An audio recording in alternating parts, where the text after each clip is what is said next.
alalahanin mo pag sumagal ka dun, hindi pa natatakot. Tama rin. Diyan lang ako eh.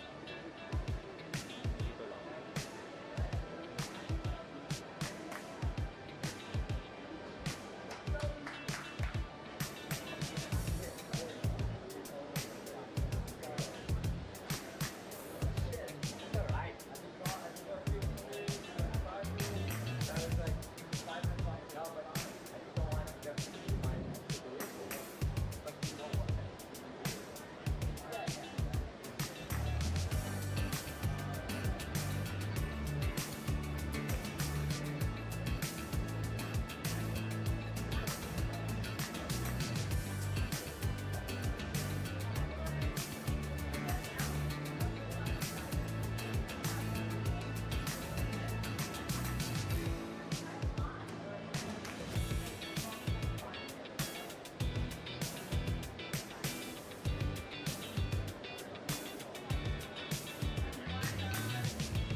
Oh, just when we thought La Union couldn't get any better, it does, because we turned up this morning. The surf is pumping, and we are here to crown World Junior Champions this week. My name is Jessie Starling, joined in the booth by Dai Wacko.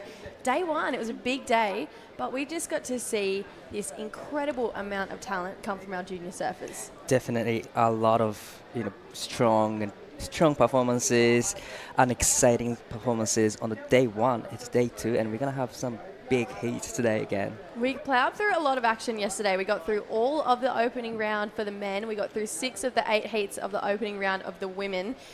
It felt like it was just going to be a massive first day, no matter what. We've got a couple of highlights that we're going to roll through for day number 1. If you missed any of the action, enjoy what we've got now.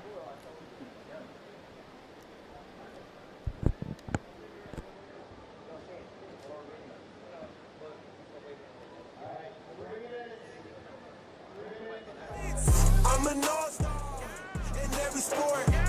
Bases loaded, we running full court. It's a touchdown, you better press record. I'm a champion with rings, but I need more. I'm an all-star in every sport. Bases loaded, we running full court. It's a touchdown, you better press record. I'm a champion with rings, but I need more. Prime time 21, yeah, on my Dion. I'm cooler than the AC on blast with the Freon. Run you over with the shoulder, that's the one you lean on. Hook shot, I'm a dream, tell you be gone. Game time, cross you over like triple too much. Yeah, I'm used to playing tackle, I don't know nothing about touch. Hit your fastball, play some Mookie, better home run. Cause I've been doing this just like Brady in the shotgun. I run the 40-yard dash and a heartbeat. It happened in the flash like nobody else can stop me. Home court advantage or the outdoor concrete. Anyone can get it or the competition obsolete. I'm an all-star in every sport. I mean, it doesn't really get much better than that on day number 1. The swell, it picked up throughout the day. There was this pleasant surprise that we had here at Mona Lisa Point, and we just saw every single one of our competitors continuously lift. Definitely, we had just like you mentioned, unexpected swell. It was 2 foot in the morning, and throughout the day, it becomes like 4 foot, the solid 4 foot on the set, and it was pumping whole day. It was a big, massive day, but today we had same condition like yesterday, looking really, really beautiful. Yeah, it's looking extremely fun out there this morning. We've also got blue skies, a really nice temperature. We, of course, are in the tropics. Thinking about the rest of today, you know, we've got a big day of surfing. But when you take a look at the draw, I mean, the accolades of these juniors, it's out of control. We've got Stab High champions, previous World Junior Champions, Championship Tour surfers, Challenger Series surfers. It really, the list of how incredibly talented these juniors are, it's out of this world. Definitely, you know, juniors surfing level is just up there. It's a CT level, and we're gonna see winner of the Stab High in about 30 minutes. So it's on. Yeah, it's definitely on. We've got this beautiful drone angle shot this morning here of right where we are in San Juan La Union, the point that we get to surf on Mona Lisa, and we just see the juniors make it look so fun, so rippable. We're lucky to be back here for the second time to crown World Junior Champions. Last year we saw Luana Silva, Bronson Mady take the win and take home that trophy. Based on your day one highlights so far, Di, thinking about the men's, because we haven't seen the entirety of the women's round yet, who's your kind of standout for taking home that trophy? I gotta say Winter Vincent, you know, his surfing is improving so much throughout the 2025 season, because he was surfing in the CS Tour whole season, and I can see his level is just up there. And I would say Dan Henry, he was a little bit, you know, feeling sick yesterday, but still surfing great, incredibly. Yeah, Dane was looking really sharp. And for someone who was a little bit under the weather as well, he definitely didn't make it look like it, but I agree, Winter looking super sharp. As far as actually, let's change over to what we're going to see this morning. The WSL World Junior Championships, day number 2 is going to be underway. Opening round, heat number 7. Talia Swindle will be in the red. Bahiti Mahana Inso from Hawaii in the blue. And Emily Jenkinson from South Africa out there in the white. We just heard that morning who to go, and we are underway of competition here this morning. So we're picking up with 35-minute heats again to finish out this round. As far as you look at the talent in this water, Di, it feels like we're going to be kicking off the morning in a really strong way. Definitely, and the waves are firing today again. It's glassy morning. There's a little bit of texture on the surface, but still, when the set comes, it's just firing, just peeling nicely along the reef, and it gives you a lot of opportunities for all the surfers. So we're gonna be seeing some big performances. Yeah, chatting to Huey Vaughan, I ran into him on my walk to work this morning. He was like, it's kind of pumping out there. It's definitely better than yesterday. Conditions looking a lot cleaner. Obviously, we're looking at the West Philippine Sea, and this particular reef break loves a good north swell. So we're dealing with that again here this morning.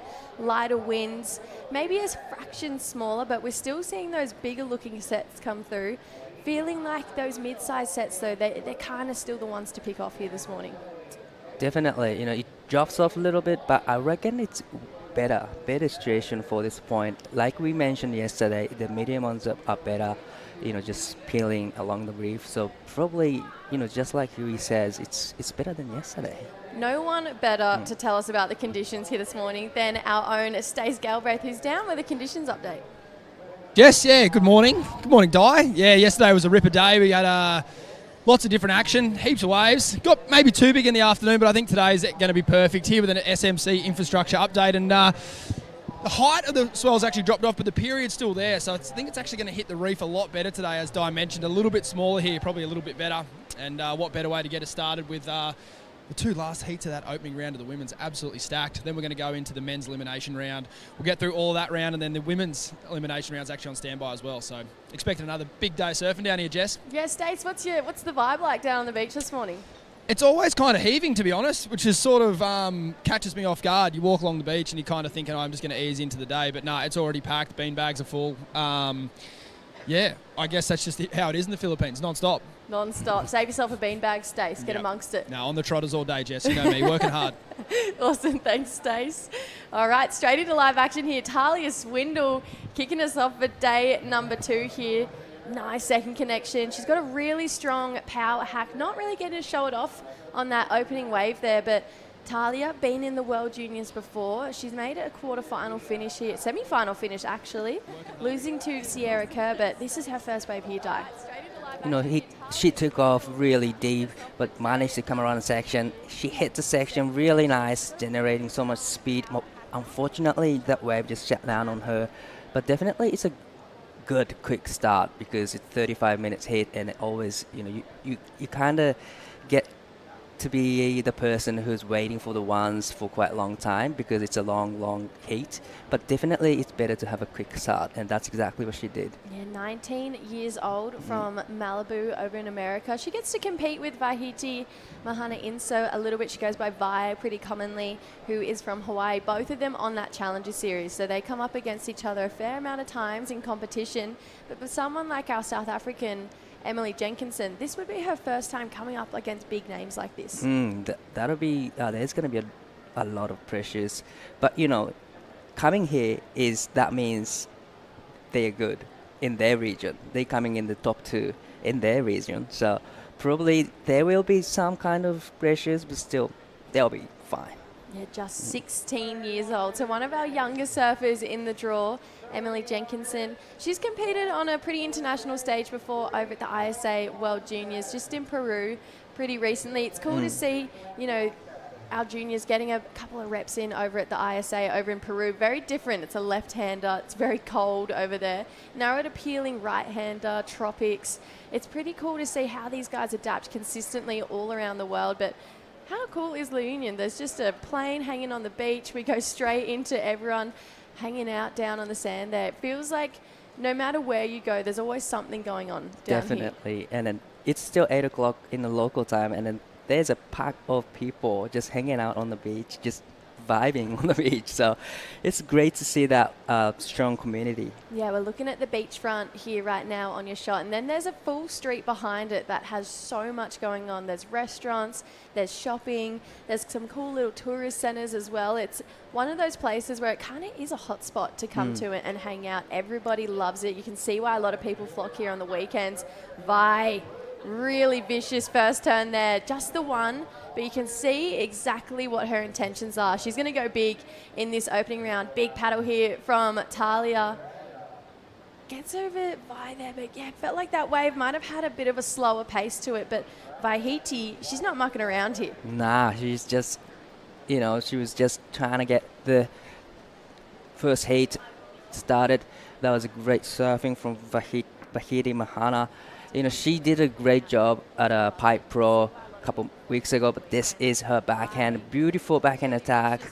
It's only, one single maneuver, but still great surfing. And I already can see that she's a very powerful backhand attacker. Yeah, I really love her style as well. That really low drop knee, that kind of more traditional style of surfing as well. It feels really stylish, which is quite cool. Looks like we might have a paddle here from our South African. She's not super into that one. So a couple of those waves still trying to close out up on that first peak. We see on that low tide, sometimes it closes out there. You've got to pick those right ones that are going to stretch out down the point, just like this one here, our South African kicking off her campaign, but Finn's not holding in there, just skipping out a little bit. Little bit, just weight on the back foot, so off the back foot a little bit. So it was really unfortunate for her. It was her first wave, so definitely, trying to take the edge off. This is her first heat at a World Junior Championships. There's still 28 minutes left. Yeah, 35-minute heats to kick off these first 2 heats of the morning, and then we'll be finishing out the opening round, moving on through to the elimination round of the men, and then we have the women's on standby. They're all going to be 30 minutes long, but kicker is 2-man heats in the elimination round. So it's only you and one other person out there for 30 minutes, Di. I mean, it's going to be pretty different to what we saw from the competition yesterday. Definitely. It'll be better for the surfers, but also it'll be tricky to figure out where to sit, actually, because there's no people up there. Yeah, it'll be one of those ones where really you've got to lock in, make sure you have your lineup styled. Obviously, we spoke about it a lot yesterday. Great coaches coming to this event, helping out our juniors. Right now, though, scores starting to lock in. So Vahiti, just the one turn, a 3.83. It's step in the right direction there. Definitely. Judges are just showing that one big single maneuver will get rewarded, and that's exactly she got for the first wave, 3.83. That is a good start for just, thinking about it was just single maneuver. Yeah, thinking about that last heat of the round yesterday, Anon Matsuoka taking it. It's obviously a lot different to what we saw yesterday afternoon, just like Stace mentioned, but Anon, she's always just been that powerhouse, and I feel like she was definitely one to watch yesterday afternoon. Definitely, and she got this one big backhand turn and it got the 6-point right. So definitely you need to have just a couple of big turns and then you get 6s and 7s probably into the excellent range. Yeah, we're looking at the beachfront right here. We've got the athletes area to the right, the judges and commentators area to the left there, and you can see just already so much support heading down the beach. We obviously have our presenting partners, Magnolia and Purefoods, who have just been delivering the goods all morning down the beach. They've got egg sandwiches, they've got coffee, and then you get to about midday when it starts to get really hot, they've got ice cream machines running. So it's one of those things where there's an endless supply of exactly what you need down here at San Juan. It looks like this is what we need though. Waves from our competitors, Vahiti, getting her second wave here. A bit of a slash to start this one off. You can really see just how she's demonstrating that power surfing. Clicks with that finishing section there, but I feel like, you know, she's demonstrating how she's really strong, but you can see she's eager for more of an open face. It was a good call for her to select this wave because it was smaller waves, peeling nicely along the reef. Nice first turn, you know, just kind of a checking turn, just waiting for the wave to stand up and gets this finishing turn. So good 3-turn combo from her and completely different approach compared to the her first wave. Yeah, I really love her style. I know I touched on it before, but just how far her back foot is. You know, we spoke about it yesterday, how on these rights, even though some of them can get a little bit slopier, you got to be really on that back foot, and you can see it's all the way back on the kicker of her tail pad there, and that's going to give her so much drive into those sections. Definitely love the back foot surfing here, and you always don't want to be on your front foot because maybe that will make you, you know, catching away a little bit. So definitely her technique is there and it's just suiting this condition. You've got scores locking in for that last one. So a 3.93, a couple of small scores to kick us off this morning. That 3.83 really standing out with that big one turn there for Vi. Talia Swindle, 3.17 for her big turn as well. She's a great, powerful surfer.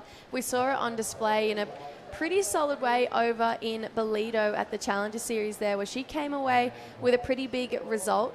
And it was pretty cool to see, you know, Talia, best friends with Bella Kenworthy, came over to all of the Aussie CTs, to all of them, Burley, Bells and Margs, and you know, you could see she was really feeding off the energy of that championship tour. She was surfing with all of the competitors, and I felt like it really improved her surfing. And then Bella returned the favour and came and supported her in the first event of the year at Newcastle.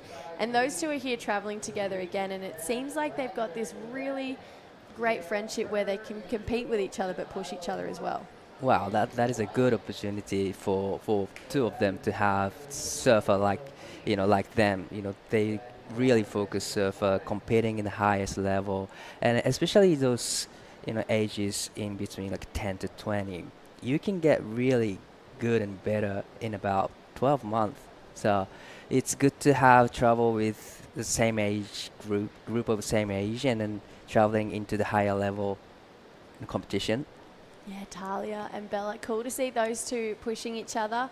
Seen Vi hanging out pretty closely with Lennox Smith and Huey Vaughan over here, surfing with them a bit. And they went on a pretty cool trip with Sunbum earlier in the year over in Indo. We saw some great footage come out of that. Miller Coco Brown was on that trip as well. So we kind of get to see this new wave of these competitors who also have a dabble in the free surfing. Reed Van Wagener on your screen right now. She is definitely one to watch, an absolute powerhouse. She came away with a pretty solid result here last year, and I'd never really come across her before until this event, and I was really pleasantly surprised with how hard she hits the lid. Well, she looks really focused right now. I wonder what kind of music she's listening to now. Yeah, it feels like probably a little bit of hype-up music for Reed. She loves a bit of energy. She came over to Bolido, competed over there. Right now, though, live action.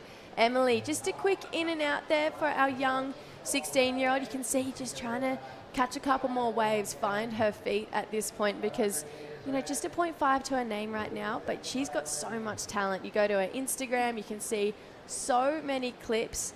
We've got two of our Aussie surfers coming up in that next one. Ranked number 1 in the white there, that's Isla Huppert. She took out the Oz Regional Series. And one of her good mates there, Sierra Curve, we all know her, 4-time Stab High champion. She's going to be coming up next, and she was here last year doing airs in the opening round. Hopefully we get that again here this morning. Well, definitely. I heard a surf yesterday afternoon, but let's back to the live action. Emily's trying to get a couple scores on the board here. Great looking first carve, a lot of body torque through that upper body there. Gets the finishing connection too, so this is a great step in the right direction for Emily Jenkinson. You can see just a really cool approach to her surfing. Great looking style here, Di. Really love how she's done that on that wave. She had a third priority, so there's, she did a great. Just keep busy and great couple of turns. So just shaking off the nerves. There's still 20 minutes left on the clock. So yeah, I had a surf yesterday afternoon, and Shira was there, and she was ripping, and she did some kind of airs, one of the straight airs. So definitely we're gonna be seeing her doing the big airs. Yeah, she doesn't look phased at all. She's looking pretty excited to be back in the Rashi. Had a bit of time off over the last year. She had a couple of health issues, but she's back feeling it better than ever, competing. And yeah, we're definitely excited to see Sierra Kerr in the water. She's already a previous World Junior Champion, so she wants to be one of those few people that has 2 under her belt. So we'll see her in that next heat coming up in just over 20 minutes time. Right now, it's still Vi. She's out there in the lead, a 3.93 and a 3.83. But for what we saw was super consistent this morning. Lots of waves starting to roll through. A little bit quiet in this heat. I know, yeah. I've seen a lot of set coming through this morning when I was walking from the hotel to the contest venue. But yeah, like you said, it's been really quiet. I think we are just passing the low tide this morning about 8:30, I would say. But looks like Talia, she's going to try and get a bit more work done here. Floats this next section, bit more energy here. Just loses connection with her board on that end section. We were getting excited. Felt like something big was coming. It's just early in the morning, Right. Sometimes you just got to fall a couple times before it really does start to click. Maybe a little bit of energy coming our way here. We'll see if Vi or Emily can get themselves in position for these coming through sets right now. Here we go. It is going to be our lady in blue, Vahiti, current heat leader, looking to add. She's highlining through this section here, trying to get around. She's got a bowl in front of her, but just couldn't get her weight over that front foot there, Di. what live actions continues. Yeah, we'll see if she can make the most of this set. Beautiful carve, but it's just that one turn there. So a couple of mistakes from all 3 of our competitors in that last exchange. Wow, just like you mentioned yesterday a couple of times, it's always good to not to race down the line. You can generate so much speed, but it's gonna be really hard to control the surfboard. So probably, I think it's a good idea to not take off really deep.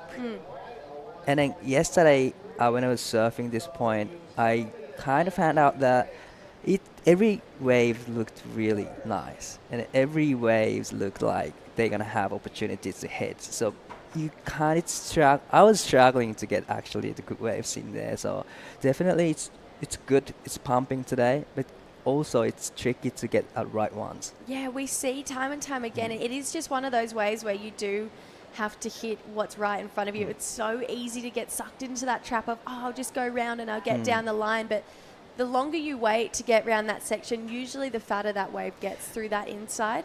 And you can see that there's going to be some big scores on offer, even just for a couple big turns. Right now, though, we've got a little bit of the break in the water. We've got 18 minutes to go. Vahiti in the lead. Stay tuned. We're going to go a quick break and see if she can hold on to that lead.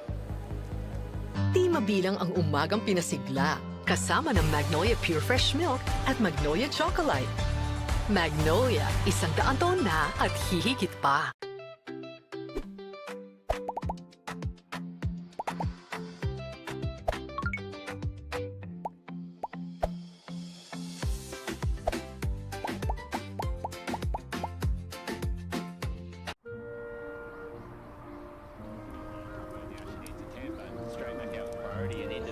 Oh my! Deep one for Western Web. She comes out. She comes out. She needs a 10. Di mabilang ang mabuting asal na itinuro. With sulit sarap sustansya, Magnolia Cheesy.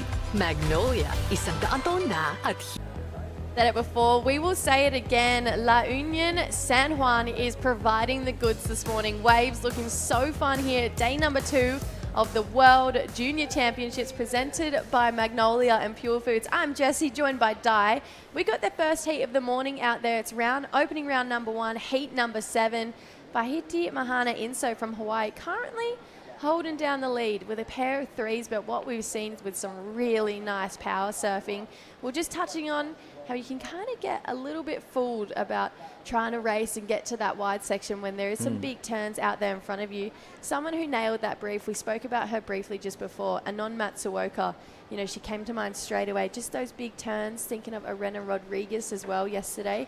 It feels like maybe there's a little bit more potential in just those big single maneuvers. Definitely, just judges are showing clear message to all the athletes that one single maneuver will do the job, because yesterday, like you mentioned, Anon got a 6-point ride for the big backside attack, and so that means you probably need a couple of hits, so you don't really want to be chasing the line down, racing the down the line and just waiting for the section to come up, but just like you said, you gotta hit what in front of you.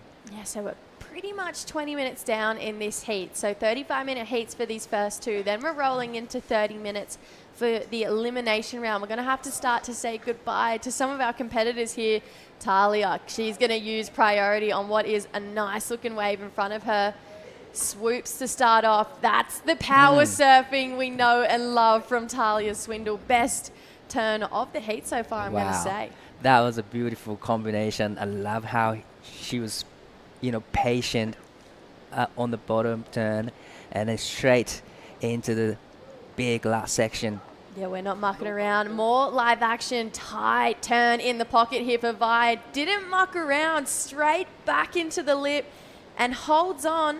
Is there a question mark around the finish there, Di? Gotta say it was a question mark for the landing. I'm not too sure if it's gonna be a completion, but definitely beautiful first turn. That was a big, strong, carving turn from her. But unfortunately, on the last turn, it was kind of a question. Yeah, I feel like potentially a little bit on the back foot. I think the judges will pay it. But you always got to be a little bit careful with those completions that can slightly slip away from you from time to time. Right now, though, loving that last wave of Talia Swindle. We'll get another look at those in just a moment. It's going to apply a little bit of pressure to our lady in the lineup right now, Emily Jenkinson. Couple of small scores to her name, a 2.5 and a 1.53, but we've seen some really cool flair come from her surfing so far in this heat. So 14 minutes. It's still a really open playing field right now. Definitely, it's just everyone's game, and it's being quiet, but definitely if you can wait for the right ones, just Ocean is providing great opportunities. Just like last 2 sets, it was a great wave and a few scores on the way. Where our big number locking in best of the heat so far, a 6.5 for the last of Talia Swindle, straight to the lead, meaning that last wave of Vaihiti needs to be a 5.75 to get her back into that first place. Like we mentioned yesterday, first straight to the round of 16. Second and third, unfortunately, they're going to have to go through the elimination round. Now, we've touched on it before. Not a bad thing to surf in the elimination round. We saw both of our champions go through that round last year. So maybe, you are going to feel the pressure of the elimination round. But we're going to take another look at this big 6.5 here, Di. Love the first turn, and love how she was staying in the bottom really patiently, and then she hit the section really hard, clean landing. And I love how she approaches the section, throwing buckets of spray straight into the section, a little bit late to the section, hold on to it, but not sure if it's going to be completion, but looks like it's a completion. Yeah, it feels like it was. That first turn definitely had a lot of spice in it, that one for Vi. A 5.33 for that last wave. So now we've got a bit of a battle on our hands. Vi knocked down to second. So Talia Swindle holding down the lead with a 6.5 and a 3.17. Bit of pressure now on our Hawaiian, chasing a 4.35. Not a big score, but you can't force a 4.35. There's got to be something kind of special on it. And here is the Victorian, now lives in Queensland, Isla Huppets, but AFL, a big part of her life. This is part of her routine, no matter where she is in the world, has to pass the AFL ball around. And then, of course, Sierra Kerr with the man. We all know him. He's a big name in our sport, Josh Kerr. And you really couldn't ask for anyone better in your corner. Definitely, he travels for over 20 years and he knows every waves pretty much on this earth. So definitely great one to have in your corner. There's going to be a lot of talking in between them. We saw Josh compete in a couple of the Challenger Series events starting off the year over at Newcastle, and it was pumping at Newcastle, and Josh was absolutely ripping. It was pretty solid too, and he was on this twin fin doing these crazy laybacks under these solid 5-foot lips, so it's cool to see that Josh still has the fire. He's looking just as locked in as Sierra at this point. Clancy Dawson just to the left of him, great coach from Australia. Right now though, our South African looking to add some more points to the board. 16 years old, so much talent coming from young Emily. Puts it on rail again for another turn. Unfortunately, just not getting that powerful wave that she's looking.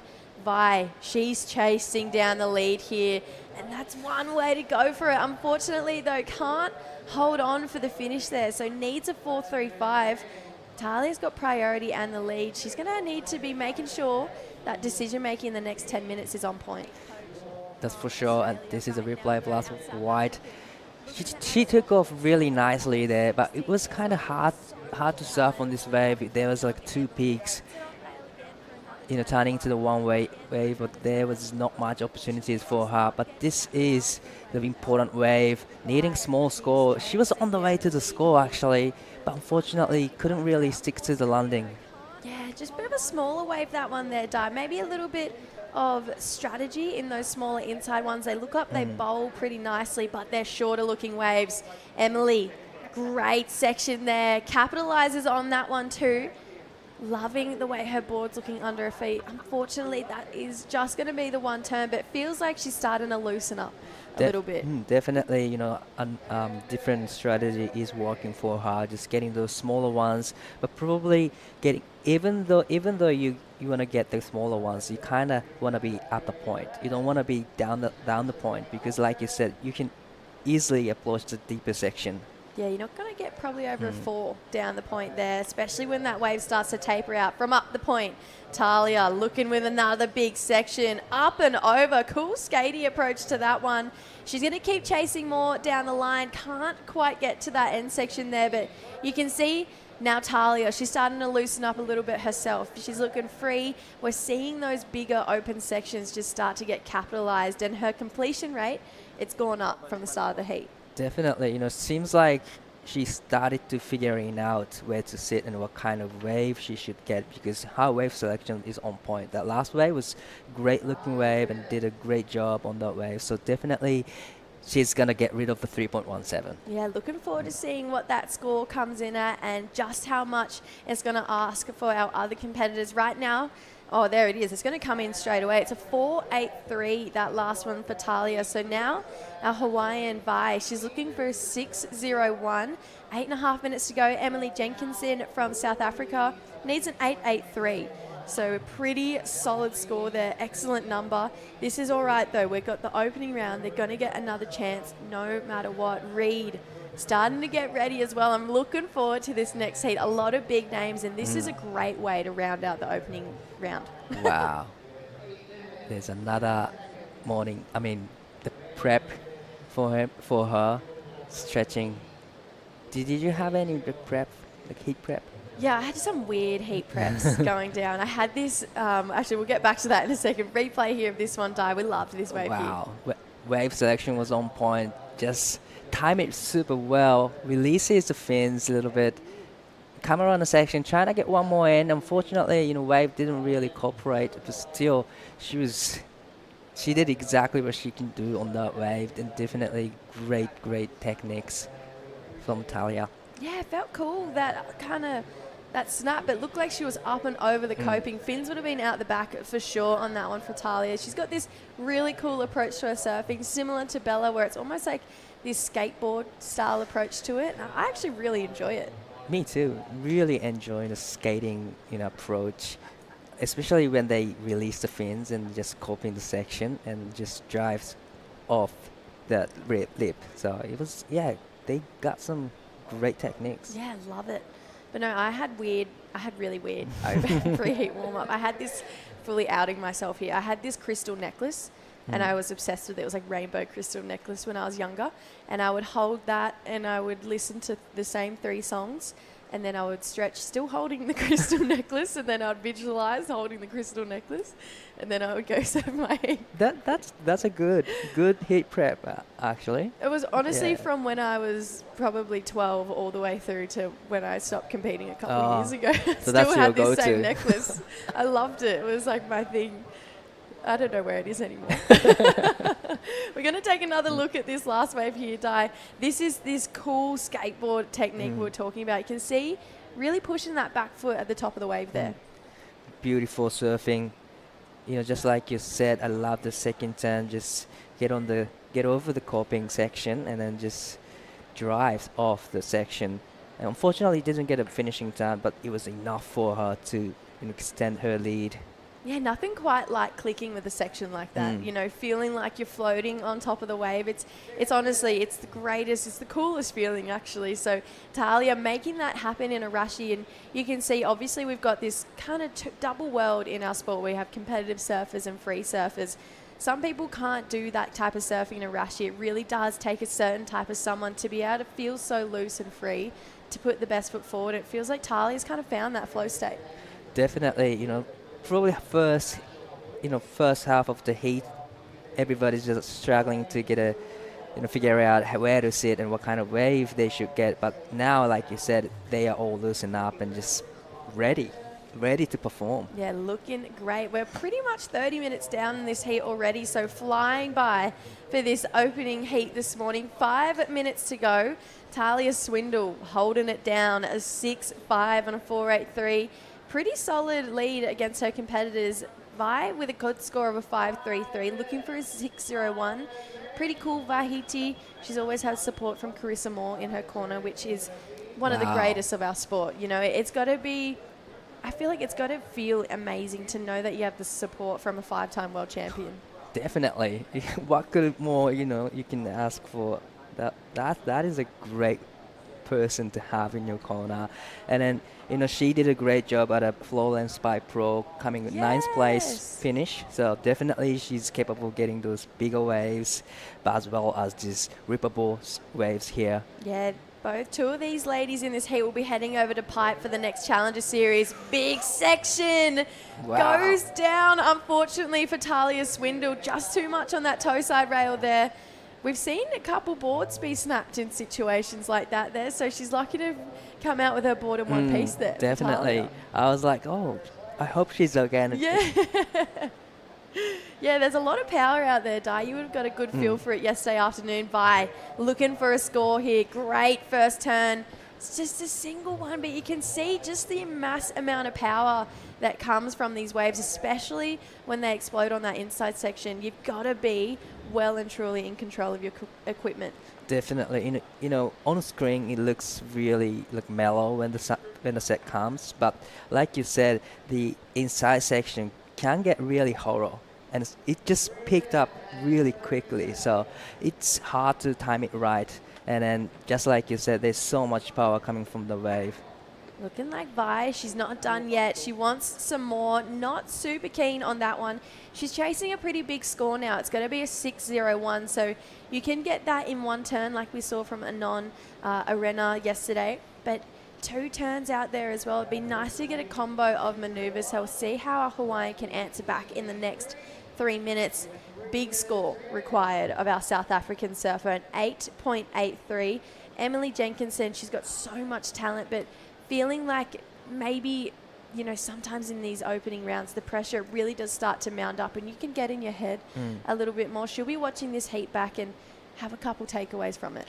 Definitely, it's good to have that elimination round, heat like this, because you want to perform your best surfing, but sometimes, like you said, there's so much noise going on in your mind and then you can't surf like you surf usual. But definitely it's good to have elimination round and you can watch the heat again and then learn from it and maybe perform better in the elimination round.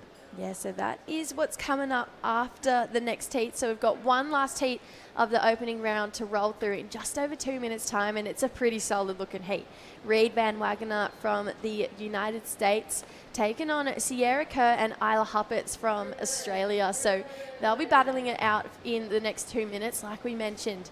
First place straight through to the round of 16. Second and third, we'll see them compete again today. This is going to be our South African having a look here. Looks like a good bowl in front of her. Slash to start this one off. Loving the speed she's got down the line. Unfortunately, had to pull through that one there. So just getting away from her. She's coming off a big second place in the Ripkel Grom Search over in Hossegor a couple months ago. Trying to channel that same energy right now for Emily. 90 seconds to go here. You can see Vaihiti sharking around. She wants that score. Definitely, she's just super hungry for the first place, just moving around the section, but the first priority with Talia, and she's not going to let her have the wave because she has first priority. Probably she's going to play some defense now. Yeah, you'd have to think with a minute to go, Talia won't let a 6 roll through her fingers with first priority. So she's going to get nice and close to Vaihiti. Just textbook competition surfing here from both of our girls. Unfortunately, we did see an interference yesterday, so all of the competitors, they'd be really locking into that, making sure they're keeping a little bit of distance because the judges, they're not mucking around. They're saying you've got to keep your distance. We're playing by the rules. We're not letting anything slip through. So 35 seconds to go here. Maybe some lines starting to roll through. Priority is with Talia. You can see by getting out of the way. Talia playing defense here. Coming through the inside. She wants to build her scoreline. Checks that first section. Love when there's some oncoming water coming her way. Unfortunately, yeah, couldn't connect with that one there. 15 seconds. We're going to see a last-ditch effort here from Emily. Smaller looking inside one. A couple foam on the face, but starting to find her flow here. That's more like it from Emily Jenkinson. That's the type of surfing we're used to seeing from her. Unfortunately, we're not going to see another ride from Vaihiti Inso, but it is going to be Talia Swindle taking it out through to the round of 16. Vaihiti and Emily will see them again in the elimination round. Don't go anywhere. Last heat of the opening round coming up. Sierra Kerr, Isla Huppets, Reed Van Wagener. Stay tuned. We'll be right back. Di mabilang ang bonding na nabuo. Kasama ng tamang tamis sa asim sarap na Magnolia Real Mayonnaise. Magnolia, 100 taon na at hihigit pa. Sit, roll over. Your fur baby deserves delicious and nutritious treats. Give them Nutri-Chunks. Nutri-Chunks milk sticks or Nutri-Chunks beef sticks. Fortified with essential nutrients. Nutri-Chunks dog treats. Love in every meal.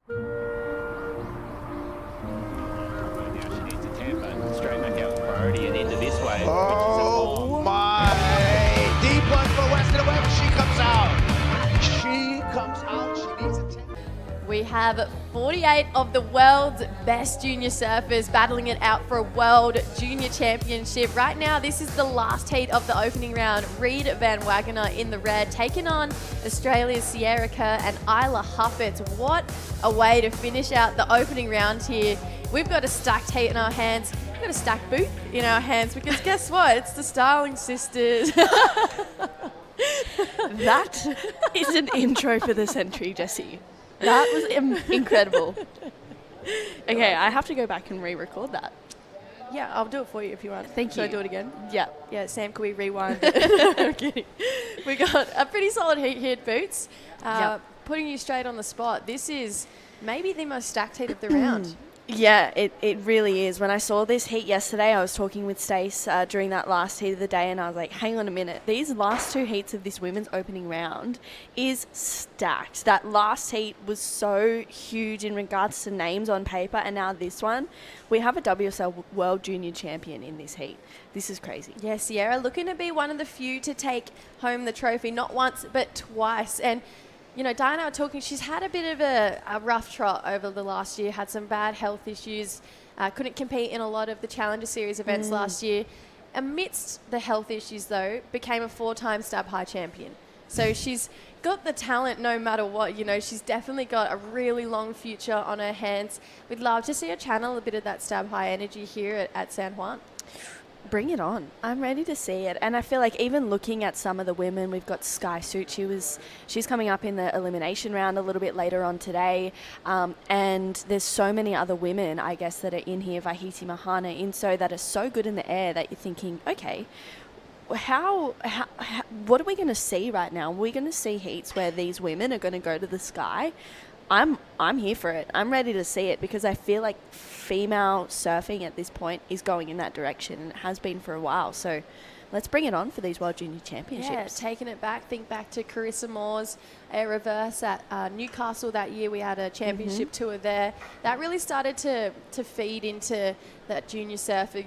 They were already pushing the limits. You know, thinking of Tia Zabrowski, obviously Sierra Kerr, Katie Simmers. Yep. And now this next generation, we're seeing 13-year-olds land full rotations. Yeah. And it's terrifying. I don't know what you were doing at 13, Jessie, but I was not doing that. Flat caps. That's what I was doing. Yeah. And muscle tees. I think I'm going to line this up and we'll get some examples going at some point over the week. No.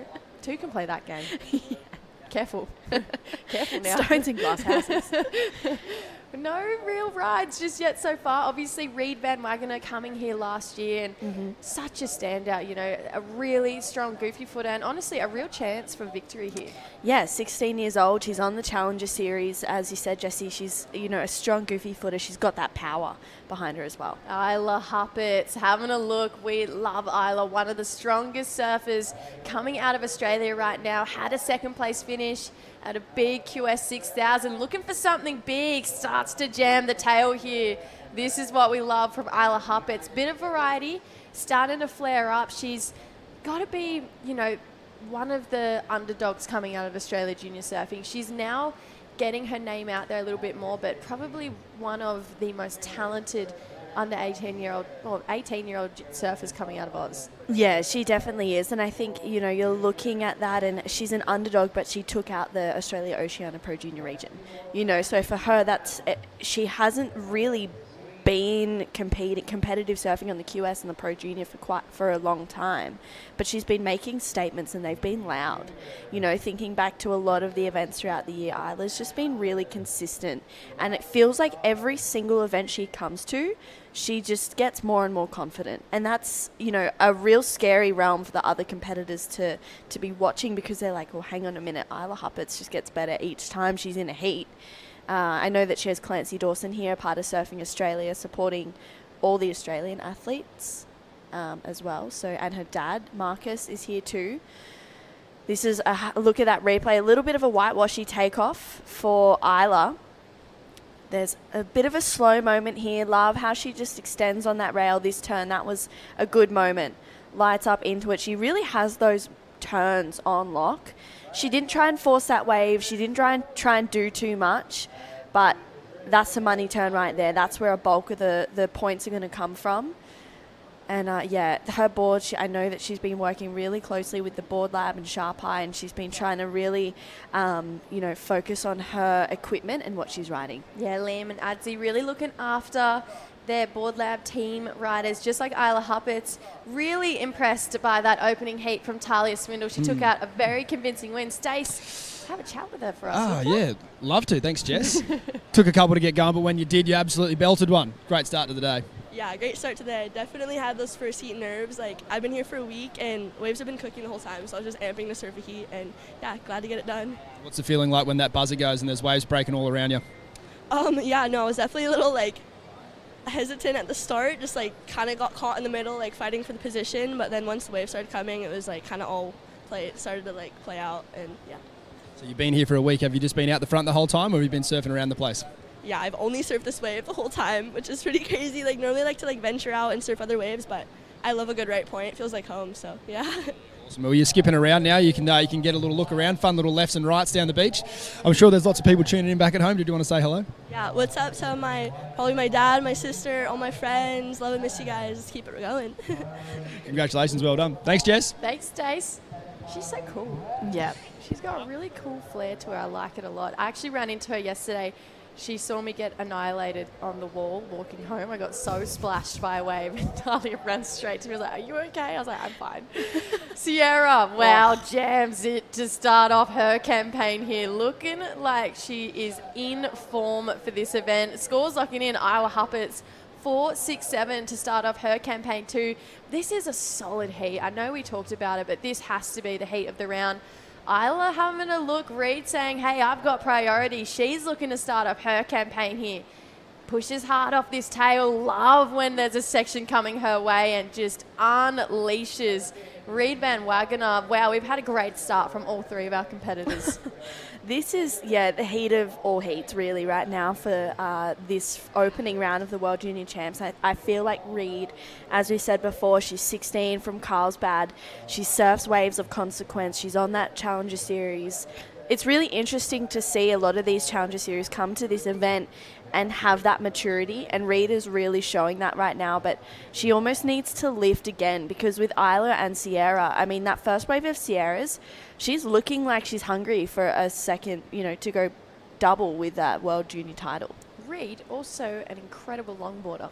Yeah, her brother's on the the WSL longboard tour. Oh, no way. Very talented surfing family. I love when you see, people double dip, whether it's in the longboarding or in the shortboarding, thinking of an Indonesian who's incredible at it, Danny Widianto, does a lot of shortboarding and longboarding, and we're starting to see it kind of cross-pollinate between the two now. I love it. I honestly take my hats off to people that can do both, because it is such a different... I know that it's still surfing, but it's so different. It's such a different part of the sport that it's honestly elegant to watch. I love it. I love seeing that longboarding with different approaches, but then you have those short, sharp bursts of shortboarding, and it gets you really excited. Yeah, a couple of different styles and approaches to longboarding. We're going to break that all down after this event here, right at San Juan, for a pretty big international LQS where a couple people are going to the championship tour. So plenty of surfing coming up over the next 2 weeks here in the Philippines. Right now in this heat, though, scores locking in, but we're going to have to wait to read him out. Isla Huppets on a bowly looking wave here. Attack mode for Isla Huppets. Big finner there. That is exactly what we see her do time and time again out deeper. Wow, that was huge. Sierra, she wants a piece of it too. Lays in, just losing her footing there for Sierra Kerr, but I'm calling the biggest turn we've seen in the women's division so far. That's an easy score to put down, I think, for Isla Huppets. That was, first of all, the section that she had there, that bowly, clean, beautiful section in front of her, and then she absolutely laid into it, fins out, gets that tweak as well. That is so hard to do, and the commitment that she had for that section, it wasn't even like she was second guessing it. She's like, yeah, I do this in my sleep. I'm ready to go. That is, I think that's going to be a big score for Isla Huppets. It was an excellent turn. Yeah, Isla on her way to the Challenger Series as well. She's currently ranked number 2 in the Australia-Oceania region. Couple more events to run there, but she's with surfing like that, she's Challenger Series ready. Oh, absolutely. She's ready for some big moments in her career, and at such a young age as well. She's making a statement, Jessie, and this score is big. Oh my God, 9-point ride for that last turn of Isla Huppets. Excellent surfing, 1 point off being a perfect 10. Biggest section that we've seen, and Isla just absolutely folding this section in half. Wow, let's just let this do the talking. That was such a big turn. You could see how deep she was off the bottom as well, and then just absolutely belts it. And half her board was out the back of that wave. That is so hard to do. And honestly, that would have been a 9 in the men's side of the draw as well for this event, because that turn is highlight for me of the event so far. That was huge. Yeah, 10 minutes in, we already have our first excellent score of the day so far, and we really didn't expect anything less. This heat, it was always going to be a standout one. 9 points for Isla Huppets. I mean, and in a single turn, well, what happens if she does 2? We're 18, let's go there. I mean, that was a serious looking turn. Gonna call it even CT worthy, that turn. Absolutely.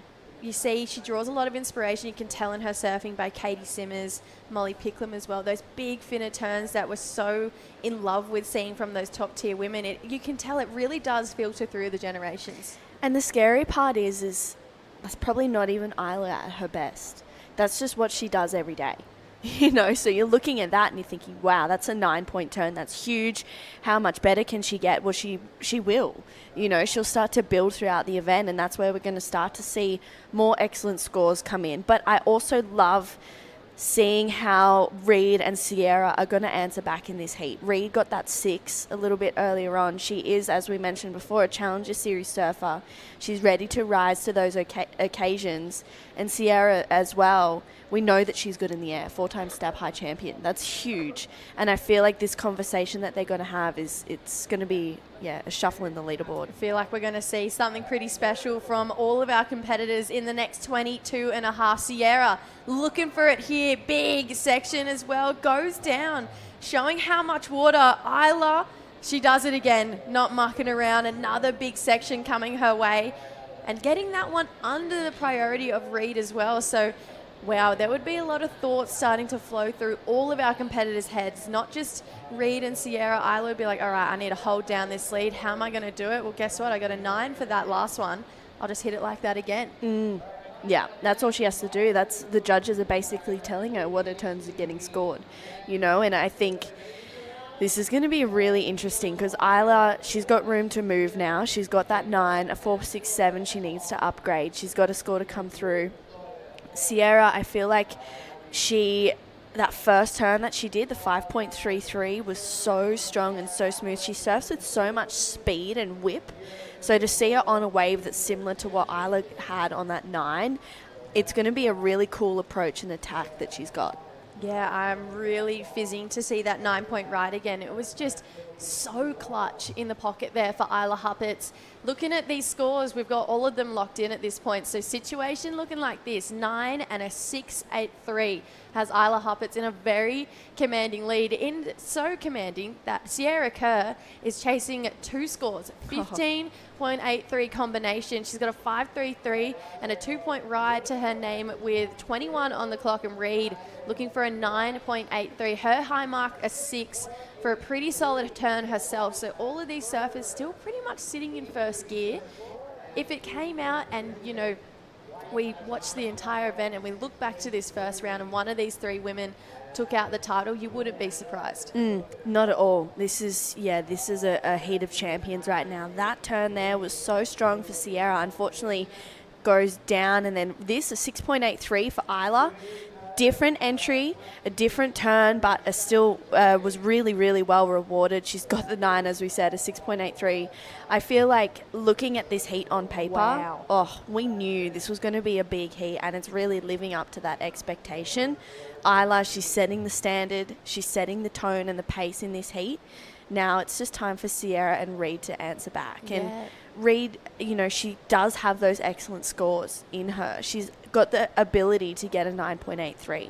Once she gets a wave and opens up, we're going to see big things. Yeah, Isla definitely putting a bit of a target on her back now. She'll have all the girls whispering and saying her name, because you think about competitors like Laura Rupp, Arena Rodriguez, they don't like losing. No. At all. And when you hear that one of the other girls on the other side of the draw from you has started off their campaign with a 9 and a 6.83, that's going to leave a taste in their mouth thinking, I want to come up against her. And I feel like we're going to see the competition now lift because of what Isla Huppatz is doing in not even the first half of this heat. We're not even halfway down.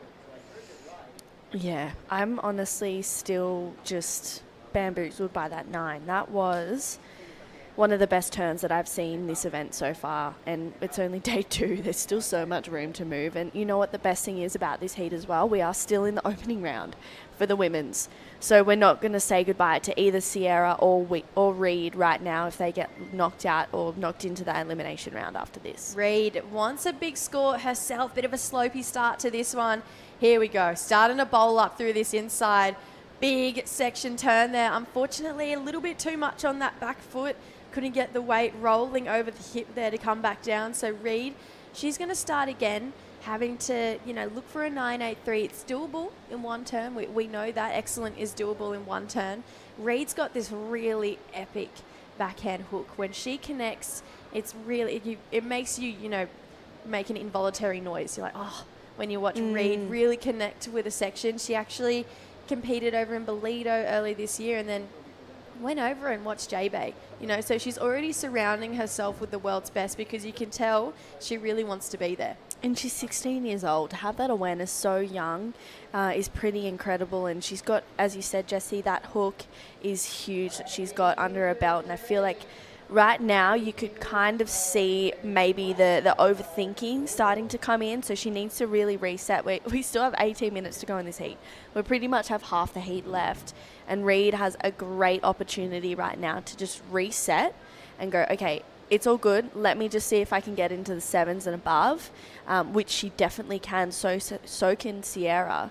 If they can do that, then they're putting themselves back into the firing line of first place. Yeah, thinking back to Sierra's run to her first World Junior title over in America. She took down a lot of big names that are actually in this draw, in the likes of Talia Swindle, Laura Rupp, Anastasia Venter from South Africa. So she's already started to make a couple enemies. She's looking for another title here. We're going to see if she can get it. Right now, she's got a bit of answering to do. 15.83 is the total she's looking for. 17 minutes to go. Isla putting on an absolute clinic. We're going to a quick ad break. We'll be right back with the remainder of this heat. Di mabilang ang umagang pinasigla, kasama ng Magnolia Pure Fresh Milk at Magnolia Chocolate. Magnolia, 100 taon na at hihigit pa.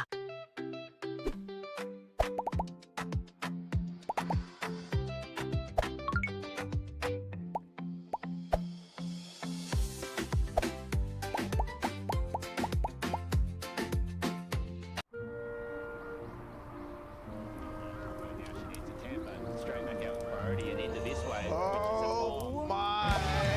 Deep one for Western away, but she comes out.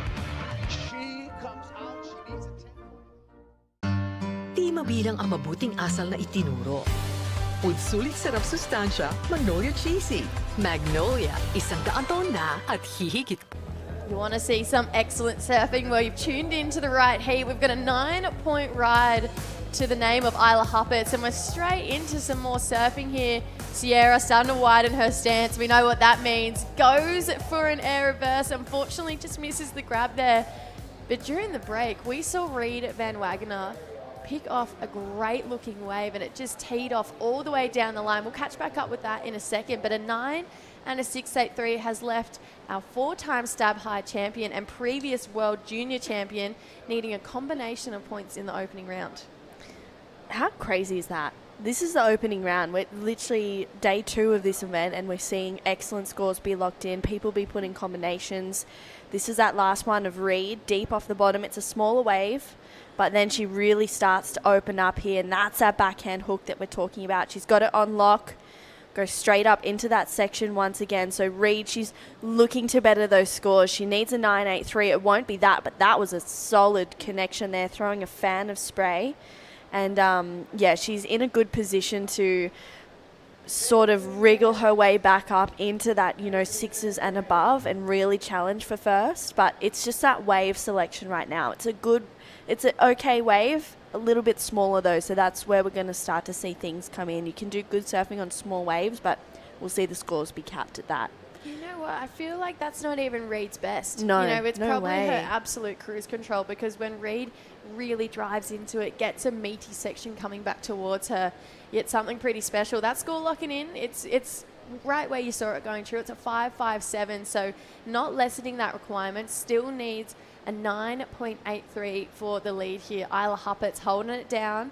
14 minutes to go. Sierra Kerr, like we mentioned, needs a combo, but we've said it before, she's a 4-time stab high champion. She's really leading the charge, I'm going to say, in the side of women's aerial. She's got great technique, and she's consistently winning in those specialty air events in both ocean and pool. So she's actually done it both, where I feel like we're seeing a lot of people start to learn how to do airs in pools, and it's epic because I can't even do an air. But you see Sierra, she's got that same technique and that same lift and height in her airs as she does in a pool in the ocean.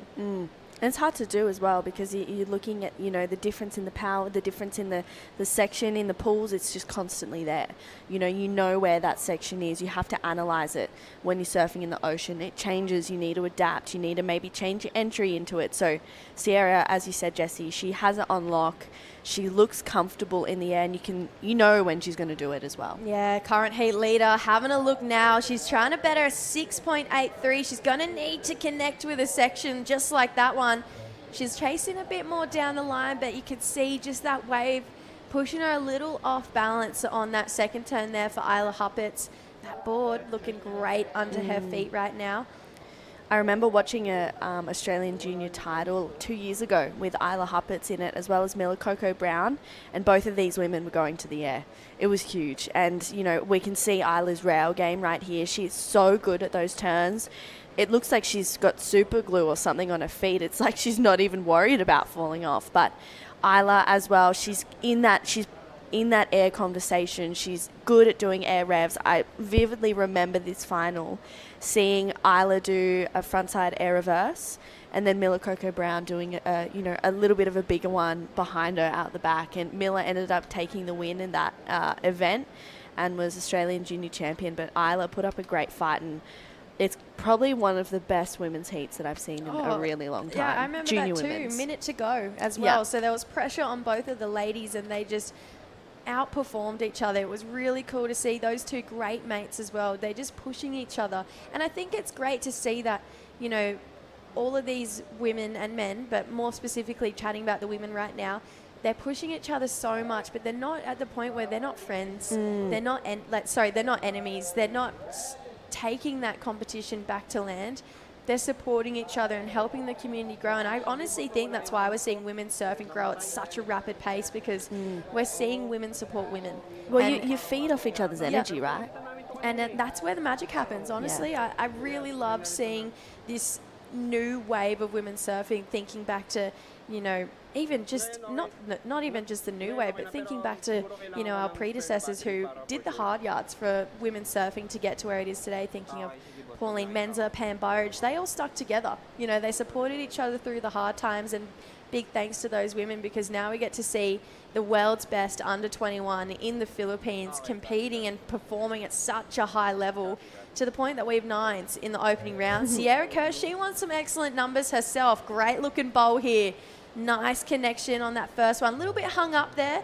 She's got to go to the rail. She's got that skidded out carve on lock there. Might get some more to work with, and she does. So 3 nice turns for Sierra Kerr. Anything above a 5.83 is going to help her situation at this point, because right now, 10.5 minutes to go. You break combo, the lead's not out of reach still. Yeah, it's not. And I think even though Isla does have that 9 and a 6.83, I do still feel like it's a situation where she's not quite safe. She's got 1 foot into the round of 16. That was a good first turn for Sierra. You could see she got a little hung up, and then that could have gone either way, that turn for Sierra Kerr. But as you said, Jessie, she's got it on lock and then finished it nicely.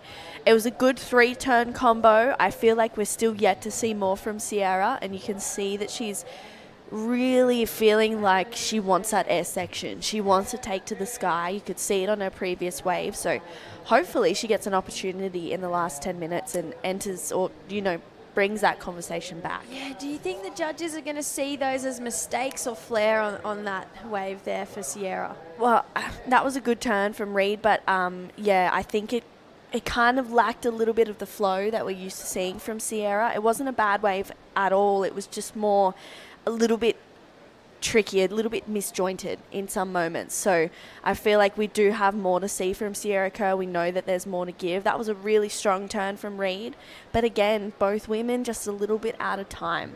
And that's, unfortunately, with Isla's Huppets, she's been so in tune with her timing and her turn selections right now. So when you're seeing people be a little bit offbeat, it makes it stand out a lot more. Taking a look right now, Lennox Smith gearing up for his heat. He's coming up against Troy Espejon, one of the local boys, one of the very talented Espejon brothers. He's in the elimination round. He's found himself in that round before, especially this time last year. Crazy buzzer beater finishes for Lennox Smith consistently last year. We've got a couple big names in the elimination round, thinking of Keone Lassa, Lucas Skinner, Willem Watson, Dylan Wilcoxon, Riki Sato, from Japan. And there he is, Troy Espejon. He was a real standout yesterday, looking super sharp on his feet, but Dane was just in another gear yesterday. Unfortunately, came up against a very informed Dane Henry. Troy snapping his board right before his event, so not on his magic board, on his backup board, and still surfing great on it. Really talented goofy footer, son of Dodo Esperon, who for a long time was known as the best goofy footer in Shargao. Yeah. Challenged now by Filma Alapayo. You think of Rima Magaluna. There's a lot of talented surfers coming out of that part of the world. Right now, though, Lennox Smith, he's trying to take on one of Shargao's best. Bit of sportsmanship. We love to see that at the start. This is when we talk about that, fun-loving, larrikin sort of vibe from Lennox. As soon as that hooter goes, that facade drops. Oh, yeah. And he's a lethal competitor. It's all part of his game. It's all part of his game. And also, Jesse, you mentioned yesterday, Dane, taking out that heat. He was actually really, really unwell the night before. Yeah, I was like, oh, I had a little bit of insight from Adam Dufner, his coach, saying he was, not feeling too great and was almost thinking maybe I'll just forfeit that round. But Dane, he just was like, you know what? I know that I need to just surf this heat, get myself in rhythm, and ended up taking it out. So, yeah, can't expect much less from Dane Henry. Can you? He's really turned into this incredible competitor, sharp and well-rounded. Right now, 7 minutes to go in this heat. Isla Huppert's with the lead and priority. Probably the dark horse coming into this heat. You've got names like Reed, who has gone on to have a really great season, her first season on the Challenger Series, and then obviously this international name of Sierra Kerr. So Isla probably the one with the most point to prove, and what a way to do it, in this heat. She is really stamping herself as, right now, the best female junior in this round. She's got the highest heat combo and the highest score of the event so far. We haven't seen anyone else break into that 9 range.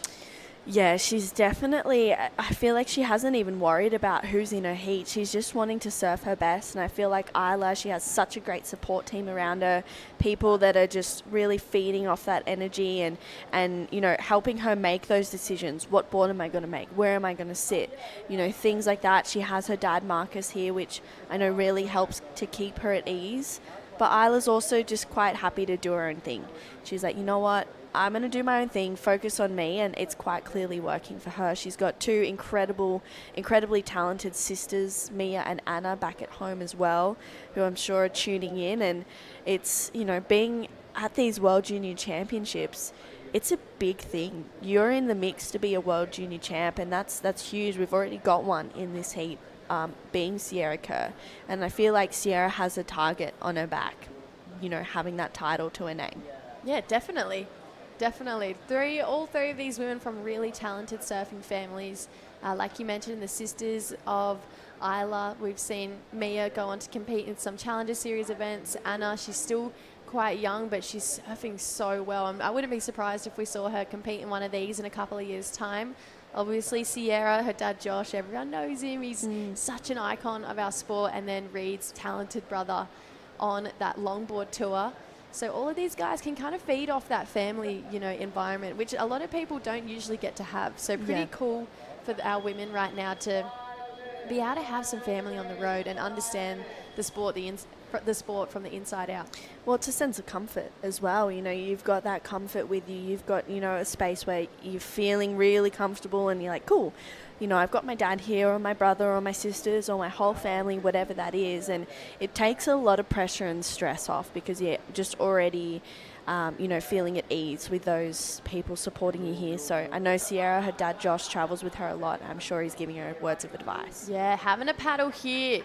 Goes to the Yag, misses the grab again, unfortunately, there for Sierra Kerr. So she's going to be looking for another one. You can tell a bit frustrated. They're usually turns she's got on lock there for Sierra. So she didn't break combo on that last wave. She got a 5.4. So still chasing a 5.83 to move out of combination land. And that's kind of the big goal at this point for Sierra. She really wants to make it as easy as possible for her, and she needs to get 2 waves in 4 minutes. And going to the air is definitely one way to do it. Yeah, it is for sure. Unfortunately, that section just didn't quite have the, the wave underneath it where she was able to kind of engage with that power. So It is what it is. Sometimes you have them unlocked, some days, other days you don't. Maybe it's even some heats you do, some heats you don't. I vividly remember Sierra Kerr taking out the Shargout International Surfing Cup 2 years ago now, back in 2024, off the back of 2 big airs. You know, and that's probably the first time that's happened in an event for a woman. Isla looking to improve. A little late to that first section here. Another bowl. Great connection there for Isla Huppert. She is going from strength to strength here, trying to get some more down the line. This is where we start to see the waves slope out a little bit. She's going to lay her rail, really flare her technique, get a bonus finishing turn here for Isla. So trying to better that 6.83 read. Good looking bowl. Just unfortunately, I feel like letting her bottom turn go a little bit too early there and then not getting around the inside. You could see it. It left her slightly off kilter after that turn. It's, you know, Reed is surfing so well, but when you go back to back with Isla, who is just in, it's really the Isla heat right now. She's in control. She's probably going to better the 6.83, to be honest, and you can really see that start to stand out if you're just off time. It was a really good, strong first turn, Jessie, but as you said, just gets caught behind. You can see the wave not even really open up, so unfortunately for Reed, you know, she had a great start, and she's, you know, got a 6 and a 5.57, and usually you'd be thinking, yeah, you're on to be into the round of 16 so early on in an event, but she really needs to lift right now, and it just, yeah, it feels like it's the Isla show. Oh, definitely. I mean, Reed herself, she's got 11.5 points, just like you mentioned. That would have won pretty much all of the other heats in this round, bar maybe 2 or 3.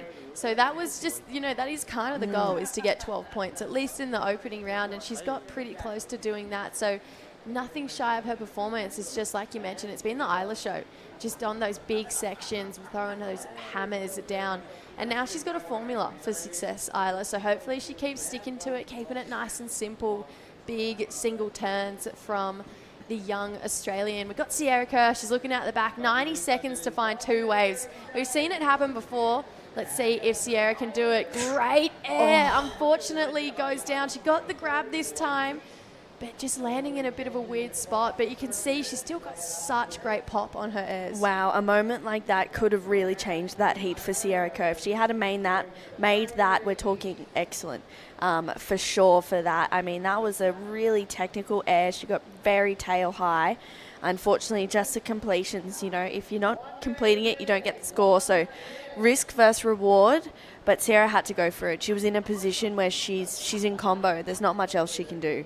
Yeah. So I loved that approach and that commitment. Yeah, she's definitely doing what she needs to be doing at this point in time. Unfortunately, 40 seconds to go. It's probably not going to happen for Sierra Kerr. This is going to be one of those heats she kind of is just going to want to forget about, you know, leave it in the water. She's still swinging. She's such a competitor. She really wants to break this combo right here. She's coming through this inside, getting to showcase that rail surfing that the whole world has grown to love, along with her airs. She's going to come through this inside, tag it for a turn. You can see a bit of deflation in the body language, looking a little bit just frustrated with that performance. Reed, that's what we're talking about. Big turn into another swooping calf here. Looks like she's already down through the inside section. This heat's over. This is going to be the last wave of the heat, but let's see what she can get done out the back. We're going to come back with the results of this incredible heat, but it feels like it's going to be Isla Huppert's with a 9 taking the win here. Elimination round coming right up. We've got Lennox Smith and the local boy Toby Esperhon battling for a spot in the round of 16. Bringing in Paul Evans to the booth. Enjoy. Switch na tayo to Nutri-Chunks for small breeds like you. Small bone shakeables para easy to chew. And for easy digestion for your teeny tiny tummy. Fortified with essential nutrients. Nutri-Chunks for small breeds. Love in every meal. Di mabilang ang uwian na naging kabang-abang. Kasama ang pambansak manok. Magnolia, 100 taon na at hihigit pa.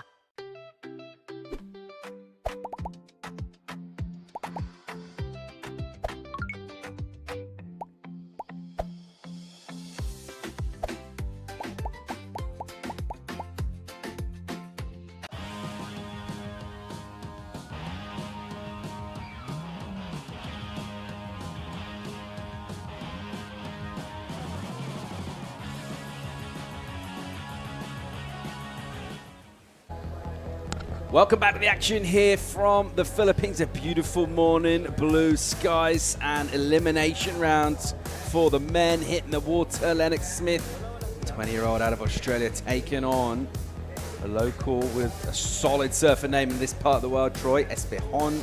He's from Cloud9. I'm Paul Evans.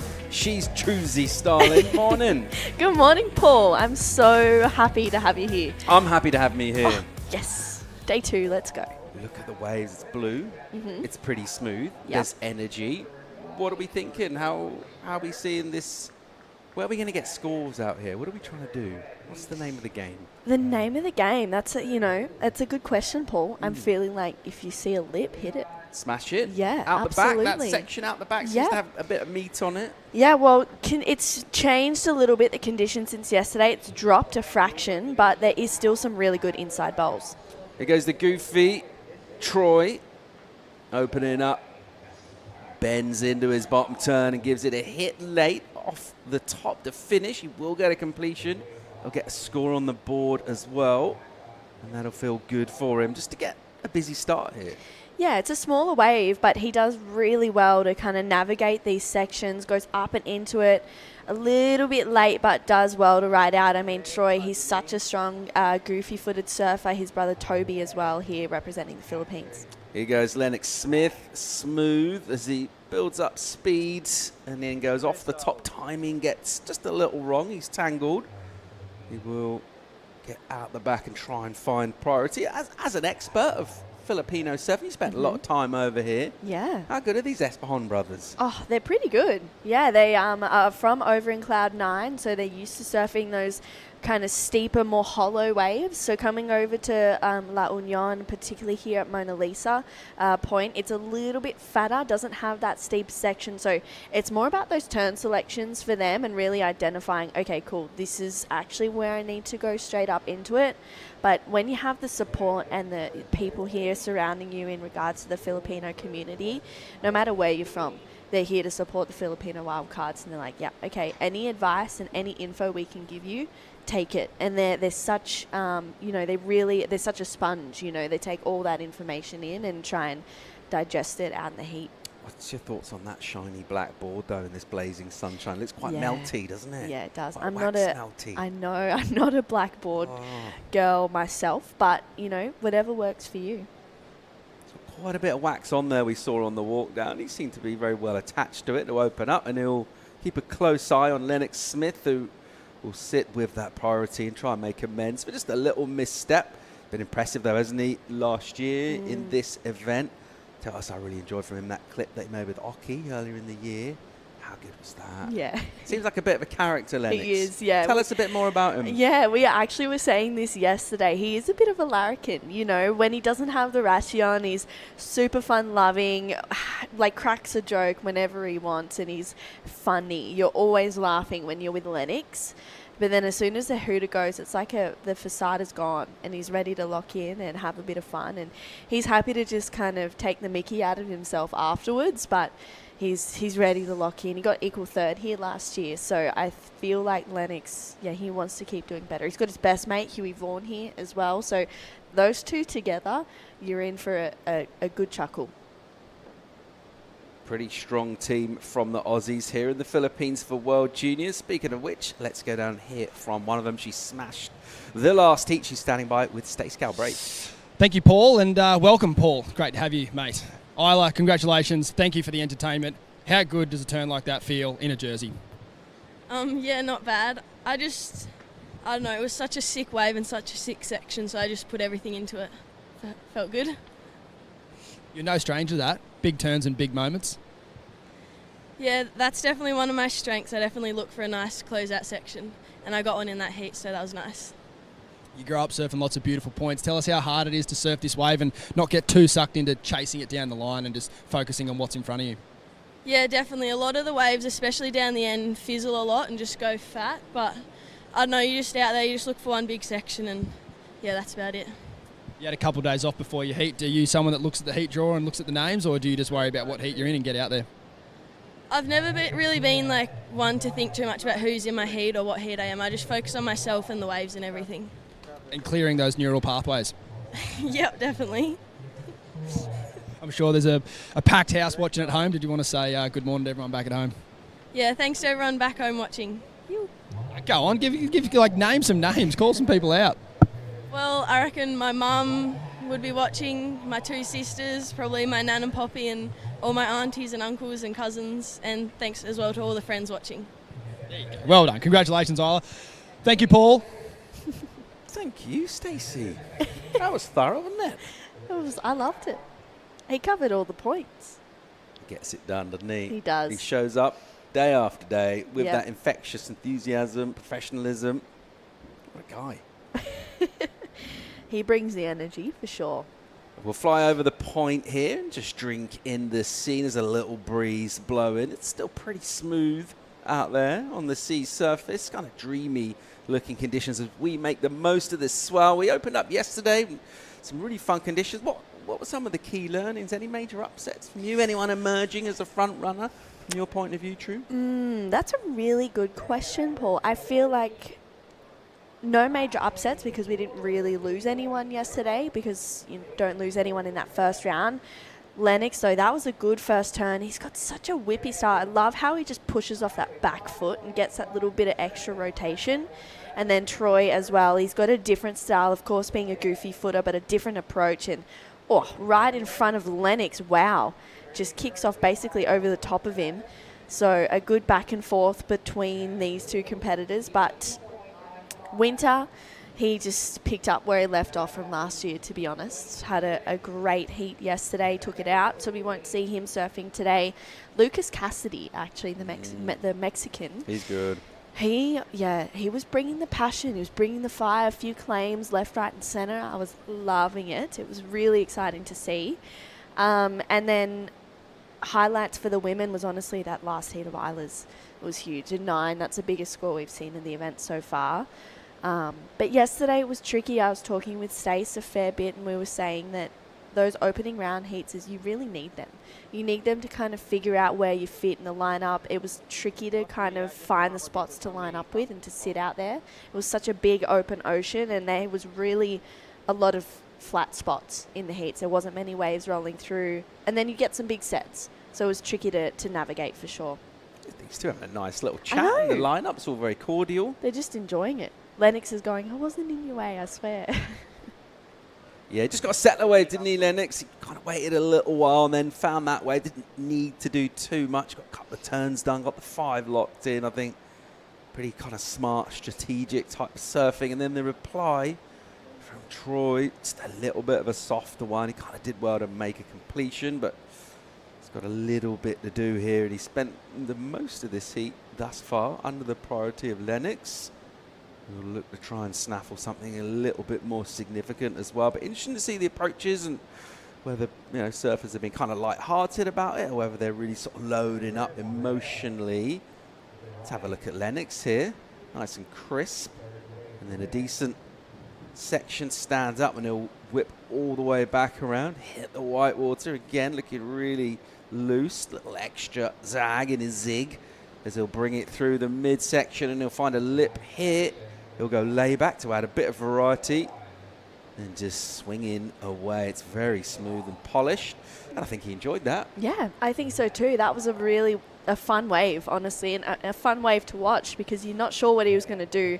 That first turn again, he's got that on lock, and I love when Lennox goes to his rail. This one right here, just a little bit of extra power in it as well. And this wave honestly just kept opening up, and we haven't really seen ones like that with a big long wall. Love, as you said, Paul, that variety, and then up and over to just finish it. I feel like Lennox, he is from Shell Harbour, particularly that Barrack Point area, so he's used to surfing all these different waves, especially waves of consequence. Lennox is not scared. He got second at the NIAS Pro last year, which is a right point as well. So we know that he's good on his forehand. His backhand as well is really strong. So I just think for Lennox, it's about finding that groove. It's the Spaniard, Suarez, coming up in next here against the wildcard out of Brazil, Klausner. That'll be our second heat for elimination rounds. And as a competitor looking on and seeing this morning, I think you'd be quite pleased to see pretty consistent, quite a lot of opportunity, just two of you obviously in the water as well, so a chance to bang a couple of scores. Yeah, absolutely. It's a little smaller today, but I feel like that's actually working in our favour. It's really fun. There's good opportunities, and it's, you know, there is definitely slow moments, but yesterday we were seeing sometimes 5-10 minutes without a wave. So it's more consistent, which is really good. What about this Australian team that are here? We watched Australia go to glorious victory in El Salvador in the ISA Juniors, didn't we? How good is this Aussie team? And what about a chance of maybe even going men's and women's junior champions here this year? It's not been done for a while. Yeah, I think there's a high chance of it happening. Just off the likes of that last one of Isla.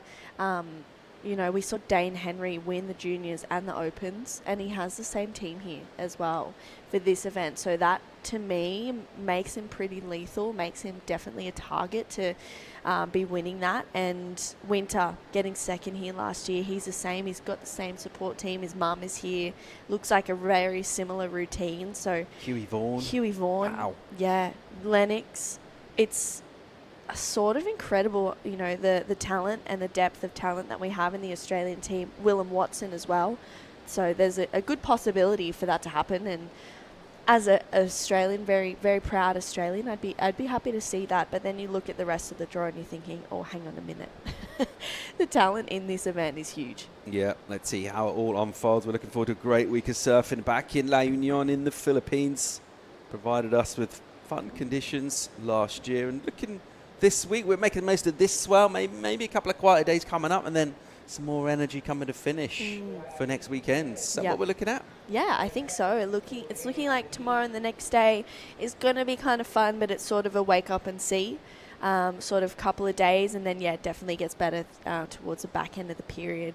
We'll have the first international longboard QS also starting after this, but that looks like it's so far long range. Looks like it could be pretty big. So we're just got to deal with what we got, and we're lucky that it's kind of pumping right now. Yeah, it's one of those places as well. It's definitely something I picked up last year where you got the forecast. There's also definitely some of those more local swells, and you expect it to be small, and there's fun waves out there. So really is one of those places where you do use the forecast, but just come down in the morning. I'd say it's a lovely temperature in the morning, isn't it? Yeah, it's so nice. Come with your little cup of coffee and have a look over the sea, and it's all kind of purple and pastel coloured. And it's the best way to start the morning, Paul.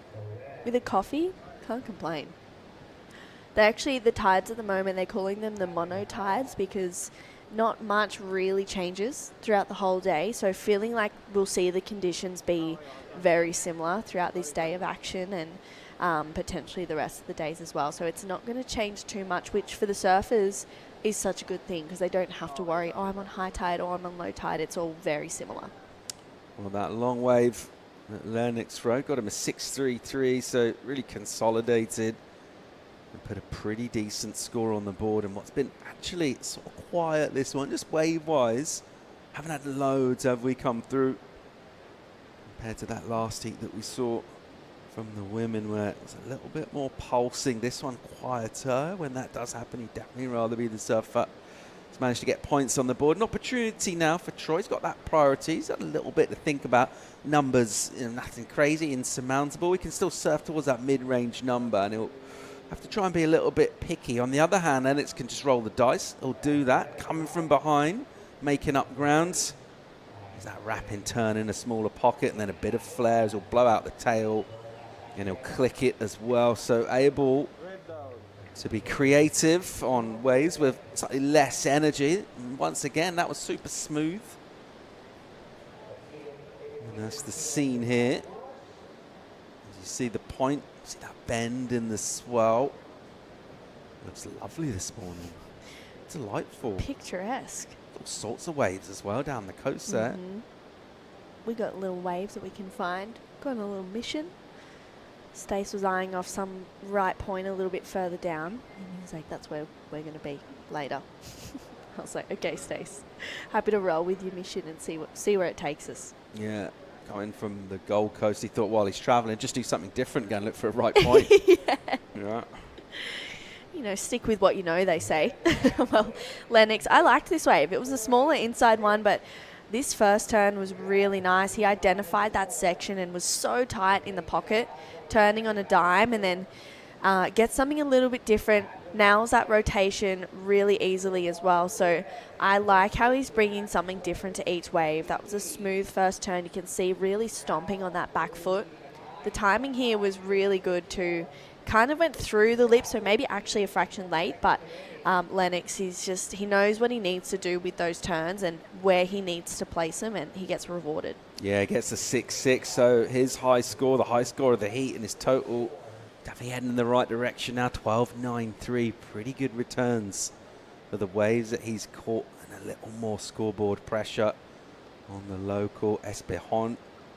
Surfing in this event with his brother Toby, and he's just hasn't really, well, he's not ridden a lot of waves, just 2 of them so far. That priority for him, he's waiting for a set to come through, something significant, and it just hasn't really happened for him. And meanwhile, around him, Lennox has been able to be busier. So sort of crucial stage of the heat now, under 14 minutes to go in the elimination round. Just a little extra pressure as well, because you think about this event, you've had a bit of a while to consider your participation and what could be, and just how big it is on this stage against this level of surface. No one wants to go out the first elimination rounds. Sad times. It is. We're not loving, I don't love saying goodbye to competitors. 13.5 on the clock here, a little lull in the action. Time for a quick break from World Juniors here in the Philippines. More live action, men's elimination round, right after the break.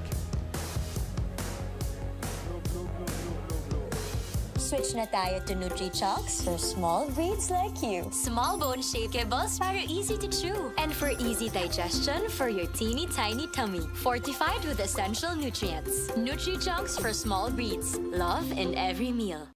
Di mabilang ang uwian na naging kabang-abang. Kasama ang pambansang manok. Magnolia, 100 taon na at hihigit pa.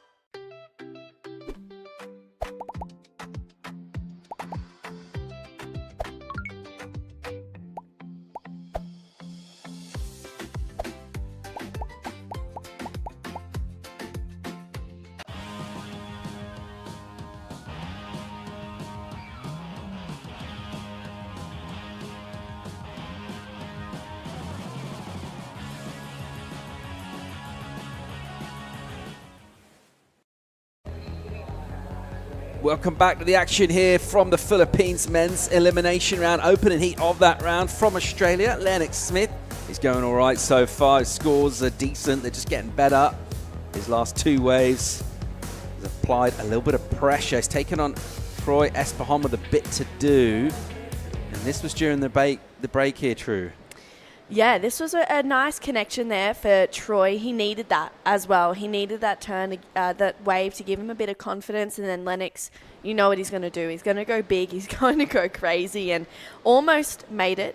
Unfortunately, just, coming unstuck. But Lennox is so good at those turns. He's so good. He's got that wow factor in him. And when he brings it out, you're thinking, oh, Lennox, you should be doing this all the time in Arashi. And he had a great year on the QS as well, a 2nd in the NIAS Pro. We got 3rd in the Tara Pro QS 6000 as well in Japan. So he's no stranger to being in the pointy end of a draw.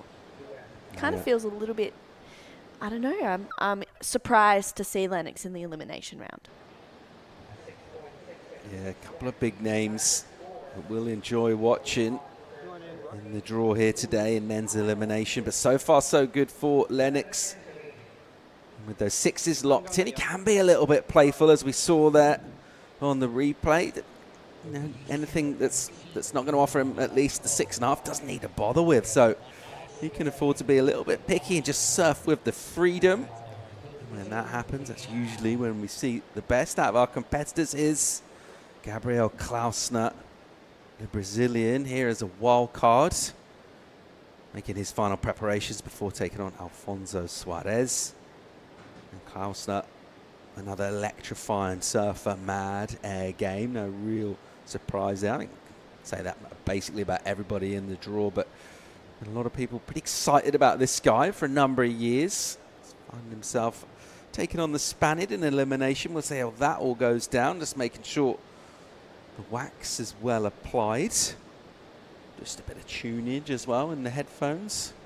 Get psyched up. What's your preheat song, Paul, if you had one? Go for something a little bit emotional. I think maybe like a power ballad. Oh, wow. I'm not sure about the fast music. You go get super psyched, you go out there and you kind of just sit down. Yep. And then you just sort of wait for a while and you Yep. wait a bit more. So and then you go, and it feels like it's all unraveling. Yeah. Suarez will trot down the beach to the keyhole to paddle out. I'm thinking something, a power ballad. Yeah. Something, yeah. I love maybe, that. maybe a bit of Adele. Love. Huge. Huge. You know, just really find something from deep within. Yeah. Just speaks to your soul. Yeah. Maybe a little cry on the beach and then go out and surf a heat. Wow. And then Just cry, let the and then emotions cry out. afterwards as well, again, in the interview with Stace. Yeah, Because it's all just a exactly. bit overwhelming. Here we go. Here goes Espejon, backhand from him. Gets forward on the board to drive it. And as quite often happens here, if you see one really lined up from the takeoff, can go into a bit of a hole. And he's having a heat where he's just out of rhythm. Almost every set that comes through seems to go the way of Lennox, who will also have prio now. Yeah, it's a little bit unfortunate for Troy. I feel like we had a lot of west in the swell yesterday. We want a little bit more north in it, and you can sort of see those ones that do line up and look really good. But then, yeah, it's hard because there's moments when you're thinking, I'm just going to try and go this, try my luck. If I get 2 good turns in it, then I'm looking at a good score. But for Troy, yeah, as you said, Lennox has just been on the best waves of this heat so far, and it's really just caught Troy out a little bit. You familiar with the work of Self-Esteem? Yeah. Do you know who she is? Rebecca Lucy Taylor? Do you know her? No. Yeah, maybe her. Maybe her. Okay. Yeah. Depends how many Okay. heats I'm surfing. Obviously, I'm loving this. I might need a couple of tunes. Yeah, maybe a bit of Self-Esteem. All right. Bring it on. Maybe we'll have to psych ourselves up for the next comps. What are you running? What have you got? I mean, you actually do surf heats, so this is slightly less hypothetical than mine. What's on your playlist? I am a big Paolo Nutini girl. Okay, yeah. All right. Before, so that would be I didn't even the know he was go-to. still going. Yeah, I love him. He actually released a new album a couple of years ago. It's really good. But I'm old Paolo Nutini before the heats. Yeah, Vintage. like mid, sort of early 2000s. Yeah. That was the sort of era, wasn't Yeah, it? the Candy album. Love it. Love it. That is my go-to. Just over 7 on the clock here. Lennox Smith, one of a very strong contingent from Australia here at World Juniors this year, kicking off our 2026 season once again in the Philippines. And he's going all right in the heat here. Couple of 6s. Good enough for a big lead at the moment over the local. Troy Espejon, who's struggling to find rhythm and scores, needs a big number, 9-6. He's going to do it in one wave. Still got time to get 2. A couple of 6s will get a minute, and that's really where his head's got to be at the moment. Just find a way and connect with it. Yeah, really.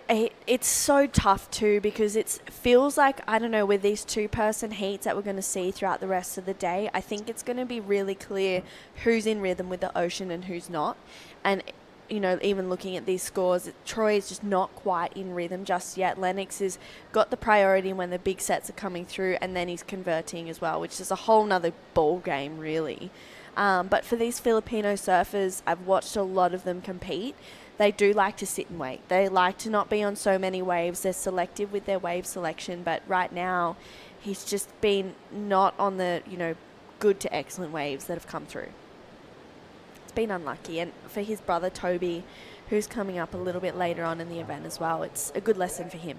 Here's Smith again. Just chops his line down with a snap to set up. And a bang up of a closeout turn. He'll get a little crunched. And down. A little grimace from him as he would have loved to have made that turn. So priority back now with Troy and an opportunity for him here. And with 5.5 on the clock, I hear what you're saying. I think we need to see a little bit more of a busy approach, though, don't we? He needs some scores here. He's going out of competition here unless he can earn himself some points. So he needs to just really catch pretty much the next wave that comes through, put a score on the board, get a bit of momentum going, a bit of energy. Yeah, if you're not on waves, you're not giving yourself the opportunity to get a score. And that's a really tricky position because you do want to be sitting and waiting for the good ones, but then it's like, hey, if there's not a whole lot of good ones coming, you almost need to manufacture that score. And if he can get into the sixes and above, then he's in a position to really challenge Lennox for that lead. It's a really tough one, but with 5 minutes to go, you want to be, giving yourself any opportunity you can.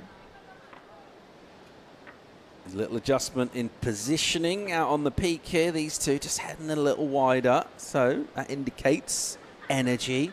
We'll see lines fill in here and a little bit more purpose to the paddle cadence of Espejon. He'll just let this one go as it will go a little wide and soft. What's behind it? Is there a wave for him, or has it just really kind of dragged him off the peak a bit?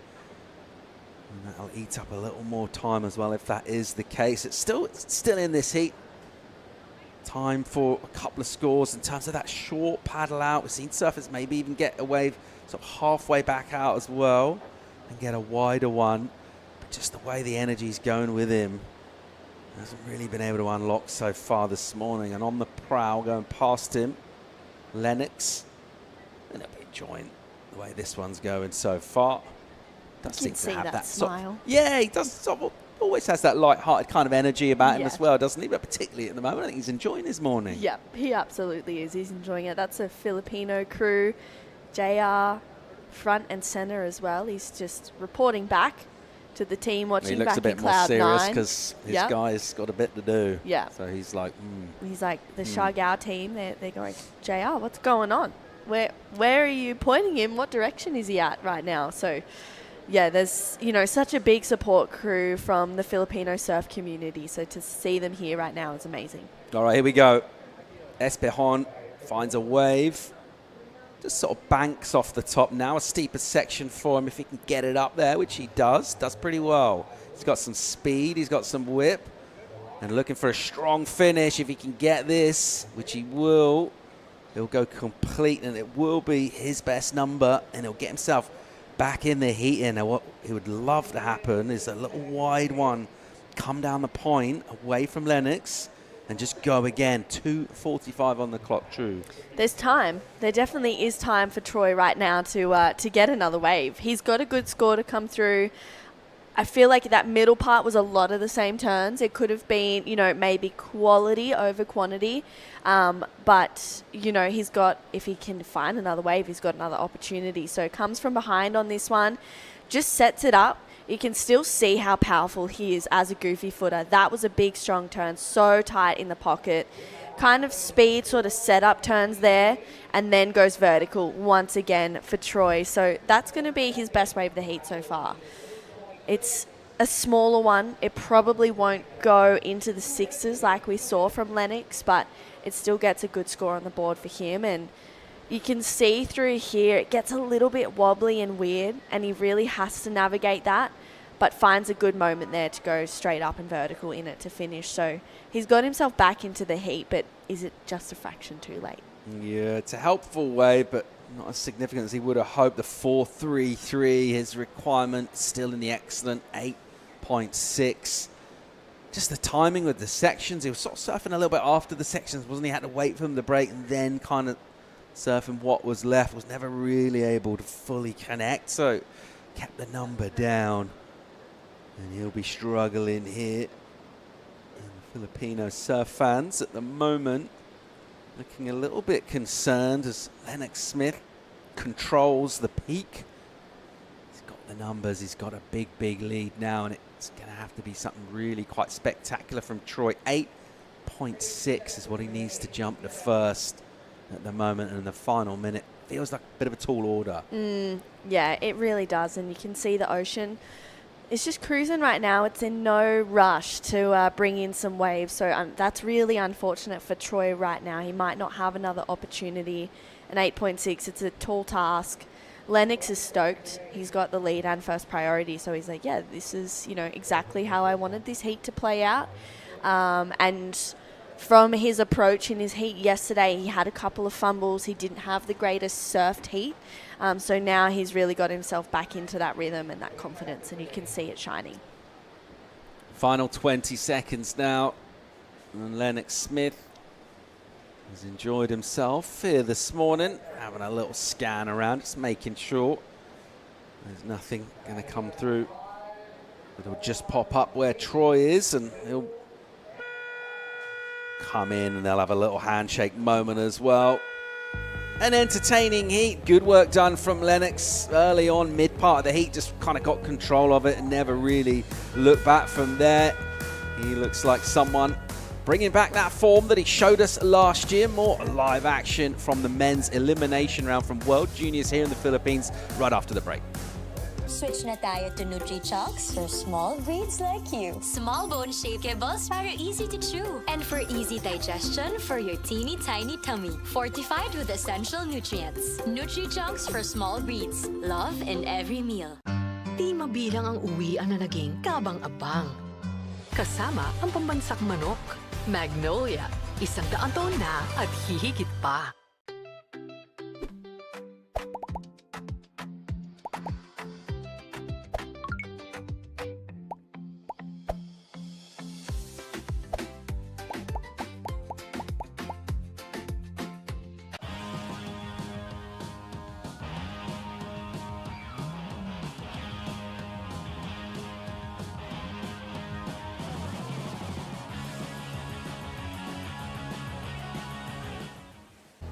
Welcome back to Mona Lisa Point. Looking beautiful this morning.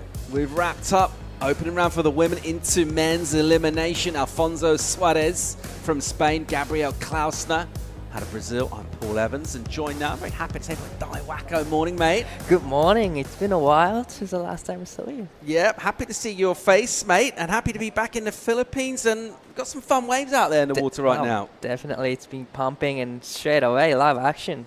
All right, Klausner just kind of snipping down the line and then scything into a turn. Gave that one a bit of energy. And he's looking to really just try and find a lip. It's been a little bit pockety. There we go. Big spray from him. And then this section will just continue to offer. It's a nice combo to finish. Definitely. We don't really see the inside section, but did really well on the first couple of sections here. Floats the section, come around the section, and tried, there's a little bit of downtime there, but still find the section. And wow, there's so many turns he did on this wave. Definitely, that was a money turn. Beautiful carving turn from Gabriel. And this is where we don't really see often at this point. But there's a bonus section right here. It's a great combination, like you said. Really nice finish from him. Multiple turns, just swinging away. Interesting to see him. Just the way that board responded, didn't look super drivey, did it? So obviously going for something that's like really maneuverable to try and curry favour from the judges. Speaking of someone that's gone well this morning, Lennox Smith from Australia in that last heat getting the win. Let's go down and have an interview with him with a special guest reporter, Huey Vaughan. Let's go. G'day, Lennox. How you feeling out there, mate? Yeah, feeling pretty good out there, mate.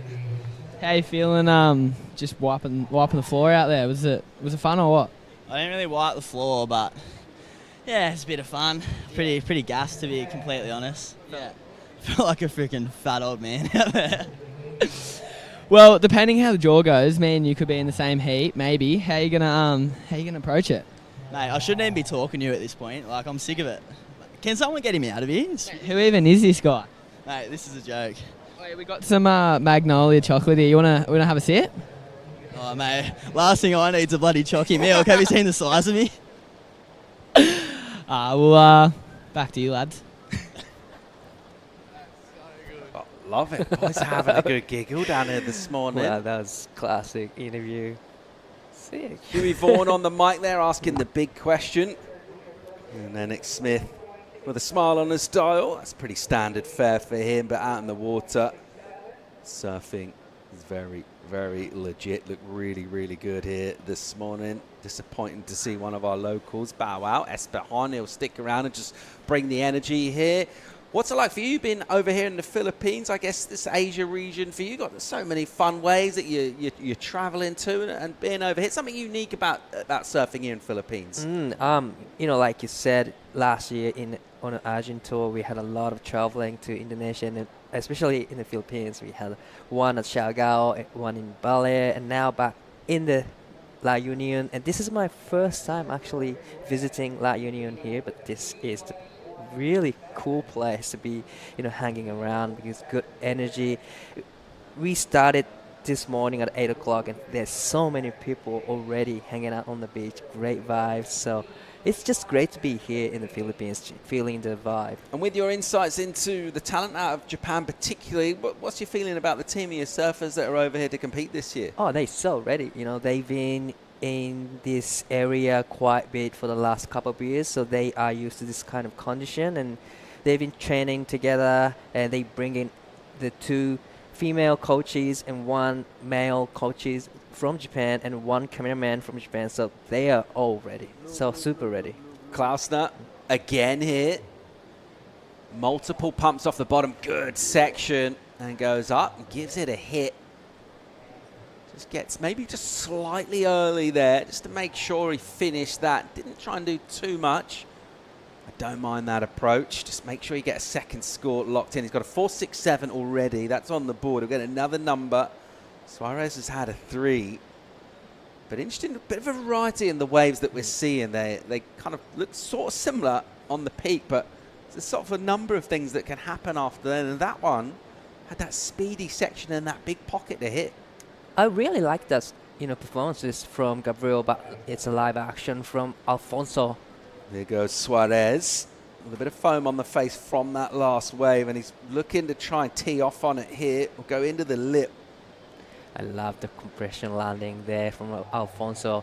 Did a great job to get the 2 combination turns from that wave, and one single maneuver actually get you a good point. Yesterday we see Anol Matsuoka getting 1 single backhand attack gets her 6-point right. So, really love the performances from Gabriel on the last wave as well. There's still this is 7 minutes in and just start of the heat. They're just trying to figure out where to sit and what kind of wave they should get. Just feeling things out for the moment. We'll get a number to come in for Suarez as well. It's not an enormous one, but it will be helpful just in terms of himself finding momentum. So this was that closeout bang from Klausner.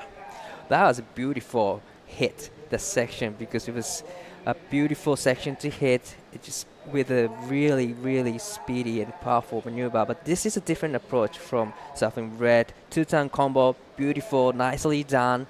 Great finishing time as well. Quite a tricky one, wasn't it? He got that foam on the face. It's quite hard to get that momentum going. He did pretty well to join up the dots here. Definitely, he did a great job to just, put the 2 turns in the tight condition. And like you said, it's really hard to surf on the foamy wave, but he did a really amazing job to be able to put the 2 turns in. Sets on the peak with priority. Out the back, it is Gabriel Klausner, the Brazilian. He had a look at a couple of waves, realized they're a little bit straight, paddling back out. Suarez just lurking himself a little wider and thinking, could I maybe get a wide one? Wasn't to be the case. We'll go back and continue towards the peak. And with 2 waves apiece, there's a narrow lead at the moment for Klausner, but nothing majorly significant as yet on the boards. Alfonso Suarez out of Gijón in Spain, Asturias region, beautiful part of Spain, and some amazing waves around there. Generally speaking, a lot of our surfers from that region, they're coming from the Basque country, so further along.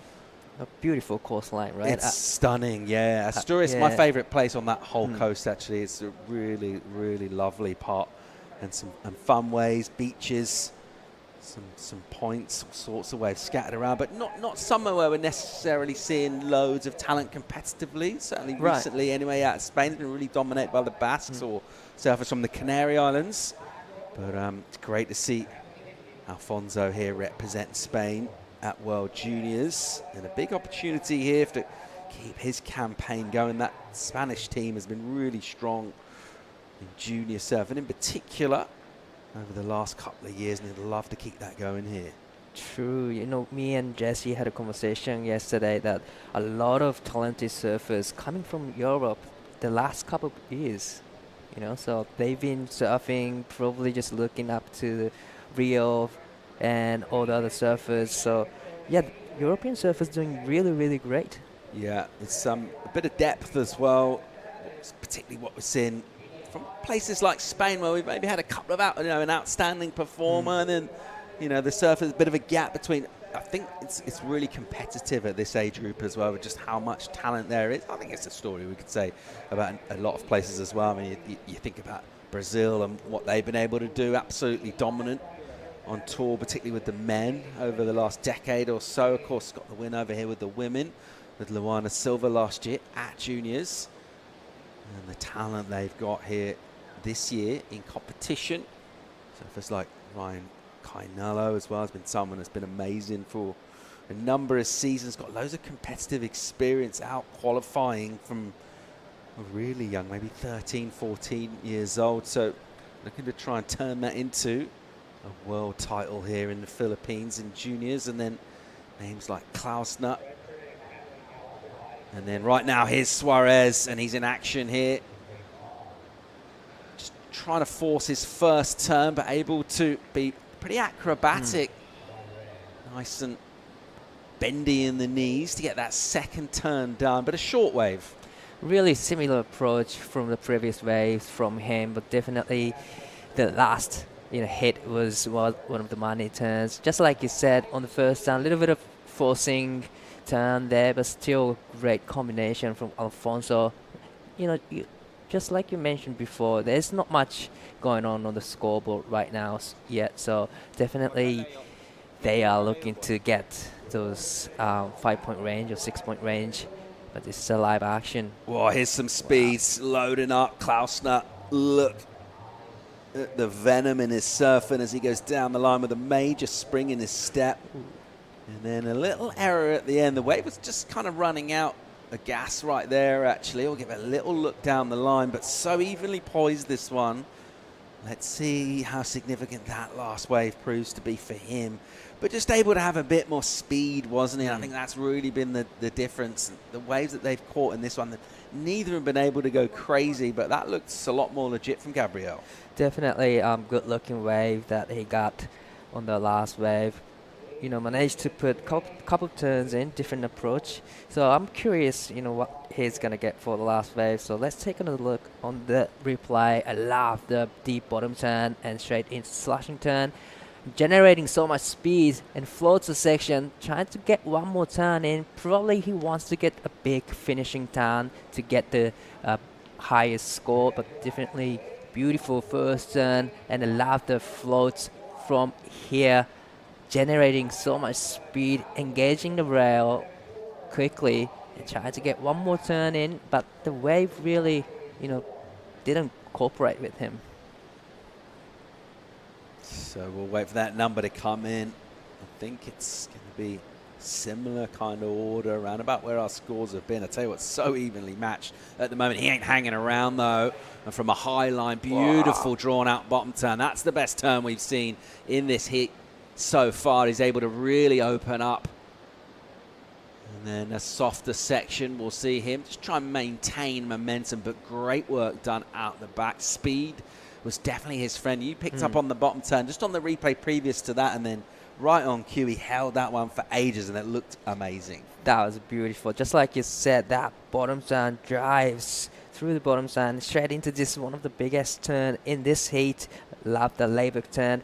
But again, probably he wanted to get the finishing turn there, but you can see where he took off the wave. It was more like inside down the point. So definitely you can approach to the deeper section, and like you said, it flattens out really quickly. So probably, surfers want to get the wave up the point.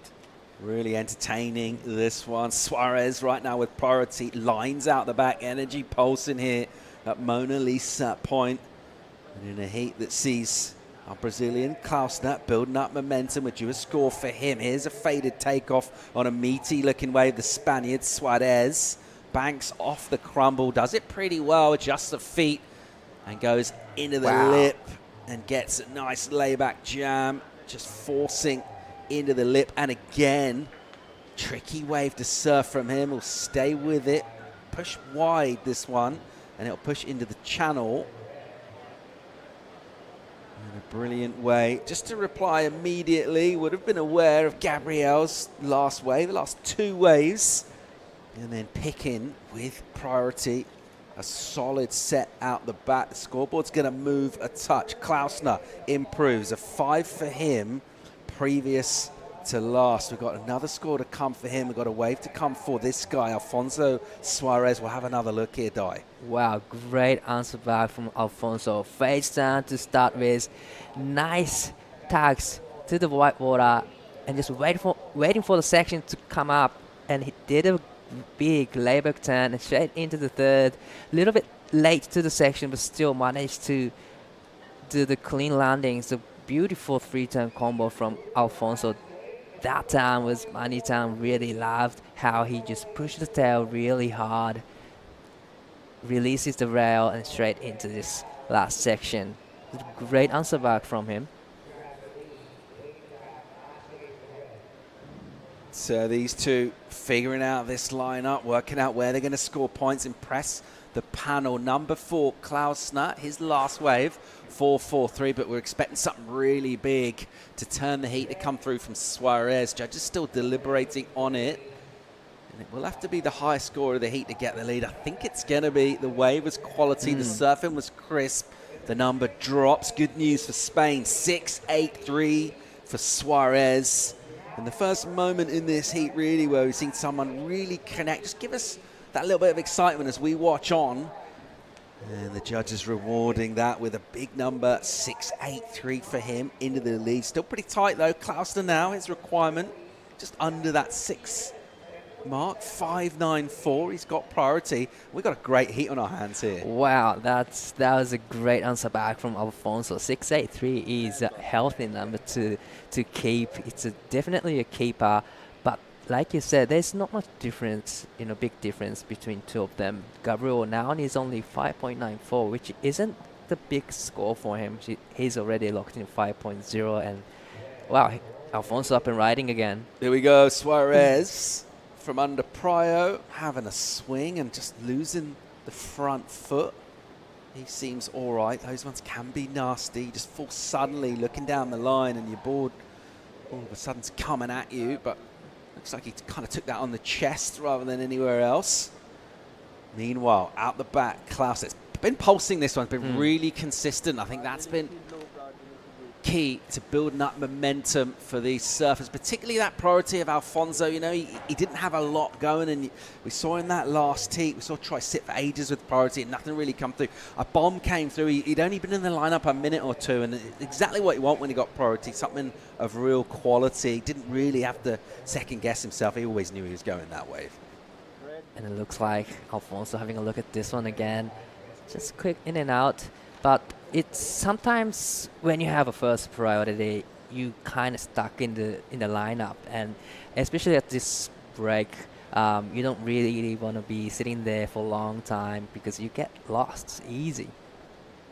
Particularly, younger surfers over here for juniors, maybe not as experienced in surfer-on-surfer competition.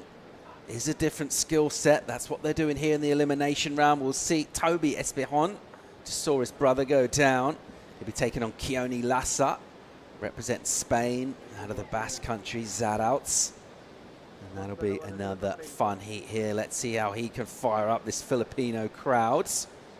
They'll be bringing the energy for him. He'll be dialed in with all of his preparation and good energy, good juju from the crew around here, willing him on to success. Right now out in the water, it's just simmered a touch. We put a lid on it for the moment. It's really, really well poised. Klausner, the Brazilian, priority is with him, but he's in second at the moment. 5.94 is the number that he's looking for. And a little while just to think about that right now. Suarez, he'll be going, all right, I've gone up high 6, close to 7. I've locked in with the best wave for sure that's come through. The energy is with me.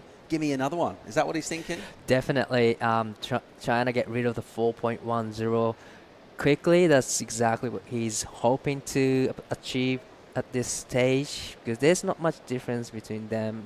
5.94 is the requirement for Gabriel, so definitely Alfonso wants to have one more wave before Gabriel actually gets set.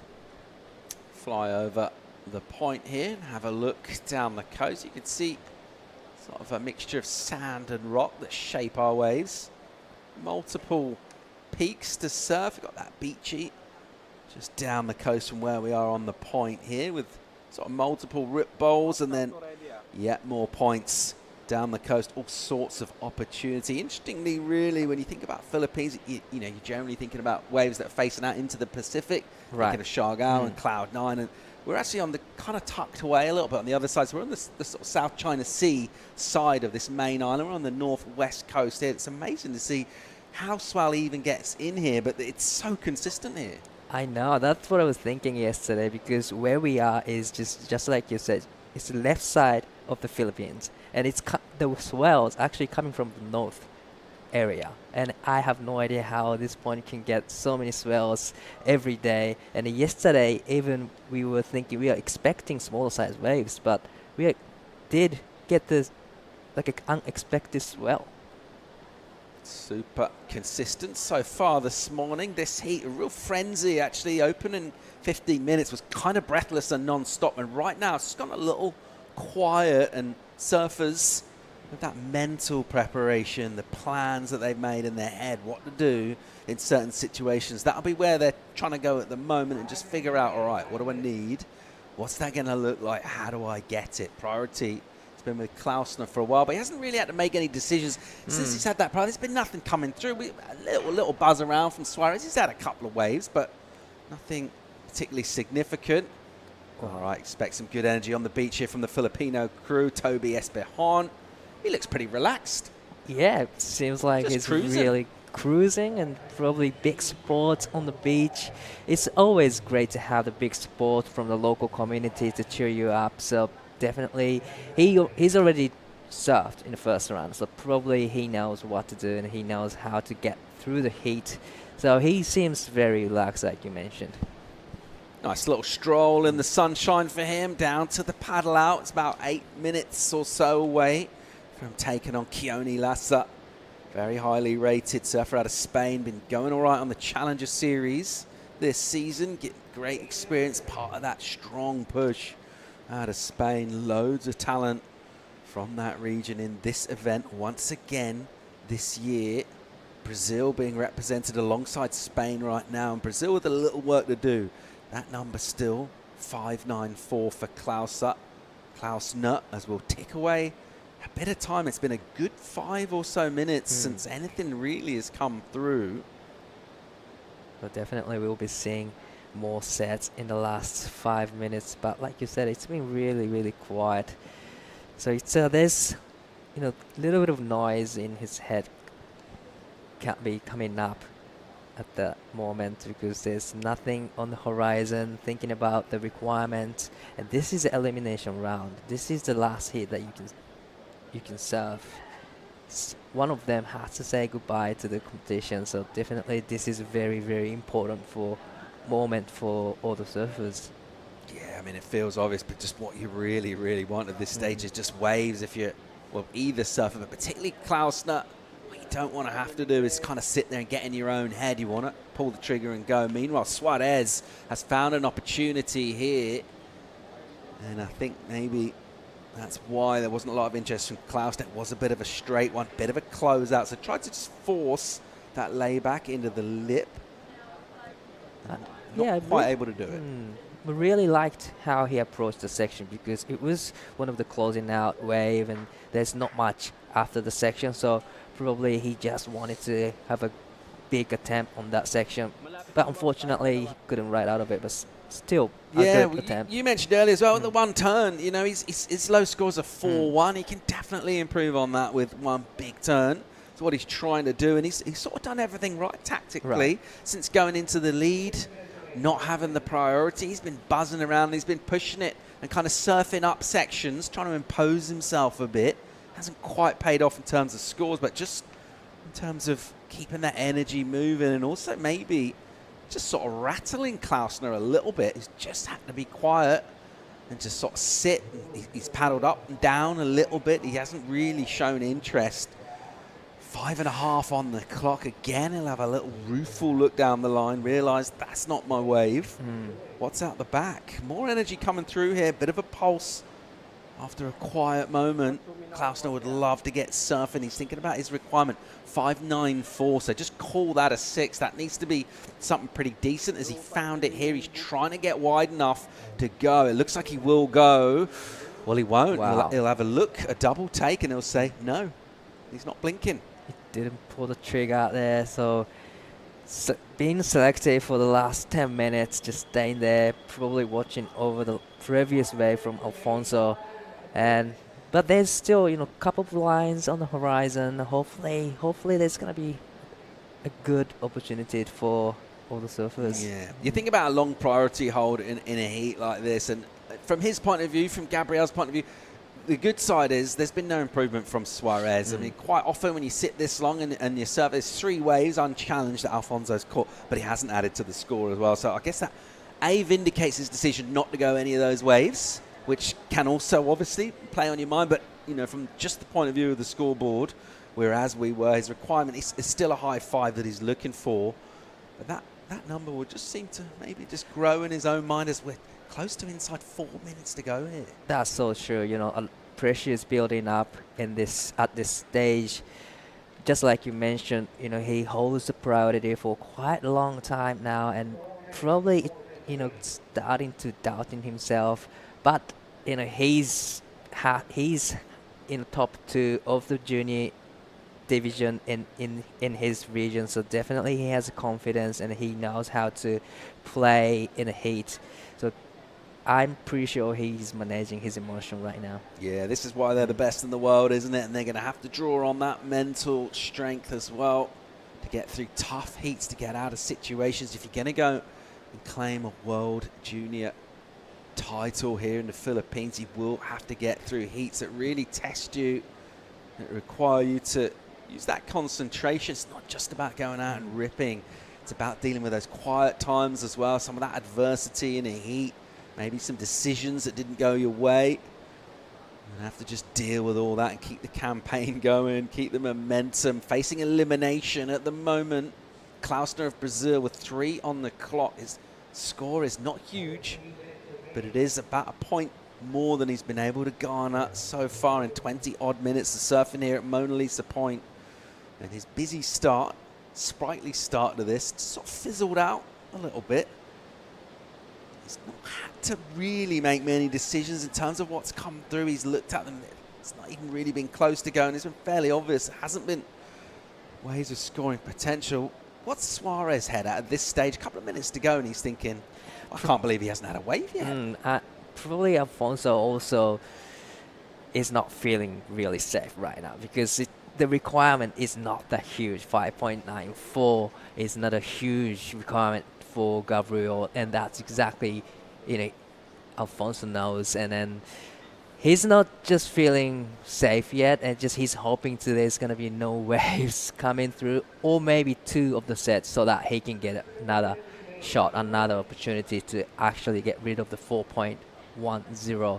So there's a little bit of pressures on both of them, I reckon. Inside the final couple of minutes here, 1:50 on the clock. A little paddle, a touch deeper from Gabriel Klausner, the Brazilian, over here to try and secure further World Trophy silverware for his great surfing nation at the moment. He's facing elimination from the Spaniard Alfonso Suarez with a speculative paddle on the shoulder. That wave won't let him in. 1:20 on the clock now, time ticking away. It will be down to probably just one opportunity now for Gabriel. As you mentioned, Suarez with that 4-1 is vulnerable, and he just wants rid of that as well. So anything that he thinks that will offer an improvement, he will go. We're going to get down to the final minute here. It's really surprising to see how this one absolutely pulsed. First 8, Right. 10 minutes was non-stop. I mean, they're just catching waves, getting straight, not even really sitting on their board, and then it's completely quiet. Last 10 minutes, probably no sets for the, opportunities for all the surfers. Fonso just stayed with the same scores, didn't improve his situation, so definitely it's been really, really quiet. But Gabriel, looks like there's something coming. All right, here we go. A little bit of a kick of the feet and maybe a bit of desperation. What do we got here? This is it. 20 on the clock. Klausner up, looking for 5.94, driving down the line. Small away, but a great turn. Tons of spray. There's another. Drifts the fins. Really, really technical. He'll go up and tag the lip again, and he ain't done yet. Another section. Once again, just tagging it. Where has this wave come from? He'll get the finish as well. What clutch decision-making, surfing. He kept a really cool head out there, and that wave came through, and you think about that number, he's got a great chance of getting it. Wow, what a finish from Gabriel. Like you mentioned, it was a testing moment for him. He pulled the trigger. He did everything he could do. Couple good turns, needing 5.94. Wow, it's going to be really close. Crisp surfing, no downtime. It looked good. I really love the looking of that wave too. Love the first turn, throwing back into spray. And then this turn, really loved little bit throwing the tail slides there and straight into the third turn. And this one actually keeps getting him the opportunities. And the last time was huge, so he just ticked every boxes. Just ripping in here, and what a way after sitting for so long to respond. Chasing down a number, really mistake-free surfing as well. Just kept that energy up throughout the ride, didn't he? You can see the concentration from him, and this is that mental strength that you're going to need to go deep into the event here. And right now it's with the panel of the judges, but you can see that wasn't that sort of claim where he's trying to sell anything. That was really just with himself. Definitely. He was having that conversation there going, that's exactly what I was waiting for, and I did what I needed to do. The numbers in, it's the high score of the heat. What a heat that was. A dramatic finish. Brilliant surfing for a 7.33. Heartbreak for Spain and Alfonso Suarez, but well done to Gabriel Klausner and Team Brazil, as he will swing through to the next round with a bit of momentum as well. Dramatic scenes here at Mona Lisa Point for World Juniors. Time for a quick break. We'll keep the action going for men's elimination round. Jesse Starling coming in for the call. Stay tuned. Di mabilang ang araw na naging espesyal with the best tasting Magnolia Gold Label Vanilla Ice Cream. Magnolia, 100 taon na at hihigit pa.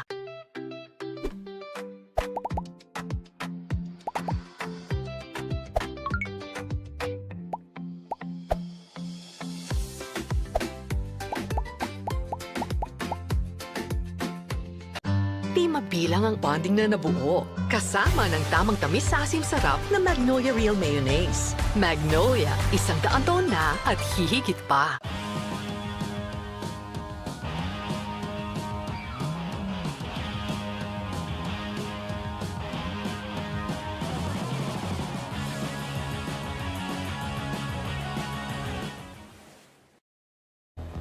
How good is a buzzer beater finish? Exactly what we got in elimination round heat number 2. We saw Gabriel Klausner taking out the win. Let's see who does it in this heat. Elimination round heat number 3. Keone Lassa taking on Toby Esperjon, one of the last hopefuls for the Philippines. Hoping to go all the way, but he's got a big task of the Basque countryman. My name is Jessie Starling, joined in the booth by the one and only Di Wacko. Di, exciting end to that last heat. That was exciting heat we had. Last 10 minutes, there's no set. Gabriel holds first priority for 10 or 15 minutes, but this is a first wave from Keone. Great backhand attack, allowed first turn, a second turn, great combination. There was not much opportunities after that, but still great combination. But yeah, 10 minutes of holding first priority, and it just last 10 seconds, got the wave, It needed 5.89 and gets a 7-point line. So He didn't just surf it to the score either. He absolutely detonated that wave. It looked so incredibly classy. And I mean, he's going to be absolutely fizzing right now. Stace, how's the Brazilian going? Yeah, Gabriel's feeling really good. Well done, mate. What a great finish. Yeah, it was gnarly. I think I made the drop, was left in 30 seconds, so I knew that wasn't the good set wave, but I knew the wave was good and had the potential in it. So glad I made the score and advanced for the next. You had a tricky hit yesterday, but it must have been nice to identify that wave and execute that like you did. Yeah, yesterday was horrible, but I was happy that I had the second chance, and I was with my girl there, and I needed to reset, and I talked with my friends. Vitor gave me a call and cheered me up, and I had to get the focus and make the hit. What about when you finished that wave? Were you pretty confident? Yeah, definitely. I know it was the score, but surfing the wave was scary. My legs was shaking, but yeah, happy to get a good surfing done and again make the hit. Awesome job, well done. You've probably got a lot of friends and family tuning in at home in Brazil. I think it's pretty late there. Did you want to say good evening? Yeah, most of my family and friends are probably watching, so I want to say thank you. Obrigado por tudo. Se não fosse vocês, eu não teria a cabeça para fazer essa bateria, então estou muito feliz. Junto. Good news, you win a Magnolia chocolate milk. Well done, Gabriel. Batterman Zemal. What a win. I'd like to win a chocolate milk. Definitely. You take that. I'd love to have one. Yeah. I reckon we can make that happen for you, Right. Di. We could get you a chocolate milk after this stint in the booth. But you know what? He seemed quite cool, calm, collected for someone who just got a buzzer beater finish. And he said his leg was shaking on that way, but Wasn't giving nerves through the camera, was it? not really at Yeah. all. Zero pressure, zero nervous on the screen. Yeah, he looked just super, honestly, just relieved maybe was what was going on. But right now in this heat, though, we do have a new matchup on our hands. Keone Lasser, that opening wave at 417, is looking to back it up here again. Great looking bowl. That connection is exactly what we're chasing from these surfers. Vertical in the pocket. Now shows us his rail game. He's got hung up on that foam a couple of times, so he's going to get vertical one more time, really in control of his equipment. And as far as this competition goes, that's the most informed we've seen Keone Lasser on a wave. Definitely beautiful surfing from Keone. One of the small size waves, but first hit, that was a vertical off the top in a critical section. There's not much steeper wall after that, but definitely that first turn will be a money turn and get him a good score with that just one turn. Yeah, Keone looking really sharp. We spoke about it a couple of times. His dad, an incredible coach, Julian Lasser, he's down there on the beach, not just supporting Keone, but a lot of the Basque countrymen, a couple of the Spaniards as well. We think about the Etchebarri sisters. They're working with Julian as well. And then he goes on from here to straight to Pipeline, along with all of those competitors actually for the next Challenger Series. So these guys surfing at elite levels across the world. Definitely, and he had a 9th finish at Brazil CS event, so great result, and then straight into the World Juniors Championships, and he's looking really sharp. Now, we got to talk, Gabriel obviously getting that really clutch finish in that last heat, but there's no more heartbreaking feeling than being the other guy in the heat. You've been leading the whole time, 10 minutes, no waves come through. Last 30 seconds, there's no more heart-wrenching feeling than seeing your competitor just absolutely annihilate a wave needing a score. Definitely, and Alfonso did everything he could do, because last 10 minutes there's no way that he could improve his situation back to live action. Wild card here, Toby Espijon from a really prestigious surfing family from Siargao. Unfortunately lost his brother in an earlier round, but Toby goes down as well. So you can see he's got that energy, that flair about him. He wants to keep flying the flag for the Philippines here at the World Juniors. Just needs to put a bit more of a tidy performance on than that one. Last score's in for Keone. It's a 4-3-3. But Toby, like we mentioned, Toby and Troy actually really talented brother duo. Oh, definitely talented brothers. And, you know, before his heat started, he was on the screen and he seems really relaxed. He was talking to his coach, his friends, and just hang-fived with the local community. So he looked very, very relaxed. Yeah, a lot of these Filipino surfers get a lot of support from the Bagtik surfers, from Bingo Magtugas, obviously Filma Alapayo sponsors a lot of those local Siargao boys with the Happy Islanders program, and that's how these guys get here. And, you know, having a role model like Filma, who's done a lot of time on the QS and now is in more of a mentor role, it really is starting to trickle down the generations, and you're seeing these Filipino junior surfers, you know, just get better and better with each generation. You know, we think of Noah Arkfeld as well, incredible aerialist. He's too old for the juniors now, but it just feels like the field is expanding for the Filipinos. Definitely. And then I love about the Philippines, you know, every beach has a good community. Like at Siargao, there's Filma that you can look up to, and there's a big community supporting the younger generations, and there's another community at Balea, and another one here. So there's so many big communities in the Philippines.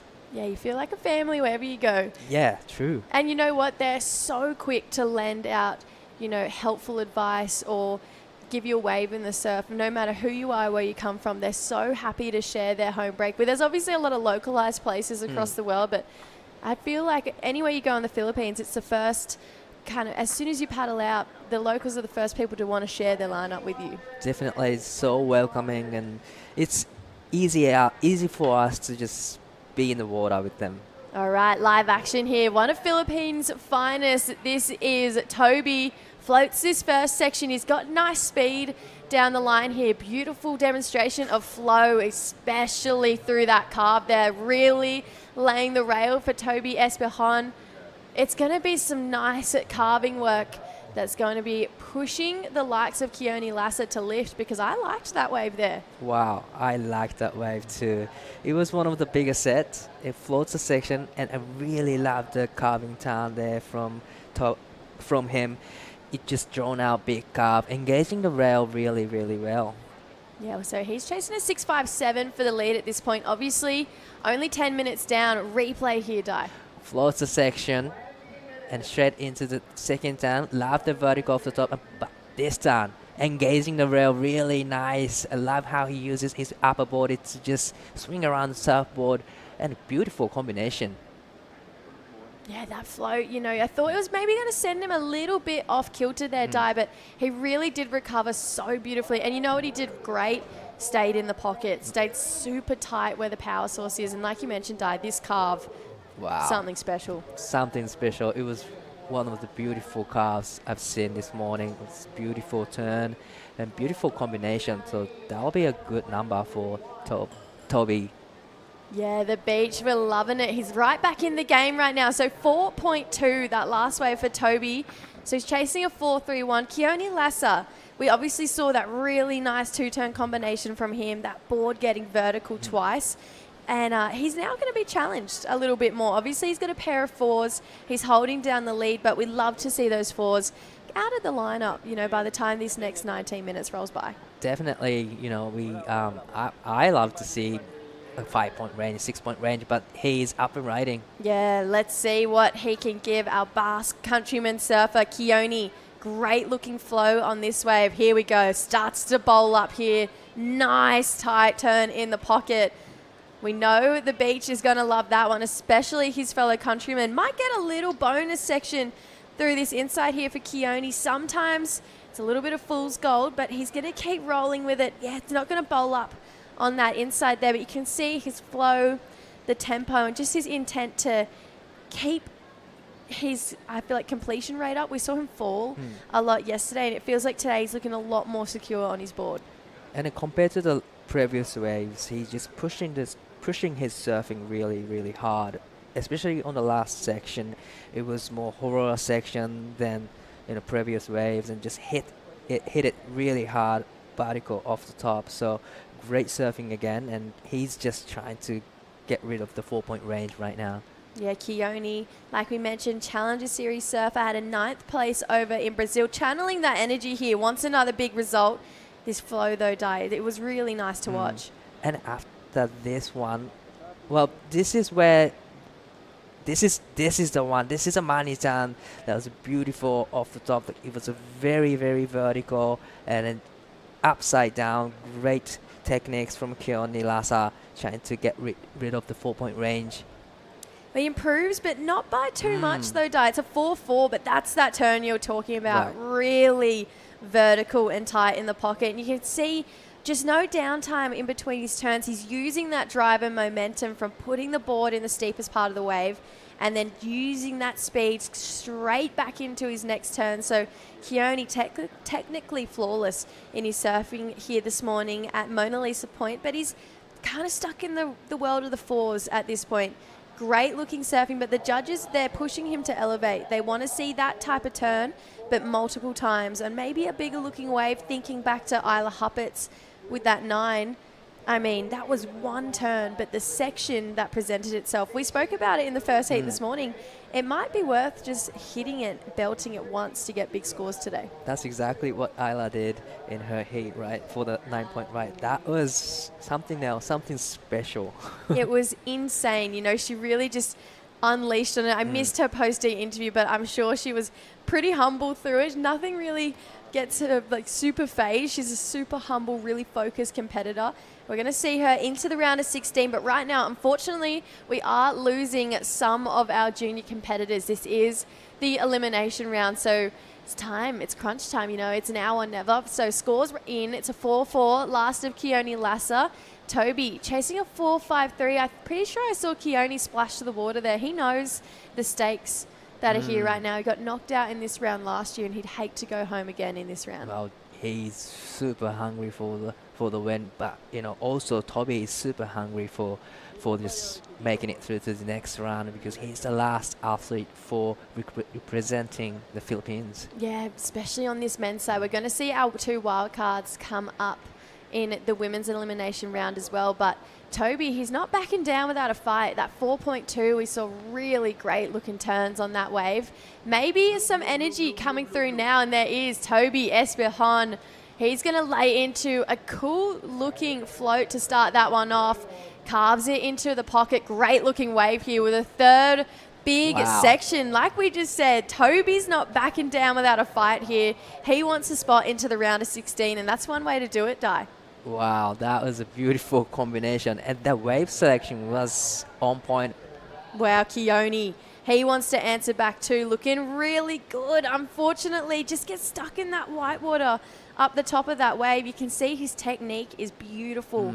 Really vertical turns in the pocket. But Toby, this wave, what a selection. Wow, this wave just kept, you know, giving opportunities for him. Beautiful first and second turn, but especially this last time, big section to hit. He just hit it really hard and timed it right. So definitely it'll be his best score. Oh, scores to lock in. Is Toby Espejon going to go to the lead? We've got 14 minutes to go. Going to have a quick ad break, but stay tuned. We need to know who's going to win this heat.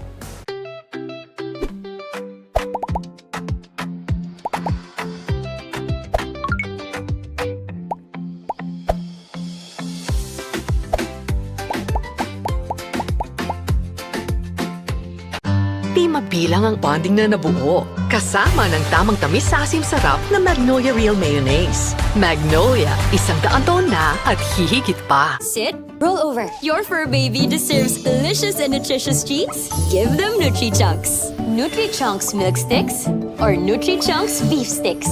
Fortified with essential nutrients. Nutri-Chunks dog treats. Love in every meal.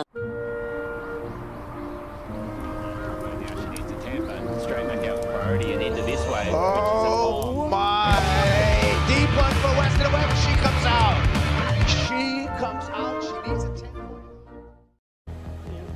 Things are really starting to heat up in this heat. We've got a situation change on our hands right now.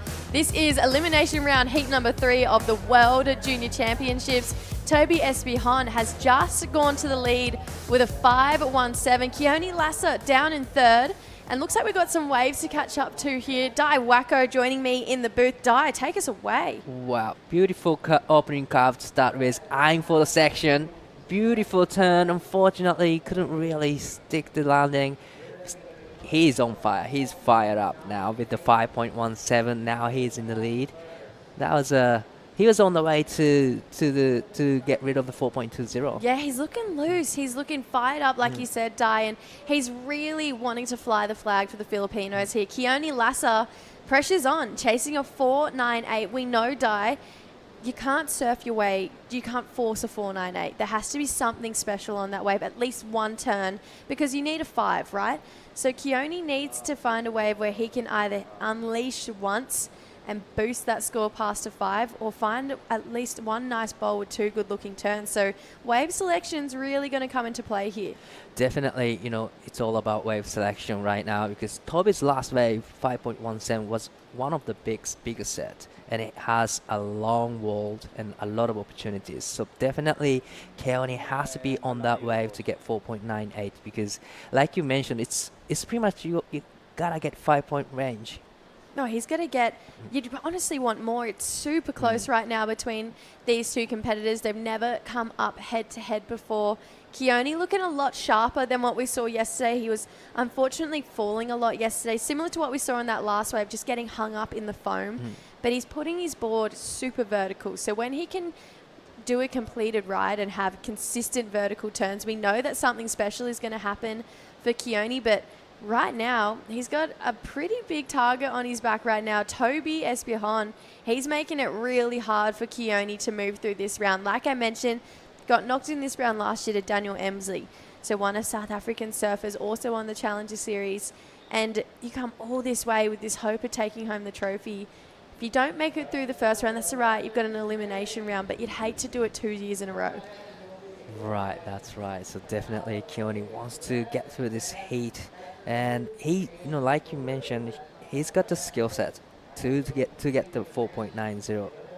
But just, the thing is, he needs to get a wave, the good wave, the right wave, to actually give him a lot of walls or the opportunities where he can hit. And he's got the vertical off the top skill, so definitely it's a key to have a great wave selection. Like we were talking about yesterday, you're a goofy footer yourself. We were saying how we see a lot of these goofy footers need to drive super hard off that back foot, especially when those bowly sections are coming back towards them, and then be able to adapt super quickly when the waves start to fatten out a little bit down the point. Keone feels like he's got that real steep section on lock, but maybe just that transition into those wider sections just needs to be a little bit quicker. Definitely, and probably he's looking for the steeper section, and a little bit of, I would say, probably back off a little bit, not using power too much, just waiting for the sections actually stand up for you, and then just hit the section, because he's got the skill set to hit the section really hard and throwing a lot of sprays. But looks like he's going to be on that wave. Let's see what he can do. Keone needing a 4.98, great looking speed and bowl, but goes down on that first wave. That is not what he was chasing. He knew that wave was going to have a nice bowl on it and did everything right. It just keeps getting hung up right at the top of the wave there. I really loved the bottom turn from him, deep bottom turn, driving through the turns really well, but probably aiming too much vertical off the top, because like you said, it was horror. It was horror, but it was a section that kind of like a further section to me. So probably like a slashing turn to start with, the big curve start with, and then goes to the vertical is the to-go maneuvers. Yeah, Keone's going to have to hit the reset button at this point. 4.98 is the requirement. It really isn't much, but like we said, it's going to need something special. It's going to need something that's going to make the judges say, oh, easy, that's a 5-point ride. Toby Espihon, on the other hand, he's looking at better, a 4.2. Just lost his little brother out of the draw in one of the early rounds to a pretty informed Lennox Smith. So not only is he going to want to be doing it for the Philippines, but I dare say he's going to be wanting to do it for his brother as well. Definitely, when you have brothers in the same round, then if the sum of one of you getting through, then both of them are happy. Oh, absolutely. We've got a couple of siblings in the draw. We've got the Espejon brothers, the Echabari sisters.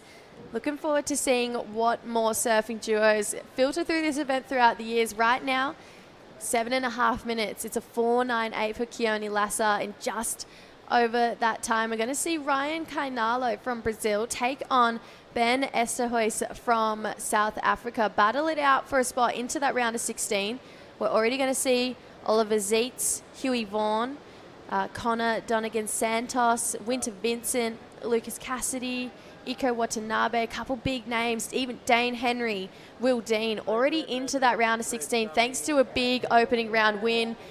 4.98 is what this man is chasing. Great looking first turn. It's on its way late to that second section, but holds on for a finish there. Keone, I really liked that two-turn combo. Bigger looking wave and capitalized on sections even when he was late to the party. Wow, that was exactly the wave he wanted to get. Keone, probably he liked it as well. It's a great two-turn combo in a tight section, especially when a little bit too late to the last a finishing turn, but still managed to ride out of it really clean. So great combination. Yeah, Keone looking good. He looked like he was just getting frustrated and thought, I'm just going to belt this thing. And he did. The vertical off the top and then straight into this big finishing turn, compress really well, really small, and then that was a clean landing. So it's going to be really a great number. Yeah, easy best wave of the heat so far. Judges agreeing as well. It's a 6.83. So Keone Lassa goes back to the lead, and now he's applying a bit of pressure on Toby Espejon. 6.07 is the requirement for the Filipino. You can see a little splash of water there for Keone. He's feeling it, and as you would, pressure on your shoulders, and you over-deliver. You get a 6.83 when the requirement was just a 5. Well, that's pretty much, he was looking for. He didn't probably look for the requirement, trying to get into the 6-point range. He's feeling it right now, splashing the water a couple of times now. Yeah, emotion is really pouring out of our Basque Countryman surfer. Looking to the beach right now, we can see Ryan Kainalo. Ben getting ready. We've got a bit more of an experienced surfer in Ryan. He's surfed in 4 World Juniors, this one being his 4th. And then Ben, this is his first time we're seeing him in the World Juniors over here for WSL. It's going to be an exciting matchup between those two really opposite competitors as well. We've got one really fast, feisty, and one that maybe is a little bit more cool, calm, and collected. So let's see how that matchup pans out in the next 5 minutes. Right now, Toby Espejon needs a 6.07. We've seen some great rail work from Toby, though. It feels like he may be relying on that to get the big score. However, Keone trying to make it harder, was trying to get a reverse done on the end of that wave. Unfortunately, it just looked a little bit hard to get that tail back down, but he's feeling it here, Di. Definitely, he's fired up. Nice floats, so much speed into this last section, trying to get a reverse. Unfortunately, didn't ride out of it, but he's fired up. He's trying to get rid of the 4.40, creating bigger space for Toby. He's doing great now, Keone, with the 6.83. Yeah, Keone trying to stay alive in this competition right now. Has a dream of lifting that trophy above his head. It's about 15 kgs, the trophy. Wow. It's pretty heavy, so you'd definitely be paying for some extra baggage on the way home, but Dane Henry said it in the press conference. He goes, I hope I pay for the extra baggage to take that trophy home. So every single one of these guys wants to be a world junior champion, add their name to a long list of incredible surfers in the likes of Gabrielle Medina, Joel Parkinson, Isabella Nichols, to more recent times, Bronson Mady, Jet Schilling. Toby Espejon, he wants to be one himself, needs a 6, but you can see just that wave, didn't have the tempo he was chasing, and neither that big opening moment on that wave.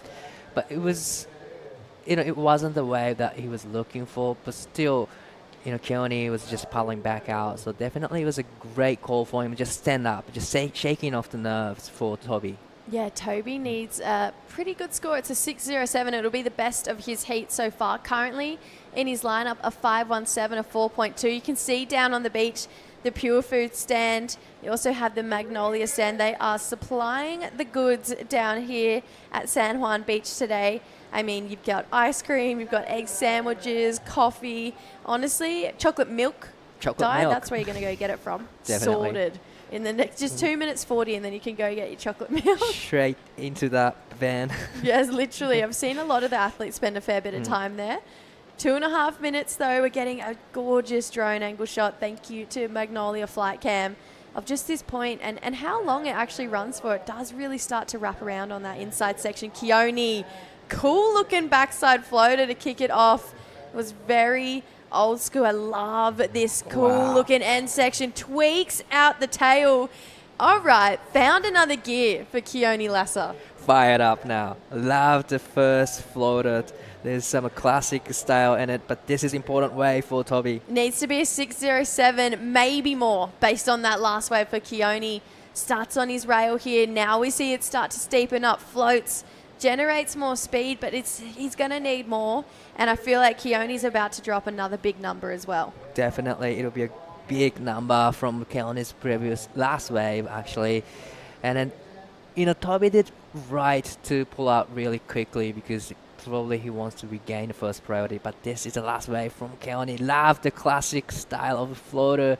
And then there's a little bit of, you know, couple of check-in turns, but this time just releasing the fins, vertical off the top, great landing.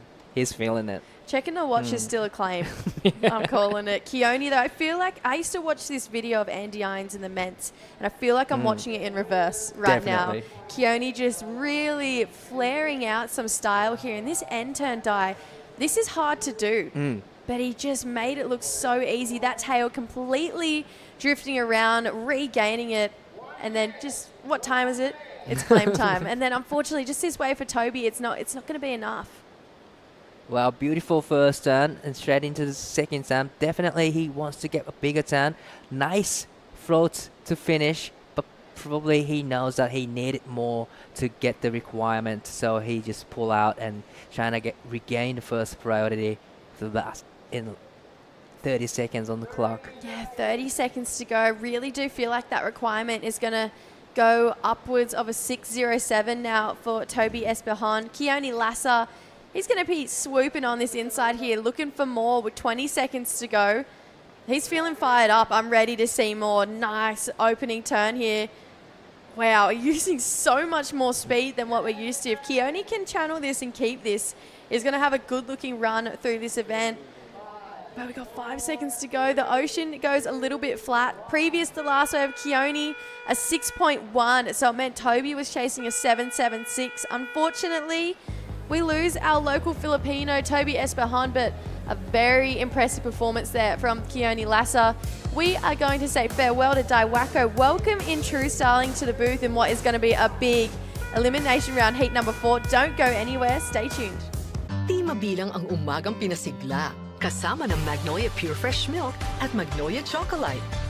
Magnolia, 100 taon na at hihigit pa.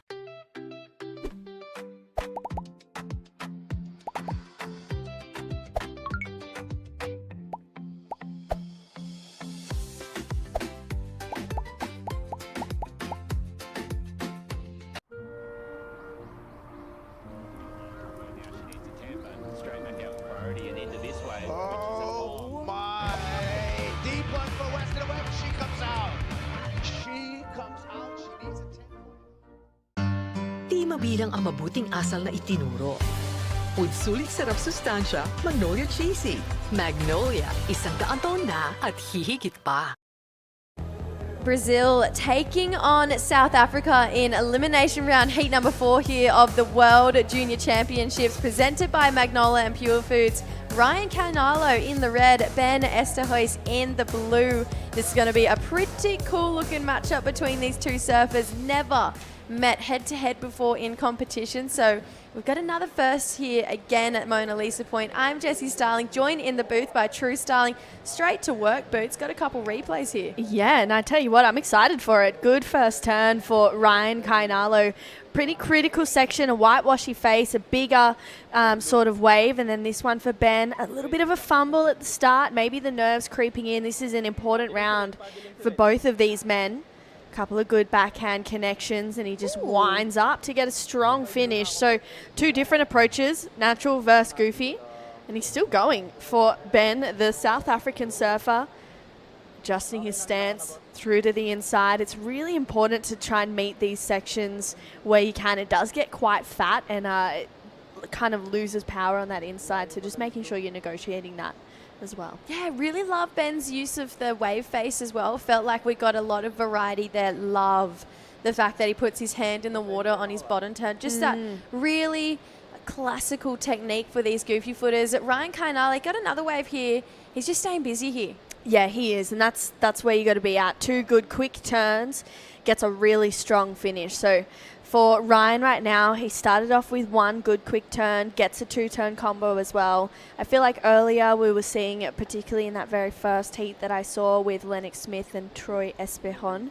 Troy sat and waited for a while, and that sit and wait mentality just feels like it wasn't really working for him. So I like how Ryan is adapting and trying to be busy. Yeah, keep the pace up, keep the energy going in these heats. I mean, there's no point sitting and waiting. You can more times you're on your feet, the more opportunities you're going to have to try and lock in some pretty big scores here, and that's what we want to see from these juniors. These guys want to spot into the round of 16. No one wants to go home in the elimination round, but unfortunately we're sending home 8 men and 8 women today, and we'll be looking forward to seeing that big round of 16 with those big heat wins from that opening round from some of our surfers. Waiting for the first wave scores to lock in. Feels like, as far as first waves go, Ben's going to get the upper hand of that exchange. Looking forward to seeing that second wave of Ryan.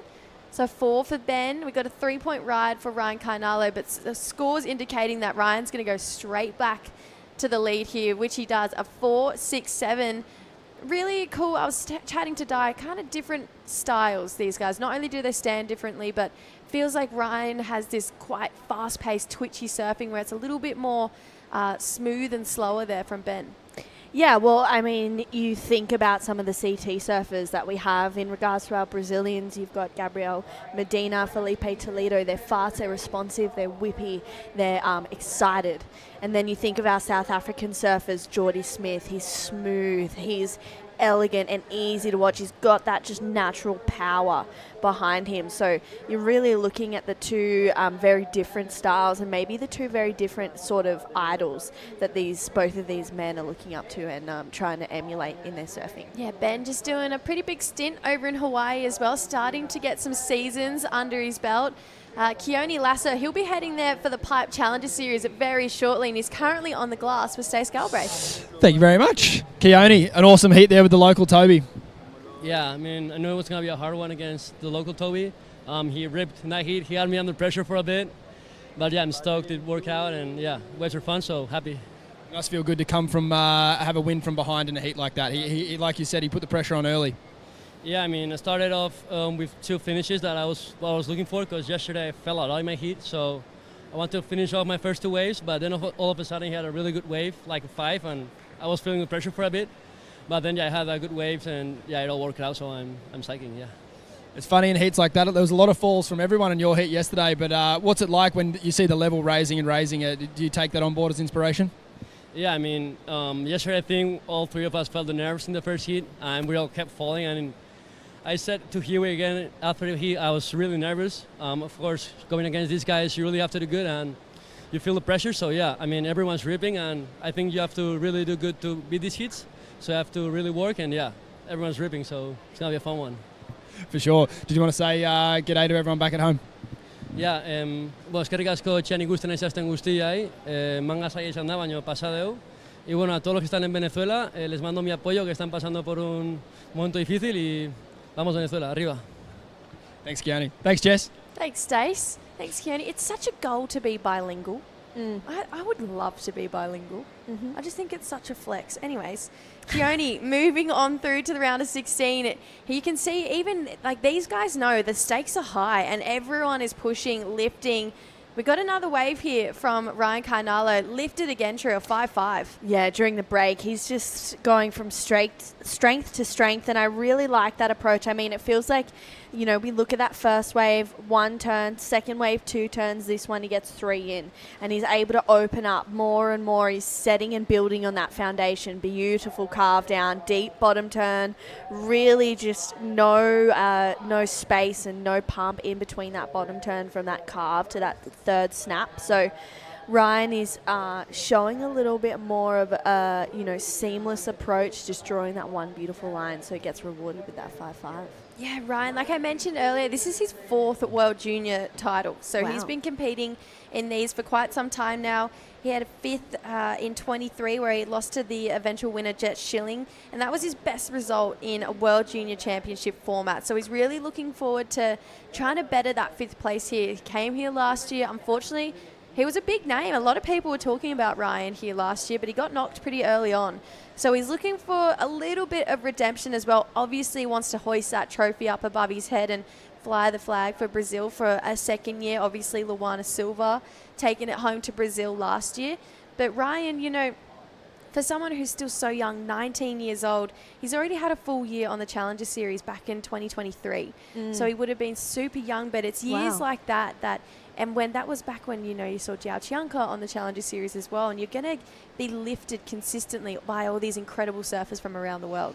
Yeah, and that's such a massive kind of compliment to your surfing, to your experience, and coming into this event as well, you can kind of look back and be like, oh, you know, I had a heat with Jiao Chianca over, in Brazil for the Challenger Series, and that was, I took away so many lessons and so many things like that. So I feel like for Ryan, he's had such a, well-accomplished career already, and this being his 4th World Junior, maybe he's starting to feel a little bit more comfortable in this world stage. Yeah, you can see that in his surfing. It's really translating, especially in this heat. Love how busy he's staying. On the other hand, you know, Ben, first ever WSL World Juniors. This is the biggest week of junior surfing of the year ever, you know, in the world. So this is a lot of pressure. He's flying the flag for South Africa as well. He obviously did that in the ISAs in Peru pretty recently, where he came away with a 9th place over in Peru. But we're talking, it's a really different environment here. You know, it's hot for one thing. It's not a left-hand point break, it's a right.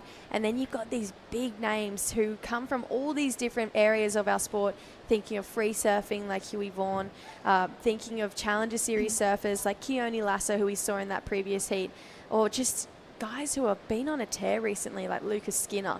So for Ben, this is going to be a pretty eye-opening world to come to and try and still put your best foot forward. And I'm really impressed by the surfing we've seen so far.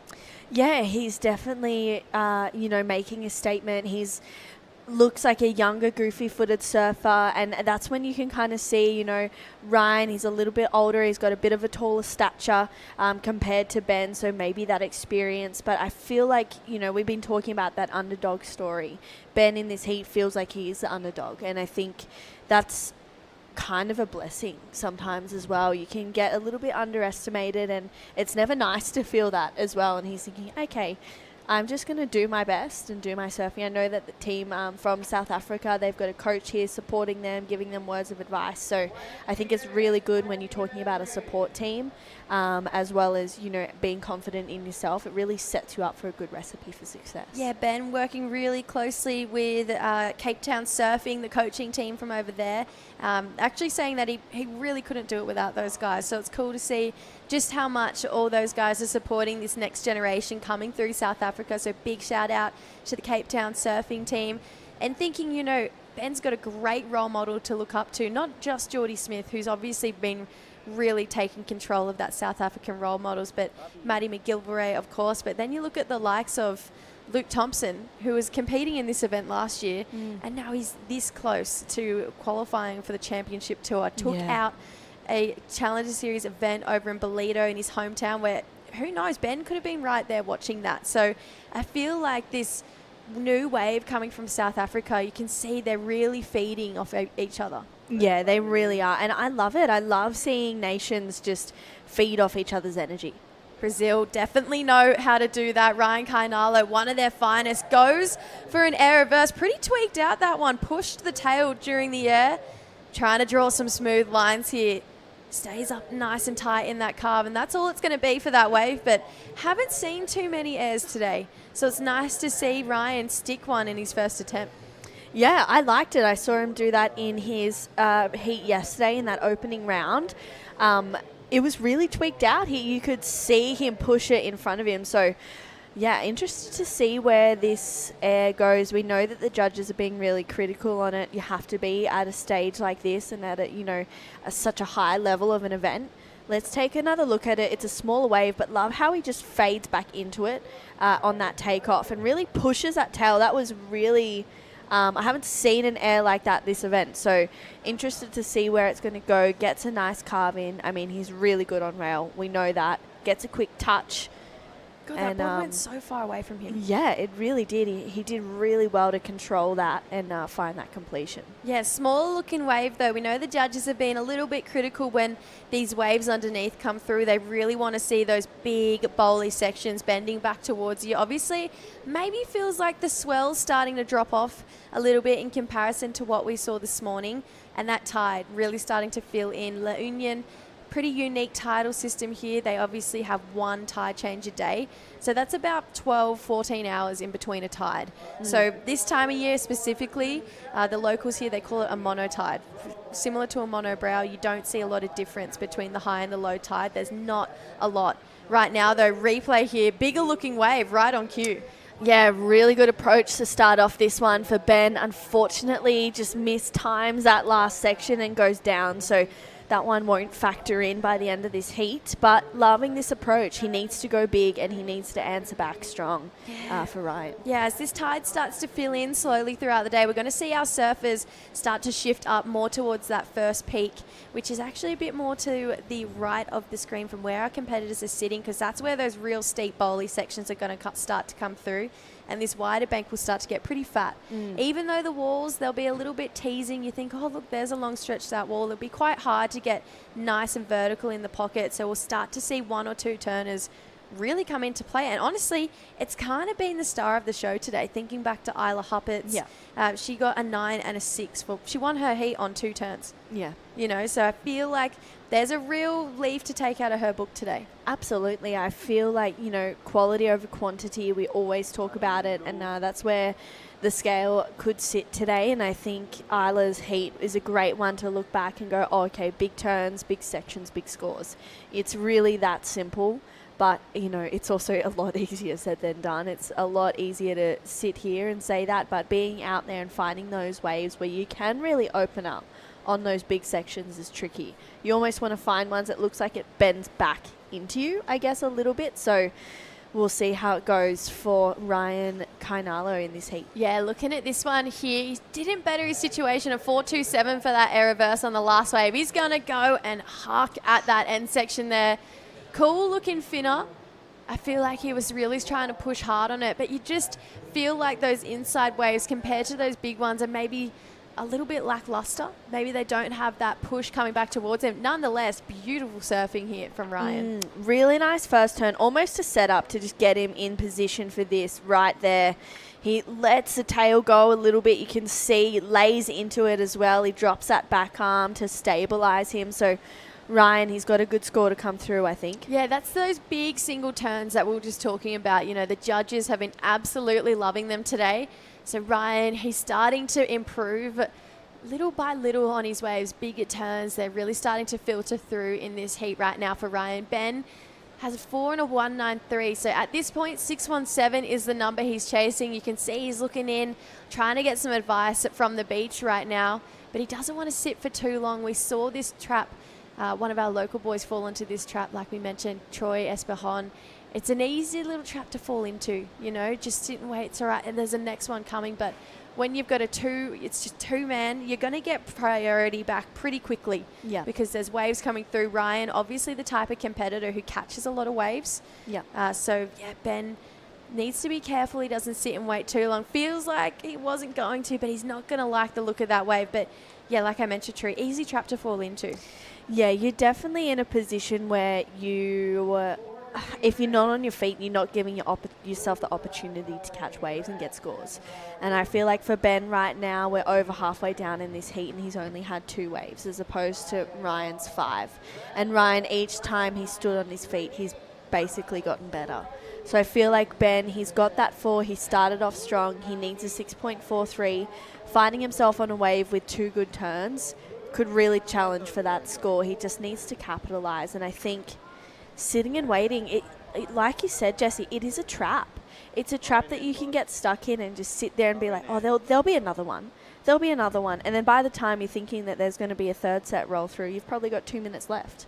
So it's really tricky to stay on top of that and to know when to pull the trigger on the next best wave. Yeah, you're probably not a professional surfer if you haven't fallen into that trap a couple of times. You know, the best of the best. Unfortunately, sit and wait, and maybe sit and wait a little bit too long to the point that the buzzer goes through. So it's all learning curves, and this is why these guys are the best juniors right now. Though Ben not falling into it, getting busy here. Nice second turn. Unfortunately, that rail just getting buried in the top end of that lip there. So you can see frustration. I love the emotion that's just pouring out of these athletes here today. Priority now going back to Ryan. He betters slightly on that last wave with a 4.93. So with 12.5 minutes, Ryan Kainalo in the lead. Ben chasing a 6.43. We're going to go to a quick ad break and see if he can find that right after this. Switch na tayo to Nutri-Chunks for small breeds like you. Small bone shakeables para easy to chew. And for easy digestion for your teeny tiny tummy. Fortified with essential nutrients. Nutri-Chunks for small breeds. Love in every meal. Di mabilang ang uwian na naging kabang-abang. Kasama ang pambansak manok. Magnolia, 100 taon na at hihigit pa.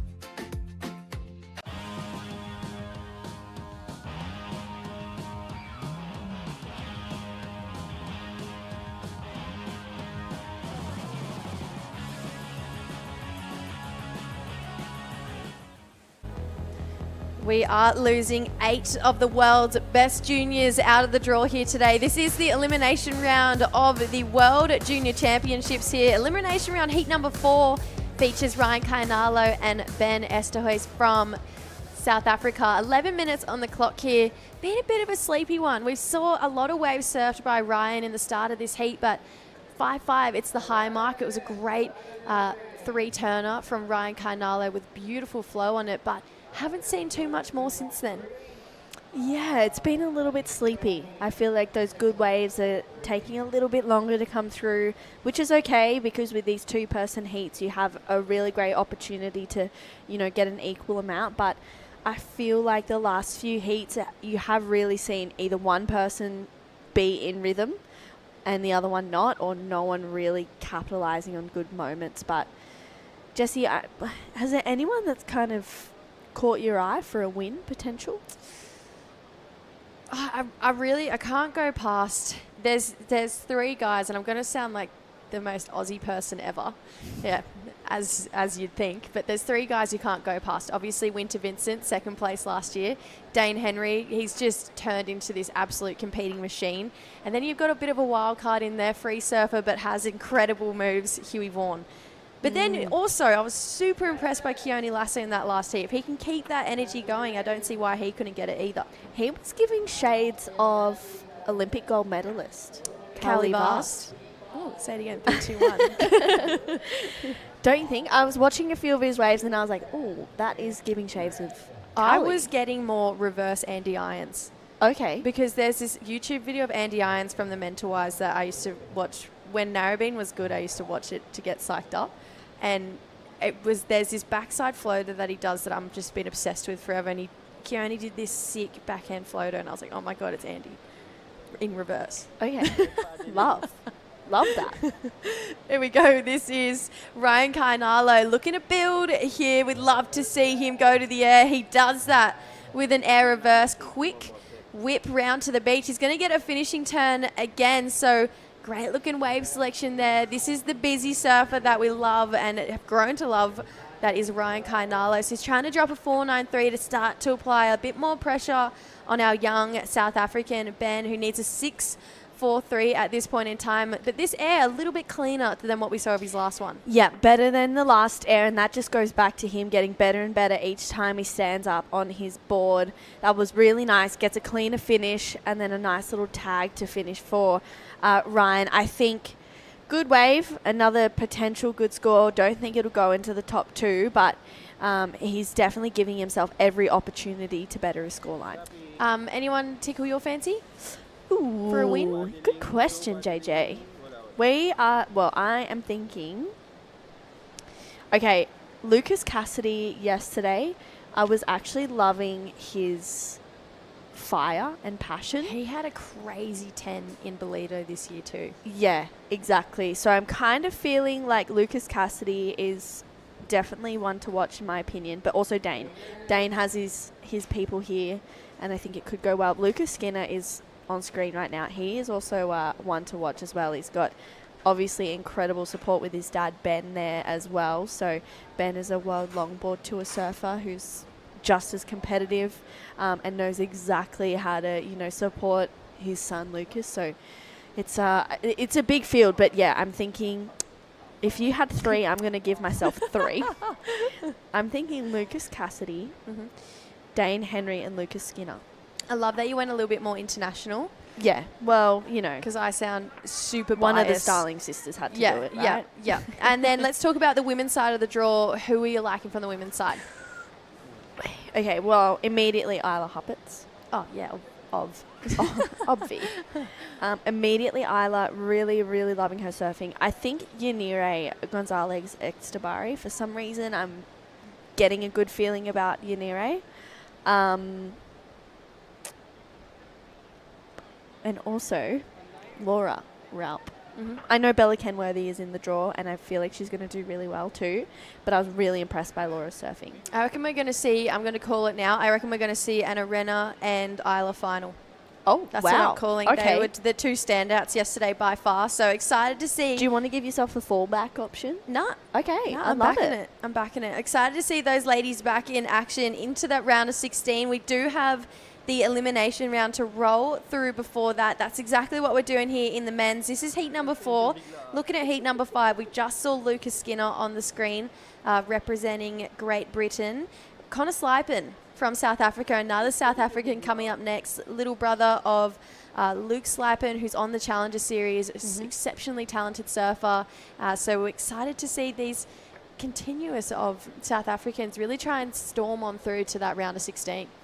Yeah, I am excited to see the South African contingent in this event because I feel like each year they keep getting stronger and stronger. So I'm looking forward to seeing how Connor is going to go in this next heat. It's going to be a really tough one between him and Lucas, I think. They're both really good surfers, different approaches. So it's going to be a really, really good matchup. I think the rest of these elimination round heats, obviously it's high stakes. You know, if you lose now, you're out of the event. There's no more second chances. It's a scary thing, but it's part of the process. Yeah, we can see a lot of the locals loving it down here. They're looking fired up, ready to watch a lot more surfing go down this afternoon. We look at heat number 5, heat number 6, Willem Watson, Kingston Panabianco. So Oz takes on Hawaii, Rickson Falcoa, Dylan Wilcoxon. Another Brazilian-Indonesian affair, and that's going to be pretty exciting. Those 2 guys just not winning their heats yesterday, so they were looking pretty sharp. And then, of course, Israel's Nadav Attar and Riki Sato from Japan. They'll be battling it out in heat number 8 of the elimination round. So excited to see just what comes in these next 4 heats. Right now, though, we've got 4 minutes 40 until we see who is going to make it through to this round of 16. Right now, looking like Ryan Kainalo, he's holding down a pretty solid lead, 5.5 and a 4.93, leaving the young South African at 6.43. True, he's obviously done some great-looking surfing. He's got really nice tempo on his waves, great-looking flow. 6.43, it needs to be something pretty special, though. Yeah, it does, and he has to remain composed. His last few waves he's fallen off, unfortunately, and that's just not going to cut it if you need a 6.43 right now. Ryan Kainalo looking at this one. He's going to jump out of there because Ben, using priority, unfortunately goes down. So he's going to need to hit the reset button there for our young South African. Connor Slipen getting ready. Another South African surfer we're going to see next. Beautiful carve to start this one off for Ryan. Starting to slow down the pace of this wave a little bit. Waited a fair bit of time there. So looking at better a 4.93 is probably not going to do that just off the back of that wave there. So this heat, it feels like it's running away pretty quickly. Yeah, time is the enemy right now. That was a good first turn for Ryan Kainalo. I love how he just opens up the shoulders, swoops through it. But yeah, you can see that wave die out pretty quickly. For Ryan, I think he's just applying pressure really well, and you can see Ben just unfortunately crumbling a little bit. Connor Slipen, he will be flying the flag for South Africa as well. Like we mentioned, taking on Lucas Skinner. That's going to be a pretty solid matchup. Connor with Challenger Series experience. You know, he's surfed on that highest stage, really close with Luke Thompson and his brother Luke Slipen. So he's got some great role models to look up to. And I'm sure he's been chatting to them before he's heading out to his heat. And then Lucas Skinner, who's been on a roll, made 4 consecutive ISA World Junior Finals, and now he's looking to do just that, but here in the WSL. So first time we're seeing him here in this format. Looking forward to seeing what he can do here. He's definitely one of the biggest names that we've got here in the draw. Yeah, I agree. And I just think, you know, looking at the people that's supporting him and the confidence that he's showcasing right now in this event, I think this is going to be a really good battle between these two surfers in this next heat. Cool approaches. Lucas, he does have that sort of finalist experience on the junior side of things, Jessie, as you said, and I think that really is a big feather in the cap. 2 minutes to go here. Priority used by Ben. That's a nice tight turn, a little bit hung up, but gets the hand on the nose to get down. Use some speed. Clicks with another section here for Ben. He needs more through this inside section to really make it easy for the judges to throw a big score his way. Great looking turn here, and again in the pocket. He's got a lot of speed, comes through this inside. He's chosen a great wave, had a good looking pace all the way through. I'm going to be brutal. I don't know if I'm convinced on a 6.43.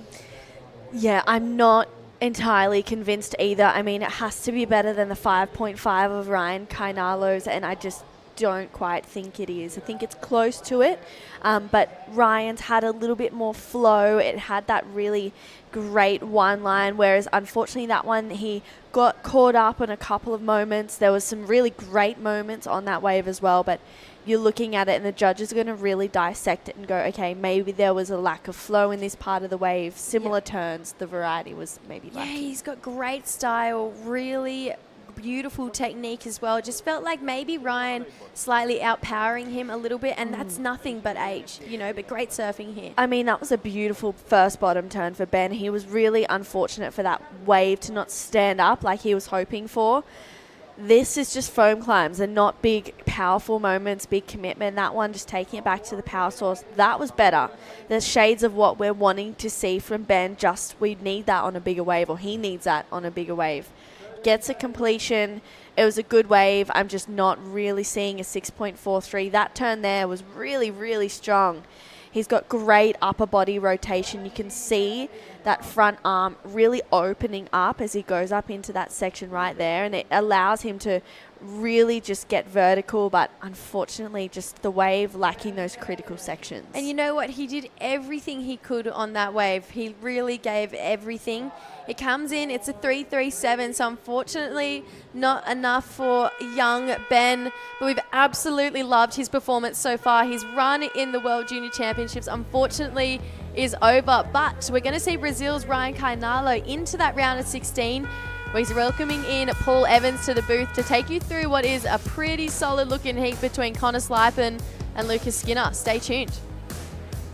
Switch na tayo to NutriChocs for small breeds like you. Small bone shaped kibbles para easy to chew. And for easy digestion for your teeny tiny tummy. Fortified with essential nutrients. NutriChocs for small breeds. Love in every meal. Di mabilang ang uwian na naging kabang-abang. Kasama ang pambansang manok. Magnolia, 100 taon na at hihigit pa.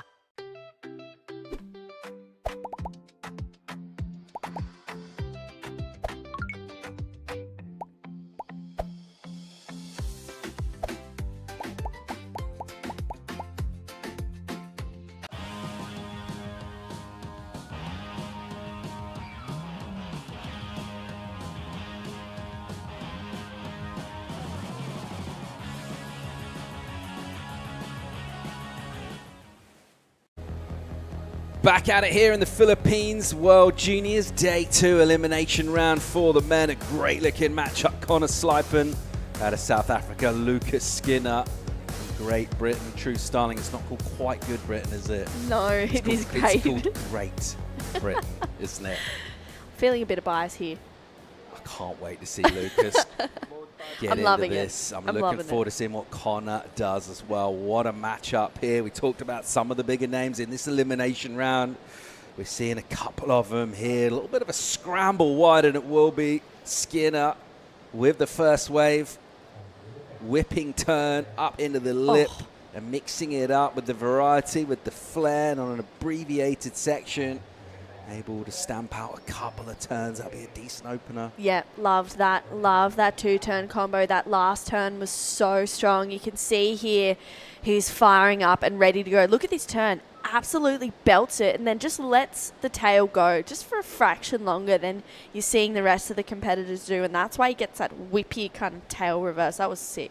I really, really liked that 2-turn combo. Yeah, bit happening there with those two. Just sort of scrambling to get there, and then the speed that Lucas is able to get. Here's the reply from Connor. Quick in and out for him.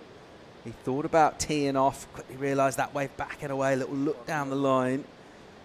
And they readjust as well with his markers on land. So early stages of the heat, the judges will deliberate on a score from Lucas, and haven't had a lot of participation in this event down the years from the British surfers lately.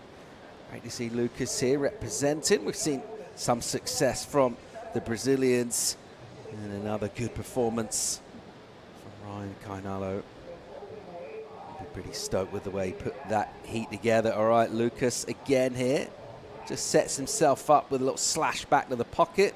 Wow. And then going layback this time, opening up. And already the speed that you can see he's generating, he's going all right. Yeah, he's going more than all right. He's going great, as we would say, Paul. And that, oh my goodness, the variety that we're seeing from these last turns from Lucas Skinner is huge. Just laying back into it, you could see he really extended that turn too. I am loving his surfing right now. That first wave was so strong. He's going to back it up so well. I think he's just started out perfectly and exactly how you'd want for a heat. Yeah, 6-6-7 for his opening wave. That was the 2-turn combo, and then we've got what we just saw go down, a number to come in for that as well. He's going to be in a really good position already in this heat. We haven't seen a lot of that. Someone kind of running away early so much today.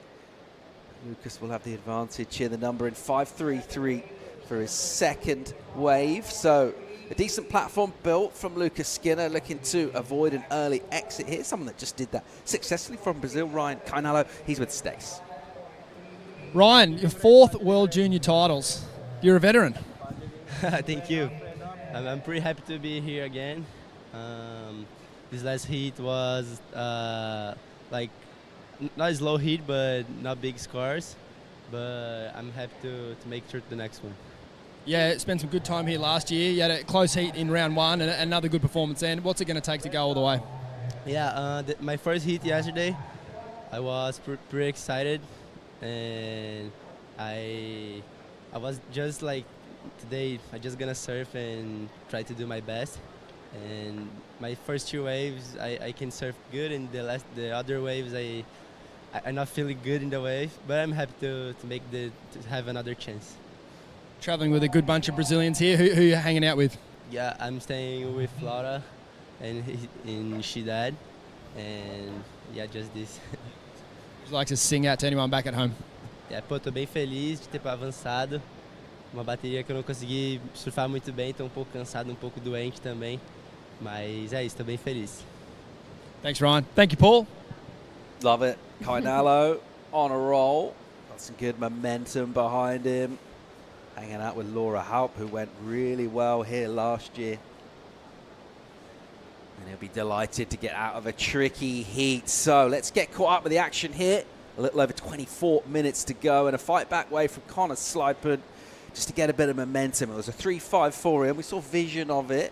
Never really got to tee off on it, but it'll just feel good to get some surfing done. Yeah, absolutely. Just to get your feet in the wax and figure it all out. I think, you know, in these elimination round heats, they add a little bit more pressure. You know, that first opening round, you're kind of going out there, figuring it out. If you lose, it's all good. You're still in the event.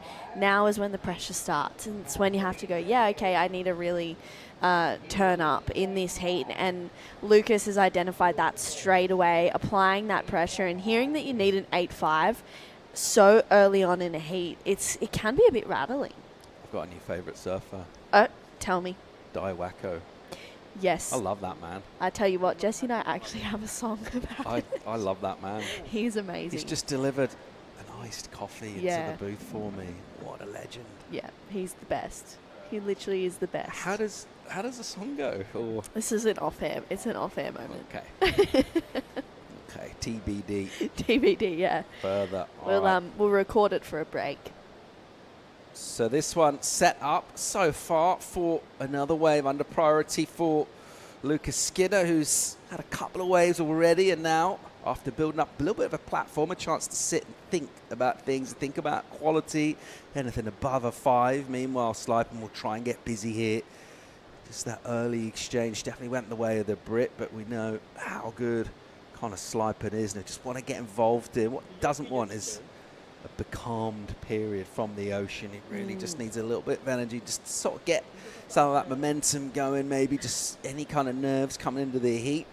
Maybe that energy gets released. It's Skinner that's already been able to do that. And to talk about a fast start, I mean, ideally, like, your master plan is go out there and cut the scores, but how good does it feel when that does actually happen? When the plan goes to plan, it is the best thing ever. You know, you can go out there and be like, this is what I'm going to do, but very rarely does it actually work in your favour. So for Lucas Skinner, with 8 minutes to go, he's already got the 6.67. Sorry, 8 minutes into the heat. A 6.67 and a 5.33 is crazy. I think it's just really showing that expertise, the confidence that he's got right now. And I felt like you knew what was coming from him. I just was not expecting it to happen so quick. It's crazy. See some energy standing up on the outside here. Little paddle seaward from both of these. Maybe just thinking about going a little wide is Lucas Skinner. Doesn't like the look of the wave. It's a short section, a bit of a closeout from the takeoff. Slipen will use it though. Bang! Whoa. Nicely done from him. Throwing buckets of sprays. You see Lucas just a little look over his shoulder. Just watching on from the lineup. So it was always going to be a closeout. What do we think of that decision not to go from Lucas?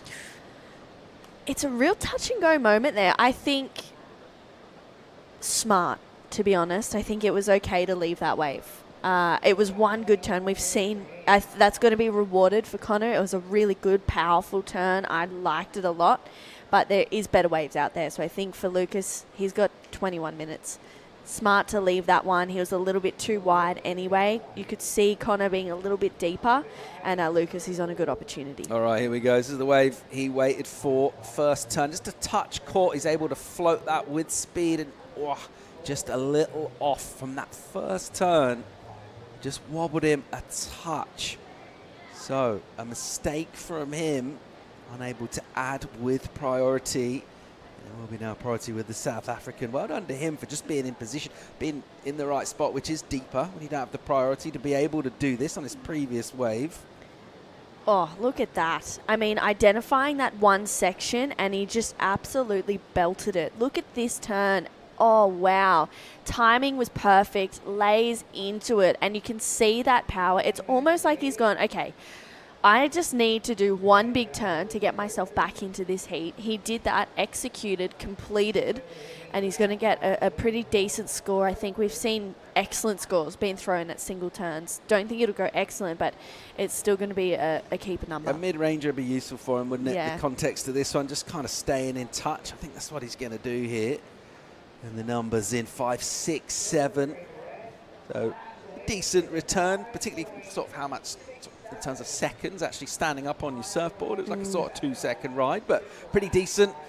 Consolidates his position. He'll bring his number right down as well. Still plenty of time left to go in this. It will be priority with the South African, so we will see Skinner look to try and pull the trigger and just speculate and build some points. You can just see on a slipe and just splashing water in his face. It's pretty warm out here, but I think a lot of that as well is just tension and nervous energy. You're surfing the heat, your head feels really hot. Yeah, feels like it's about to explode, particularly out there. It's so warm, the water, and then it's warm outside. It's kind of, there's no refreshing moments. And then you're in a heat and you add that pressure, it's like, oh my goodness. Even, you know, surfing a heat, you'll probably go for a surf if it's cold out in a steamer, but surf your heat in a 2 mil or a short arm to just give yourself that extra bit of room to move. Good looking wave here for the South African Slipen.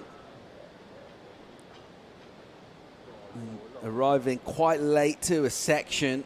Not exactly sure what happened there. Just lost control. Yeah, he just got a little bit caught up in that whitewash. Probably didn't need to do that turn, to be honest. Yeah, frustration here from him. Understandable. So he's coughed up priority meekly.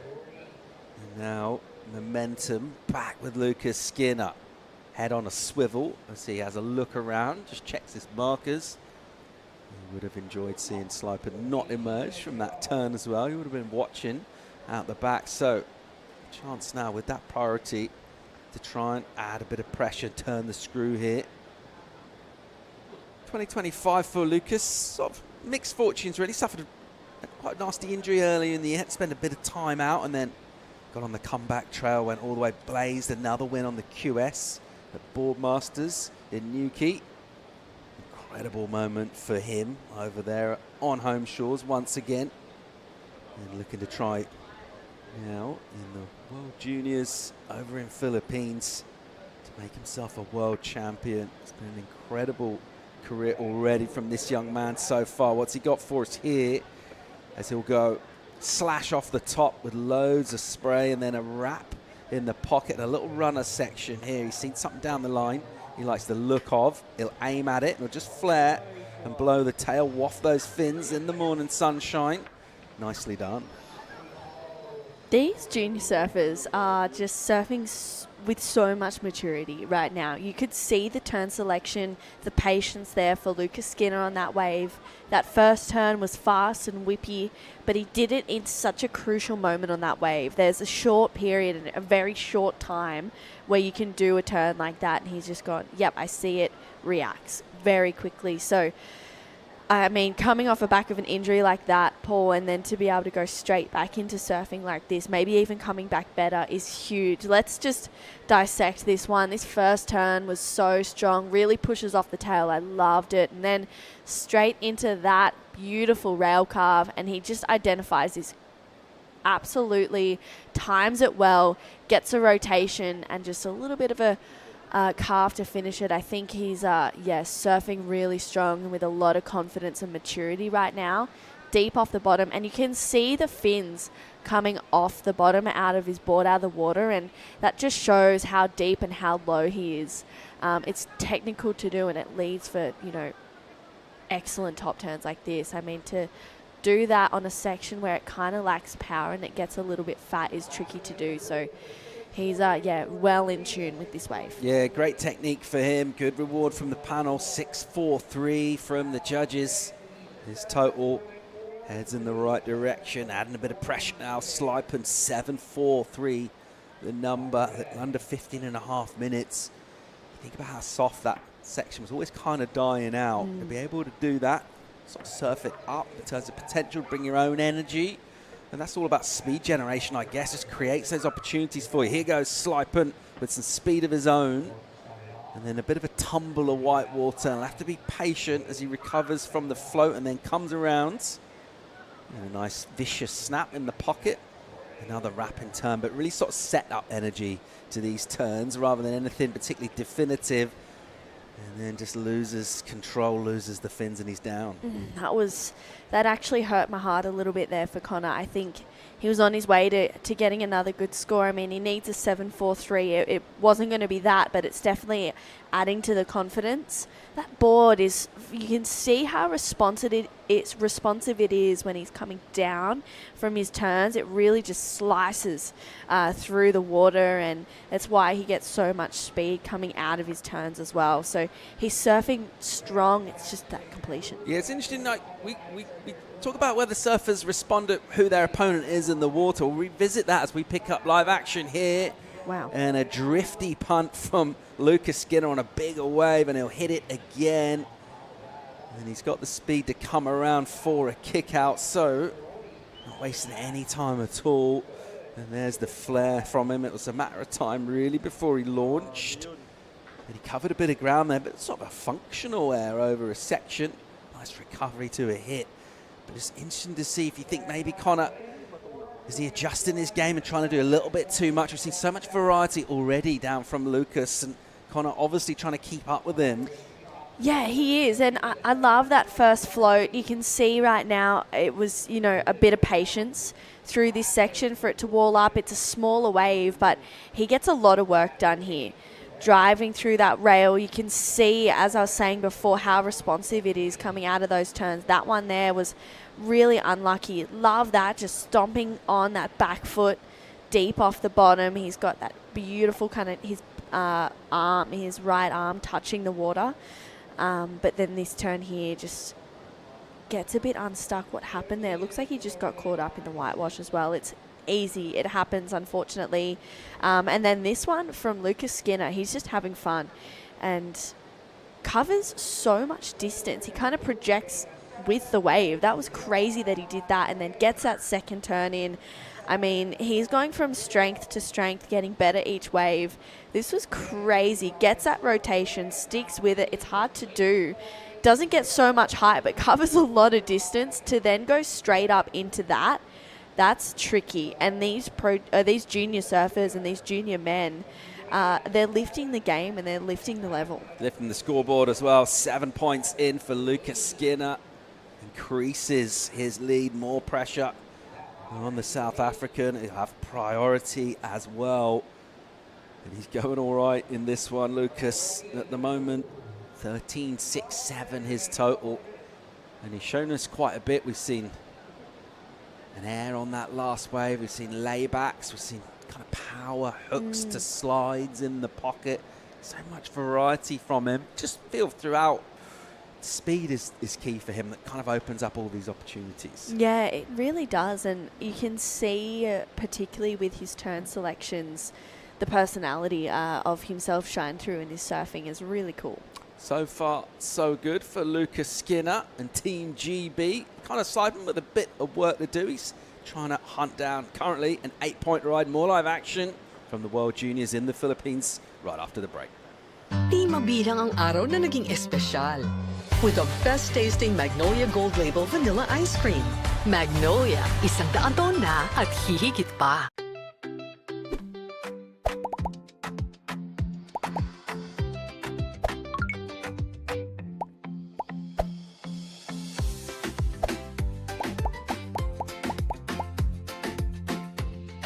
Di mabilang ang bonding na nabuo. Kasama ng tamang tamis sa asim sarap na Magnolia Real Mayonnaise. Magnolia, 100 taon na at hihigit pa.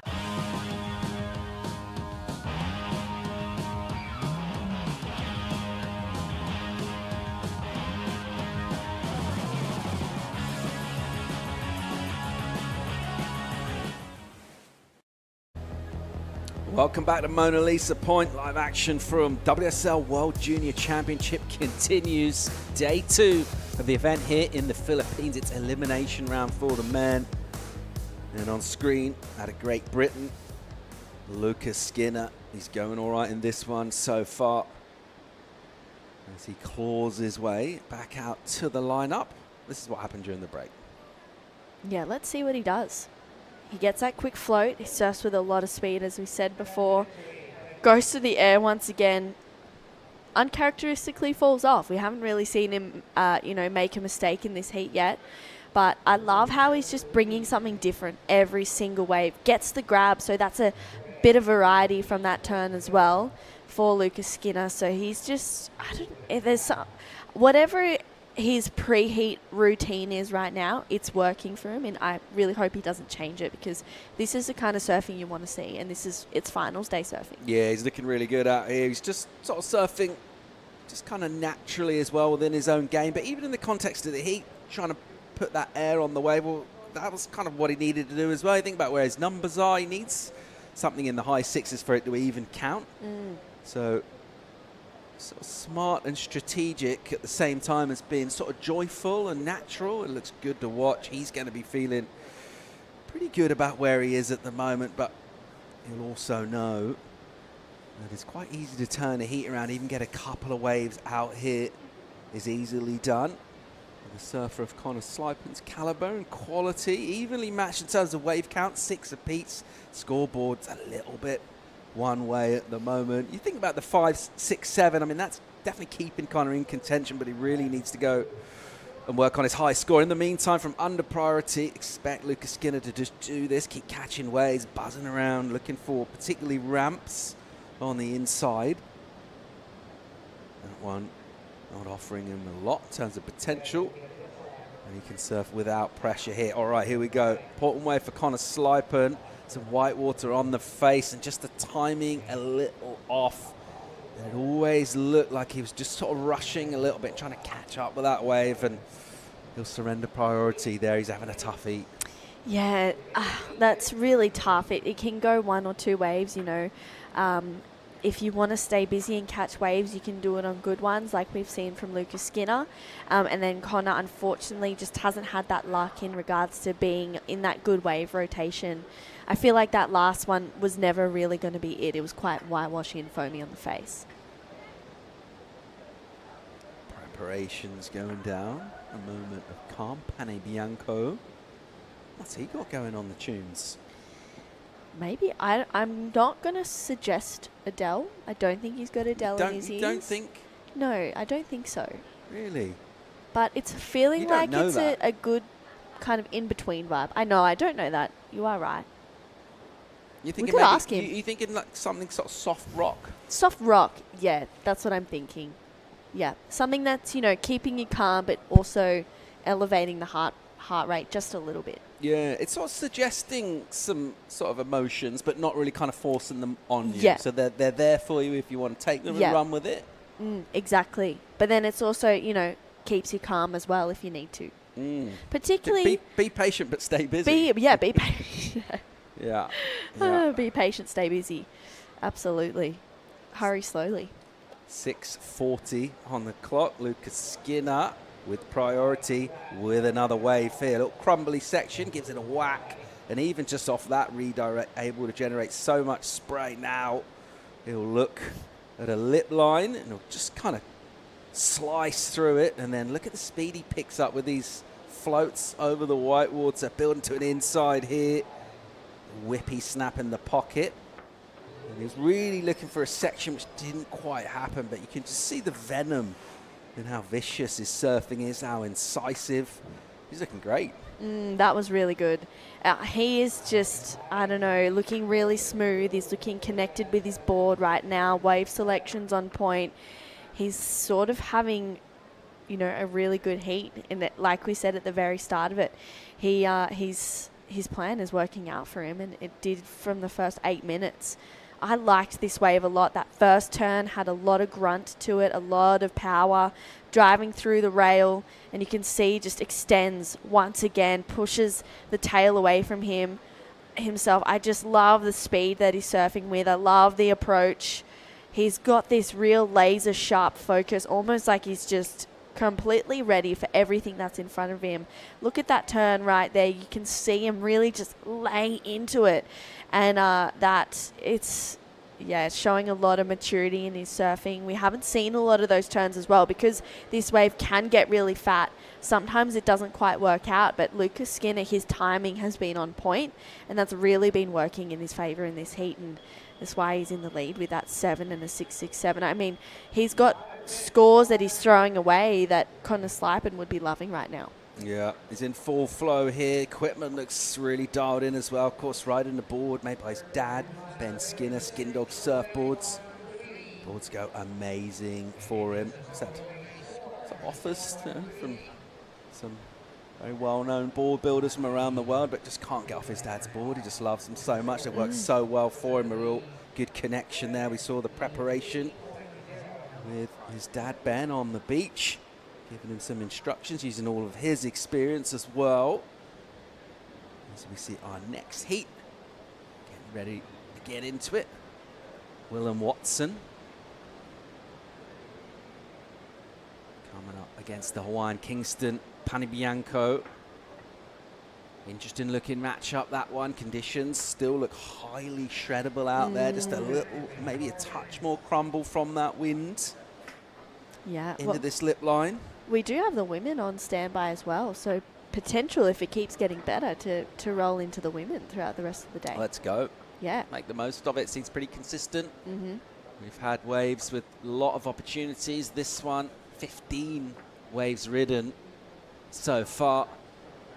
The crucial statistic really is the scoreboard, and it's been Lucas Skinner. It's been dominant, really.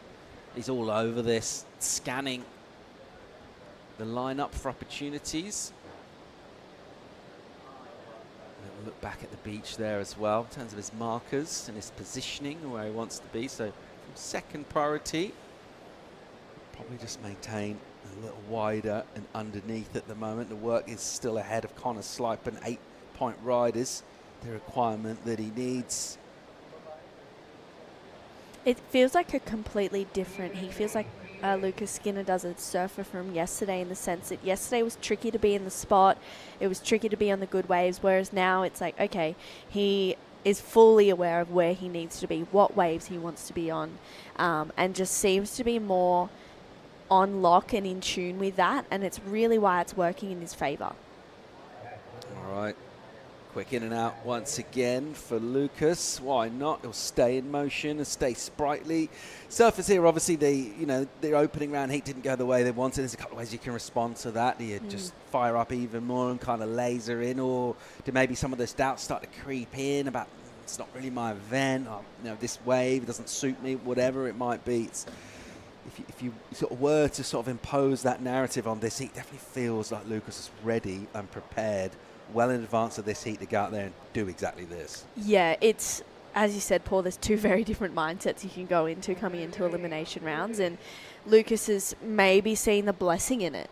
We look back to last year, Winter Vincent and Bronson Matey both getting knocked into the elimination rounds and surf their way through the whole event to the final. So sometimes it's a blessing in disguise. I was talking about this with Stace yesterday as well. The more reps that you get out on this wave with less people, the better. And the more that you're feeling comfortable sitting out there with no one else out there. Connor Slipen, an extended paddle with his priority, 90 on the clock. And it just kind of summed, everything about that wave really summed up his heat, the energy, the momentum. Just not really been with him. No, maybe forcing it a little bit for Connor. That was really unfortunate because he's such a good surfer. That 5.67 for that one turn was so strong, but he's just found himself either a little bit too deep or a little bit too wide on some waves, and it's, just put him out of that rhythm and that momentum. It will be priority with Lucas. There's a little look around. He'll be able to control the peak with under a minute to go here, and he's looking good for the advancement at this stage. We're definitely not going to count Connor out. Very capable of getting an 8. It's going to be hard to try and find a wave of that magnitude. All the while, Lucas Skinner's breathing down your neck in the lineup, just controlling it, snaffling up what he can. Maybe a set with a couple of waves. If there's something behind this, potentially for Connor. Meanwhile, we'll stick with Lucas Skinner.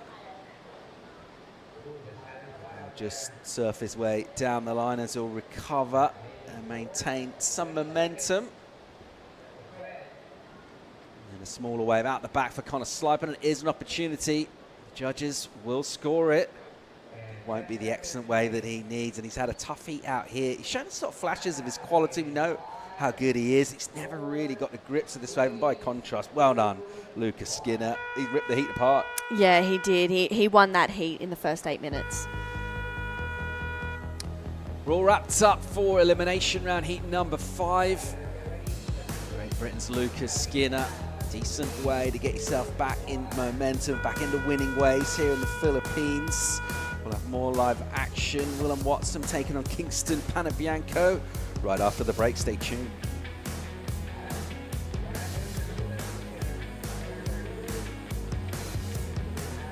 Switch na tayo to Nutri-Chunks for small breeds like you. Small bone shakeables para easy to chew. And for easy digestion for your teeny tiny tummy. Fortified with essential nutrients. Nutri-Chunks for small breeds. Love in every meal. Di mabilang ang uwian na naging kabang-abang. kasama ang pambansang manok. Magnolia, 100 taon na at hihigit pa.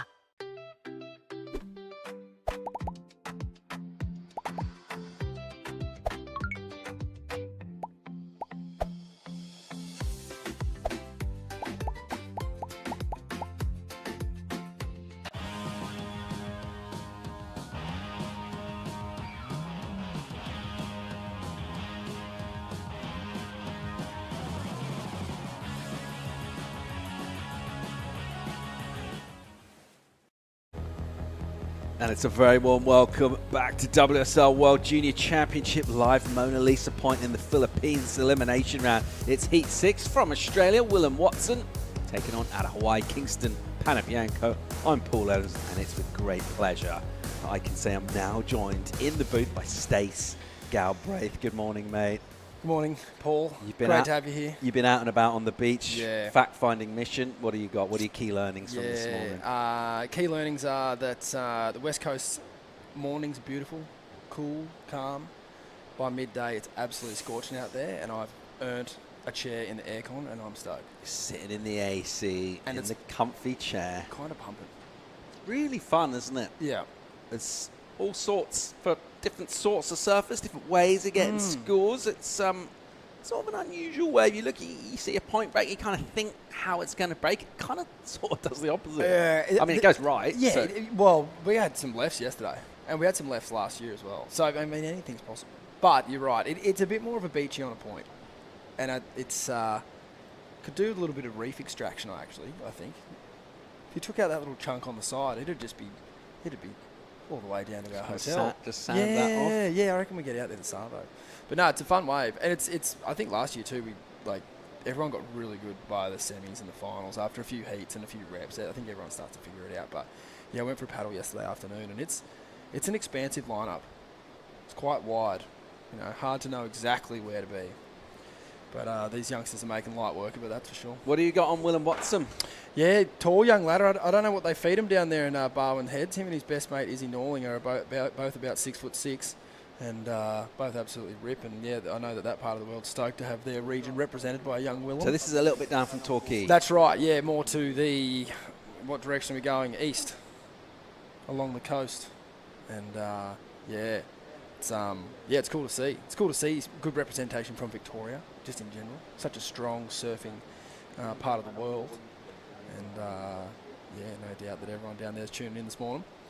And he had a great first heat, actually. He had the first heat of the first round. And it was one of those heats where everyone had a good crack at it, and it was just a matter of a bit of poor wave selection at the start that let him down. Would you say it's a particularly strong Australian team over here this year? Yeah, I think Winter's looking really strong. I think you could call him the unofficial captain, runner-up last year, and he's certainly been looking in form. And then you got guys like obviously Huey Vaughan, Lennox Smith, Willem, Isla, and the ladies this morning was unbelievable. So I feel like you're always a harsh critic of your own kind, though. There he goes, Willem Watson into it, first turn, quick hit. He'll tag it again, 2-turn combo for him to get things underway after a couple of minutes. Relative inaction in this heat. He'll draw first blood, and that'll feel good for him. Just to go through the gears and to open up a little bit. He'll post a score as well as he makes his way into the lineup. I think it's time to go down and hear from the winner of the last heat from Great Britain, Lucas Skinner. Is it Truzy? Thank you so much, Paul. Lucas, you pretty much won that heat in the first 8 minutes. Yeah, I'm super happy. The waves are firing. It's almost as fun as it gets for a comp. And yeah, just thought I'd keep the ball rolling and try to catch as many waves as I could and just get the nerves out of the way, because elimination round, you're out if you lose this round. So yeah, I'll just get my nerves out of the way, and I'm feeling really good. You started off really strong. That confidence felt like it was building throughout the heat. Talk to me about the people that are supporting you in this event. It's obviously such a big thing for a recipe for success. Yeah, for sure. This trip so far has been amazing. I've got my dad here, my girlfriend Lola, and my coach Bo. So the vibe's been amazing. We're staying right on the beach, and yeah, we're just kind of having a really good time and surfing as much as we can. Dad's got the longboard event after, so we're kind of just training together. And I mean, this way is mental. So yeah, just gonna see how far we can go. Coming from that opening round and then into the elimination round, you said, it's really nerve-wracking. How do you kind of change that mindset to be like, all right, I'm just going to use this to my advantage and roll with that momentum? Yeah, I think just not focusing on all the negatives from your first heat, because my surfing felt good, I just couldn't back it up, so I just focused on that my surfing was good, and if I get the good waves, I can go far. So I think just that and just believing in yourself, like that's the biggest thing really, and all the training you've done up to this event, you just got to believe it and trust it, and I'm really happy. So yeah. You got a good team of support here. Is there anyone you'd like to say hi to watching back at home? Yeah, I'm not sure who's up. It's really late at home, but my mum and 2 sisters, they're back at home, and my little brother Levin. And then, just the boys at Skindle Surfboards. Stoked. Thank you. Thanks so much, Lucas. We'll send it back to you guys for this heat. Love it. Thanks, True. Well done, Lucas Skinner. Pick up the action out in the water. A couple of tall, rangy surfers, a couple of high centres of gravity out there, which you don't get enough of. We hear a lot about low centres of gravity. What is the perfect surfing body? Interesting, isn't it? Yeah, there's sort of different ways of doing it, but you generally think sort of a bit nuggety. Seems to sort of traditionally anyway. Maybe in the olden days. Maybe now it's a little bit more rangy. Yeah, a bit more athletic. It's hard to go past Reynolds. Sort of got it all. He's got equal parts athleticism and nuggety. Yeah, maybe not so much in the athleticism these days. No, but a lot of power.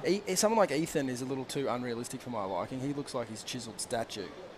Is that the perfect surfing body? Mick Fanning, yep. Parker. Yeah, I guess it's for all shapes and sizes, I guess is what you're saying.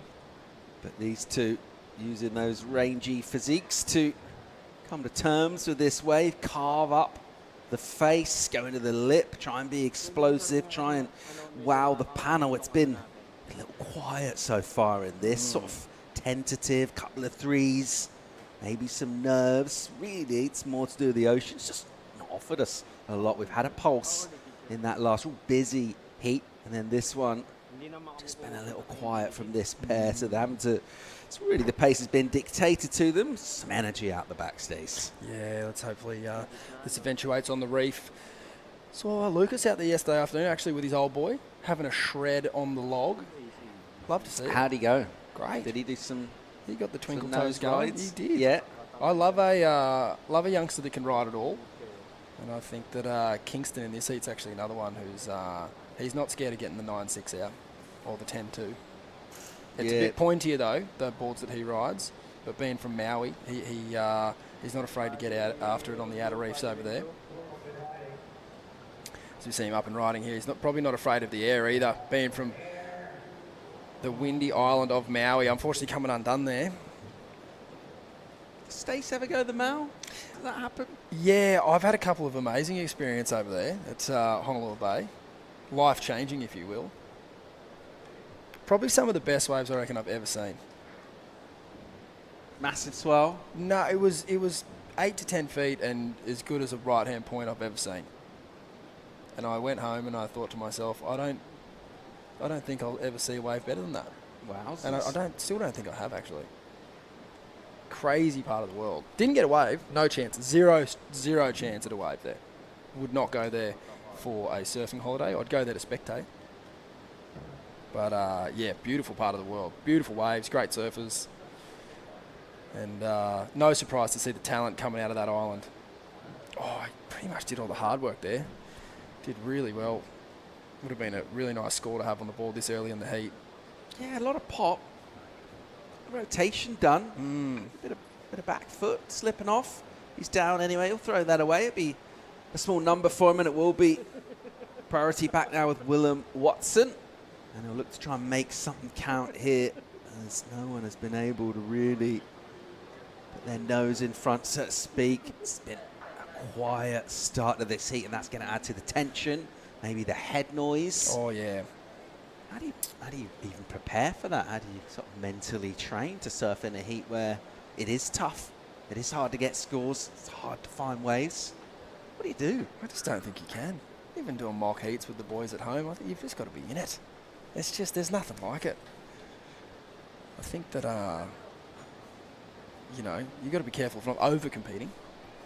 think that can be an issue sometimes with some of the youngsters. They want to do every comp on every weekend, but at the same time, coming into events like this, having a few warm-up events is definitely going to bode well, I think. Preparation key. Yep, not a lot of trips to Noosa. You don't want to like the England cricket That's team. correct. Yeah, you want to be. Look at this lineup. Oh, that's us to Savo. All over it. Yep. Absolutely beautiful here. Plenty of waves up and down. All right, here goes Kingston. A little chop off the top on a wave that didn't really have the momentum to sort of hit the reef. It sort of propagated into the bay and then just stopped. Yeah. It's like I think a lot of these lads that are good at doing airs, they want to ride a lot of waves just to get that reps up and to sort of start getting some completions down. But unfortunately here, the bad news is that the set waves are really the ones you want to be on. And when you're on them, you really don't want to, let that opportunity pass. So I think that's why you'll see a lot of the time the lads are sticking to the rail. It's a more surefire way to kind of guarantee a score. But I think as we see, like what we saw last year with Winter and Bronson, as they went a bit further into the event and kind of got the wheels greased up a bit, we saw a lot more action on those set waves. But, so far it's been Isla Huppets that's had the most exciting moment on a really big, decent wave. The rest of the lads at the moment are just sticking to the traditional stuff, getting it done. But now we're in the elimination round. I think that you will see crews start to try a bit more, hopefully get the wave count up a little bit more. But with what we've seen so far, not the case. It's been pretty slow on this one. Yeah, we were just talking about it earlier, the strength in depth of this Australian team that's over here. It's really impressive. I mean, you all look at sort of favourites, people that we think might go well and win the event. And there's several names from Australia this year. Is it a particularly strong team this year? Yeah, I mean, obviously you've got guys with pretty big profiles like Dane Henry and Huey, and then Winters on the Challenger Series, and Willem's probably the least known of the pack, but certainly someone that's kind of the Australian way of doing good results. Yeah, Leonard's got a semis here last year. He had a couple of buzzer beaters actually. He was on fire. So I mean, on paper they look really stacked, but yeah, again, got to be careful of how good you look on paper. Once you get out here, it's a different world. So I think that I guess what I would say about the Australian team is like they're all super explosive, which is handy, but this is a pretty long wave. So like piecing your big moments together, I think is going to be key. So whoever can kind of find those big combos, I think is going to be the one to lift the trophy at the end of the week. And I think that's why I keep coming back to Winter all the time.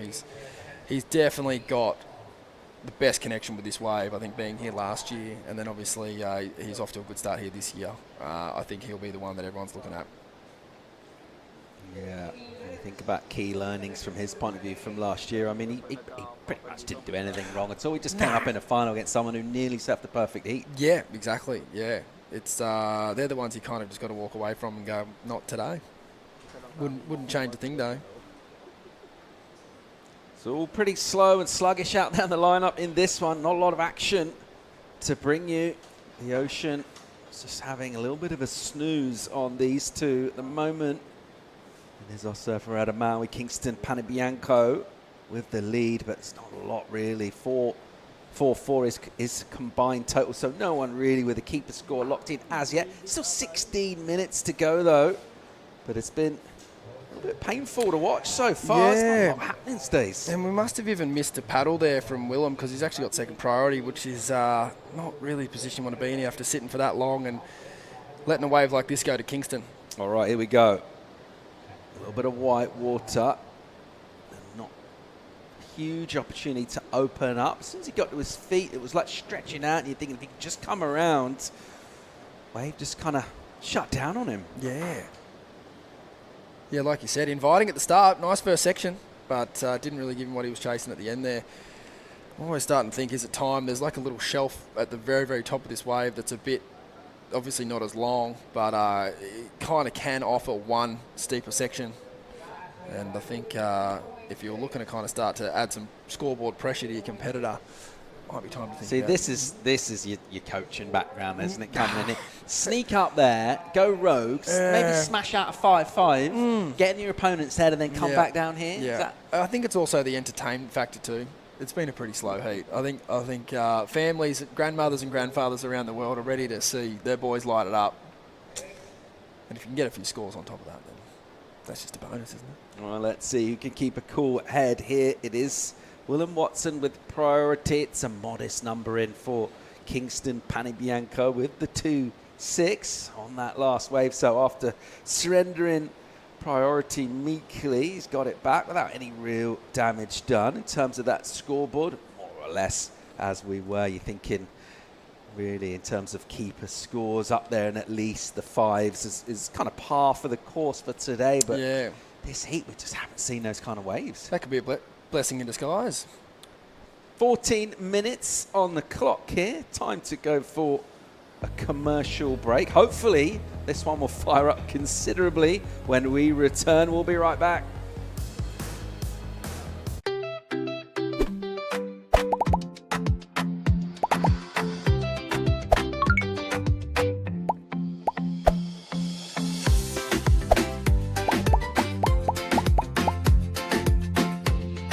Di mabilang ang bonding na nabuo. Kasama ng tamang tamis sa asim sarap na Magnolia Real Mayonnaise. Magnolia, 100 taon na at hihigit pa. Sit, roll over. Your fur baby deserves delicious and nutritious treats. Give them Nutri-Chunks. Nutri-Chunks milk sticks or Nutri-Chunks beef sticks.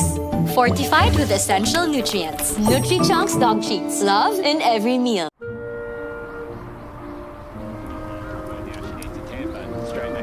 And into this wave, Oh my! Deep one for Western Web. She comes out. She comes out. She needs a 10. Welcome back to the action here. WSL World Junior Championships from Mona Lisa Point in the Philippines. Evans and Galbraith in the booth. Panibianco and Watson in the lineup. Where's Surf gone? Yeah, it's coming, surely. Right, we've had a little quiet period in this, we reckon. We're confident we're going to see some action in the back half of this heat. Can only go quiet for so long, really. There has been really consistent waves throughout the morning here this morning. Some good scores going down as well throughout this elimination round for the men. And also, as we just rounded out that round for the women, first thing this morning, been an entertaining day throughout. And let's see if this one will fire up for us now. Here goes the Aussie Watson. Wow. Big hit off the top. Really nicely timed turn. Just let that turn breathe before he opens up with a swoop back. A little snap off the top and then pretty cash. Very well done. The best wave we've seen, and we needed that. We got it. Isn't it funny how the world works? Lost priority. Kingston ended up on that other wave, which you would have gone first priority, as we see live action out the back. Here goes Kingston. Chance for an instant reply. I want to keep momentum going just to come around and not get kind of caught up. He is a little caught here. And maybe some missed opportunity for points. Then he's able to get out and just sort of snap one as a finishing turn, really. Nothing with too much aggression from him. So never really able to get explosive. What he probably will be able to do is get priority. Unless we see some particularly pacey paddling from Willem. If we're going to get it, it'll be from Willem. Check the arms on him. Yeah, can he use those long levers? A little bit of a paddle battle. This is the kind of stuff we needed in this heat. So we've seen an injection of quality. There's a paddle battle right now. So this was that last wave of Kingston. Well, this is earlier on. And yeah, this looks like the most recent one here. Oh no, it's same as earlier. And this was Willem's wave behind. Nice first snap there. Beautiful release in the top. And then, yeah, some really nice connection work through the middle of the wave. He did well to sort of time the end here. I thought that maybe this could have been the end of it, that second last turn, but it gave him another good up and into the foam section there. He did well to sort of throw some water out the back of the wave.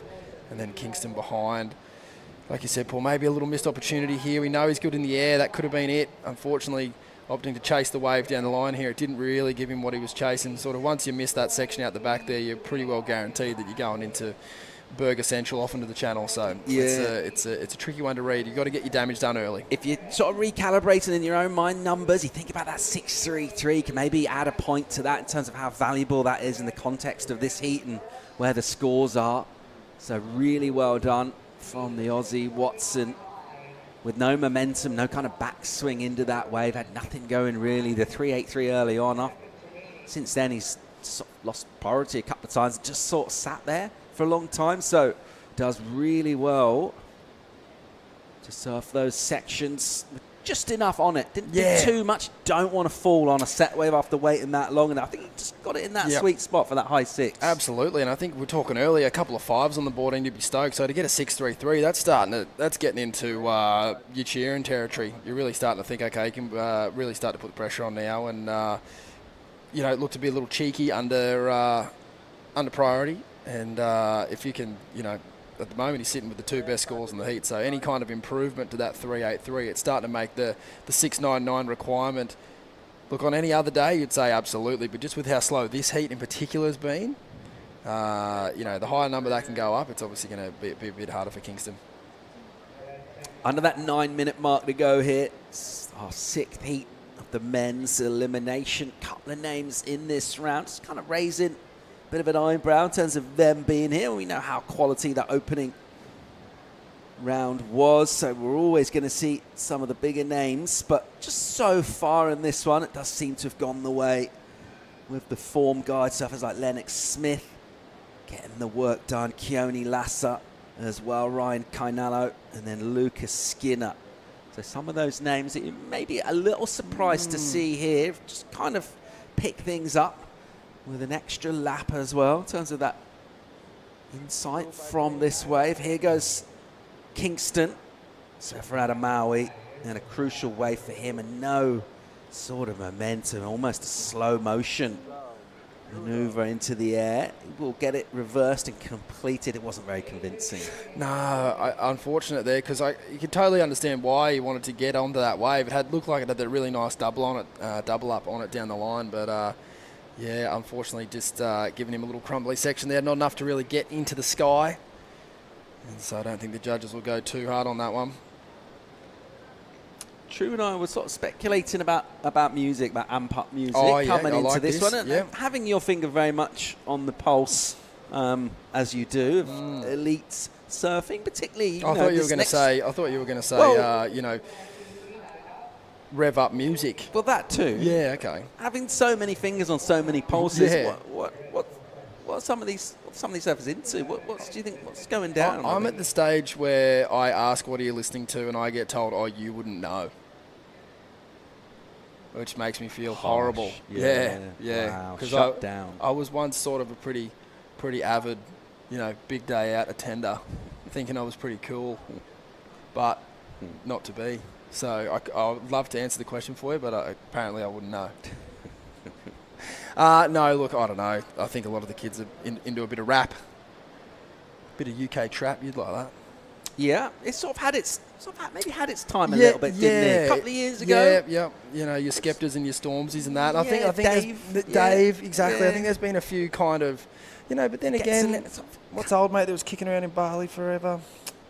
Central Sea, I feel like he's getting a pretty good run at the moment. Sench. So yeah, I don't know. Then you got there's a bit of techers getting around for sure. Panabianco, nice and sprightly and light on his feet. Again, not loads of momentum or impetus to the surfing, but the board was doing a bit. And he got it up nice and vert for a stab. What was Sench getting up to in Bali? Oh, he was just milling around in a Gojek jacket, actually. I'm serious. Right on. Yeah, just blending in, or trying to. So a little under 6 minutes. There's Hickson Falcao out of Brazil. Coming up in the next heat. He'll just make his way over those rocks. If it looks a little bit sort of sharp and uninviting, it's only really that first bit. There's plenty of sand covering anything, so you just kind of pick your steps according to the tide, and then you're pretty sweet. I hit the keyhole yesterday afternoon on the way in. Would not recommend. Just go to the beach and walk up. Got torn to bits. Sharp as. Up the top? At the bottom. Oh, okay. The bottom keyhole. Yep. Not good. Ouch. So, 5 on the clock here. Have we moved the scoreboard along? Not really. The wave count's gone up for Panabianco, but not the scores. Last couple of waves have just provided him with 2s. It is Willem Watson with priority once again. Just the 2 waves ridden for him, and a good chance for an improvement. 3.83 his back up, so if he can get rid of that. It'll really turn the screw and put loads of pressure on Kingston, who's had a bit of a shocker, really. He's ridden 8 waves now, stuck in the 3s. It's been tough for him. It has been just a little short of energy, this one. Have you ever seen American rappers doing sort of an impression of UK rap? No, I That's haven't. pretty good. Is it good? Is it Yeah. good? That's sort of one of the reasons that I sort of stopped listening to it a little bit. I was like, yeah, it does actually just sound like that. Yeah. Yeah, it's always contentious topic, you know, out of America. Who's got the title? Oh, they don't like it, do No, they? they don't. No. They haven't enjoyed the Brit invasion. No. 4 on the clock here. Willem Watson still sitting there with Pryo and just thinking, what? Well, a couple of things. A, how, why, etc. But also, you know what? I'm pretty sweet here. I've got that 6-3-3 in. I've only ridden 2 waves. I've also got priority as well. This is my heat, really. Professional. 2 waves, 2 scores. The mistake turned into an absolute gift. Lost priority. Kingston ended up on the 2-6. And Willem, a few moments later, ended up on the 6-3-3. Here we go. Here goes Watson. Decent looking opening section. First turn's nice. Second turn is really nice. Wow. Just compresses into that. And he enjoyed it. That'll feel good. He will add to his score for sure. The 3-8-3 is gone. Let's see where this goes in terms of by the time he pops out in the lineup, couple of minutes on the clock, and it will be the Hawaiian Kingston Panabianco with it all to do, Stace. Willem was one of the only surfers that I've spoken to that actually made a trip to come here outside of the contest. A lot of people came here early and warmed up, but he came on a completely separate training mission late last year. And I think at the end of that wave, they're the kind of things where you go, all that hard work, all that extra time was it was worth it, because I think he's pretty well locked the heat up here. From the drone angle, that wave looked amazing as we check the replay from the front here. Similar first turn to the last wave, just a 2-turn combo, but no downtime, and then he absolutely walloped that last section. I think the judges will enjoy that one, pretty similar to his 6-3-3, and it's going to make the requirement now for Kingston quite difficult. Just sat up sweetly and just sort of begged the treatment, really. Yeah. And he was like, no worries, all over it. Really well done. As you were. So the judges will give a number to Willem Watson. It will put him in a pretty commanding position. Already that requirement is up there. Well, pretty much a 7.699 prior to that score coming in. It's going to be an excellent range number at least. It could be a real moment of strife. That's the requirement now. Well, it's a combo. It's 13.33, the number that Kingston is looking for, because it's a 7 for Willem Watson. So it's going to be tough to find 2 waves in 90 seconds for a surfer on your screen, and he knows it. He just sort of hang his head really there, and the realization that, I mean, it's sort of technically possible to get those 2 waves. Yeah. It's not going to happen. Yeah, and it's not through lack of trying. It's, you know, a few of those waves you'd forgive anyone for taking a look at and wanting to ride. They just didn't pan out down the reef like he was expecting. Willem here on what looks to be a bit of a victory lap at this point. Yeah, it just has a little swing. And from his point of view, a heat that's offered very little. That was just his 4th wave, but only kind of 3 legit waves that he's ridden. Good enough to, and you think about where you might find momentum from a heat. These ones getting through like really tough kind of wave-starved heats with actually pretty respectable score, 13.33. Let's not count out Kingston. He's still in this mathematically. He's got a good-looking wave here. He's got a bit of speed. Just kind of reaching for a section. Board got away from him.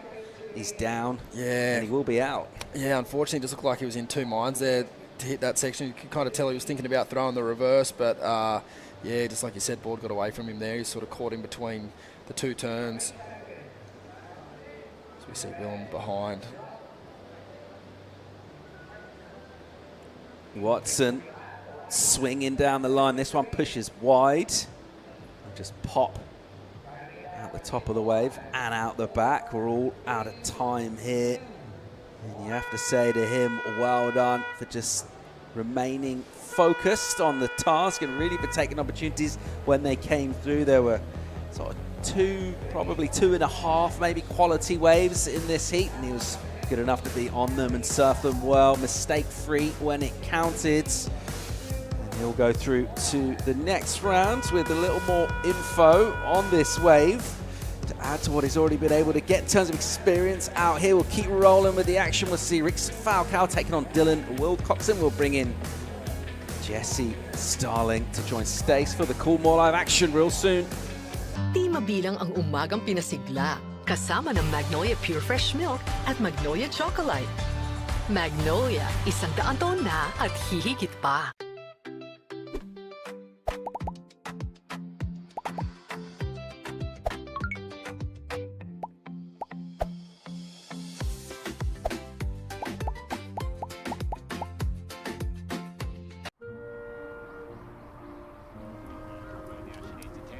Straight back out priority and into this wave, Oh my! Deep one for Western Web. She comes out. She comes out. She needs a 10. Di mabilang ang mabuting asal na itinuro. With sulit sarap sustansya, Magnolia Cheesy. Magnolia, 100 taon na at hihigit pa. 6 heats down, 2 to go in this elimination round. Unfortunately, we've said goodbye to 6 of the world's best juniors. Let's find out who our final 2 remaining are in the round of 16. This is heat number 7. Rickson Falcoa from Brazil. He'll be out there in the red. Dylan Wilcoxon, one of the very talented surfers coming out of Indonesia right now.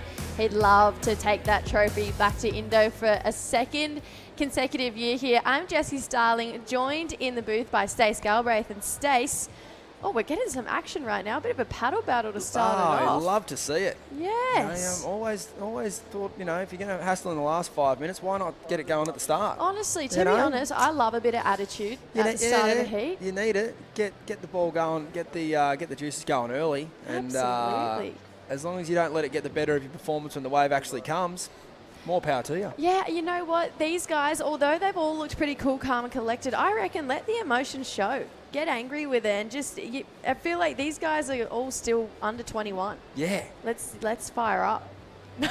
We need a bit of fire. The last heat was really slow, but it was a well-surfed heat from Willem Watson. He got limited opportunities, but surfed them really well. But I think if we're not going to see many waves getting ridden, I want to see some elbows getting thrown. Oh, yeah, absolutely. Really smooth surfing there from Willem. Got a pretty cool heat on our hands with this one too. Really opposing surfers, got a bit more of that heavy-footed power surfing coming from Rickson. Obviously won the South America regional, the junior regional series. And then you got Dylan Wilcoxon, who's just gone on this trailblaze recently. I mean, he won NIAS. He's already got a QS 6000 win under his belt. He's only 16 years old. So pretty talented young gun out of Indo. We saw Willem Watson, who got second in the Oz regional series, take out that last heat. He's down there on the glass with True Starling. Jay, Willem, that was a tough heat. It was really slow, but you made the most of the opportunities. Yeah, it was slow at the start, but just had to wait for the good ones, wait for the sets, paid off. When you're thinking about that and when it is slow, how are you, remaining focused and composed so that you can really capitalize when you're up on your feet? I don't know, you just gotta maybe breathe in stuff, just try and stay as composed as possible, not let the nerves build up. Coming into this World Junior Championships as well, the elimination round, it can be a bit daunting, but it can also be a momentum builder as well. Moving on through to the round of 16, what are some key takeaways that you found from that last heat? I don't know, I'm just happy to get through that one, get some decent scores on the board, not just like 2s and 3s and stuff. Stoked to break the seal a bit, get through. Anything you'd like to say to your team back at home? Shout out to everyone watching at home. I appreciate all the support. Awesome. Thanks, Willem. We'll send it back to you guys. Yeah, pretty chill there from Willem Watson. He just absolute clutch performance in that last 5 minutes. He's just happy to scrape through, he reckons. Yeah, I mean, he definitely got it done. It was a slow heat, but sometimes they're the ones that feel the best to win. You don't ride a lot of waves, and you got to execute. So, yeah, he definitely got that done there. And it's a pretty simple formula, isn't it? You don't want to be coming in scoring 2s and 3s, even if you still win a heat like that. It doesn't feel very good. You want to surf regardless of what position you end up in, and yeah, to surf that good and get a win at all. Yeah, that's why he's here. Now, Stace, on the spot, like I was just saying, Dylan took out Nias earlier this year. That's a big comp. People who can't take points home in that QS 6000, they go and compete in it just because of how good that wave is. Yeah. His performance in that event, incredible. Yeah, wild. Yeah, it was really cool to see. It's always nice. Look, I think we could probably all agree that like tube riding is the pinnacle of our sport. It's the most unique thing that our sport offers. You know, we can't really compare it to anything else. And when you see someone that young, so comfortable in the tube, it just warms your heart. Yeah, that's a really great way to put it. Yeah, it does. He comes from a really talented surfing family as well. Obviously has Jaden and Aura, his younger siblings, who are super talented. Grew up in Lakey Peak. Not that kind of paradise. Not many other places you'd love to grow up in. Yep. Lakey Peak is really up there as like maybe as far as the surfers paradise goes. No, not Lakey Peak. What am I talking about? The men's. You grew up in Kandui, right? Yeah. What am I talking about? That's all right. Yeah, there's heaps of good kids that come out of Lakey Peak too, and he's no doubt spent a lot of time there. But yeah, I think all those places are paradise. Yeah, but no, he's from a very idyllic location. Yeah, great waves, great family. Here with his dad as well. Like we mentioned, we were here last year, got to see Bronson take home that trophy, and that was a big deal. Not just for Bronson, but for Indonesia. Oh, massively. And their first world champion, you know. And Dylan, he wants to add to that list. And at a young age, he's already got those accolades. It's building up to it. I mean, 2 years in a row, it'd break Indo. They'd love it. Oh, for sure. And it comes off the back of guys, obviously, you know, to name a few people that come to mind. Obviously, Rizal had an amazing career, but he wasn't as competitive as these youngsters. And then you got someone like Oni Anwar, who really kind of paved the way for someone like Rio Wada, who's now on the tour. And then you see these, you know, these super talents that come through, like a Bronson Matey, who's like a generational talent for sure. So exciting to watch. And you can see that all of that comes through to someone like Dylan. Like, he's got a mix of kind of everyone in his style, and you know, an absolute excitement machine. So, yeah, no doubt it would mean a lot to everyone in Indonesia that watching it, that's really put surfing on the map in years to come, and now these youngsters are carrying that torch. So, yeah, it's awesome to see. And they spend a lot of time in this part of the world. Like, the region up here is so strong. You know, we've obviously got events in Cloud 9, events in Taiwan, plenty of events in Indonesia. So, coming here, I know they feel really comfortable. Oh, absolutely. And, you know, Dylan, he's got a chance to take it home back to Indo for another year. We saw Brazil take home the trophy as well, so I'm sure Rickson would love to do it on the men's side. Luana Silva winning on the women's side last year. Rickson, pretty cool season actually on the South American side of things. So Rickson and Ryan Kainala actually tied on points. And it looks like those guys had a really cool battle. There was 4 pro junior events. Ryan took out 2, and Rickson took out the other 2. So a bit of a battle going on between those two. But we do have Truzy down on the beach. She's going to give us the call and a bit of an update on the surf. Yeah, thank you so much, Jessie. I'm here for the SMC infrastructure conditions update, and we also have had an update on the call. But first, the surf is firing. It is still so fun out there. It's clean. There's some great opportunities. As we've seen, it is a little bit slow, but when those sets roll through, there's some really good sets and opportunities to just go vertical. So with that, we're on with the women's. Following the men's elimination round, Heat 8, we're going to go straight into the women's, and I'm looking forward to it. They're all starting to rock up. Samomo Sato walking past me right now. So yeah, we've got a big day of surfing. It's going to be super exciting. You work on holidays boots. Yeah, you know, work and play. You got to have a good balance. Just relaxing in the beanbag. Probably see you there for the next little while. It's hot out here. You got to make the most of the shade. Big thanks to Purefoods and Magnolia, just allowing me to have a beautiful little office. Yeah, beanbag post-tea interviews coming right up. Thanks so much for the call. So we're going to keep running on with the women after this elimination round of the men. So no waves ridden so far, almost 10 minutes into this. But like I was saying, bit of a cool rivalry coming up between Rickson and Ryan. That would have been, I would say, pretty tense going into that South American Junior Series. Oh, big time. So what you're saying is this is going to split the tie. Yeah, absolutely. I'd love to see the two of them in a heat together, because they both had a first each, they both had a second each, and they both had a fifth each. I don't know how they split it, but those guys, they must have had a pretty solid battle going down. There is a little Renato Hickel's book of splitting ties. It does exist. Oh yeah. I'm going to try and remember how it goes. It's something like individual heat wins, then if you can't split it that way, it goes back down to like number of excellent scores. Wow. Oh, before that, it goes, you drop the 5th result, and whoever, if it's still like, if it's sometimes because it can be mixed, you know, like ninths and fifths Yeah, and yeah, thirds yeah. and seconds and that. So if you drop the fourth or fifth result, drop the last one, and that could split it. If not, then yeah, heat wins if they're not excellent scores. And then gosh. after that, I'm actually not too sure. Yeah, these guys, I mean, well, it turns out Rickson had... Rock, scissors, paper. Yeah, Rickson had the upper hand there, so he took out the junior event over in the South American. We're going to have a heat restart, so 30 minutes back on the clock. It is getting a little bit slow just in this heat. Ocean taking a bit of a breath in at this point in time. You can see no real waves coming through. Saw this happen in the last heat? We didn't see it happen in the last heat. We didn't get a restart, but yeah, you're right. It was a little slow for sure, but then it kind of, in the end, you know, like there were some waves that come through for sure, and there definitely some opportunities. So it wasn't that the crew were getting starved out. It's just maybe a couple of turn selection errors from a few of the lads, and then a bit of a priority swing, and then yeah, it wasn't certainly wasn't consistent, but there was definitely opportunity to get some scores on the board. I think the restart here really benefits Dylan quite a lot. He's definitely a kid that wants to ride a lot of waves. So to get a fresh clock now and hopefully a set straight into it, I think that'll work in his favour. It's always the way it goes, isn't it? You get a heat restart, and then a minute later we get some waves. Dylan opening up this heat right now. He's got a bit of speed down the line. He's trying to wipe it off here. Wants to stay nice and tight in the pocket. He's trying to find this wave. Got a weird little lump through it. We've got great surfing going down, but not a lot of wall bending back towards him here. Maybe a section to work with now. Great looking little snap in the pocket. Good feeler to start out this heat there for Dylan. There's no more restarts to go down now, but yeah, it just feels like maybe slightly cruise control. Yeah, I guess like you said, the wave had a bit of a wedge in it that ran the whole way down. Didn't really allow him to fully open up. But I think, like, yeah, again, getting back to his age and his sort of ability to be really exciting, a wave like this is the perfect kind that he wants. He got to do a bunch of different turns. He got to go fast, a couple of foam climbs. No airs, unfortunately. But just to see him feeling out his board through these wobbly sections and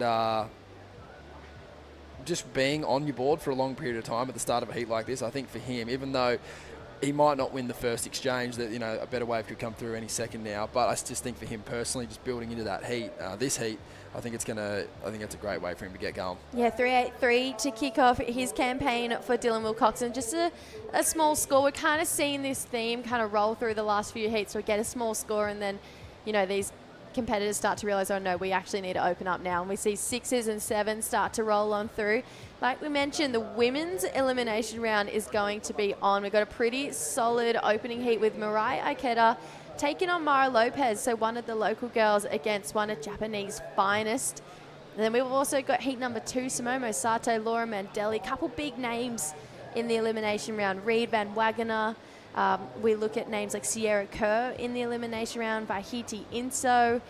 They're going to have another big showdown. Obviously this morning, the star of the day so far, Isla Huppert Stace. I haven't even got to chat to you about this turn yet. Yeah, that was sensational. Yeah, got to watch that all go down with Isla's dad, Marcus, and he was proud as punch, as he would be. I imagine he would just be jumping for joy. Oh, he was audible. Oh, I love that. How good. We're going to see, looks like another little wave rolling through, maybe an inside one there for Dylan. Like you mentioned, he's the kind of surfer that kind of wants to keep busy. Bit of a nightmare to have a restart when you're a surfer like Dylan. Yeah, well, again, like nightmare in that last minute. You'd probably dying for a restart. But if a wave came at the 20-minute mark that wasn't that good and you kind of had to make a decision, that would be a nightmare scenario. You just wanted to stay flat for that whole, 90 seconds at the end there where you're like, nah, give us a fresh clock. But if an opportunity comes up, that's just devastating because most people take it. Yeah. It's hard to pass up. So. Yeah, he'll be stoked to get a fresh clock. Most people don't actually like restarts. Obviously, if no waves come through, but I reckon a lot of competitors just want to get the job done. Yeah, it just depends. I mean, if the conditions suit you want to restart. But if you're in a position against a surfer that might have your number or whatever, a shorter clock's actually better because it kind of can take them out of their rhythm. Essentially, they get a shorter heat, less opportunities, so kind of let luck come into it a little bit more and less about the surfing. So, but yeah, it's an interesting one because no one's going to say they're the underdog, but in some instances there clearly is an underdog, and it's sometimes not a bad thing to see people get it going right on the 20-minute mark. It can suit them. Paddle in here, Dylan having a look, got a lot of speed, it goes to the air. It's what we're used to seeing from Dylan. Unfortunately, just getting hung up in that foam there, so we're not going to see a ride out, but that's that attitude. It's the type of surfing that we've grown to love from Dylan. Obviously incredible in the barrel, but he's also incredible on that air game. His whole Instagram is pretty much a highlight reel of just perfect waves. Same with Rickson, you know, he's got a crazy power hack in his repertoire. Yeah, exactly. And like I said, it's two completely different contrasting styles, and it's cool to see Dylan kind of understand that. Like, I don't think that you're ever going to paddle out there and try and out-power surf a power surfer. And Dylan's got such a great bag of tricks. Why not just lean straight into that? And you can see that at the start there, trying a pretty big air on his second wave. Unfortunately coming undone, but you can see the intention there. And, beautiful connection with the lip. Just unfortunately got hung up in the explosion there, but it was a bummer because that wave almost looked like it had a bit more on it as well. He could have kind of milked a few more turns out of it, but not to be. Yeah, just a small 1 point ride here. So nothing really crazy happening in this heat. If you're Rickson, you're pretty stoked on that. You'd hate to hear that your competitor locks in a 7, 8 or 9 on their first wave, leave you chasing right at the start here. He's going to stay pretty quiet. He would have loved that pulse of swell yesterday. It feels like that's the kind of surfing that really suits his style. At this point, he's going to try and get the ball rolling. I don't know he's competitive surfing enough to know if he doesn't like these sort of pressure situations. We'll get to know it pretty shortly. Dylan, nice in the pocket here. Kind of smaller looking inside one. He's loading up. You can see a slash. He wanted to go to the air there, but just can't quite find the section. There's a little bit of body language, a bit of emotion on that one there from Dylan. Maybe a bit frustrated with the wave that he's choosing. I think the wave was all right. I think he just kind of was always, you could tell he's just always looking down the line for the air. And I think frustration might have come from, there's probably 2 decent sections in this wave if he just committed a little harder to those turns and didn't worry about what was going on down the line, because, you know, that air section never really eventuated, and unfortunately he was just kind of chipping his way and he never really got to sink into one of those turns. So it's all part of it though. Di and I were talking yesterday, it's pretty tricky, it's pretty easy, to get stuck in that world where you think you got to be hunting down the line here to see, oh, there's the big green wall, but it's actually when you sit tighter in the pocket, that's where you see a lot of these scores come through. So maybe just fumbling with that a little bit, getting stuck in that realm of being wide, but being wide, it's not very bowly through that inside No, exactly. bit. And you look at someone like Winter Vincent or even Isla Huppets, they're just getting their turns done out the back, and if they finish on the closeout out the back and don't get the rest of the wave down the line, they're not too worried about it. Like, if that was all the wave was going to offer you, that's all it's going to offer you. There's nothing worse than missing a section to chase something that doesn't turn up, and you do see that happen a lot here. It is very tempting to want to be down the line all the time. But the best section in this wave is definitely at the start of the wave. Even if it does have sections after, they're just not as vertical. They just don't have as much risk or, you know, scoring potential. So, yeah, it's hard though, because instinctually you do want to go down the line, but you've kind of just got to switch your brain off and just deal with what's in front of you. Dylan locking in a 2.83 on that last one. So just a couple small scores so far in this heat. These guys have almost been out there for 20 minutes at this point, and still no wave ridden for Rickson Falcao. Luckily, it's the Philippines. It's nice and warm. Your joints aren't getting cold from sitting in the cold water, but seems to look pretty cool. He's not frantically paddling around the lineup. Maybe he's that type of surfer who just loves to sit and wait. Maybe to be honest, I think he'd be keen just to make a decision. He hasn't even really had to make a decision. There hasn't really been anything come his way. This will be the first time he really has to think about it, and he'll let that one go, which is kind of the middle of the 2 peaks there. Hopefully there's a few waves in this set, but other than that wave right then, in 19 minutes, he hasn't really had to think. It's been pretty slow for him, unfortunately. Stace, on the spot, any big names really standing out to you to take home that trophy? Yeah, I've said it a few times. I think Winter Vincent looks really good. He obviously did really well here last year, and I think that time in the water in heats is super important. Obviously, he's a talented kid, but he's had so many reps out here. He surfed every heat in the comp last year, came runner-up. And so I just think that time out here, surfing it on different tides and different conditions, I think just that on its own is gonna bode really well for him. So yeah, in the men's side of things, I think Winter's looking pretty good.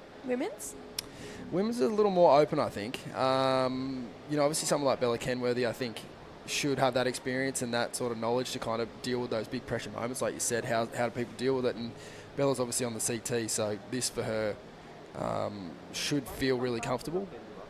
But then again, you've got surfers like Sierra Kerr that have been here a lot as well, not just to this event, but just in these positions before. So, yeah, the women are pretty experienced, even though they're all super young. They've done a lot of these events, so, yeah, it's hard to say. But I wouldn't think that outside of Isla's moment today, I think it's a little more evenly spread. Yeah, I feel you. I love that. I think there actually is a pretty big open playing field here. Finally looks like we're going to get a paddle from Rickson, our Brazilian surfer here, on the backhand.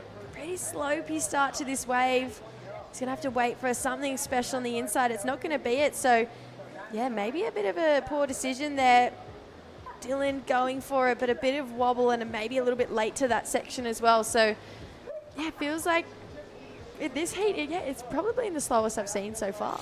Yeah, well, it's our first restart of the event, which is, not something you want to put on the resume. But, hey, we were due for a bit of a breather. It's been pretty it's been non-stop. busy. It's been busy. Rickson's wave, though, he finally made a decision, and it wasn't the best one we've seen. No, unfortunately, that wave did not offer him much at all. And again, hard to say no. Nice tall wave as it came in on the bank, and just like typical kind of first wave of the set. It wasn't really groomed at all, and had a lot of lump on it. You know, the wind is it's not very strong, but it is coming for sort of like an awkward direction. It's like, as you see here, it's not like a perfect onshore wind to bring up your board and do airs and stuff, or have these fun sections here. It's quite, the lip's quite tricky. You know, Willem Watson in the last heat, we saw him like beautiful section that he just dealt with, but those sections don't pop up all the time. So yeah, to read the lineup is definitely something that all these guys are learning on the fly. Yeah, got the beautiful smooth surfing of Ricky Sato coming up in heat number 8 to be the last heat of this round, taking on Israel's Nadav Atab, which is kind of the first time I've come across Nadav, and he spends a lot of time in Costa Rica, but just did a big stint training with Andy King. Yeah, I heard you guys talking about that yesterday. Yeah, before this event. He's a big name to have in your back pocket. Yeah, big time. Yep. Yeah, you can see a lot of good coaches out there, but King's up there with one of the best of them. So to be getting the work done with the Kings, you're going to come in here feeling pretty good. Starting to get busy now for Rickson Falcoa. This one, he needs to stay in the pocket here. It looks like a little bit slopey. He gets a nice slash to start this one off. Bit of speed down the line here. That's a better looking turn. Finally getting a little bit of action in this heat now. 3 quick back-to-back Rios there. Felt like maybe it was another poor wave selection, but hit the bank beautifully through that inside, and just connected with it lovely there for Rickson. Yeah, really good wave selection there for his position where he is in the heat. Obviously wasn't a huge wave, but just anything with steepness out here, you'd grab out with 2 hands. Just something to where you don't have to generate your own speed and let your board do the talking. And that was great display of a good combo of backhand surfing there. You can kind of see the difference in surfing as well that we've touched on. You see Rickson be that really bit more front-footed, heavy power surfer, and he takes a bit more time with his turns, but once he connects, there's a lot of water coming off that back foot. Yeah, he was pretty good through the start here. He didn't get too sort of overhyped and sort of just put his board in the perfect spot to get through the double up there, but that turn was a cracking turn, best turn of the heat so far. Followed it up with a nice little combo here to get it a completion on the board, and I don't think the judges will have a hard time giving this the best number of the heat, because he's only got to get over a 3.83 at the moment. If he wants to do it in one wave, it's a 5.16, and he probably will do that, I think, just on the strength of his turn right here.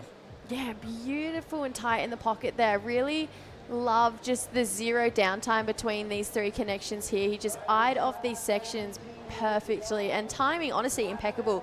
You can see why he's got such a strong hold on that junior series over in South America. That score, best of the heat so far. It's a 5.83. Putting a little bit more pressure on our young Indonesian surfer, chasing a 3.51.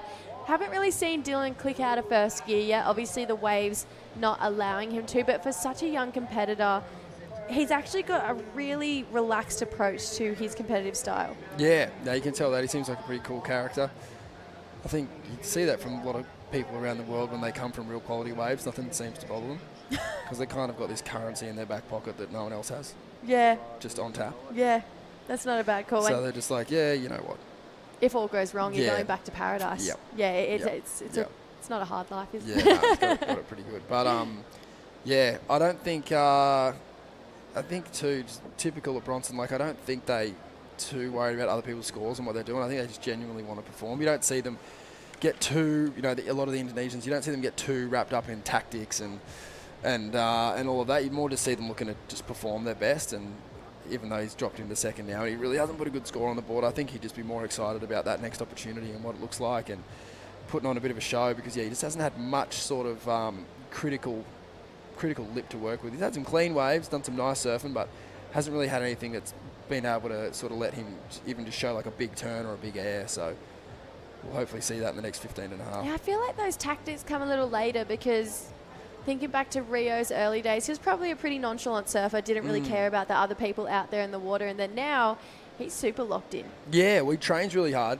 and luckily enough with the tour, there's so much priority these days. It pretty much take the tactics out of it in most places. But yeah, you're right. You definitely develop that mongrel. The more time you spend on the tour, you realise that you have to have it. You have to have at least a dash of it. It's interesting when you listen to all of the tactics when you go around those events. Like, you know, if I get the first wave and they don't get a wave within 7 minutes, usually they crumble if they don't. And it's just like, how much heats are you watching to analyse all of that? It's almost a feeling thing too, because people know, particularly on the women's draw, like because you surf against each other so much because the draw's so small, as we see some sets on the horizon here. I feel like we got a bit of action coming our way. Rickson, Falcoa, just a quick in and out. Again on that first set, looking a little bit fat through the inside.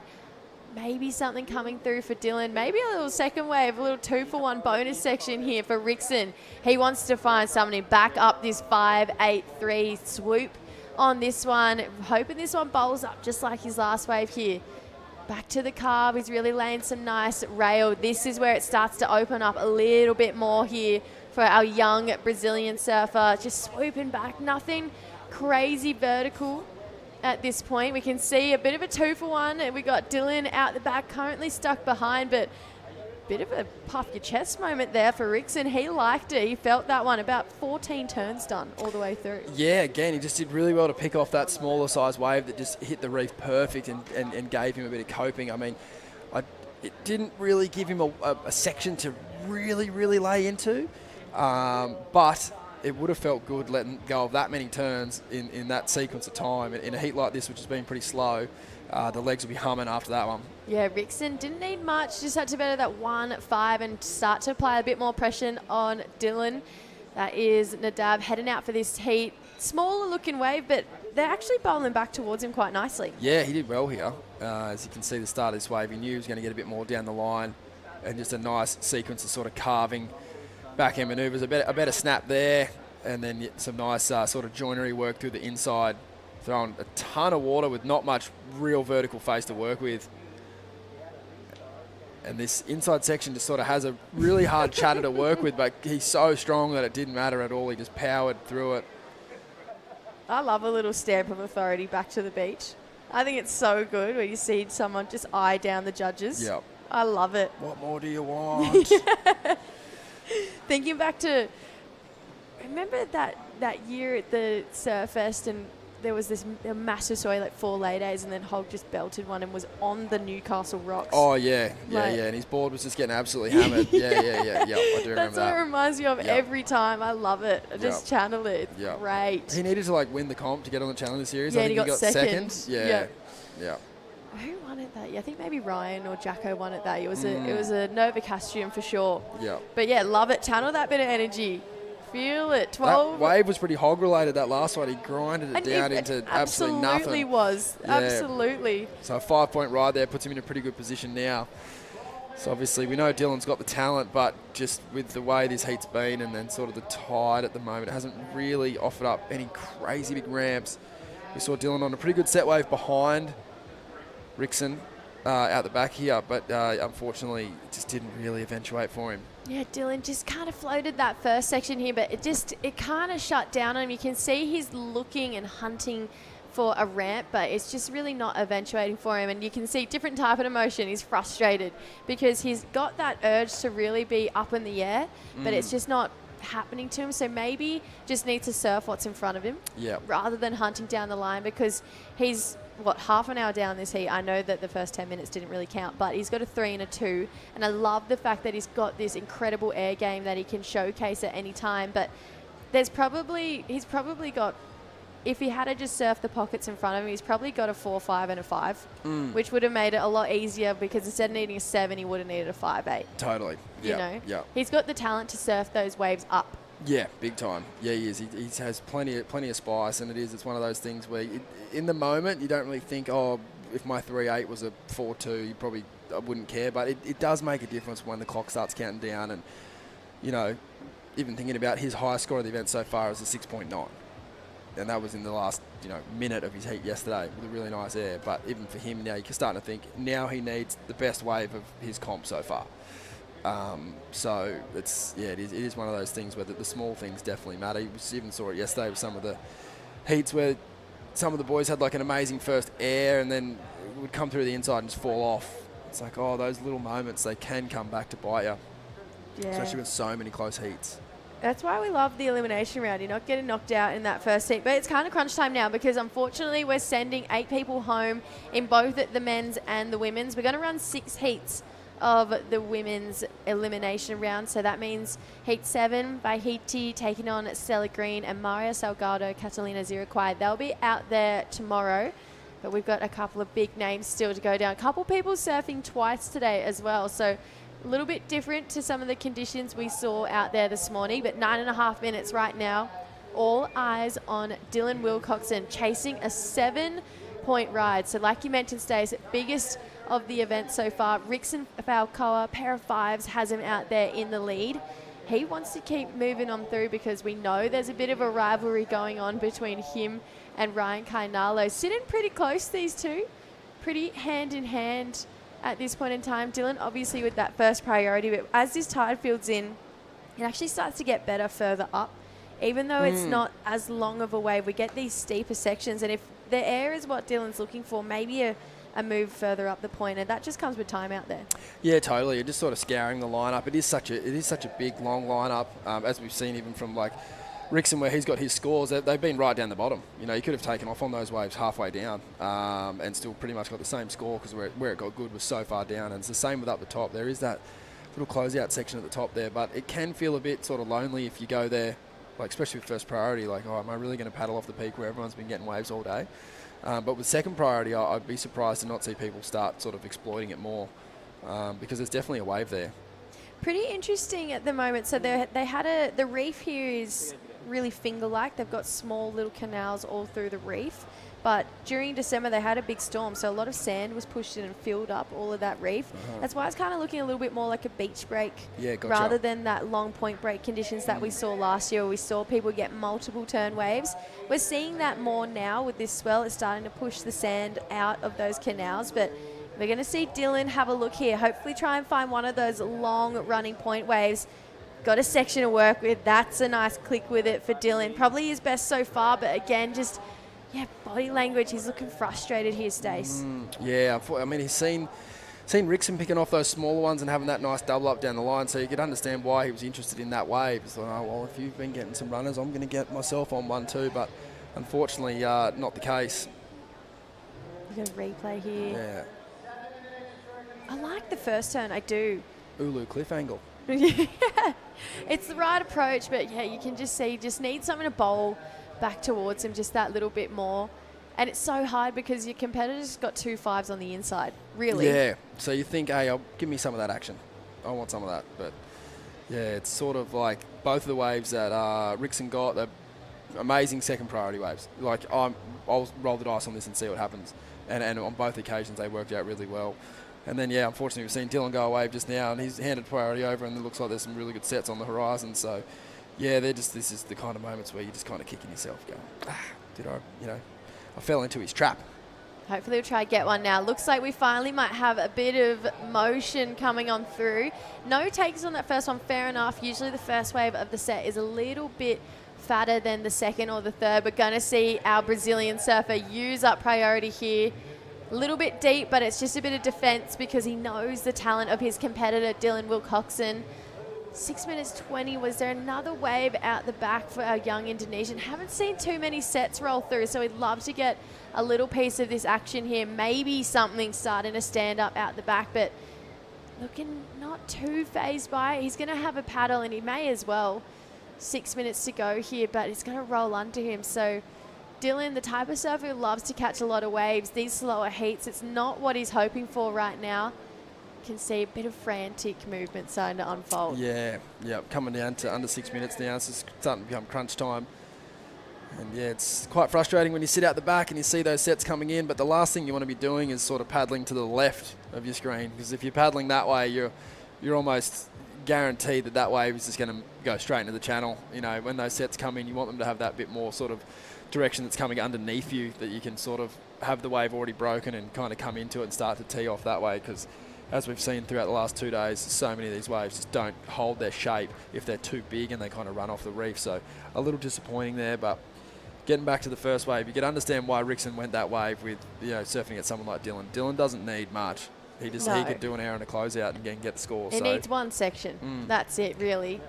But it's interesting, you know, this heat, it's really opposite these conditions actually to what we saw compared to yesterday. We started off with these smaller conditions and it built probably more than what we were expecting. You know, there was a couple 4 or 5 footers rolling through yesterday. This morning we still had that nice fresh swell, but starting to die out. These guys would be hoping for a bit of a reverse right now. They want a bit of swell moving their way. Dylan, I love that he's hunting around and trying to find a wave here, but yeah, like I mentioned, this kind of worst nightmare for him.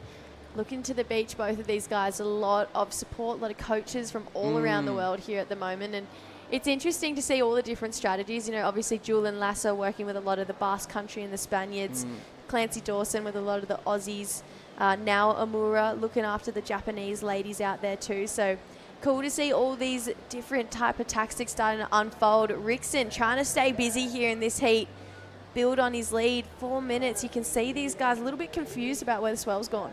Yeah, and I think, getting back to it again, the position that Rickson's in is like, you know, he's got his great scores by sort of sniffing around like that, so I think he's pretty happy to keep kind of doing that, and he knows what those waves look like. So if he's electing to go, you kind of would think, okay, he's found something, but on that occasion not to be. But I think too, it would still, what it's doing is sort of messing with Dylan, because every time he looks at a wave, he's kind of thinking, oh, well, I've got priority, should I be looking at that wave? And those little micro decisions that you have to make through the whole heat, you know, every time that happens, they can start to weigh down on you. And we've seen that, you know, Dylan's second last ride, or maybe it was his third last, you know, he didn't really need to be on that wave. But again, he would have seen what Rickson was doing on the inside, going, oh, give me a go at that. They might just have a chance here. Maybe looking like something going to roll through, hoping that it's going to be a nice steep wave for Dylan. He's not even going to go. He's going to let that one pass under and nothing out the back there stays. So feels like when the wave of energy like that comes through, especially 3 minutes to go, you could jam a wave like that, lock in a 6, and then potentially get a 4 on the inside like we saw. So maybe just another mistake potentially there for Dylan. Yeah, well, I guess you've got to give him the benefit of the doubt. He's in the driver's seat. Maybe that wave just from our angle looked really good, and then from his angle looked really bad. You'd hope not, though. You'd hope that we're not right in that occasion, because there's nothing worse than letting one go that you should have gone. That's like, would have to be the worst feeling in the world for sure, particularly when you come in and your coach goes, why didn't you go that way? What are you talking about? Oh, it doubled up down the line. Or why did you kick out? Like, that's just the worst. So, yeah, I'll back him in. I think he made the right decision. You see a lot of those big waves, they do, unfortunately, just not have a real ramp. Last year, I think we had a bit more, we had a lot more wind, and it was helping kind of groom and bring the swell in, whereas today it's just sort of that light and variable and maybe a little bit breezy out to sea. So we're just getting like, it's more of a crumble. It's not like a great launch pad for these young guys. So, you know, you do have to be really selective. It's not like you can just go on any old wave and hope that it's going to give you enough projection to get up into the lip. You need a few characteristics to line up in your favour. So I think that's why we're seeing the boys be a little bit more selective. But I think, yeah, like you said, it's like these shape and this size of wave are probably the ones, but they're going to break a bit further in. So it's a hard one to know. Like, the last thing you want to be doing is waving the white flag and moving onto the inside. Absolutely. When there's still like the feeling there's a quality set coming out the back. Because if you ducked over that wave, you'd be so gutted. Kicking yourself. Yeah. But with 90 seconds to go, probably going to leave it to an out-the-back wave. But still with 7 minutes to go, probably could have taken that set, or 3 minutes to go, taken that set, then gone through that inside. And, you know, like we said, there's scores in there. That's exactly how Rickson won this heat. Yeah, exactly. Yeah, he really well. And, you know what, like what you mentioned, it was his patience. Like, he didn't flinch through that first 10 minutes. We had the restart. Again, he didn't really move until he saw a wave that he liked. Funnily enough, the wave that he did like was absolutely rubbish. But it set him into a good rhythm from his first sort of in and out. And then he went 5, 8, 3, 5, and he hasn't really ridden too many waves since then. So, yeah, it's been a pretty walk in the park so far for Rickson. But there is a minute left, and we do have swell approaching. Yeah, 60, or not even 50 seconds to go here. Dylan is going to take this wave, using up first priority, needs a 7-point ride. That's a good looking first turn here, but needs more. Needs more again for the judges to really solidify that 7. Wow. 3 great turns. Again with a 4th, but it goes down. That was on its way through that inside. If it had one more special section, would have made the judges think a little bit. Wow, the 3rd turn was brilliant. That's like Rickson's 5.83 is not like his first turn on that wave is really nice, really powerful, but then after that's pretty flat. These 3 turns here, I wouldn't say that one turn is better than Rickson's first turn on the 5.83, but 3 turns together in a row like that were pretty nice. I don't think it's going to be enough, but I think the judges are going to have a good, strong look at it and make sure they get the result where it needs to be. And I threw way too much mayo on that. It's a fortnight. Not even close. It was on its way. I liked it. Yeah, It was a I liked nice it. combo, Yeah. but unfortunately, we are going to lose Dylan Wilcoxon out of the draw. I'm sure we'll see him again in competition very shortly. Rickson Falcoa moving on through. We'll see you soon, Stace. We're going to welcome in Di Wacko to the booth. Don't go anywhere. Last heat of the round coming up right after this. Di mabilang ang araw na naging espesyal with the best tasting Magnolia Gold Label Vanilla Ice Cream. Magnolia, 100 taon na at hihigit pa.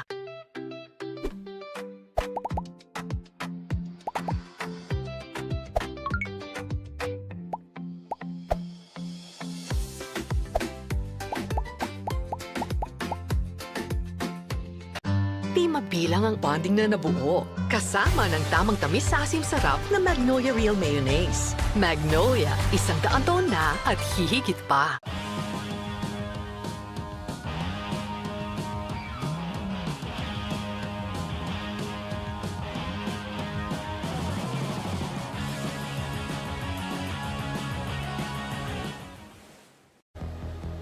We are at the WSL World Junior Championships presented by Purefoods and Magnolia. We're into the last heat of the elimination round here. Heat number 8, Nadav Attar from Israel taking on Japan's finest, Riki Sato. I also have Japan's finest in the booth. Dai Wacko taking it through with one of your fellow compatriots. This is a big heat for Riki.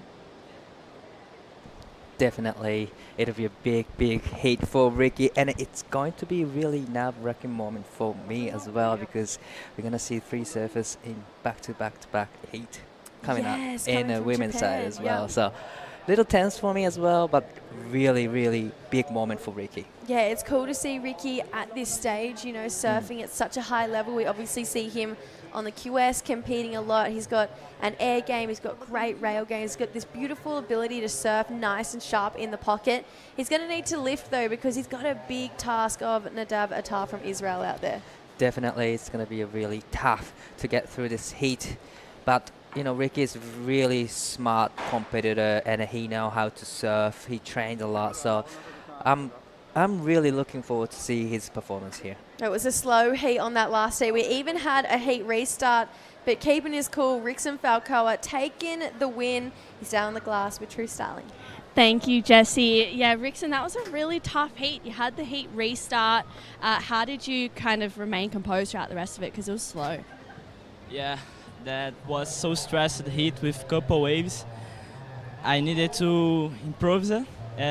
We are Brazilian. We always made this in our competitions in Brazil.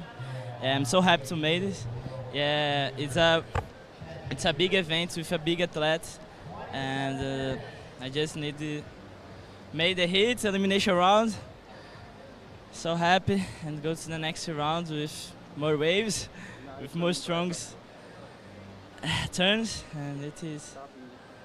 And Rickson as well, at the start, you had a bit of a tussle with Dylan Wilcoxon. There was a bit of a, paddle battle between the two of you, which was super exciting to see that passion and fire. Being your first World Junior Championship coming here, what was kind of your main thought process to, how you wanted to surf in this event? Yeah, I was too prepared. I come from Hawaii, and I feel so good boards, and yesterday was a hard day for me. I don't catch good waves in the hit, don't make good scores, and I just have to make one more of my surf, but I'm so happy and go to the next round. Is there anything you'd like to say to friends and family at home that might be watching? Queria mandar um abraço para todo mundo que está acordado essa hora assistindo o Brasil. Queria ter sido uma bateria mais tranquila, mas feliz de ter passado. Toda a bateria difícil por aqui. É isso, queria mandar um beijo para todo mundo e abração. Vamos com tudo pro próximo round amanhã. Valeu. Thanks so much, Rickson. Congrats. We'll see you in the next round. Yeah, a lot of passion and emotion coming out of Rickson there. He's taken a pretty big heat win in the elimination round, sending home Dylan Wilcoxon and the dream of taking it back to Indonesia for a second year in a row there. So unfortunately, just a slow heat and a couple of missed opportunities there. But we are moving into this last one. Started off Nadav Attar, 3-3-3, so another small score. But at least we got a couple waves starting to roll on through. Feels like we got a paddle from one of our surfers, and we do. Nadav going for an air reverse there. Unfortunately, just landing in a bit of a weird spot. Not a lot of power pushing him out in front of that foam there. But we've got, this is already going to be a great heat. We've got two really passionate and fiery competitors. We know how much this means to both of them. And it's the elimination round. It's now or never.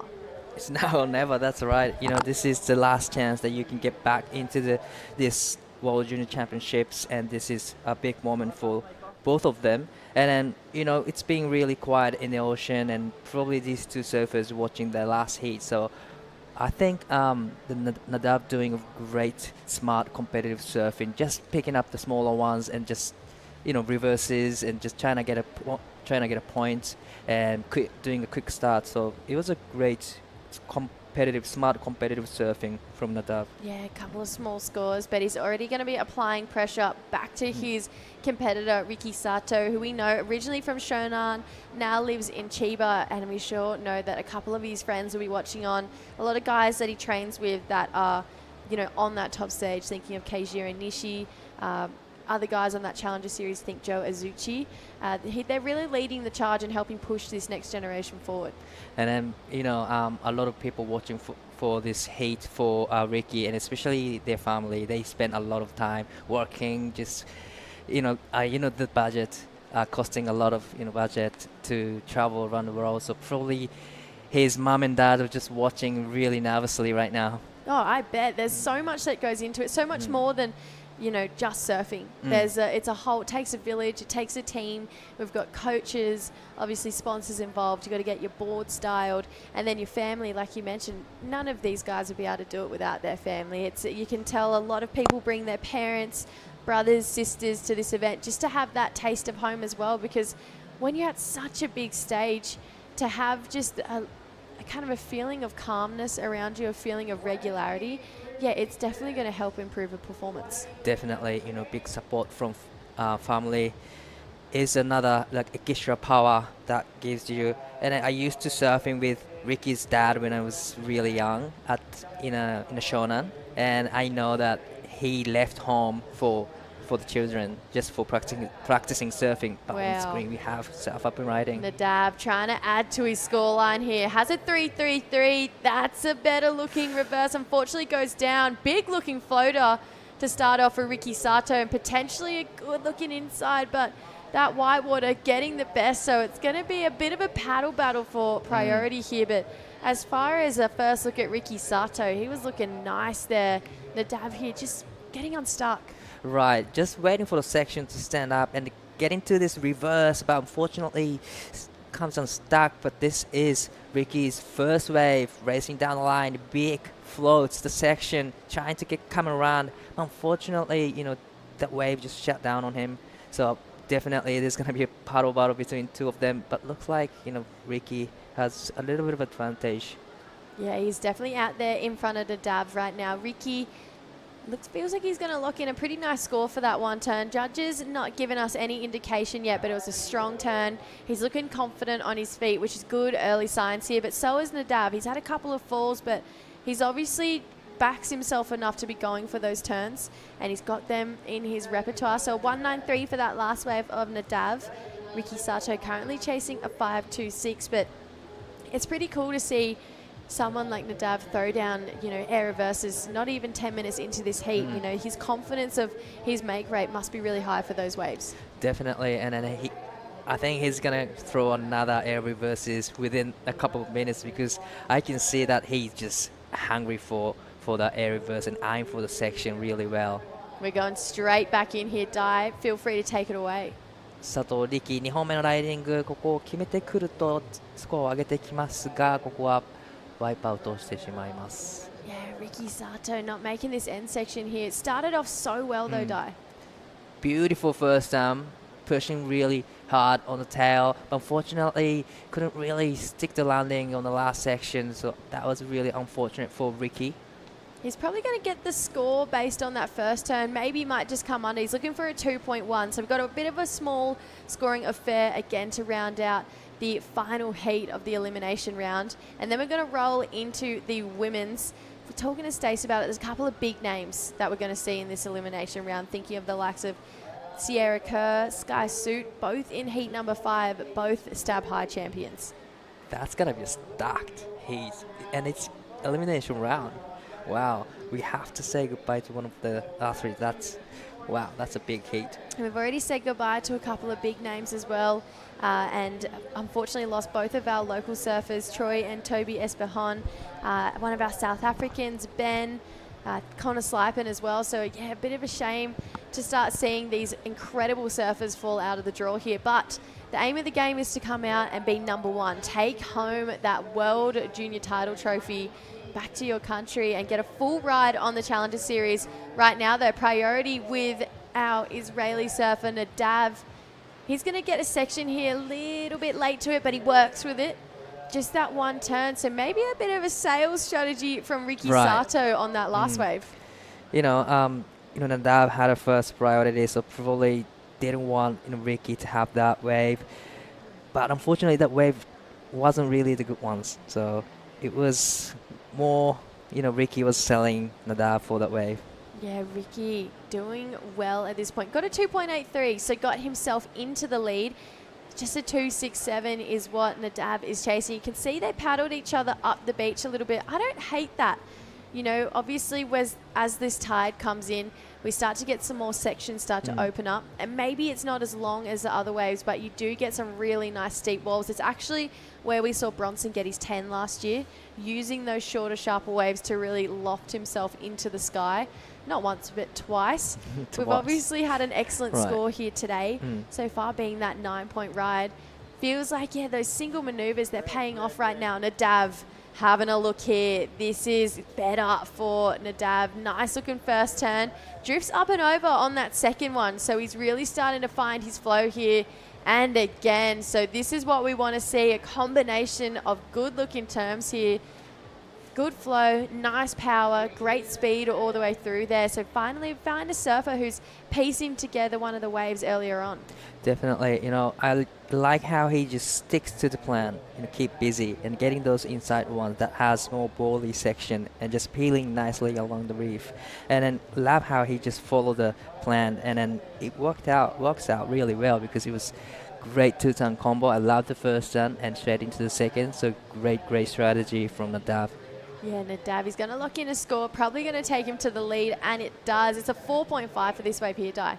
One of the smaller size waves, but he found this critical section to hit a nice 2-turn combo in a tight section. Probably, and there's one more turn in, so 3-turn combo. So probably he wants to get a bigger turns, but definitely this one helps him in going into the lead right now. Beautiful first opening carve, and I love the vertical off the top, just releasing the fins and generating so much speed and getting this last section to hit. So great 3-turn combo from Nadav. Yes, silky smooth surfing there from Nadav Attar. Love that combo of turns. 4.5 for that 3-turner. It's going to leave Ricky Sato looking for a 4.66. So we've already started to get a back and forth battle between these two. And it feels like we're going to see it chop and change a couple more times. We're already 14 minutes down in this heat. Well, close to being 14 minutes down. Thinking about Mariah Ikeda, Mara Lopez, we've got a Japanese surfer, one of the best juniors coming from Japan, taking on one of the local girls. There's going to be a bit of a local advantage in there for Mara. She's surfed this wave a lot. But Mariah, she's obviously been here a couple of times now. It's going to be a great matchup, Mirai is actually a CS surfer now, and she's been following Challenger Series 2025, and she improves her surfing skill a lot throughout the year. And then, like you said, Mara Lopez has a local knowledge, and local knowledge here is really important factor. Definitely. There's a certain tide where it just looks perfect, you know, and you could surf it and anyone can just go out there and absolutely rip. But as we see this tide change, the wind factor in, it gets a little bit tricky. Ricky Sato die. 佐藤力3本目4.83が必要です。1発2発と大きなターンを入れてきてフィニッシュ少し弱くなりましたが3ターン目も入れてきました。Beautiful 3-turn combo. I love the first and second turn. Yeah, Ricky looking like he's finding his paces as well. Maybe not as fast of surfing as we saw in compared to Nadav, but bigger looking wave. Really let loose on all three of those sections here for Ricky Sato. So his confidence, it's building as well. And you can see both of these guys, they'll be watching each other very closely at this point in time. Wow, it's going to be really close to the requirement from the Ricky's last wave. But to me, I think Nadav's wave had a more bally section. But let's take another look on this one, Jessie. Yeah, Ricky looking good, floating up and over that first turn. Again, that second one was a nice connection. A little bit late on that third one, so it's probably more 2.5 turns. That first one, he got nice projection up and over. You can see he's got great technique. That fin fully coming out of the water there on the bottom turn. That second turn, that's where the points will be. That had a lot of money on it, but it's going to come in short. There, it's a 3.83 for that one for Ricky Sato. So chasing a 4.01, maybe just needing to find one of those waves that just bowls back a little bit more. And to be honest, in the last couple of heats, it's actually been the smaller ones. Really? Yeah. Ah, right. And then I think, you know, Nadav's strategy is working out really well right now. He's now has first priority, probably waiting for the, you know, one of the biggest sets. But now Ricky with the second priority, probably he should just focusing on the inside ones now. Yeah, 14 minutes to go. Nadav Attar currently in the lead. Ricky Sato chasing a 4.01. We're going to go to a quick break in the action and come back and round out the elimination round. Di mabilang ang araw na naging espesyal. With the best tasting Magnolia Gold Label Vanilla Ice Cream. Magnolia, 100 taon na at hihigit pa.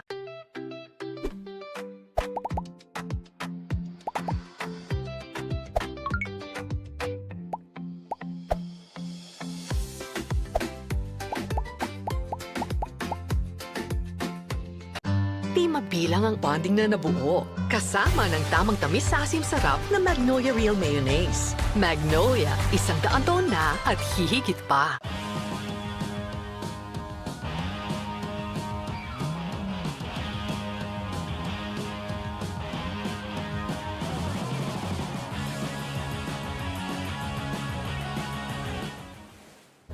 Straight into live action here. Ricky Sato getting a bit funky with it on his previous wave. We'll catch up with that right in a minute. Right now, though, this is the last heat, heat number 8 of the elimination round. Nadav Attar, Ricky Sato fighting it out to stay alive for the chance to win a World Junior Championship. I'm Jessie Starling, joined in the booth by Dai Wacko. 12.5 minutes to go here. We've seen a really cool back and forth battle, and there's less than a point separating these two surfers. Not much difference in between two of them. But I like how, you know, Ricky positioned himself up the point and got that wave under priority. And it was a good wave, actually. Yeah, it was a nice looking wave, maybe a little bit bigger as well. So Ricky got a cool amount of flare on that wave. We're going to see Nadav having a look, trying to build on a 3.33 to keep improving his scoreline. Little late to that projection float, so he couldn't get down the line there. He's going to have to hit a bit of a reset button, but no priority at this point yet for either Nadav or Ricky. We've got a couple replays here, Dai. Right, he took off up the point. Nice first stand. And probably he was thinking to just hit the section really hard, get him into the reverse, but couldn't really, you know, do a reverse here. But definitely it was one of the smaller ones that breaks nicely along the reef. Beautiful first stand and a little bit of fin release right there, and then a little bit of a tail release there, and then great recovery from there. So great surfing, but it comes short. Yeah, the judges deeming it not enough. It's a 3.07. So Ricky still chasing a 4.01 at this point in time. We see Nadav. He's back out the back with that first priority here. Ricky's need to, I like this plan. I like this plan of breaking away and trying to find yourself a good looking wave and just a small score. You can see Mirai starting to get ready. She's coming up next. So many accolades to her name at such a young age. Incredible year on the Challenger Series so far as well. And she's honestly probably one of the most locked-in surfers I've come across. Definitely really dedicated surfer and always focused. She's a smart competitor, strong competitor, and she, like you said, she's having a great year. Really good friends with Sumomo Sato, who's going to be coming up in heat number 2. Both that live pretty close to the Shinzunami wave pool. They spent a lot of time training there. And it's cool to see those two. They've grown up together, spent their whole life competing together, and now they're here competing against each other for a World Junior Championship. They've got to make it through the elimination round to stay alive, though. 10 minutes to go. It's exactly what the men in the water are doing here. But Mirai, bit of meditation. Wow, that is a nice, heat prep, meditating. Just probably talk to yourself and getting ready. They work with Nao Omura. And there's one male coach from Japan, Kaisa Kawamura, former QS surfer, traveling together with a cameraman and just documenting all the life behind the scene. And there's actually a YouTube channel called Naminori Japan. It's an official Team Japan YouTube channel. Oh my gosh, I'll have to check it out. Do they follow the Challenger Series? They follow Challenger Series, ISA, World Juniors, pretty much every international event. Wow, how cool. Pretty cool to see 2 Japanese surfers on the CT as well. We want to see a couple more being added to it. Hiroto Arai have an incredible year on the Challenger Series as well. But this lady, Mara Lopez, she's pretty much undefeated as far as it goes for Filipino junior women. She's won back-to-back national championships in both short and long boards right here at Mona Lisa Point in San Juan, La Union. So Mara, she's going to be a pretty big opponent to come up against Mirai. She was looking really fast on her equipment as well in her previous heat. Right now, though, live action here. Nadav tags this first section. Can't quite find that real open green face here. He's got a nice couple of turns up and over the foam. We would love to see him on some nice green coping, and he's got it here. Great looking section for Nadav. He goes for the air reverse through the inside, so just going from strength to strength, building on every single wave here. That was a great combination from Nadav. He was on one of the smaller size waves, but first turn and second turn was attacking the white water, but that bonus section in the inside, it was great combination turns and get to reverse in the end, so great combination. Yeah, see, that score lands Nadav. If it applies any more pressure, I feel like it's going to be his best wave of the heat. Definitely he's going to get rid of the 3.33 and put a lot more pressure to Riki Sato. But take another look on this one. Took off really deep, just attacking that white water really well, just pushing the tail, throwing a lot of sprays. And this is where the wave gets the further, but he did amazing job to just stay in the pocket. I really love this reverse here.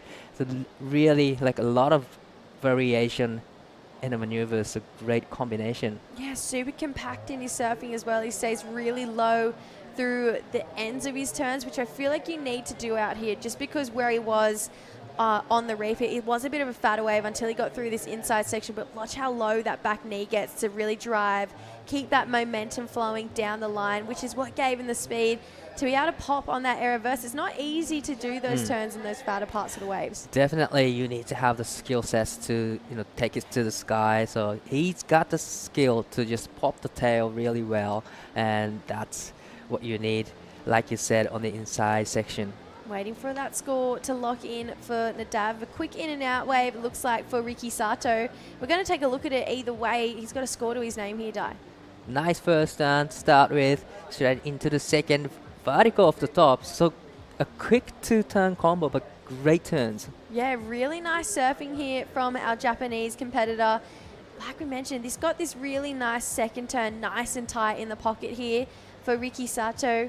Can tell he wasn't interested with down the line and could probably see Nadav hanging down there, and he wanted to get priority back because he knew he's going to need another score. Last wave for Nadav, it's a 4.77, so betters his situation, now asking Riki Sato to get a 5.44 to take down the lead. Ricky, he's got a wide variety of tricks. What's he got to lean on right now, Di?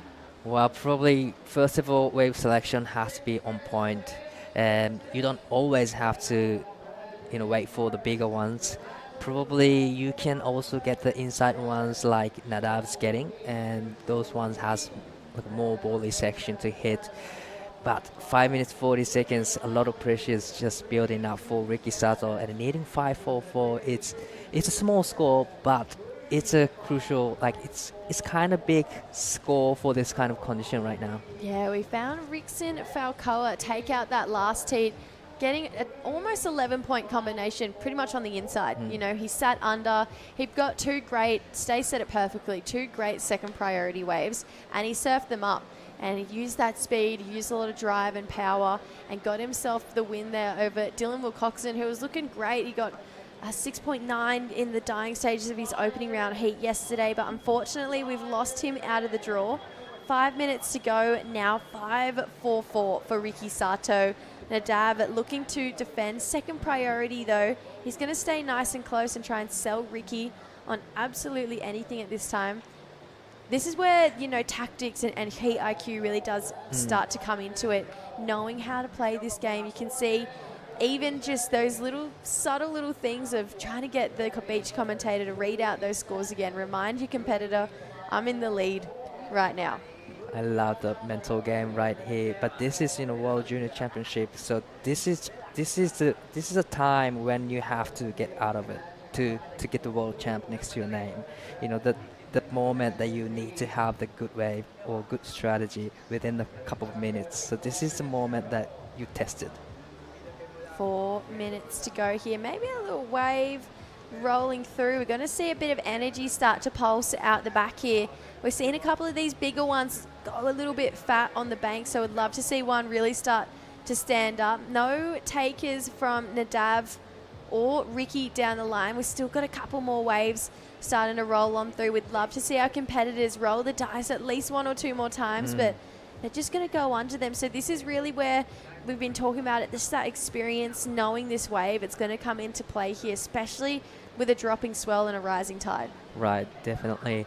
And Ricky was just looking at the beach, probably just, looking at the coach, maybe reposition himself, or maybe some kind of position changing, but a lot of pressure is building up. No, Nadav asking if maybe there's a priority change there. Maybe Ricky paddling for a wave that we didn't see. But Nadav, he wants to know, our priority judge, he's got a replay he's able to watch and see if that he thinks that there was a paddle there. But looking like no change in priority, so maybe just another tactic. We're going to see, looks like a nice little bowl start to roll on through. Ricky's not interested. Nadav is going to try and keep building here. Needs to better a 4-5. Got some speed. Big layback turn. Wow. That's the type of surfing we want to see from these juniors. Can't quite get the completion, but absolutely going for it there, Di. That was a great approach from Nadav, because he needs to get rid of the 4.50, and that kind of surfing is the surfing that you can get above a 5-point range. And it was under priority, so he can do anything that he wants to. And it wasn't completion, but definitely great attempt. So just over 2 minutes to go here. That's the level. We know it's been set. Yesterday we saw incredible surfing go down from all of our competitors. We've seen excellent scores go down today. The last heat to decide who is going home and who's going to the round of 16. We've already got a couple of seeds start to be set. We know our top seed, Winter Vincent. He's going to be in heat number 5 of the round of 16. If you're knocked in this round, you walk away with an equal 17th place in the world and an incredible recognition to be in this year's World Juniors. Definitely, it's a world international big event, so everybody from the world watching this live. So this is a great spotlight for all the surfers. Yeah, you make it to the round of 16 and you lose there. You come away with equal 9th. Further, if not, you get to the quarterfinals, and that's where you want to be, kind of quarterfinals onwards, but you want to be that one person taking it home. Just over a minute to go here. So Ricky Sato needing a 5-4-4 to take the win. We've seen a last-minute dash for the finish line already today, where in our first heat, in our second heat of this round, Gabriel Klosner really got a run for the money right at the end, taking the win over Alfonso Suarez, who was winning the entirety of the heat. 50 seconds to go here. Ricky, not interested in this first one. Nadav says, I'm going to try and better. He's got speed. He's got air. He goes and he lands it. I was a little unsure there, but holds on, trying to better this 4-5. 35 seconds to go. More room to work down the line here. Going back to the power source, hoping it stands up. Give him one more section through this inside here. And he's going to get something to work with. Lays into a turn and gets a little foam climb to finish off as well. So that's a way to sign off a heat there for Nadav Attar. Still a priority next to Ricky's name. So maybe a bit of a positioning mistake there because the ocean is looking quiet right now. Really quiet right now, but definitely great surfing from Nadav. You know, right out of the air reverses. It's gonna be a great number, and probably he can possibilities to get rid of the 4.5. And unfortunately, that was the wave Ricky was looking for. Right. So we are going to lose our Japanese surfer Ricky Sato out of the draw. We've just rounded out the elimination round. We're going to see who our women's top 16 are going to be. We're going to go to a short ad break and come back with the elimination round for the ladies.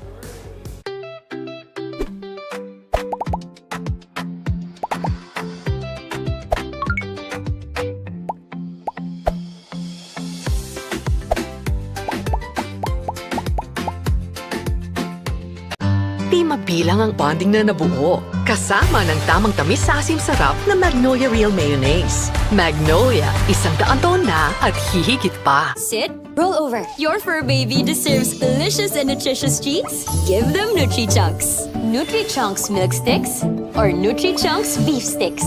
Fortified with essential nutrients. Nutri-Chunks dog treats. Love in every meal.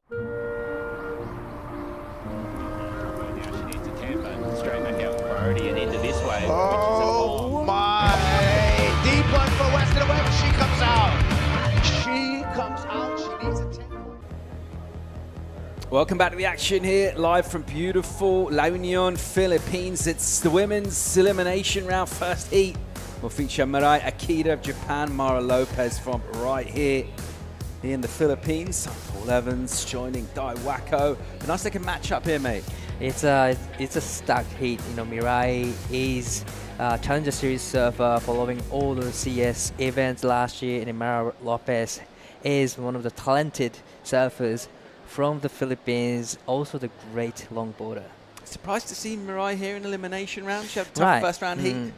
She had a hold until like the last 5 seconds yesterday, but Anon got a great race, turned the heat upside down. So now, you know, Mirai is in elimination round, and definitely she wants to get through that heat. Yeah, she's going to have to get past a very highly talented local surfer. We're carrying a lot of energy and support here on the beach as well, but she has got the skills to do that. She'll be feeling pretty confident herself as well.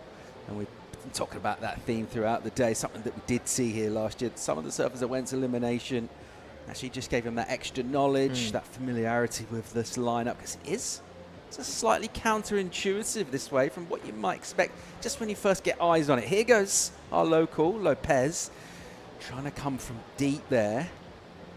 She can't get around, so positioning a little bit amiss. And we've seen throughout the day quite a few of our surfers bolt wide to try and get on sets. Someone that was able to get on the sets, a winner of the last heat, standing by for an interview with True Starling. Thank you so much, Paul. Yeah, Nadav, that was a really tricky heat, but you got the job done. Yeah, that was super tricky. We saw the conditions all day. My coach Alex, he's here from home with me. And we noticed it was getting slower and slower. So I know a lot of the guys' tactics was to wait for the good ones, but I didn't want to risk it and just sit the whole heat. So I kind of went my way and just wanted to surf, which is what I enjoyed doing. That's why I'm here. So, you know, it wasn't my best surfing, but slowly getting it done. Yesterday was a super tricky first heat. I didn't really get anything, so I want to just surf today, and I'm glad I got to do on a few waves. I think as well, when you're kind of seeing the conditions like this, it gets slow and then it has heats where there is consistent sets. How did you actually decide this is what I want to do? I'm going to stay busy and keep with that momentum. Was there a bit of back and forth between you and your coach? Well, no, because I mean, surfing is a lot about personality, and my personality is to surf. When I'm active in surfing, that's when the best comes out of me. So I think we both knew, we saw the conditions, we both knew that was going to be our plan. And less strategy, more surfing. That was our plan, and we did that. I love that. Let the surfing do the talking. Coming into the World Junior Championships as well, what was the preparation like coming into this event and, getting yourself ready to be in the Philippines? Yeah, for us from North America, we actually had a lot of time. We qualified back in March, so we had a few months to prepare for this. And Andy King from Australia, he came to Costa Rica where I live. We had 2 training camps in that time. Super, super grateful for you, Kingy. With Alex, too, my coach, we've been a really, really good team. Also, John Magogna, my foundation training coach, he's been a huge part of it all. And I'm here thanks to him and my team. And yeah, we've just been grinding together. Moving into the round of 16 now, you're stepping it up. You need to kind of focus on continuing to let your surfing do the talking. Let's talk about equipment as well. What you're riding is looking really good, and it seems like you're really connected with it. Yeah, thank you. Yeah, I'm stoked for round of 16. Time to step it up even more. Paisel from Oceanside, those guys have been helping me a lot the past few months. We've been dialing in some really good models, either the Radius Prime or the Shadow. I go in between those two. Now I switched my board to the Shadow a little bit for smaller waves, more mushy waves. It's a bit mushier. Yesterday I rode a different board in my heat. So I'm just super confident on all my boards. Thank you to MB and TJ and all the crew over at Paisel. You guys are huge. Anyone else you'd like to say thanks to? Yeah, my friends, it's the middle of the night in Costa Rica where I live or in Israel. Thank you guys so much for supporting. כולם בארץ, תודה רבה, אני מאוד גאה להיות פה עם הדגל שלנו ולייצג אותנו וממשיכים, עושים את זה. Let's go. Thank you so much, Nadab. We'll send it back to you guys. Love it. Thanks, True. What a polished guy. Confident, really well spoken. Says all the right things. What a definitely. Everyone loved the interview, definitely back home, and all the sponsors watching. And this is a replay of Mirai's first wave. One of the smaller size waves, but beautiful finishing down there. A lot of power in it, throwing a lot of sprays. The first turn was more of a checking turn, just setting up and eyeing for the last section here. She hit it really nicely, timed it perfectly there, throwing a buckets of sprays. Yeah, really well done. Just carving her away with authority. That mid-range number, great way to kick things off. Get her campaign going in this elimination round. Just think about that Japanese squad that's over here. I mean, we associate the ISAs as a team event specifically, but this one here is an individual event. You're representing your country, but really you're out for yourself and forgetting that world title trophy. How much unity is there within that Japanese camp? And generally speaking, at most events, there does seem to be that's something that you guys have is really good energy with you, everyone hanging out together. Is that something we can expect to see here throughout the week? Definitely, all the Team Japan traveling together from Japan, all the way from Japan.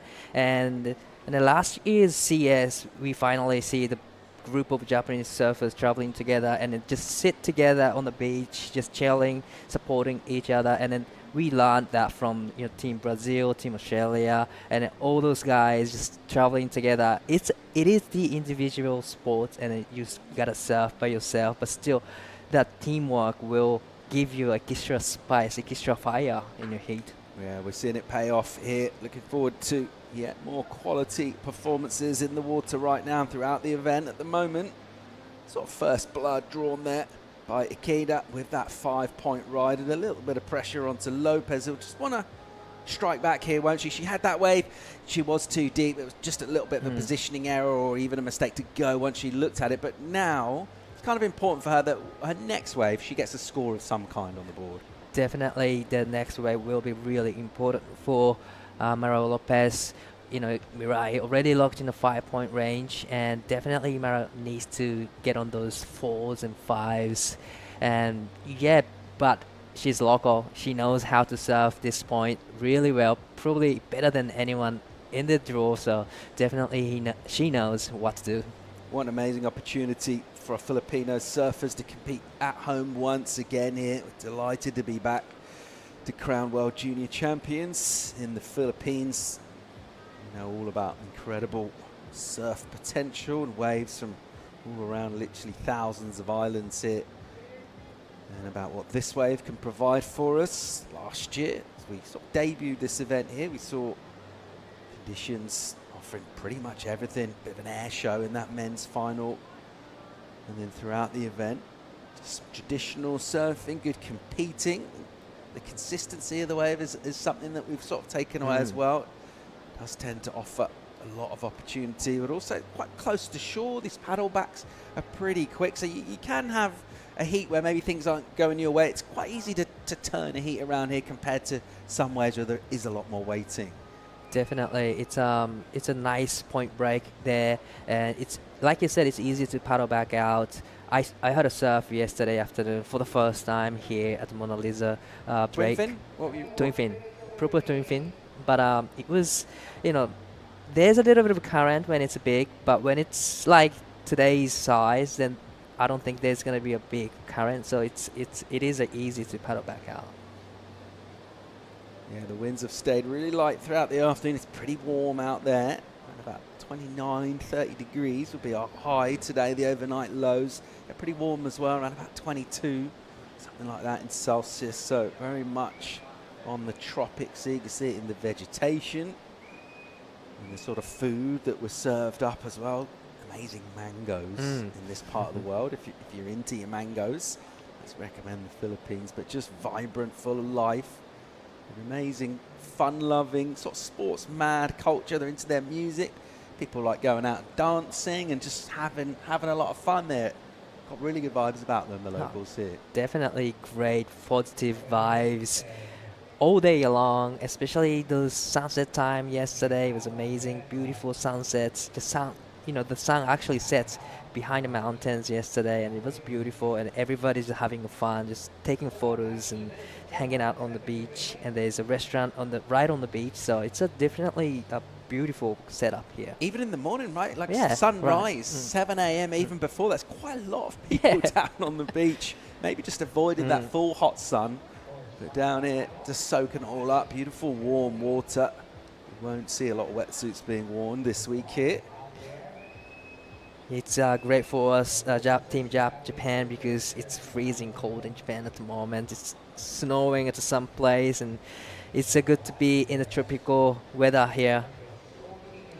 Yeah, I echo that sentiment, mate. It's pretty cold in Europe as well at the moment. So really nice to be in this part of the world and watching the best in the world go at it. Here goes a bomb of a wave for Ikeda.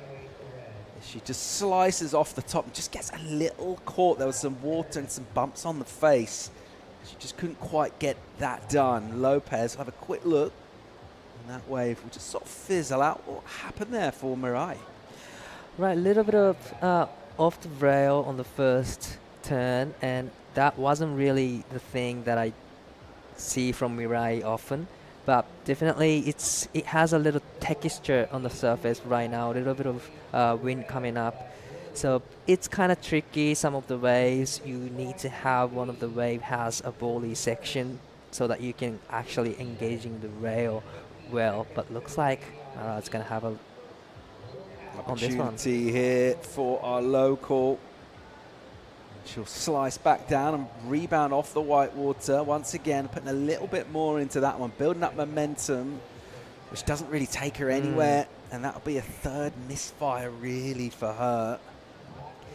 I can see a little bit of frustration from Mara, taking on a not so good looking waves, but beautiful, carves, just staying in the pocket. But just wave didn't really cooperate, and it gave her the opportunity to actually hit the section. Yeah, she saw the technique on the carve. She was setting up. The momentum was good. She's in a good part of the wave, and then it just ran into that deeper water, which they can do. Think of that 5 that came early on from Mirai. It was a shorter wave out the back, wasn't it? You just have that one pocket. All of that energy breaks there. So if you can tap in, by contrast, some of them just run about halfway down and stop. That's the sort of energy on the waves being ridden by Lopez at the moment. We'll fly up above and take a look inland, mountainous interior, pretty tropical as well with this dark green vegetation. Wow, beautiful place here. A lot of mountains behind it. Didn't know there's so many mountains behind this beautiful coastline. There's a lot to explore around here. And this little town has built up a really strong surf culture, thriving longboard scene as well. And this particular wave is a big favourite for that.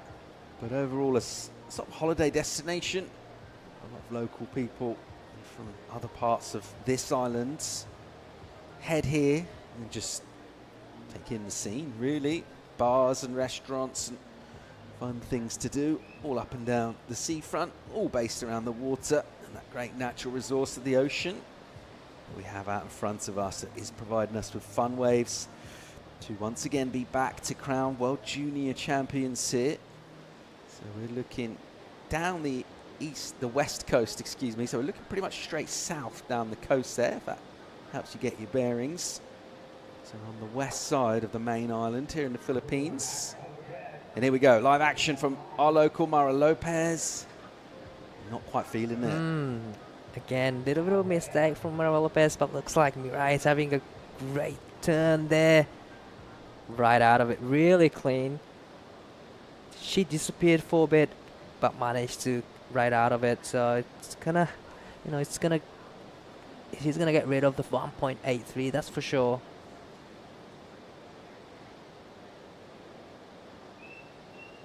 See where this number comes in from our panel. Just over 15 minutes on the clock.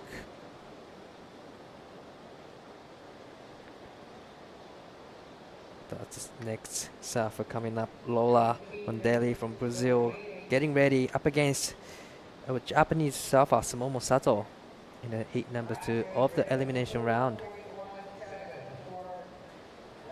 I wonder what she's listening to it right now. Something with a bit of energy, bit of rhythm. Definitely. See Mandeli take on Sato in our second heat of this round. That's coming up just over 14 minutes time. Looking forward to that matchup. Here's another look at Mirai. Nice. Once, single maneuver, we all know that, one maneuver will do the job, and definitely that's what she was looking for. It's been over 15 minutes right now, and she's getting 5 and 1.83. So that last wave, just one single maneuver, but still she's gonna get a good number. And this is Momo Sato from Japan, just doing her stretch and getting ready for her next heat. Momo and Mirai grew up together and actually training at wave pool in Shizunami a lot of times. They were sponsored by them, so probably she's watching the heat nervously right now. And you mentioned it's midwinter back home. What sort of wetsuit are we talking for surfing in 5 Japan mil. right now? Oh, so full on hood, gloves, boots, Yes, everything. Everything. Bit of a transition then to come here. Definitely a big transition. Always easier to go that way, take the wetsuit off, rather than the other way around. True. Particularly for a heat. Everyone watching on, taking in the scenes, cheering on compatriots, just their crew, and also just taking on insights for their heats as well, trying to figure out this lineup. Everyone's been in town for a few days now, but the free surfing's pretty brutal. There's a lot of quality surfers, and a lot of them, they all want to catch waves. There's only so many waves coming through, so the chances to really go out and catch 10, 15, maybe more waves in a free surf, it's pretty tough right now. So everyone's just trying to get eyes on the lineup as well throughout the day. Yeah, definitely it'll be hard to just figure out where to sit with just one other guy in the water, because like you said, in a free surfing there's hundreds of people just surfing, so you don't really want to be thinking about the positioning. You kind of want to go deep and deep and deep so that you can get actual wave. A little over 12 to go. That last score from Mirai, 417. Good enough to put a bit of a cushion really on things here. So her total 917. A total out of 20, that is. So in the context of just the way the scoring's gone last few heats, not bad numbers, particularly the margin she's got over Mara Lopez. It's pretty healthy. Mara looking for 6.5 at the moment. That's the requirement. She's got plenty of time to go and try and find those 6.5 points. It's a little over 11.5 minutes, but I haven't seen a lot of momentum or energy from her. It looks a little bit sluggish. Now, most of that is because there haven't been many waves come through. But even on the wave that she's caught, I haven't really seen her connect yet. Definitely. So, but you know, she knows this place more than anyone. So probably she's just learning from the mistakes, and she's just adjusting and repositioning herself. And you know, there's not much. Well, there's still a difference between first and second right now, and her requirement is 6.5. It is a big score, but you can always breaks down to the two waves. The wax routine, pretty crucial in this sort of heat as well. It's your main danger, is that just getting slippy and slick and melting. And also sort of something a little bit meditative about getting through your wax routine as well, isn't there? Just kind of get psyched up, just kind of focus in on that. Think about the connection literally you're going to make with your surfboard. Meanwhile, great energy, momentum and control from Ikeda. Nice couple of tags with the speed. She comes out of the turn with momentum. The wave will run a little wide and crumbly. Doesn't get the finish maneuver in down the line that she looked for, but well comboed outside. Definitely, she did a great job to get on that wave, on the priority, racing down the line and get into the section and straight into the second. So 2 turn in a tight section, but definitely she did an amazing job to get the job done, and that's gonna be I think it's gonna be a great number. She's might be getting rid of the 4.17, but it comes short 3.50. So nothing changed in the scoreboard yet, but there's still 9 minutes and 50 seconds left on the clock. Good vantage points up and down the beach here to watch the action. Check out the scene. Really just soak up the vibes and enjoy it. All right, here we go. The crowd will enjoy. If this turns out to be a good way for Mara Lopez, there's a nice layback hit. It's going to feel a lot better as she gets hold of it and then bogs. And she was on her way there. That was a good wave, and she knows it as well. Set herself up with the layback and then had another section. Wow, it was really unfortunate for Mara Lopez. Just like you said, it was one of the biggest set, one of the good sets, but and the first turn was amazing, the layback, but unfortunately catching the rail on the second turn. So that was really unfortunate for Mara, holding on to the priority quite a long time. But she did a great job on the wave selection wise. Still needs 6.27. Score comes in for her. Will be a high score, so it's not exactly the numbers she wanted, but you got to take positives out of that. Good to see the energy that she's getting. She's found something from the ocean, a bit of spark, that positive connection, the layback, surfing with aggression, taking a risk, and just doing a bit more than anything that she's been able to do so far. So she's got to try and use that energy and surf herself into form in the remaining 8 minutes or so here. Yeah, definitely, you know, taking the risks and then maneuver like what she did. Laybacks will give her a lot of confidence, you know, because first half of the heat she had a couple of mistakes, but now she had the wave, she got the, you know, confidence back. So definitely next wave will be really important for Mara Lopez. Yeah, she doesn't have priority, and that might actually be a bit of a blessing, because I think another wave as quick as she can now is kind of what she needs to do. She just wants to start surfing and keep surfing, essentially. This woman, for the moment, with that lead, Ikeda. This is Lopez. Her requirement, 6.27. Her requirement is to catch waves, get some of that form going. As we'll see lines just make their way in. A little reposition from Lopez, realizing she's going to get quite wide enough to find a spot of entry into that wave. Meanwhile, out the back with priority, surfer out of Japan, Mirai Ikeda. Good looking opening section. Nice bottom turn. Sets up, stays high. That gives her loads of speed to get here and do that. Oh no. Wow, that was unfortunate mistakes from Mirai Ikeda. The first down looking good, more of a setup turns, just eyeing for the last section. Yeah, she what hit happened? it. She looked like she had it done. Yeah. Maybe there's a little bit of bump on the bottom, or not too sure, but that was the thing. That was something that that I don't see from Mirai Ikeda often.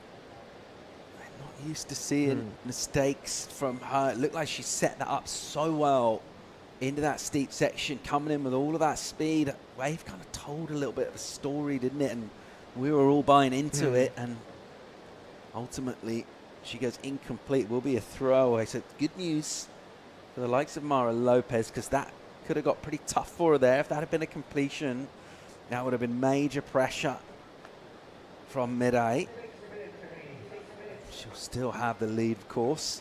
She won't have his priority. Here's Mara Lopez having a little look around and thinking about her immediate future. She's got just under 6 minutes to stay alive in competition here on home shores, with big energy from the crowd willing her, supporting her, a vibrant surf community here in the Philippines, and great opportunities for them. That's one of the cool things about hosting an event, is you will get opportunities for locals, for wild cards. And how important has that been down the years at various venues where we've gone somewhere, and you see the fruits of that payoff 5, even 10 years later, the next generation getting inspired, maybe getting an opportunity, making a couple of heats, and then never looking back from there. But right now, the multidisciplinarian, Mara Lopez, has got about 5 minutes to turn this around. They aren't big numbers that she needs, Di. Now 6-2-7, you know, Mara Lopez has a skill set to get the requirement within the 5 minutes time, and she's still super young. She's like 13 or 14 years of age, and she doesn't look like she has a pressure on the wave. So definitely she has a skill set to get that requirement. But just a wave, it's been really quiet in the ocean. The ocean hasn't been providing any potential waves for the last 10 minutes or so. A little bit of time ticking away, 4.5 under that now. This is Mirai Ikeda, who surfed a pretty good heat so far. Opened up with that 5, sort of set the tone really. Kind of crisp, sharp surfing. Saw that one mistake on her last wave. That probably a 6, maybe better than that even potentially. If she'd have pulled down and she just fell, just left the door slightly open. What's she going to do here? A little wide paddle. That wave seemed to pick up speed as it came towards it, and then I think ran a little soft. Right. Probably, Mirai is now under priority, so probably waiting for the inside ones, the smaller ones that actually break along the reef nicely. That's why she's positioned herself a little inside, little down the point right now. And I think that's a good call from her. Time is ticking, and a lot of pressure is building up for actually both of them. Yeah, it's a nervy one, isn't it? Elimination rounds, first heat of that round, and ever since the opening round yesterday when he didn't get the result, he was kind of thinking about this heat and the fact that could be only more opportunity this year in this event. And then right now in the water, you have your prep dialed in, but I think neither of these two would have surfed the sort of heat they were hoping for in their minds. And he's still got to try and just show a bit of strength mentally. Just really optimize whatever comes through. It is the Japanese surfer that's been able to do that so far. And she'll get a wave here that didn't quite want to let her in. So a paddle, no ride from her. We won't move the scoreboard along. Lopez still with her work ahead of her, 6.27 in 2.5 minutes. And if you think about one wave that's going to offer her that, sort of getting down towards that time where it will be one. What does a mid-6 look like out here? What does she need to do? A couple of big turns out the back? What sort of thing? Definitely one big hit at the back, and one more big hit in the inside area, or maybe 2 tight big turns at the back. That'll do the 6-point range. But the wave, the ocean haven't providing any of that kind of waves yet. Hopefully I can see the potential waves coming through the lineup within the 2-minute time. It's a very gettable score for her. Is the ocean going to cooperate? Looks like this is the opportunity. She'll take it. Mara Lopez a little bit sluggish out the back. Now a bit more speed and crispness, and she had to push it, which is totally the right idea. The execution isn't quite there though, and as so often happens when you're under pressure, you maybe try and force an oversurf a little bit. Is that what happens? Probably, it wasn't the wave that she was looking for. Actually, didn't have the bully section, but she did right call. She did push the last section, but unfortunately couldn't really ride out of it. So now probably Mirai is just playing defense time, just sitting close to Mara Lopez right now, having first priority. Just under 1 minute remaining in this heat. Yeah, 50 seconds on the clock here. It's been a nervy encounter, understandable as it is elimination round. It looks like Japanese surfer Mirai Ikeda will have done enough here against the young local Mara Lopez, who we're going to see more of in the future. Just really starting out with a competitive career, but with 30 on the clock, it looks tough for Lopez to try and find that possibly one more chance, maybe the last wave for her. But even just the way she's paddling out the back, not loads of impetus from her, and that's because she can't see anything really coming through. And from the point of view of Mirai, she's still got some learnings to take from this heat and come back stronger in the next rounds. Definitely, it was a great heat for Mirai, just making through to the next round, and she'll probably adjust some mistakes she made here, but looking forward to see her in the next round. All right, we're all wrapped up. First heat elimination round for the women. Mirai Ikeda of Japan getting the win. It's a pretty low scoring affair. She won't mind that one bit. We're going to keep rolling with the action. We're going to bring in Sumomo Sato, Laura Mandeli. That's coming up right after the break. Switch na tayo to Nutri-Chunks for small breeds like you. Small bone shakeables para easy to chew. And for easy digestion for your teeny tiny tummy. Fortified with essential nutrients. Nutri-Chunks for small breeds. Love in every meal. Di mabilang ang uwian na naging kabang-abang. Kasama ang pambansang manok. Magnolia, 100 taon na at hihigit pa.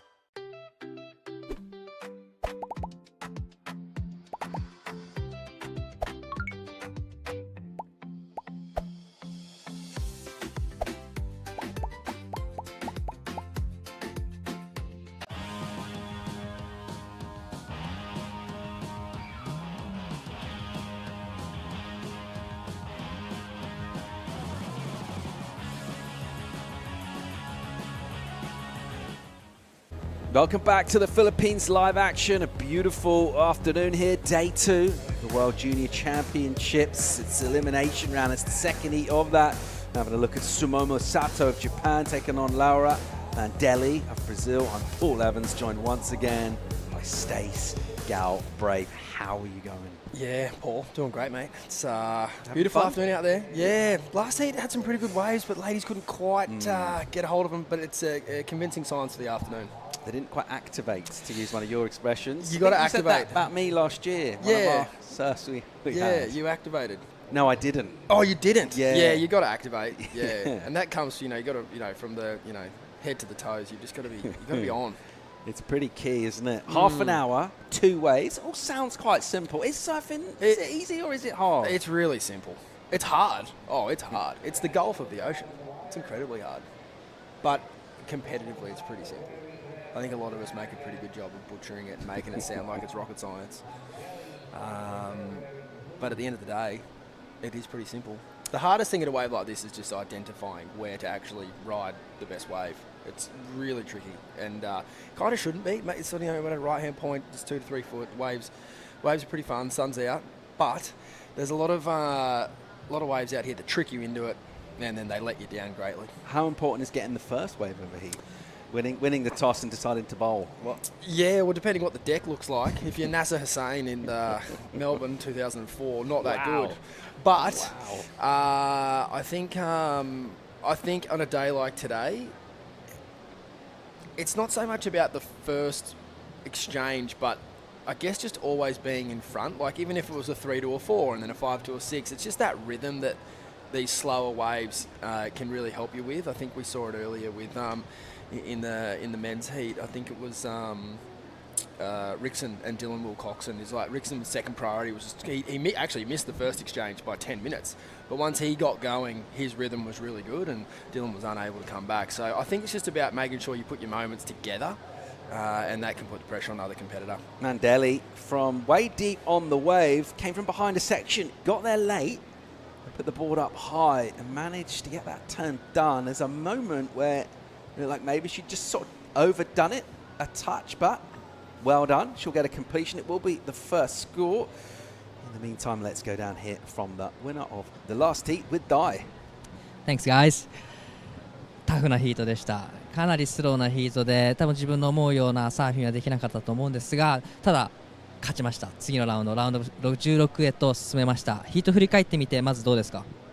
そうですね、波数が前のヒートから少なかったので、スローだろうなと思って、なんか波もちょっと見つけづらかったんですけど、その中で乗れたのが良かったかなと思います。昨日に続き立て続けの、ラウンドになりましたが、このヒートに向けて何か昨日こう準備したこととかありますか？そうですね、昨日2番でイルミネーションラウンドに回ってしまったので、何が1位になれなかった原因なのかをしっかり考えて、それでちょっと対策を立てたんですけど、そんなにできなかったです。はい、どうでしょうか、このワールドジュニアチャンピオンシップスに向けて日本でこうトレーニングしてきたこととか準備してきたことなどありますか？日本にあんまり入れなくて、ここのフィリピンに来る前はハワイにいたんですけど、ハワイからそのまま来て、でもハワイで、波は全然違うんですけど、すごくいい波で練習できたので、ニューバも、チューブも練習できて備えられたかなと思います。She was in Hawaii before this event and just preparing for this event, training there, just surfing every day, and she knew that it's gonna be a really slow heat in her heat, and that's exactly what happened. But definitely stoked to get a couple and stoked to get through the heat. たくさんの方、日本から応援してくれています。メッセージがあれば最後にお願いします。応援ありがとうございます。次のラウンド16も自分のサーフィンをしっかり見せれるように頑張ります。応援よろしくお願いします。ありがとうございます。See you in the next round. Dai-san, one more. How's working with Nao Omura going for all the young ladies out of Japan? They look like they're doing a fantastic job. 今コメンタリーからのステイスから、大村直コーチとのこの関係性だったりコーチを受ける、どんな具合だという質問が来ました。どうですか？なおちゃんはいつも本当に CS も QS もコーチングしてもらってて、今回もなおちゃんにコーチングしてもらってるんですけど、そうですね、もうずっと 3,4 年ぐらいコーチングしてもらってるので、もう多分未来のことはよく知ってると思います。はい。They have a great relationship between Nao and Mirai because Nao's been coaching for the past 3 years, so probably Nao knows Mirai better than Mirai knows herself. So it's a good relationship there, Stace. Thank you, Dai. では次のラウンドも頑張ってください。ありがとうございます。Back to you guys. Arigato. Beautiful. I used to coach now. Lovely lady out of Japan, great surfer. And one of the first kind of women that hit the QE hard and had some good results. And it's good to see her out here with this young crop of ladies. Coach, were you thinking here's a potential coach of the future? Did you see the coaching in that? I mean, no. The language barrier with the Japanese is extremely difficult. My Japanese is nil, and most of the crew that come out of Japan, their English is really limited. Unlike Dai, who actually came to come to school with us actually back at Palmy back in the day, and his English is amazing. But so the answer is no, Paul. But I say this with all due respect. I think the surfers that have to work the hardest for their heat wins, and I think most coaches would agree, it's like they're the best ones. If they come from a surfing background, the ones that have to work the hardest for the wins often make the best coaches.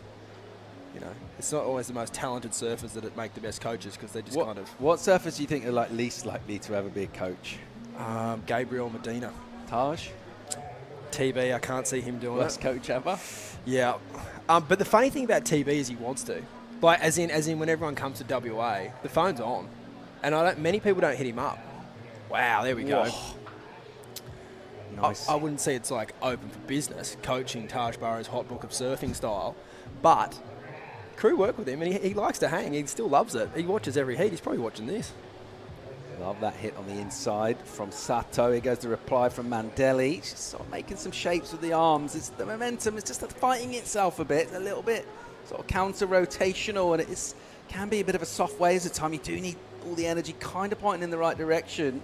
Just a little bit messy. Yeah, it's harder to wave like this. It's hard not to be fighting it, but you want to make sure that you just match the rhythm of the wave. But this is a nice wave here, Paul. Nice, certainly a nice finish turn. Yeah, a lot of glide and momentum, and even on the slopey stuff, if you can sort of set yourself up, tell a bit of a story with the wave, get an emphatic finish, which she did. Looked really good. That was nice. Sumomo Sato spent a lot of time with the Starling girls down at Cabarita. She comes out to Australia a fair bit. Yeah, I see what you mean there, Paul. Just a little out of timing with that end section. Unfortunately, couldn't get the job done. It's, sometimes you just try a little too hard. If you don't have that board speed, doesn't matter how good you are, just not going to be able to bring it down. Inside that 21-minute mark in the water. A couple of numbers for judges to deliberate on. It was that kind of slamming it shut finish from Sato after a bit of a soft ride throughout. And then a wave to come through for Mandeli as well. Let's see where the judges go with that. We saw her warm up, a preparation. She was really getting fired up. Now she's got to go out to deliver. Opens up on a rail. Nice, juicy section for her. That was good. Bit of power in it. And she'll need to make this. She will just about. So well done to cling on there, because she sort of took some risks. She put the board around and about, used the full face of the wave, which is good to see, and can get sticky if you arrive late. I thought she did well, just to kind of wrangle that. Yeah, wrangle's a good word. I don't think it's a word that the judges are really going to like. It's not on the criteria, no, is it, wrangling? It's not. No, speed, power, and wrangle. Yeah, no. I mean, some events around the world you've got to wrangle. Bit better timing there on the carve, though, for sure. Brought it all the way around, as you said, mixing it up with the Larry, and did well to bring it down. But I have noticed the last couple of days that the judges have been really critical of that control at the finish. If there's a bit of a wobble or a bit of a moment, that'd be nice. Steph Gilmore, you think she'd make a good coach? I don't know. Not an obvious choice anyway. Nah, you don't know. I don't. Yeah, I don't think so. I know she likes being coached. She loves working with Tom Whitaker and Jake Patterson. Oh, excuse me, I might have got that wrong. She ever worked with Wits? Definitely worked with Snake. I think she'll probably use Snake this year actually. But whether it's Carissa or Steph or Taj or whatever, they love it. Like Taj was kind of behind Mick in that, employing a full-time coach to come on the road with him in Johnny Gannon, and Johnny was a little different to, he wasn't holding a camera and he wasn't doing technique drills, but he was keeping Terry in shape. And it's sort of, there's all these different avenues you can choose in a coach. You want it to be more surf specific? Is it a bit more film and just let the camera do the talking, or is it someone that's going to help you stay in shape on the road? Or so I don't know. But yeah, who else would be a horrible surf coach that's a really good surfer? Tricky. Kate Simmers? Can't really see her at the sort of ISAs in the USA regalia, can you? No, that's right. No, I couldn't. No, unless it was at Oceanside out the front of her house. But no, yeah, you're right. But it's a funny one, because if you're being coached, or which everyone is on the tour these days, it's like if you're forking out that coin to get coached, you must appreciate the art deeply. So maybe there is, or maybe everyone has got a bit of surf coach in them at some point. I just don't think it's going to be the whistle in hand clipboard style. Leave that to the rest of us. Leave some jobs for the rest of us, Paul. What about this year on tour? Any new additions to the coaching roster that you're aware of? That's a good question. I know over the last couple of seasons, Doug Silver's been a hit. Yeah. Yep. He is bringing some real eyeballs to the coaching department with his forward fashion, and he's just character on screen. Some great stories, great surfer. Quite interesting drip he's got going as well. Psycho some of the drip. Clothing that he's running. I remember the first time I caught eyes on him, I thought, who's this Hollywood hell man? Turns out it's Doug Silver. The mad skullet. Psycho. He's a wild bit of gear. The little reef booty shoes, the little reef shoes that he runs. No, yeah, he's cool. He's good to have a chat with. Yeah, but I guess, I think, your Tommy Whitakers that work with, crew like Griffin and Katie and that, they all seem like they're all ready to go around again and back up a really strong year. And then I guess Luke Egan works a lot with Caroline Marks, and I know that Snake's got his hat back in the ring. I think that he'll be working with a good solid crew as well. And I'm just trying to think if there's any... Yeah. Goes Sato driving. Real nice use of the rail. Doesn't do too much. Does enough. Again, maybe not going all the way through the turn. Just pulling it a little short. Nice rhythm. Just building up. A little bit samey. Just slightly repetitive. That's to do with the wave, really, rather than anything else. Here's Mandeli. What she got by way of a reply. She'll go with a snap. And again, that was nice. Oh, there we go. Great timing. For sure from her. Yep. Yeah, the judges are having a hard time getting out of the threes here, and sort of understandably, like you said, either the waves being a little repetitious or surface having a little bit of a bobble. We'll see how this exchange fares. She threw a lot of water off that first turn, even though there wasn't much else doing at the start of that wave. But yeah, like you said, a couple of nice carves, nice technique, but unfortunately just the wave never really stood up to really bite into it. And then Laura here on the outside. This is a steeper looking wave for sure. Great entry speed. Again, similar carving manoeuvre. Not really a whole lot separating this wave and Samomo's wave so far, but it's definitely this finish here, Paul, that I think will see her solidify her position out in front. Yeah, nice combo, nice pace to it, bit of recency bias, the fact that happened at the end of the wave. Do you reckon Ross Williams is going to be coaching John this year? Is that? That's a good question. I don't know what the John program's looking like. Yeah, I don't know. I guess he's coming off a bit of a wild back and forth across the South Pacific in his super yacht, if that's what you call it. Catamaran. Yeah. It'd be the most logical choice. I guess the wild card out of the last couple of seasons was actually probably Micro and Kelly. Didn't see that coming. They worked a few events together. And, yeah. Might have to get out on the field for that one. I think John's one of those guys that is just being comfortable is enough for him to perform well. He's been to these locations a lot. He's pretty much won every event on tour except the Gold Coast. And Goldie's not first anymore. So I think that's a big advantage for someone like John. Never really had a lot of luck there. Maybe third was his best. And if you want to win a world title in a calendar year, which this year will be, just regular events, winning the first event, the statistics are pretty high on that. I think it's somewhere up around the high 70s. If you win the first event, you win the tour.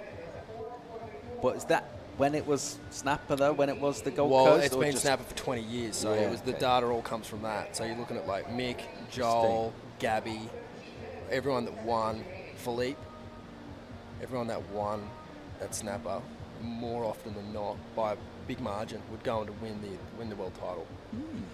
So,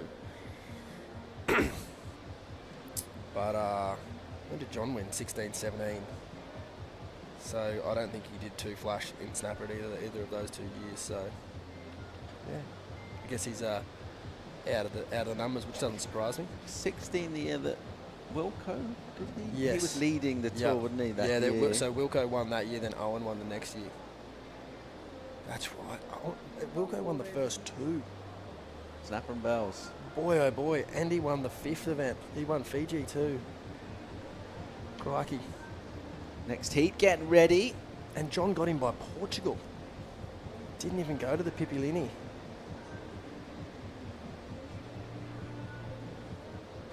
Making way down the beach. Surf around to the Philippines. Kathleen Castles. She'll be taking on Reed Van Wagener. That'll be a tough heat for her.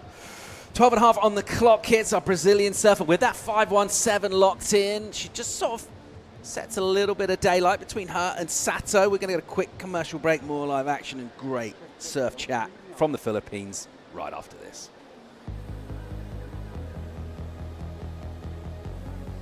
Switch na tayo to Nutri-Chocks for small breeds like you. Small bone shakeables para easy to chew. And for easy digestion for your teeny tiny tummy. Fortified with essential nutrients. Nutri-Chocks for small breeds. Love in every meal.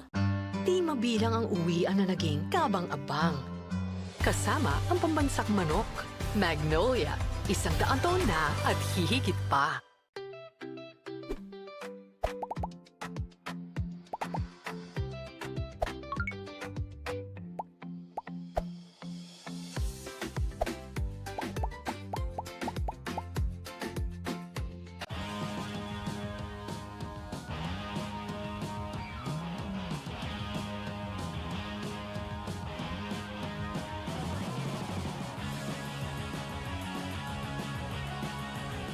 Welcome back to the action here. World Junior Championships from the Philippines. Live action. Here goes Sumomo Sato of Japan playing a little catch-up. Good-looking section. That was nice. And she's asked a question here, the requirement. She's surfing for a 4.61. It's in the ballpark. Is it out of the park? Stace Galbraith. I don't think so. It's going to be close. It's probably it's right around that similar range. She's currently holding a 3.43 and a 4.4. Is it better than her last one? Probably not. Have I been wrong before? Absolutely. Let's see what we make of this replay here. Not a whole lot of love at the start of that wave. Just trying to stick with the power and identifying this one section here. Would have liked to see her go a bit harder, maybe. You know, chasing a 4.61. Kind of want to make sure you really get it done here, and she's obviously got the power to throw a lot of spray. You've got to throw a bit of mayo on it, Paul. You know, a bit of a fake Larry. Yeah. Something to get the judges really excited just on the one turn. Slow at the start. She's really fired up for the finish. Just a little bit lateral, wasn't it? She could have maybe just stuck that touch higher. If we've been hypercritical, this is the best in the world we're watching after all. Stan Wagner. Amazing surfer.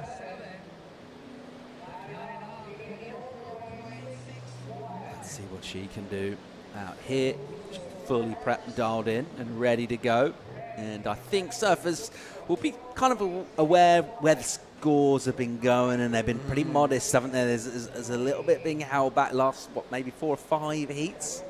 Conditions a little softer and more sluggish. Do you change your approach when that happens? You might need to change your equipment. I think the last couple of days there's been a bit of power, even though it's still sort of the characteristics of the waves the same, a bit slopey and whatnot. There's still that push out to sea, whereas today with the swell dropping off a little bit through the afternoon, you could easily go down to a groveler, I think, at the moment. If you're not already on one, you could start to think about maybe, you know, if you've chucked a set of fins in your board that are a bit more rakey and better for sort of out the back and carving, I think you could easily look at using a fin that's maybe a bit bigger at the base, a bit wider. Oh, turtle out the back, beautiful wildlife.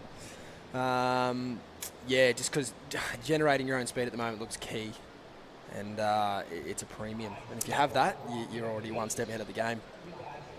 Who are you liking to go all the way for wins from what you've seen so far?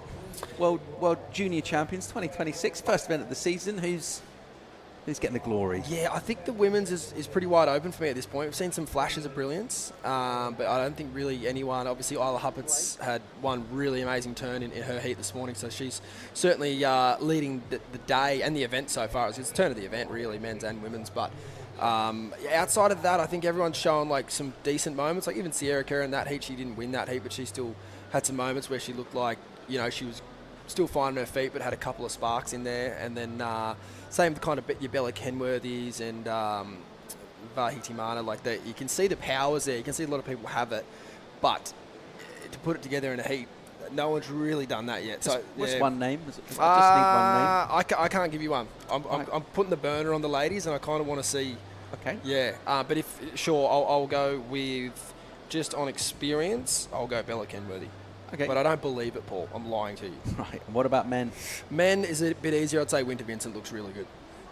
Would you like the same sort of monologue? Thought you might say that. As to why? No, that's cool. What about world title, CT Championship Tour? Who do you like? Juicy.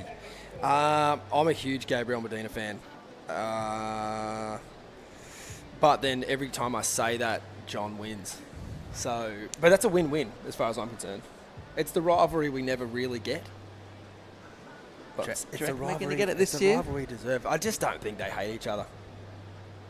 I genuinely don't think there's that gut-wrenching, I want to take everything Yeah, you but have. they don't need to. If they were both kind of, you know, taking it in turns to win events, it would just naturally be there in terms of where they are. We haven't had the It still rivalry, doesn't- not because it of a lack still of doesn't- spite. It's just because they've not been close in the rankings, because Gabriel had a bit of a nightmare last time, didn't he? Yeah, he did.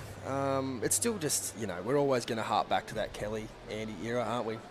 I think we just needed to leave it there. So who are you liking for men and women for hoisting the trophy at the pipeline in December? Jack Robinson. That's my pick.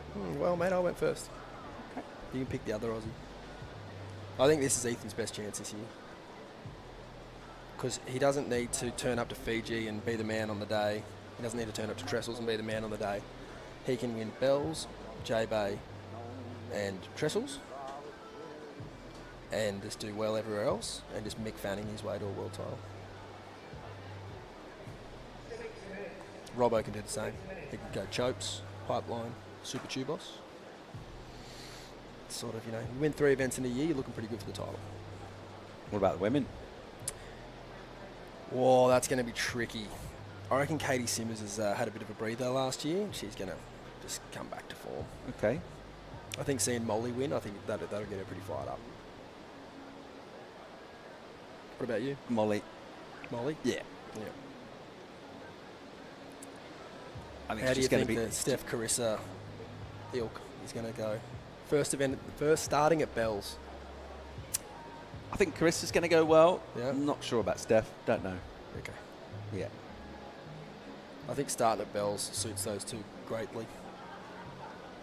So we'll see.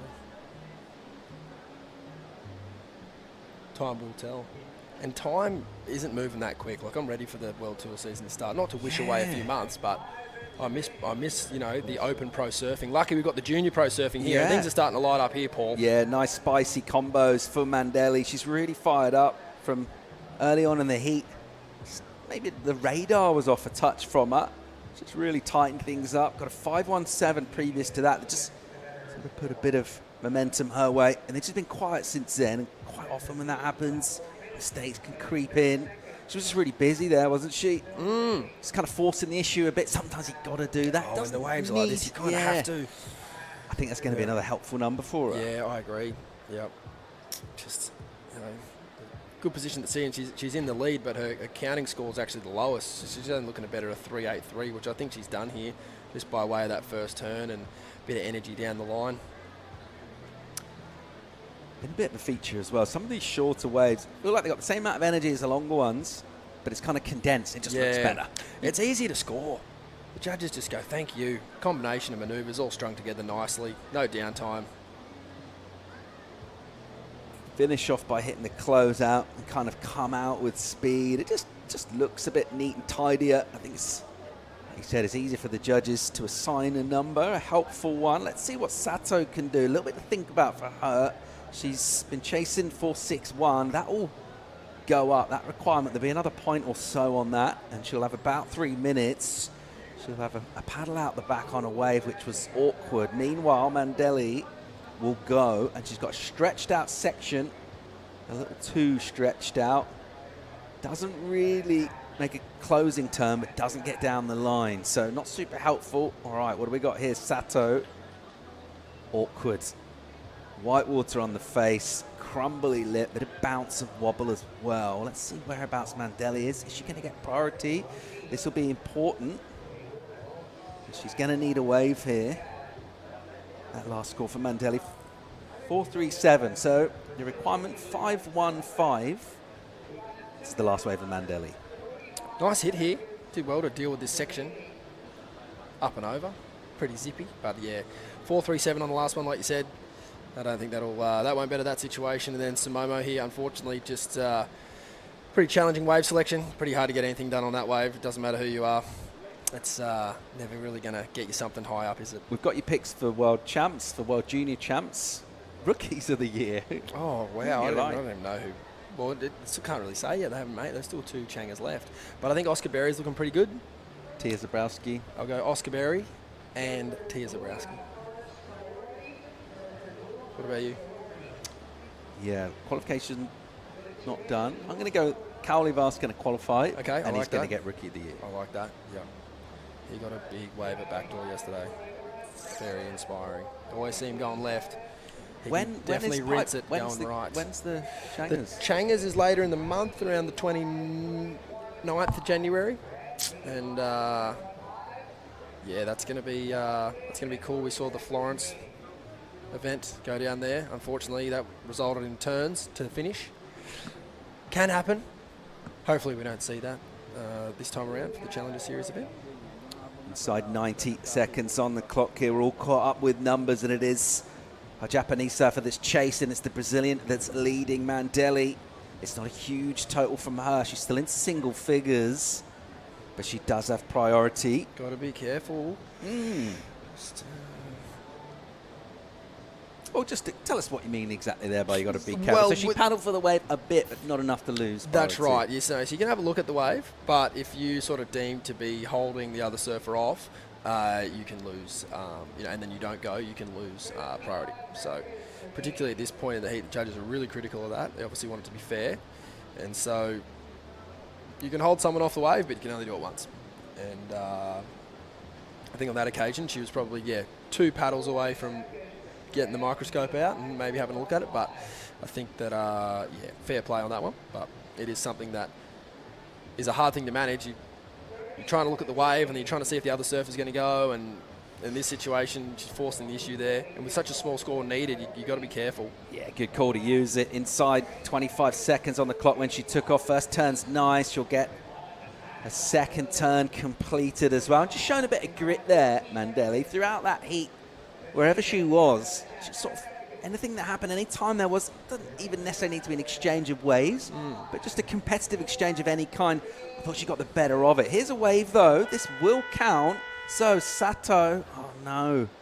You never really want to see a surfer looking out the back when they need a score and they're on their feet riding a wave. She'll bring it in. And another tough heat. I think you could probably put that in that grindy category, just the way the conditions were. But Mandelli, she did really well. Did great. Like you said, a bit of a shaky start, but she found her rhythm towards the end and closed that heat out beautifully. Job well done. All wrapped up with our second heat of women's elimination on day 2 at the World Junior Championships here at the Philippines. And our surfer out of Brazil, Laura Mandelli, did well to hold off Suomi Sato. Pretty low scoring affair, really. Still waves out there available. Hard to really unlock, go up the scale. It's a close battle, but it is the Brazilian that will stay alive in competition. We'll lose Sato, and we'll keep rolling here. Time for a quick break, more live action when we come back. JJ Starling coming in for the call too. Stay tuned. Di mabilang ang araw na naging espesyal with the best tasting Magnolia Gold Label Vanilla Ice Cream. Magnolia, 100 taon na at hihigit pa.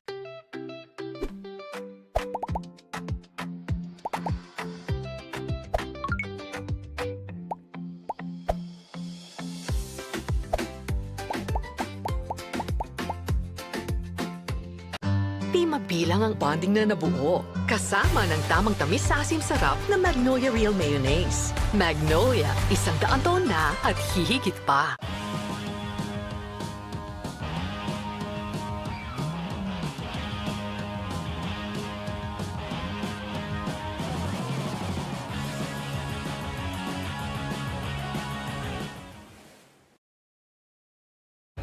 With another big heat of surfing coming our way here at the World Junior Championships, presented by Magnolia and Purefoods. Reed Van Wagner out there in the red.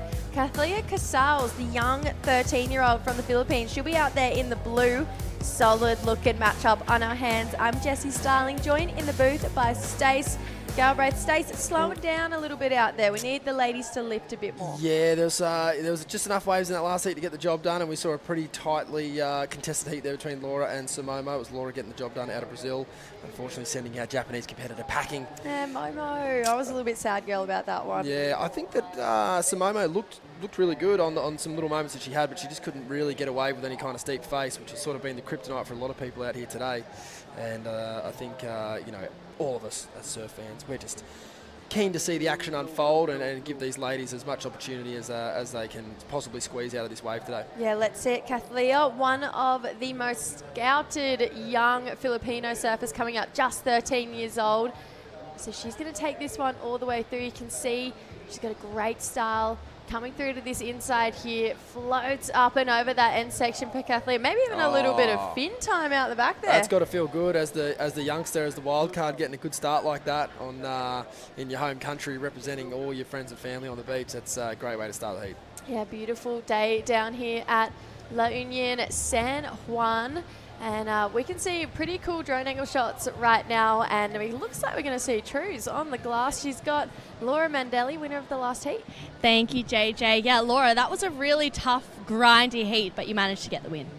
Really happy to be here. I trained so lot for this championship. I'm staying in Hawaii this winter with Olympic Committee. I train so hard every day, and now I stay here and really happy for pass my heat. I thank you God for that stay here today, and I'm really happy. I can say hi for my family staying in Brazil and my friends watching me. Now is 3 in the morning, and I'm really happy to be here. This wave is really similar with my home, and I'm really happy. As well, yesterday the conditions were really different for that opening round heat that you had. Was there an equipment change coming into today? Because it's obviously dropped off quite a bit.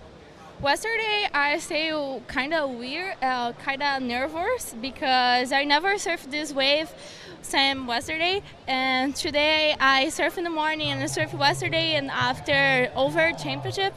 And I don't know, this wave is real similar with my home. My home is right, and so is my wave too. And I don't know, I love surf rides, and I feel in home here. Being comfortable and being, feeling really confident is super important. Going into that round of 16 as well, could be on tomorrow, maybe the next day. What's, the next plan of attack and preparation for that next heat?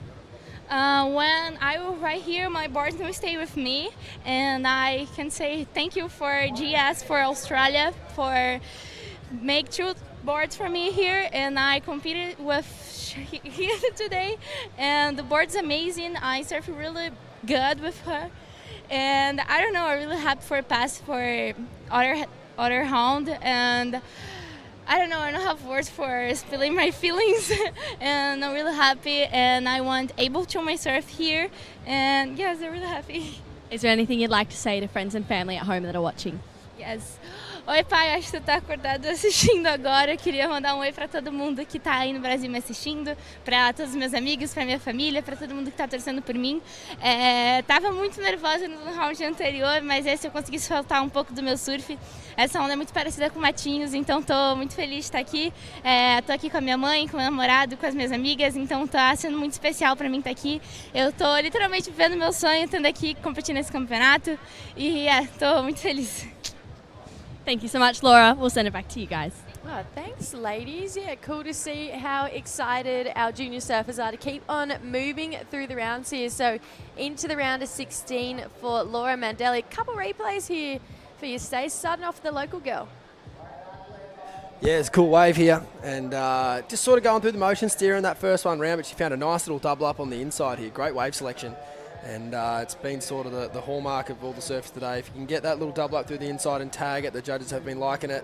And she did a great job there to finish that wave. And scores aside, I think that she should be stoked with that ride, and performing like that on your very first wave in the elimination round heat.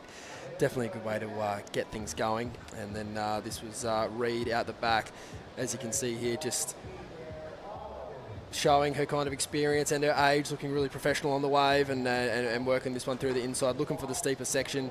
Great backhand snap there, linking it up with another one, throwing heaps of water, and you can just see sort of the opportunity here for the young wildcard to surf against someone as talented as Reed is going to definitely push her and everyone that's watching along. And it's one thing to see really good surfing on your Instagram or on the TV or watching it at a movie, but when you got a heat, that's when it all comes out, when you really get to see it and sort of take it all in. So yeah, a fantastic opportunity. Yeah, Reed may be a little bit frustrated from her heat this morning. Obviously, Isla pretty much stole the show in that heat, and Reed didn't really get to open up. I feel like she's looking maybe a little bit like angry with her surfing, like frustrated at that opening round performance. So she looks like she's got a point to prove. Those backhand whips consistently back to back. You know, she's got to be one of the strongest 16-year-old goofy footers you come across. I mean, that big time. backhand turn, it's got a massive punch in it, that one. Yep.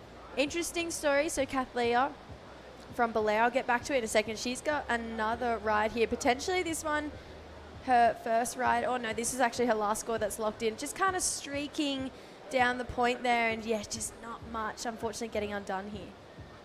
Yeah, as you can see, she's just trying to identify a big section down the line, but unfortunately just couldn't get there with that chop in the wave. And the board just sort of sinking under her feet there. But that's all right. She's back out the back in the spot for another one. But, yeah, you're right. Reed's got heaps of power and she's throwing plenty of water. And, yeah, her heat this morning, obviously, Isla took it away. But there's still opportunities for you to, like, put up scores in the heat. And we saw Sierra kind of do that, even though she didn't get the win. But Reed, unfortunately, every time I looked up, she was just having a bit of a barry. Yeah. And that can happen sometimes. So I'm sure she's got some fire in the belly and wants to put on a good performance in this heat. Yeah, she's really starting to establish herself as quite the consistent competitor, having a year on the Challenger Series this year. Kathleen, pretty cool. So she has surfed in a couple of QS 4000s already. First started at the age of 9. And she had to get this proper permission to go and surf in these QS 4000s because she was so young. And there's a big surf community over in Belair. It's on the other side of the coastline to compare to where we are. About a 6-hour drive from Manila if you land in there, and there's a really strong surf community. The OG surfers actually catch up for coffee every single week still. Yep. And her grandma was the first ever woman to surf in Belair. Really? That's so cool. Yeah, pretty cool. Yep. Have you been there? I have. I went there end of last year. What are the waves like? They're actually really fun. Yep. We kind of got a little bit, I don't know, it was quite small when we were there, and then we got this swell right at the end, and it was really fun little beach breaks. Reed, having a look here, trying to make the most of the swell that we have on hand here this afternoon. Couple of short calves to start this one off. That's it. That's more like it. Nice and tight in the pocket here for Reed, but just coming undone on that finishing turn there.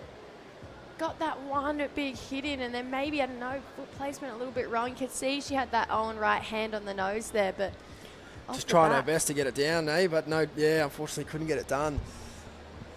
Still tricky time that end section, isn't it? Sort of like, I think she just got there a little bit early and thought maybe I could fit in 2 turns rather than just one really good one. You kind of could tell it wasn't quite the end of the wave, but nevertheless, she had some good moments through the middle.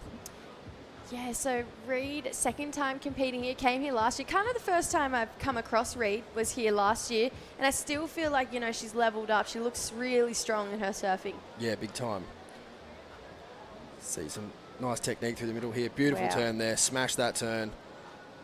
And another nice one to back it up. But as you can see, the wave kind of running off down the line. There was still some more opportunity there, and definitely a few points left on the table. I'm not sure what happened here. She came up, got this really nice connection. It looks so good going into this next turn. Great bottom turn. She's got beautiful technique. Came up, and then maybe just a bit of wobble in that wave. Yeah, it's probably just turn selection. Like, it probably didn't have quite enough juice in it to really push the tail through the lip there. Probably would have been, safer just to keep the board a little lower in the wave face and kind of carve through that section. At least give her another opportunity to keep the flow going down the line, and then maybe try a bit harder on the last turn. But I guess that's just how it goes. Sometimes you just sort of, those incremental differences in your timing can sort of have that negative effect, unfortunately. But she's still putting some good scores on the board, a 4.67, and then that wave descent, a 4.83. Kathleen having a look, needing a 6.33 swoops all the way back around. You can see she's driving into these turns, but a little bit on the back foot there, unfortunately, for Kathleen. So she's going to need to dig a little bit deeper here to come up against the power of this lady, Reed. She's looking like she's on a nice wave here. She's going to come through this inside. We've seen a lot of points being had through this inside section this afternoon.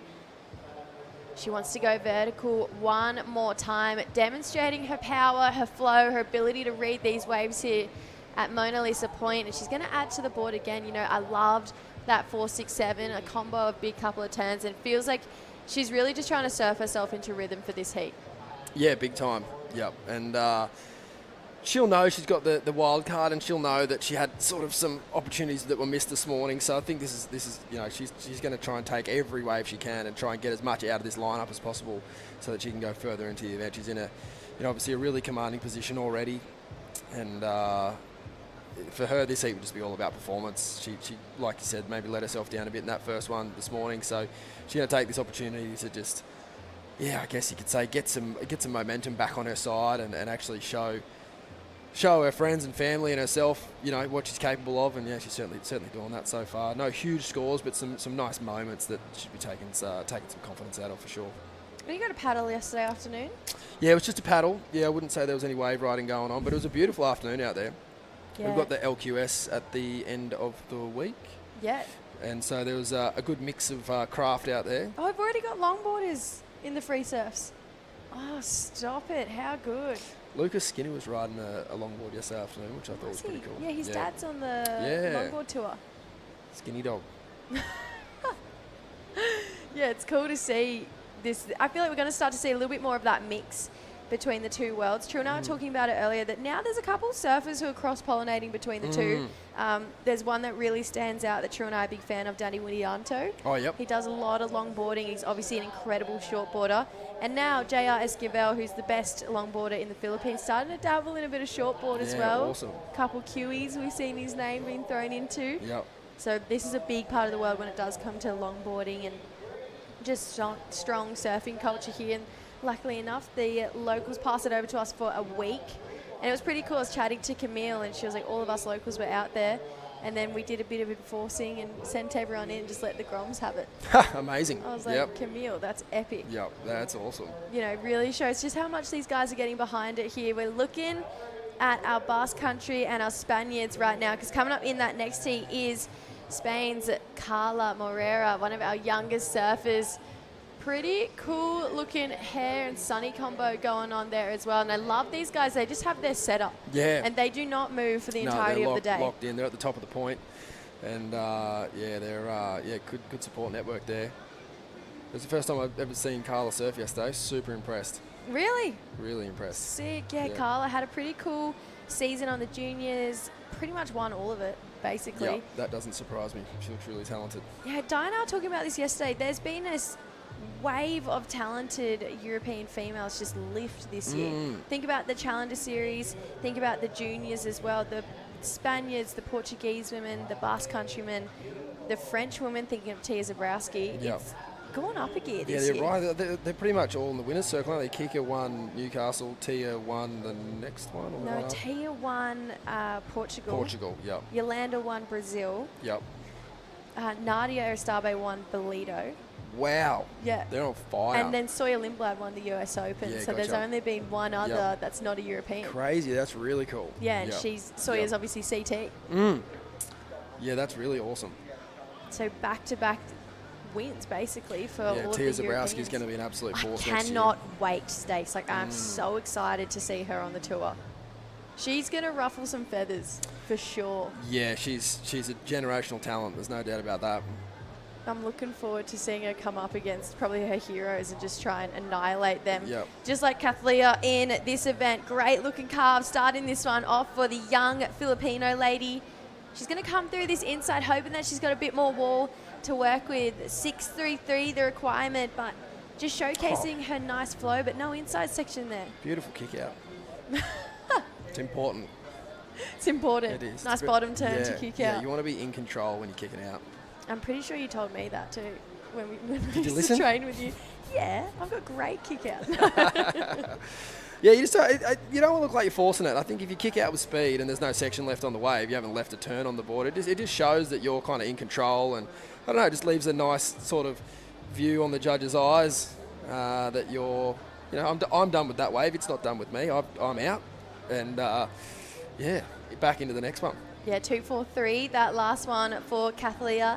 Can see some of our Japanese surfers starting to leave the beach. Mariah Ikeda, unfortunately, we lost Momo Sato out of the draw, but now Amura acting as coach for the Japanese women here, and she's obviously been on the QS for a really long time, still competes herself, but a little bit of passing it forward there for now. Yeah, no, it's cool. Yeah, I mentioned to Paula, I used to coach now back in the day. And Did she's, you? Yeah. Oh my goodness. Yep, and she's used to come out to Australia all the time and train on the Gold Coast there, and great surfer. I'm probably one of the first to sort of come out from Japan in the women's sort of age group and kind of show that, you know, you can travel and surf and be on that QS sort of Challenger Series tour and have a good crack at it. And so, yeah, to see her now coaching the younger generation is, yeah, super cool. She might be using your tactics. Go for it. Go yeah. for it. Then they weren't even mine to begin with. Oh, stop it, Reed. Having a look here. She's trying to build on a 4.67, so didn't improve on that last wave. Probably not going to do it again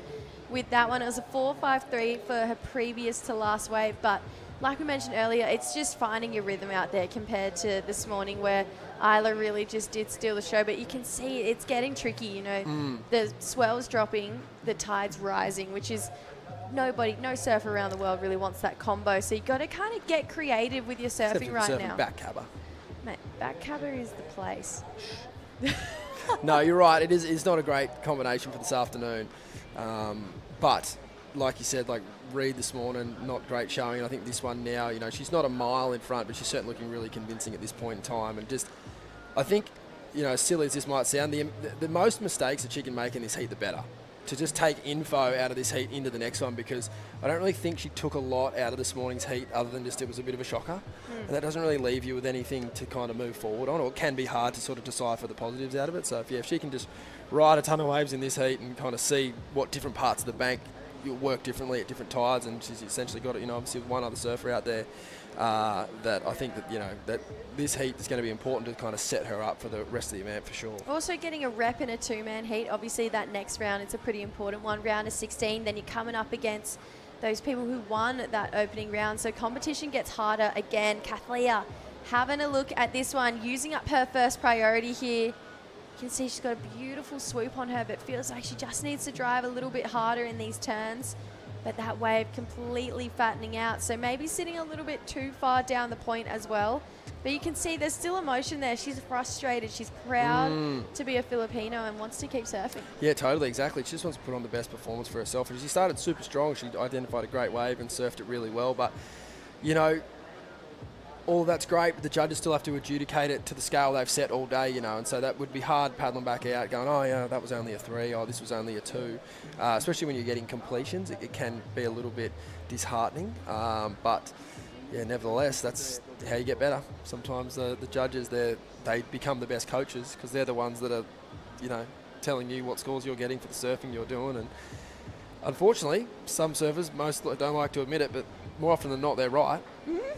And, yeah, you know, that's why they do a tough job and they're good at it. So they're kind of just keeping the scale here. As nice as it is to see long waves getting ridden by Kathleen, you've still got to get those critical turns in. And she just sort of hasn't been able to find that yet. You done much judging?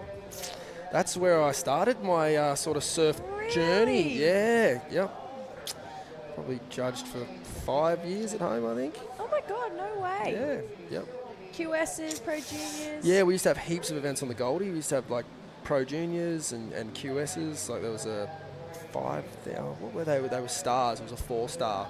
They were stars. Yeah, that's 4-star right. at Burleigh. It was called the Breaker Pro. It's just before the Quickie Pro at Snapper. So a lot of good CT guys would do that one just before the Snapper event. And then there was all these events, but they weren't here. Like Cloud9 in the Philippines used to be a really, really popular event that everyone would go to. And then it had a few years off where the tour wasn't coming here for a while. But yeah, back in the day, Philippines was like the Cloud9 event was locked in. There's in the Cloud9, we obviously still go to Cloud9 every year. In the ad that they run for the event, you're in it. Oh, a yeah. Young Stace Galbraith in the ad. Chocky bar. Yeah, eating a Cloud9 bar. Yeah, that's it. Yeah, Cloud9 bar. I was going to say Bang Bang, but I knew it wasn't a Bang Bang. Yeah, no, not Indo. Cloud9 bar. No, yeah, amazing part of the world. And, yeah, it was an amazing job. It's a great clip. There's also young Will Hayden-Smith. Oh, yep. Snippet in there as well. Boy's looking battered and bruised now. No. Don't be so hard on yourself, Nah, it's Stace. just life, mate. Big life in the sun.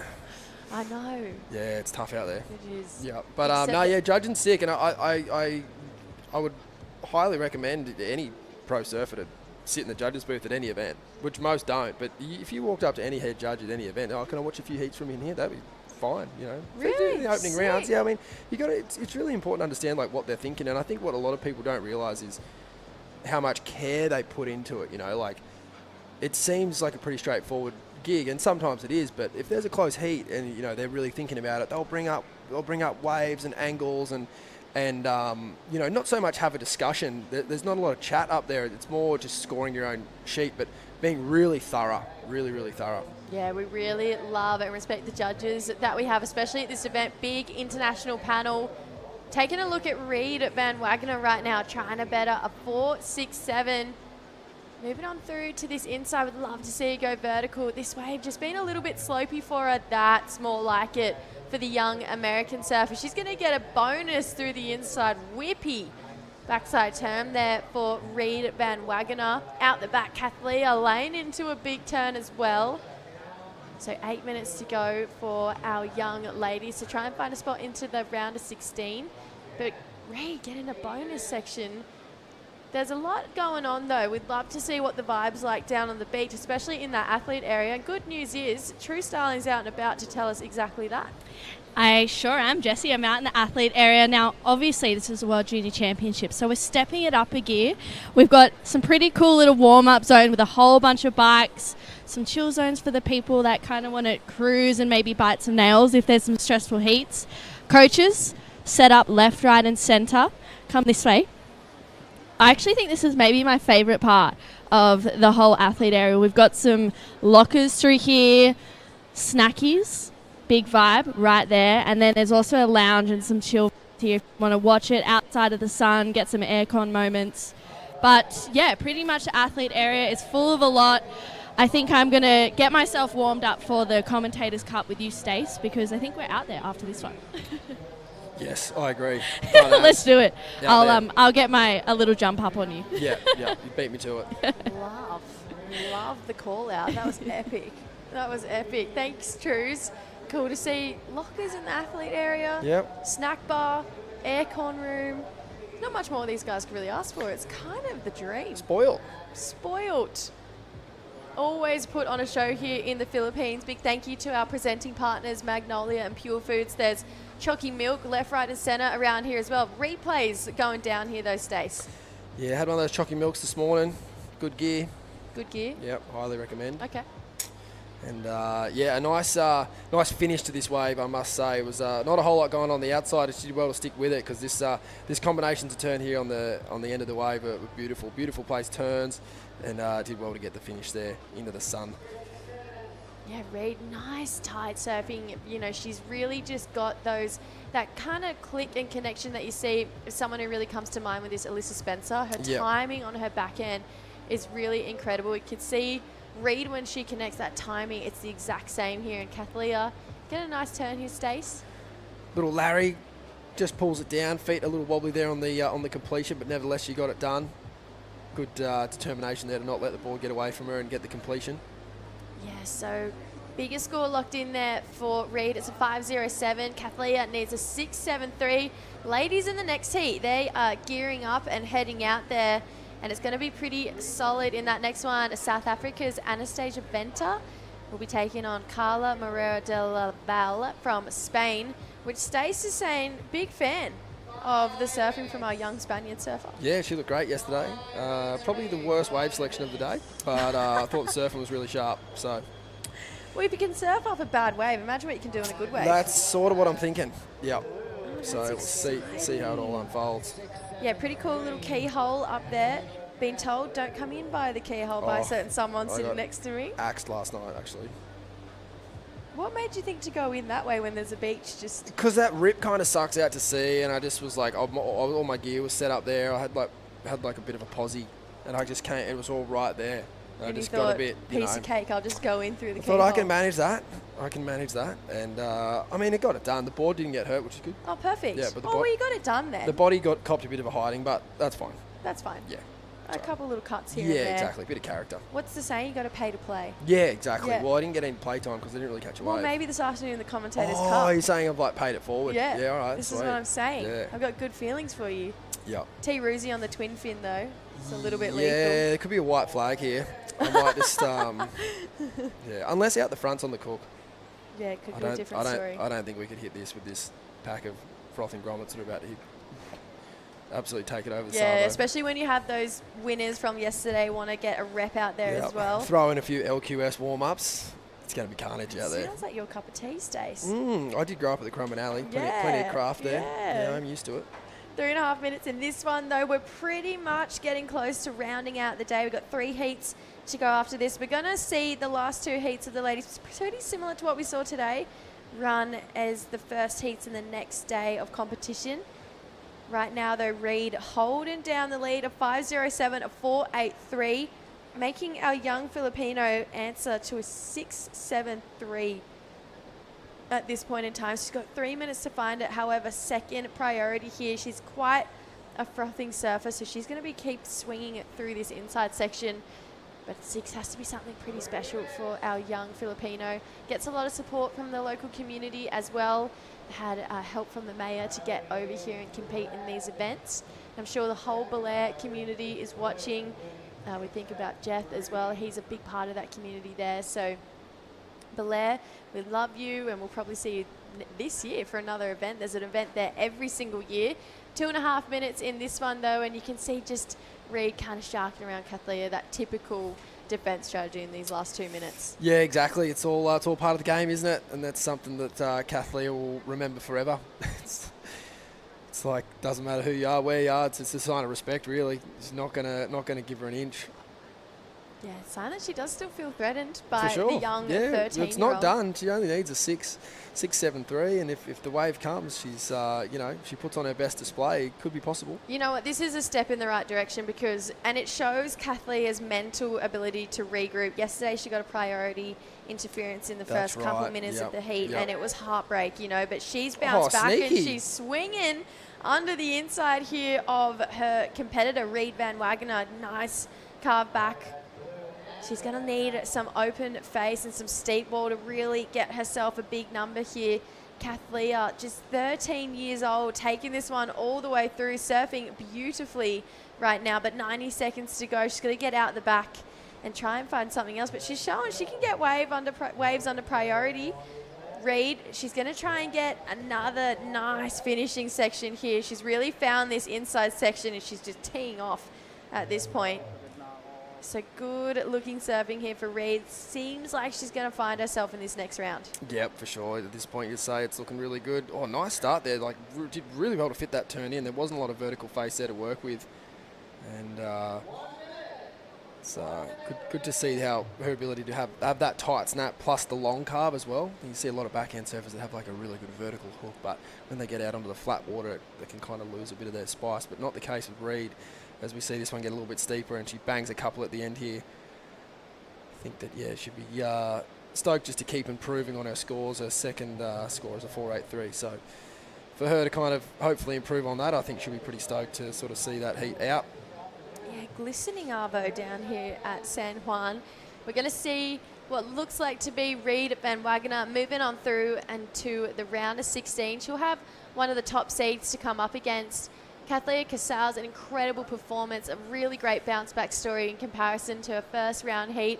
She would have learned a lot of lessons big time in this event, and this, you know what, Stacey, this will probably be the event that she would maybe learn the most lessons in. Oh, big time. When you're surfing against all these professionals from around the world that do this all day, every day against other international competitors, yeah, you're definitely going to learn a lot and take a lot away from it. Loved our Filipino wildcards. Unfortunately, we have said goodbye to all of them at this point. Seeing the American moving on through, we've got more elimination round heats coming up next.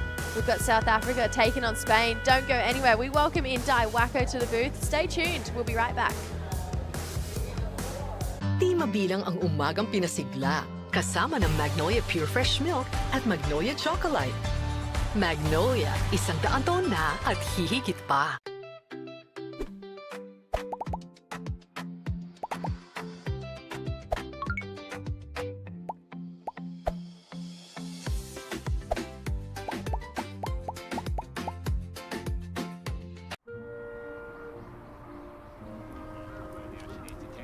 Straight back out priority and into this wave. Oh my! Deep one for Western Web. She comes out. She comes out. She needs a 10. Di mabilang ang mabuting asal na itinuro. Sulit sarap sustansya, Magnolia Cheesy. Magnolia, 100 taon na at hihigit pa. Oh, the ocean looking like diamonds here this afternoon. San Juan, Philippines. We're at the WSL World Junior Championships elimination round, heat number 4. Anastasia Venter in the red from South Africa, taking on Carla Morero de la Val from Spain. A really impressive couple of juniors coming up in this heat as they fight to survive. Moving on to the round of 16. Only one though. 28 and a half to go. We've got a couple scores to lock in for our South African surfer. My name is Jessie Starling, joined in the booth by Di Wacko. Di, I know you. We went through this yesterday. I know you've been watching the surf. Tell me what you're thinking. It's been quiet and, well, great quick start from her. I've been checking the surf quite a long time, but wow, she's having a great surfing there on her first wave. That was Anastasia. But like I said, it's been really quiet since the last couple of hours. It's been slow and inconsistent, but once the wave coming through, it's still fun. Yes, fun waves. still looks super fun, especially through that inside section. We saw a lot of vertical surfing done by young Reed Van Wagener through there. Maybe a little bit fat out the back, but if you can find those ones that really do taper off across that inside reef, it starts to feel like there's a lot of points to be had down there. So let's see which one of these ladies can find that. Carla apparently had bad wave selection in the free surf yesterday, but great surfing from Stace Galbraith, quoted in that last heat. In that last heat, though, Reed Van Wagener took it out. Trues is down on the glass with her. Thanks, JJ. Yeah, Reed, that was a tricky heat. You surfed the second heat of the morning this morning, which was a stacked heat in itself. It was a quick turnaround, so how did you kind of prepare for this one? Yeah, surfed a good heat this morning. Isla was ripping, so stoked to go out there with 3 amazing girls and just kind of showcase our surfing, but just kind of chilled, ate, and hope to come out and show my surfing. It's really tricky. The conditions have changed a lot throughout the day, particularly from that first heat that you surfed. It looks, are you on the same equipment? What are you riding, and how is that decision making? Yeah, it's definitely different. It's way harder than this morning to identify the good ones. This is the same board I was riding this morning. Me and my shaper, Chris Borst, we kind of played around and made kind of like a Reed model. So it was super fun, and this thing works into every waves, and I'm super stoked how it came out. I love that, the Reed model. It's looking really good and smooth under your feet. It's been a massive 2025 that last year for yourself. It's going to be a big year as well, 2026. What's on the cards for Reed? Yeah, 2025 was an amazing year. A lot of stuff happened that I wasn't expecting to happen, so super grateful and super stoked. I just want to shout out to my parents for supporting me through this whole thing. It's been super hard. My mom's going through some health issues, so doing that and traveling with me all the way here, I'm super stoked and super grateful. But yeah, hopefully 2026 brings the same. Let's see it. Is there anything you'd like to say to some family and friends at home watching? Yeah, if everyone's still up, thank you so much for tuning in. I want to shout out Billabong and all my sponsors for supporting me, and yeah, super stoked. Can't wait for the next one. Thanks so much, Reed. We'll send it back to you guys. Yeah, really impressed by Reed's backhand surfing. She is such a strong goofy footer. Looking forward to seeing her into the round of 16, definitely where she belongs. One of the best surfers that we have in this event. Right now, a couple of small scores being locked in. Anastasia Venter with a 3 for that opening ride. Nice tight surfing in that wave. Definitely, and then love how she just did a quick start. Like I mentioned, it's been really quiet, so quick start will do great job, shaking off a little bit of nervous. So yeah, that was a great surfing from Anastasia, but this is surfing blue after riding. Looking at Carla, she's got a really cool style. Smaller looking wave here, lays it nicely on rail. Just that one carve, but love that. Just her style, how that knee starts to really roll back in here. Definitely, I love the fake turn there. Just trying to, waiting for the section to stand up, just trying to be in the critical part of the wave and just maintain the speed. Unfortunately, wave just didn't really, offer the opportunities for her. Quick in and out from the Anastasia at the back. That's one of the bigger size waves. That was exactly what she was looking for, and a great single maneuver. It was big and critical part of the wave, but unfortunately couldn't really ride out of it. Yeah, Anastasia really going for on a bigger looking section there. Haven't seen one quite like that for a while now, so it's nice to see potentially a little bit of a pulse in the action here this afternoon. Carla, just a small score of 193 for that last wave, but cannot wait to see both of these women really start to open up. We've got a pretty solid looking heat 5 coming up after this one. Sierra Kerr taking on Sky Suit, 2 stab high champions, 1 multiple champion as well. So it's exciting. I feel like that's going to be a really exciting matchup. And then rounding out today, we've got Zoe Kainer taking on Emily Jenkinson. So a couple of South Africans to surf here this afternoon at Mona Lisa Point. Maybe a bit of action coming our way. We do see priority with our surfer in red, Anastasia. But the young South African does a lot of training over there at home. There's a really cool support network coming out of South Africa, and it feels like they're building each year. Their team's getting stronger and stronger, and as it would, lots of great role models coming out of that country. Live action though, Carla swoops, has some more to work with. Vertical turn, a cool float out of it as well. That's that style and flair we love from Carla. That was a great surfing from Carla. She's, like you said, she's still young, 14 years age, but took out 2 wins in the Pro Juniors in her region, and that's exactly what she was showcasing on the last wave. Beautiful 2-turn combo, and especially on the last section, she hit it really hard at the right time, and it's going to be a great number. Yeah, we see Anastasia. She's a 3-time South African champ. Originally from Cape Town, now lives in J-Bay. Not a bad place to live. That one, Di. Dream place. But this is a replay of the last of Carla. More of a checking turn, but that last turn definitely is a money turn. It'll be a good number. Beautiful surfing. Stay in the pocket, maintain the speed. Deep bottom turn. Little too late, but managed to ride out of it really clean.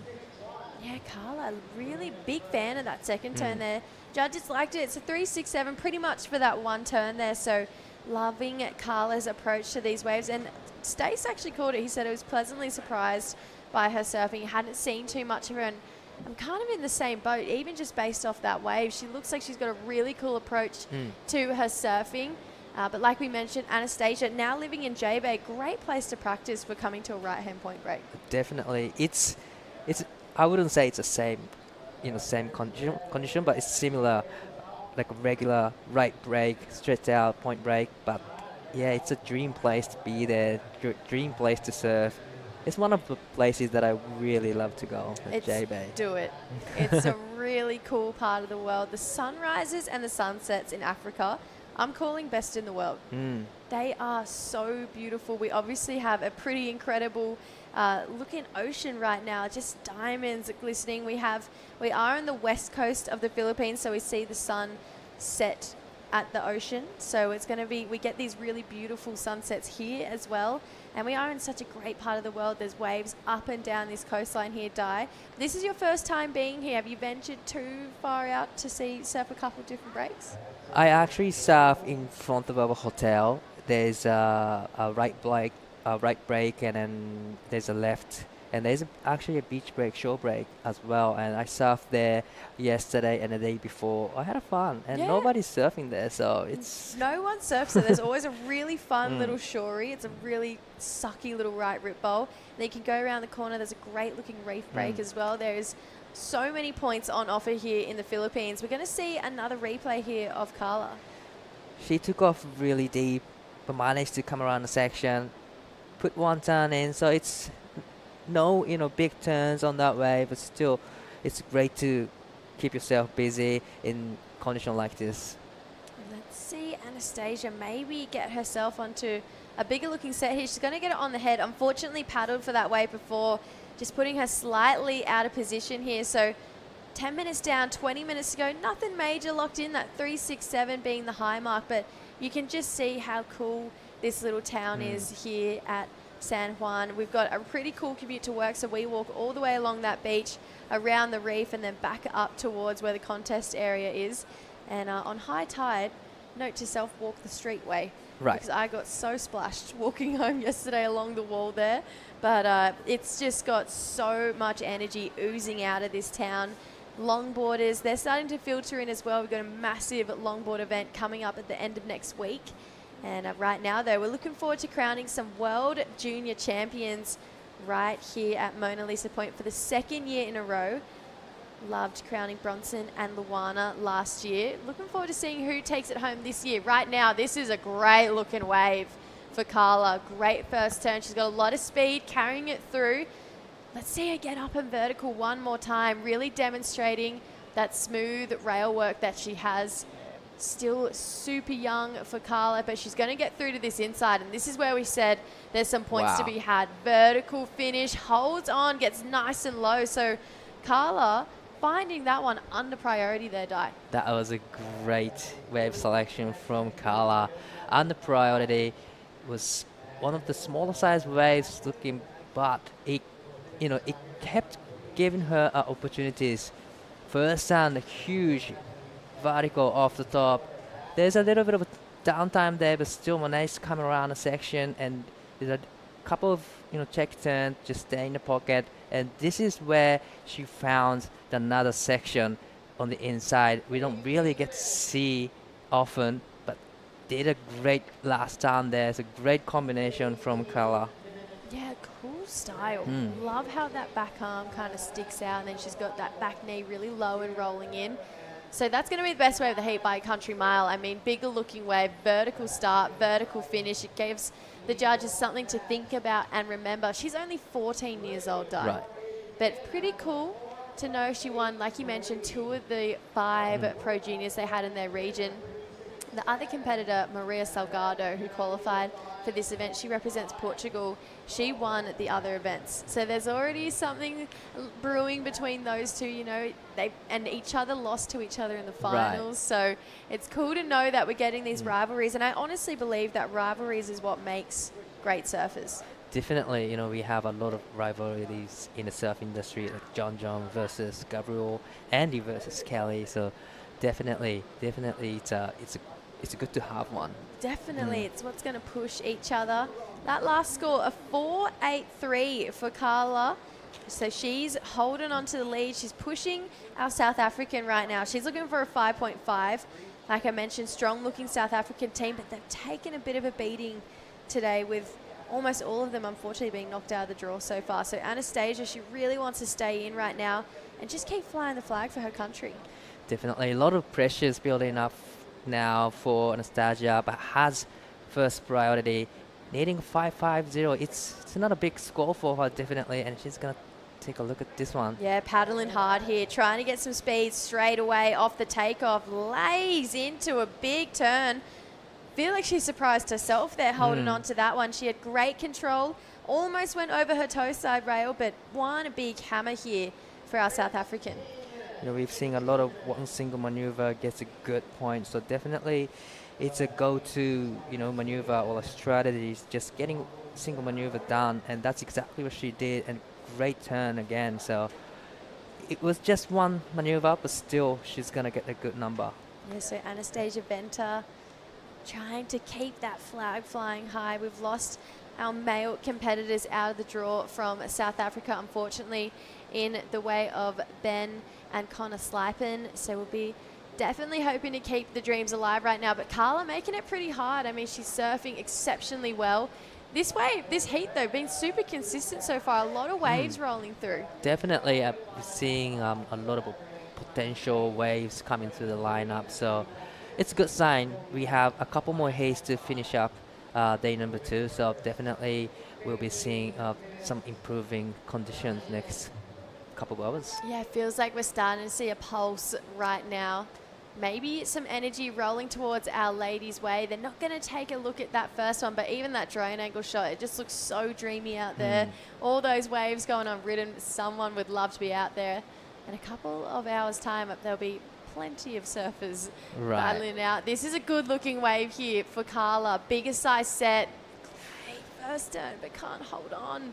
Just drifted, pushed too hard on that tail. That was a great approach from Carla, and I know that, she wanted to go big on that section, but probably pushing a little bit too much on her back foot.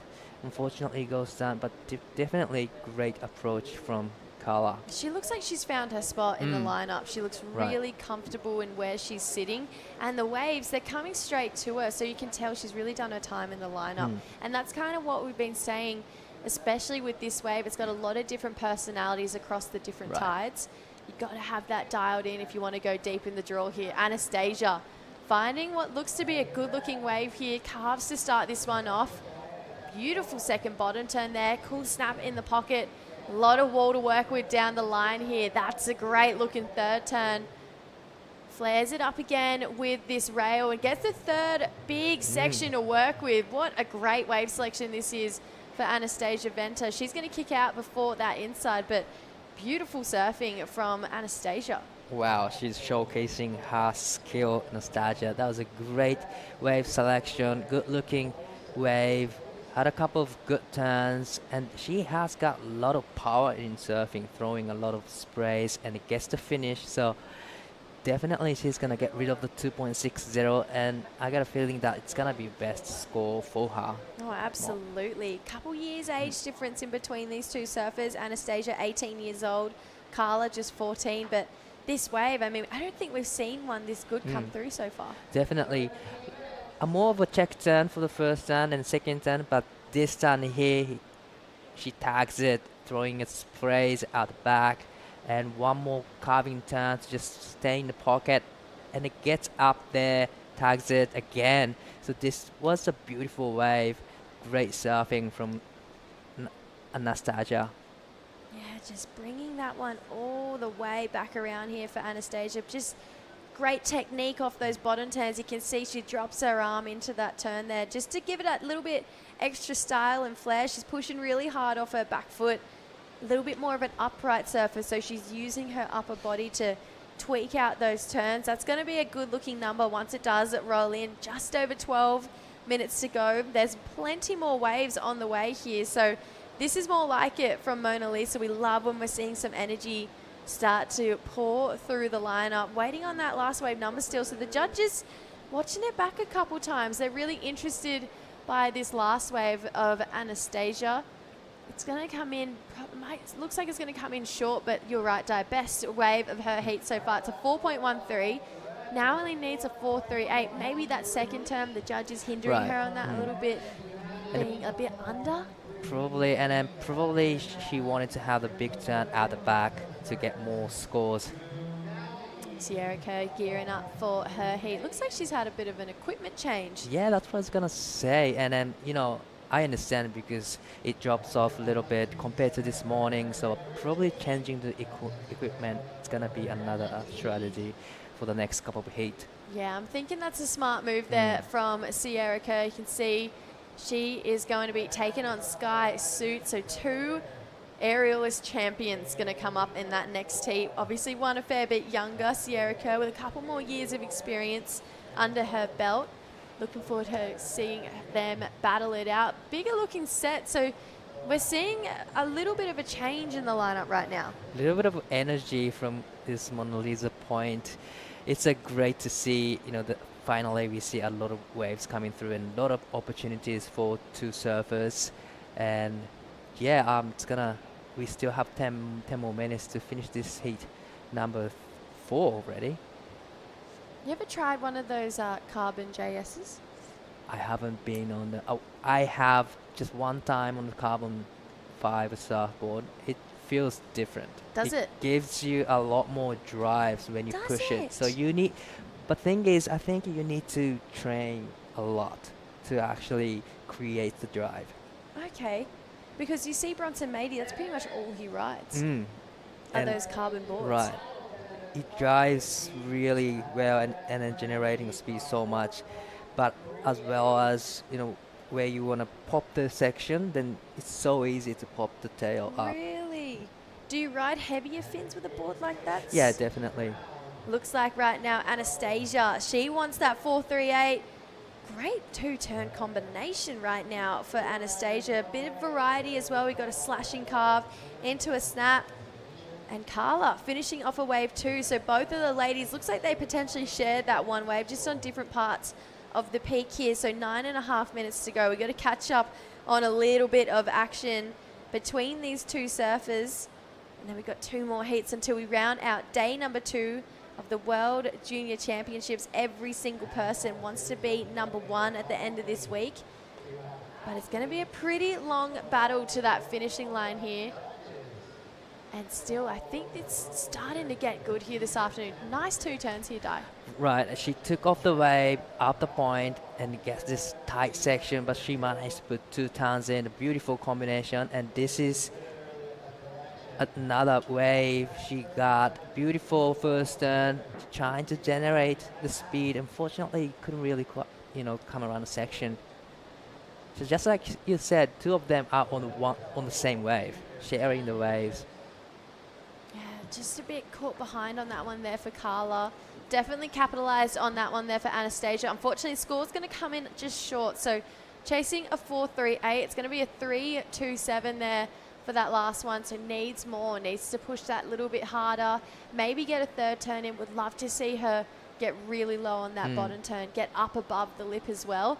So the judges, they really love when those surfers, they can see that board get nice and vertical on the face. They're really paying Reed Van Wagener for it in that last heat, just with this really big vertical approach from Reed. Right now, though, 8 minutes here. Carla, you can tell there's a lot of space between these 2 surfers. It's interesting to see how, they approach different positioning right there.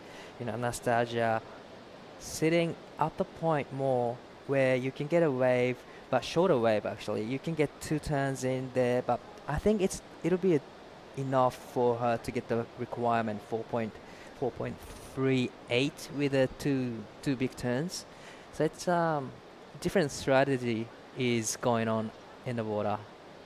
Yeah, then we see these more drawn out lines, but there's definitely points to be had through that inside section. It's really bowling up there this afternoon. You can see just how far up the point Anastasia is at this point. You can tell she's been doing her research, because a lot of the locals, they tell you to paddle up to that first peak. When this tide really does start to fill in, you can see Carla moving down a little bit. But while there's no action in the lineup, we've got action down the beach. Trues is at the Magnolia bar. Thank you, Jessie. Yeah, I'm at the Magnolia bar on the beach. And Jessie, all I'm hearing all day in my ear is you talking about this chocolate milk. It's called Chocolite. And I thought, why not have a real-time review on this chocolate milk? So here we go. Cheers. Don't spill it on your white shirt. Refreshing. Actually really chocolatey. So good. You know me, Jessie. I love my chocolate. So if you're down and around on the beach, head down, enjoy some Chocolite. The guys at Magnolia are awesome. And it's ice cold, actually, as well. Ooh. So it's really, really good. Out of 10? Out of 10, I'm going to go with at least a 9. 9.5 for sure. Wow. Yeah, it'd be taken out this heat, I reckon. Oh, wow. Love that. Well, make sure you keep that nice white shirt clean with that chocolate milk Yeah, around. we'll see how that goes for the next post-heat interview. Yeah, we might have some dribble down the shirt. Okay, let me enjoy this now, okay, without you. Okay, thanks, Truce. Thanks, guys. Bit of chocolate milk. Did you get your chalky milk, Di? Not yet. Great Di. insight from True. I definitely go down there and then get chalky. 9.5. That's highest score. We're calling excellent for the chalky milk. Right. She's a bit of a connoisseur with the chalky milk too, so that's a big score line. So Boots and anyone down here, chocolate milk for the days down here. Bit of a replay here. Carla, she does it better with this one, but you can just see her surfing and her timing on this wave looks really good. Definitely, and she knows that 3.67 as a backup is not enough to to go into the next round. So just trying to get rid of 3.67. She did a great job on that way, but it comes a little bit short, 2.67. Yeah, just on that 5-minute mark. So yellow flag going up. 4.38 the requirement for Anastasia Venter. She's competed on these international stages before. She's definitely starting to establish herself a name as one of the world's best junior surfers. But Carla really pushing her to lift right now. She's so young, 14 years old. And it feels like Carla, she's going to start to be heard more and more throughout the surf industry just by that style and just competitive composure she got. She does not look rattled at all. No, at all. She's really composed surfer and a very relaxed surfer, and she just surfing like she does every day. Yeah, pretty cool to note as well. Anastasia Ventor nominated in the Sportswoman of the Year in the West Cape Government of South Africa. Massive accolades for these young women. So just on 4 minutes to go here. You can still see there's a lot of separation between these two. So Carla not feeling the need to go and apply pressure. Pretty interesting strategy, especially with the amount of time that's left on the clock. Maybe, probably, she's just trying to get rid of the 3.67 because she knows she's not in a safer place at the moment, even though she's in the first place right now, because Anastasia only needs 4.38. So probably Carla trying to get rid of the 3.67, trying to get the inside ones that has more volley section to just hit 2 turns, probably will do the job. So maybe that's the strategy that she's having right now. Yeah, I love this. That never give up to the end. Keep on swinging, keep on fighting. Just over 3 minutes to go here. Feels like we might have a couple waves rolling our way. There's the distance. It's been shrunk between these two competitors now. Priority 1 with Carla. So we've had a priority change. Anastasia, we must have missed it. Paddled for a wave. And, she did have that first priority. She'd be kicking herself for that right now. Right now, I think Carla's going to play some defense here. Just under 3 minutes to go in the seat. So probably Carla will be sitting and just chasing everywhere Anastasia goes. So it's going to be a defense time for Carla. But definitely Anastasia want to get one more surf, one more wave to finish off this heat. Yeah, then an hour left of surfing for day number 2. Like we mentioned, Sierra Kerr, Sky Suit coming up in that next heat. And then Zoe Kiner and Emily Jenkinson are going to round out the day. So 2 more big heats in this elimination round coming up. Just 2 minutes left to go in this one. You can see just our competitors getting cleaned up a little bit. So it's definitely shifting right now. Competitors are going to need to be really on the money of where they need to be sitting right now. Priority with Carla, but she's going to let Anastasia go here. Chasing a 4.38, comes from behind, turns in the pocket here, slashes again. She needs more with a big finishing turn here for Anastasia. Needs a 4.38, but I just know the judges are going to hinder her on that wave size there. And then definitely needed more the volley section or steeper section to actually hit and get a point. So it was a great surfing, but I'm not too sure it's going to be a requirement for Anastasia. But great call from Carla, just let that one go.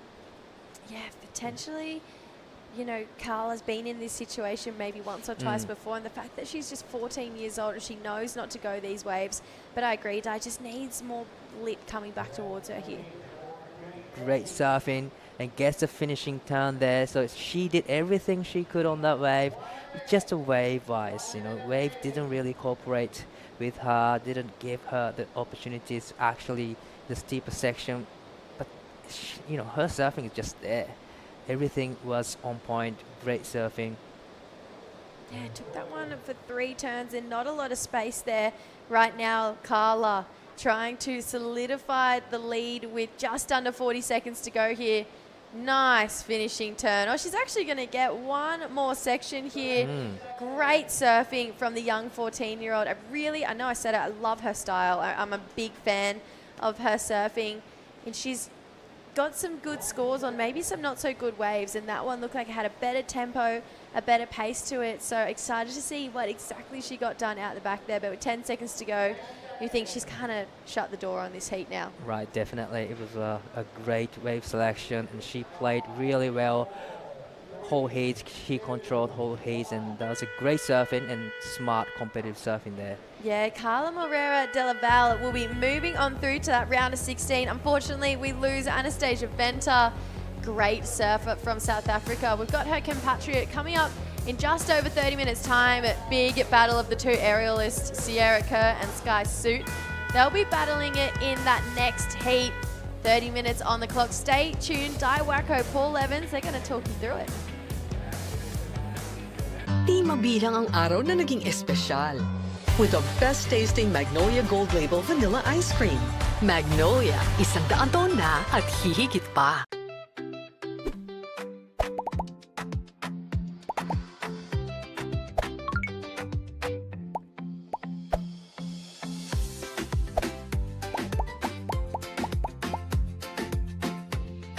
Di mabilang ang bonding na nabuo. Kasama ng tamang tamis sa asim sarap na Magnolia Real Mayonnaise. Magnolia, 100 taon na at hihigit pa.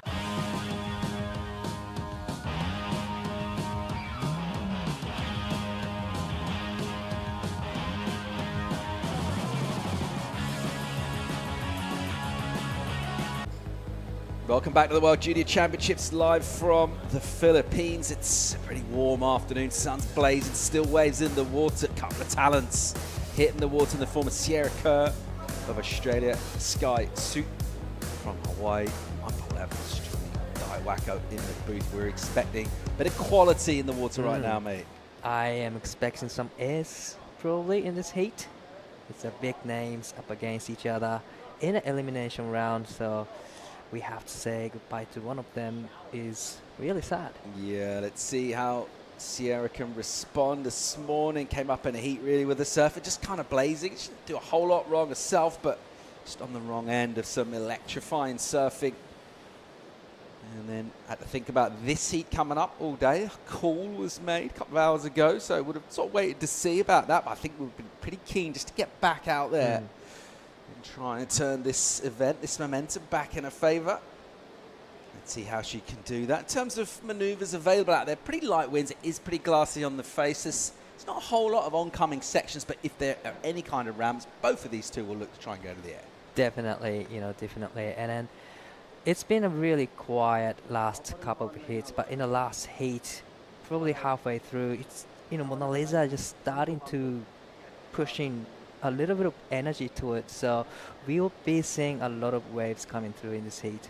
Yeah, definitely looked like at one point around about lunchtime today, maybe a little less energy. I think we're seeing a kind of pulse again, and certainly the height of the waves is still there. Maybe the consistency, not as much. You do have that higher tide that we get in the late afternoon here, bringing things onto the inside as well. There is a little runner section. This is a meaty opening out the back for a surfer out of Hawaii, Sky Suit. As she goes, just pushes up into the lip and then recovers. And then once again, nicely done. Just finding room there to get some release, to get the boards up, and kind of a dynamic, quick turn, but it looked good. Yeah, that was a great start from Sky Suit because there's no priority situation in the beginning, but she managed to get on one of the bigger size waves, and she did a great floater into the big, finishing maneuver. So it was a great combo from Sky. Time to go down here from the winner of the last heat. She's standing by with True. Paul, Carla, that was a tricky heat. It was a tough one between you and Anastasia. Very similar scores, but you got the jump on it. Yeah, it was a very tough heat. I was very nervous at the end, and I'm just very happy that I made it through, and I'm going to try to maybe surf a little better next heat, and yeah, I'm very happy. I just want to touch on your opening round heat yesterday because Stace and myself were commentating through it and we saw you go a couple of those lefts and we were both pretty blown away. Now, we know it's a right point here, but obviously you love going left. You got those goofy goggles on? Yeah, I love going left. The lefts here are like fire. I don't know why people don't go on them. But yeah, I think I have to go on rights because I think they score more. So yeah, but the lefts are very fun. Being here at a World Junior Championship as well, there's a lot on the line. You could be taking home the trophy here depending on how the week goes for you. What is something that helps you remain calm and focused on the task at hand? I try to watch the heats before my heat to watch how the ocean's working. I've been staying in a very nice place and with all the Spanish team, which is amazing, and I'm very happy, and yeah, I've been having fun too. Is there anything you'd like to say to friends, family, fans back home that are watching? Quiero saludar a todos los que me están mirando desde casa. Muchísimas gracias por levantaros a mirar. Un saludo a Martina y nada, que muchísimas gracias y hasta la siguiente. Thank you so much, Carla. We'll send it back to you, Paul and Di. Yeah, thanks, Drew. Job well done from her. Tough heat, she got it done and got through. And she sparked a campaign, a bit of momentum out of a tough elimination round win. Interesting to see how surfers kind of renew and take those learnings into round 3, where they will face winners from the opening round. Surfers have already laid a marker down. Let's get another look at this wave from the young surfer out of Hawaii. She took off really deep, but managed to come around and float the section. And again, caught little bit behind, but managed to get to finishing town there. So that was a great combination from Sky Suit. That was a massive floater there, and generating so much speed, and managed to get this big finishing turn, vertical off the top, releasing the fins actually. Come right out of it really clean, so it comes out of 4.17. Yeah, pretty decent. Wasn't a lot of room, was there? And really pivoted that board just right in that pocket. Couldn't have done a lot more. Certainly surfing up the potential of the wave, and a good way just to put 4.17. Decent way to kick things off. Think about where scores have gone. That was totals in the last heat. Saw the Spaniard advance with just over 9 points. So yourself a 4 early on. She'll look to improve from here, and we're waiting for Sierra Kerr still to fire up. 2.83 from her, locked in early. She'll be waiting for that opportunity now. It is Sky with that priority. Sierra sitting deeper, so interesting at the start of a heat when you don't have priority. Most surfers tending to go on the inside. Probably wise call, a small one, hugs the reef, and then later on you can sit wider and maybe make a decision based on what your opponent's doing. That's definitely go-to strategy in this kind of condition. But I think inside ones are much better than those bigger ones, because bigger ones tends to run off the reef. It's finding that balance, isn't it? You don't want to chase waves down and be late behind them. At the same time, you don't want to kind of surf out to the face on a soft one. It does been a story, it has been a theme, just finding that balance, the waves with that nice rhythm, identifying them. Who's able to do that? Let's see how that plays out here at the moment. It's all quite becalmed. So half an hour to get 2 waves. You go out there, you're waxed up, you're limber. You've got words from your coach, you're psyched, and then you hit the water. And you're seeing scores go down and cheers from the crowd, all that momentum carried over. Quite often you got to go out there and just sort of sit down and be quiet for a bit. That's tough. That's tough. It's been quiet for the last 5 minutes or so, probably, and it's tough to be just sitting there. They probably super psyched right now, and all they want to do is just surfing right now. But have to wait for the wave to just roll through is a tough part of the competition, because you know what to do on the wave, you know what kind of wave that you want to get, but that ocean really offering the opportunities. Yeah, it's dictating the pace here, isn't it? So on that drone shot, just how close to shore they are with that higher tide. It's not a big swing in terms of range, but it does actually change the peak here quite a bit. So they're sitting quite close in. Able, from that point of view, to use markers. We've seen that throughout the day. Surfers looking around a lot. I think that's mainly at markers rather than necessarily advice from their corners. There'll be a bit of that as well, a bit of punting with boards and bit of redirection. There's not much current going on today, but when it gets big, there's so much current going on, and sometimes you are out of the position. So just checking in and just looking at the landmark and try to see if they are in the right place for the waiting position. So as we get close to rounding out our second day of competition here, we're not going to be able to complete this round. There'll be a couple of heats to run of women's elimination. When we get all finished, it'll be this one. This is the second to last heat of the day. We'll wrap up after heat number 6. So still 2 more to go, but we'll have certainly a better idea of where we are, with a few surfers lost out of the draw, and also just a great chance to see who's putting their hand up with performances early on. But it's a long week here. If you're going to win this world title, you want momentum obviously early on, but you're going to need a bit of staying power as well, because there's going to be ups and downs throughout the week. You're going to have to make a lot of rounds. Definitely, and especially in this weather condition, it's humid. It's not humid, but it's really hot. So you have to, you should be in the air conditioning room to stay hydrated. But looks like Sierra up and riding. Yeah, nice vicious. Just a stab really into the white water. But even when she does that, she puts so much into it. See how much she gets out of the board. Good amplitude to what is a pretty basic turn. But I think maybe from her point of view, was that a good call to go? I guess the priority is with Sky, so why not from Sierra?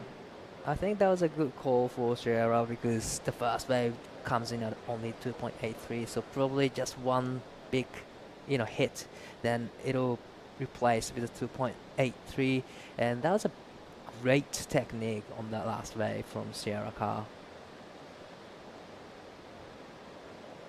Yeah, let's take another look on this one. It's a smaller size waves. It gave her only one section to hit, but she capitalized the section really well. Up on, she released the tail, 3 fins at the back. So beautiful surfing from Sierra. Yeah, gets a good number, 4-6 for her. So goes into the lead, gets the high score as well. She have done that from underneath the priority of Sky. Interested in that equipment change. We speculated earlier on maybe some sort of step down type stuff. You see Sierra running the carbon on the bottom of that board, and maybe just something with a little more drive for smaller conditions. It has stayed clean. Be a factor as well if you go into epoxy type equipment. That cleaner, smoother water. Generally, those kind of boards work best with a little bit less chatter and noise on the face. Out the back, we do have energy. Looks like Sky Suit has just identified that, and she'll paddle wide, try and put herself in the slot here. So quite an extended priority hold from her. Will she use it here? Not interested in this first one. There's a wave behind it as well. She will have a look at it. Just a sort of tentative paddle towards a takeoff zone. She's interested. She'll go here. She'll come around the first section. It tumbles, and it'll eat up a bit of time. And she was ultimately too deep there. And that's that conundrum we talked at the very start of the heat. Back positioning yourself. You don't want to be so wide that you kind of miss it. At the same time, you don't want to get caught behind. Wow, that was a little bit of a mistake. It hurts a little bit for Sky because it looked really good wave, but I think that's also a good call because if she didn't go on that one, probably Sierra was on the way. Yeah, she had to go. So that was a good call. Yeah, it's the right decision to go the way, but ultimately just didn't pan out for her. Couldn't come around. It's hard to come behind the white water here at Mona Lisa Point. Now, let's see what Sierra Kerr can do. A bit of momentum building for her here. She got the high score from under priority. Now she's had priority handed back to her without any damage done on the scoreboard, and a good-looking wave for Sierra. And she drives. Nice carving turn. A couple of those in the pocket now. Into the lip, just drifting a bit, being creative, surfing with freedom. Expresses herself with a nice extended foam climb float over the white water. So no major turns there, but it was polished. She looked quite free. Quite a lot of glide in her surfing as well. Definitely a lot of creativity in the maneuver. It was one of the sets, so definitely she wanted to get this size of wave, and beautiful opening carve, stay in the pocket. And after this, that wave didn't really offer the steeper section, but she did a really good job to do the slashing carve and rebound off the white water. There's a lot of creativity on this wave. A little bit of a downtime there, but still, I love this slashing turn. Probably I thought she was gonna do the layback turn, but turning into the roundhouse car park. Yeah, really nice flow throughout. You just think of a couple of ways this morning that were just slightly more disjointed. She was kind of chasing sections a bit and kind of hurrying into turns. I just thought that one, the linkage was really nice. It's a reasonable number. It's a helpful one, 427. And that'll add to a total and also the pressure on her opponent. But what it also shows as well, I think it's just a bit of form and momentum from her. And she's got plenty more where that came from. Hasn't really had a meaty section yet. So all of this surfing that she's done, the 4.6, the 4.27, it's just in between type of softer sections. So when she connects, on the other hand, Sky's position now, she's not really in trouble either. 4.7 is all she needs right now. Bags of time, over 14.5 minutes. her next wave, though. She'll want to get that positioning, and the first job is being in the right spot in the lineup. Definitely, you know, and like you said, even though, you know, Sierra got the 4.2 of the 4-point range, still, you know, Sky only needs 4.70, and it's not a big score for Sky. She's you know, capable of getting those 4-point range easy. So definitely next wave will be really important. You know, she definitely wants to get the requirement, or probably into a 5-point range or 6-point range to create a gap. Hopefully soon we'll be seeing a lot more sets coming through the lineup. Yeah, let's see how this one plays out past the midway point of the heat here, under the 14-minute mark now. The youngster representing Hawaii's Sky suit with that priority, and after surrendering it, could have gone a lot worse really. Sierra Kerr, surfing for her caliber, paddled into a set wave, but the damage done in terms of scoring on that, relatively modest. So Sky can kind of take a bit of momentum from that and just think, right, it's me now, it's my priority. I'm going to get the best wave of the heat next. That's the positive mindset. Should be hoping to sort of foster. Yeah, it's interesting to see how Sierra just pathing the Sky up the point, and probably she wants to take the Sky out of the position. And there's a two peaks, you know, up the point and down the point as well. Yeah, I like it. I like this call. I think she's getting involved a couple of ways, isn't she? There's the one thing, we're just speculating it, maybe trying to pull her a little deep. Right. We've seen that happen. It's exactly what happened on her last priority. She was too deep. So there's that aspect of it. I think on the other hand as well, she just wants to have a say in everything that goes on before the wave even gets to Sky. She wants to kind of force and impose herself on some of those decisions, and I like it. Yeah, I like it too. There's a little bit of mental games there, and then now, you know, Sky just paddling a little bit towards the Sierra now, and I'm hoping that it's not gonna be she's not gonna be out of position for the next set. Yeah, that mental battle. There's so much going on tactically that's easy to kind of not particularly notice. You just see a couple of people in the lineup paddling, but there's plenty going on in terms of that tactic. I quite like even that redirect from Sky going a little wider now. And why not? You can go a little wider. If a bomb comes through deep, she can paddle up and just drop in on Sierra. So, yeah, she's going to have to show a little bit of fortitude, not get pulled off her lineup. She's sort of just scanning and looking around. She's just checking exactly where she is.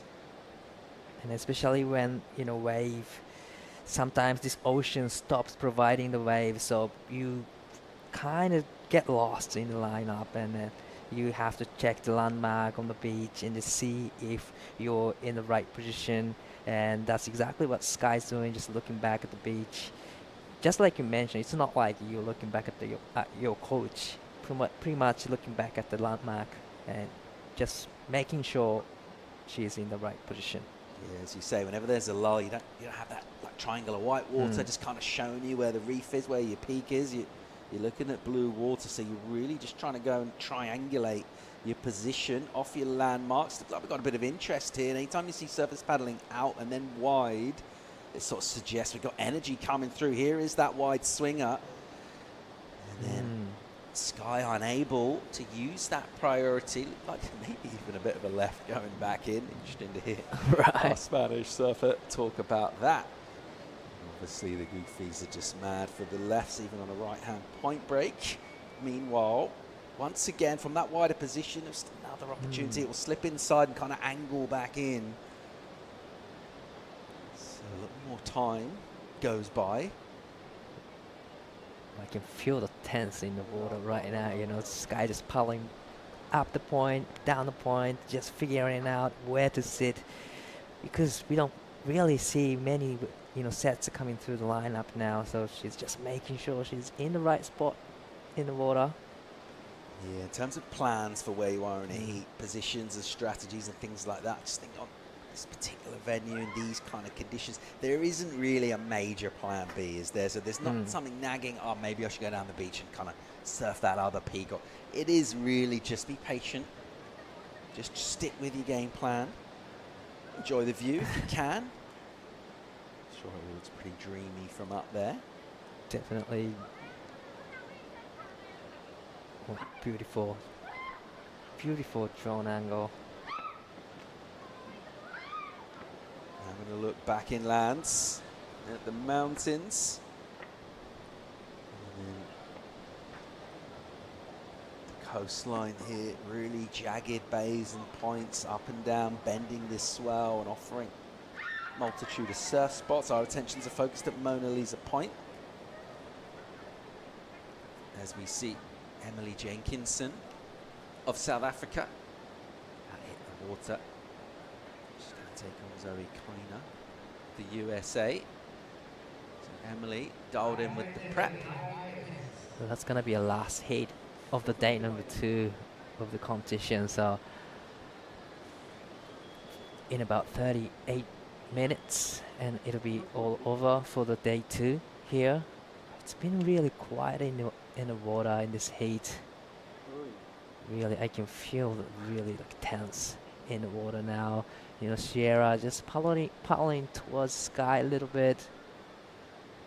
Probably try to put a pressure a little bit there.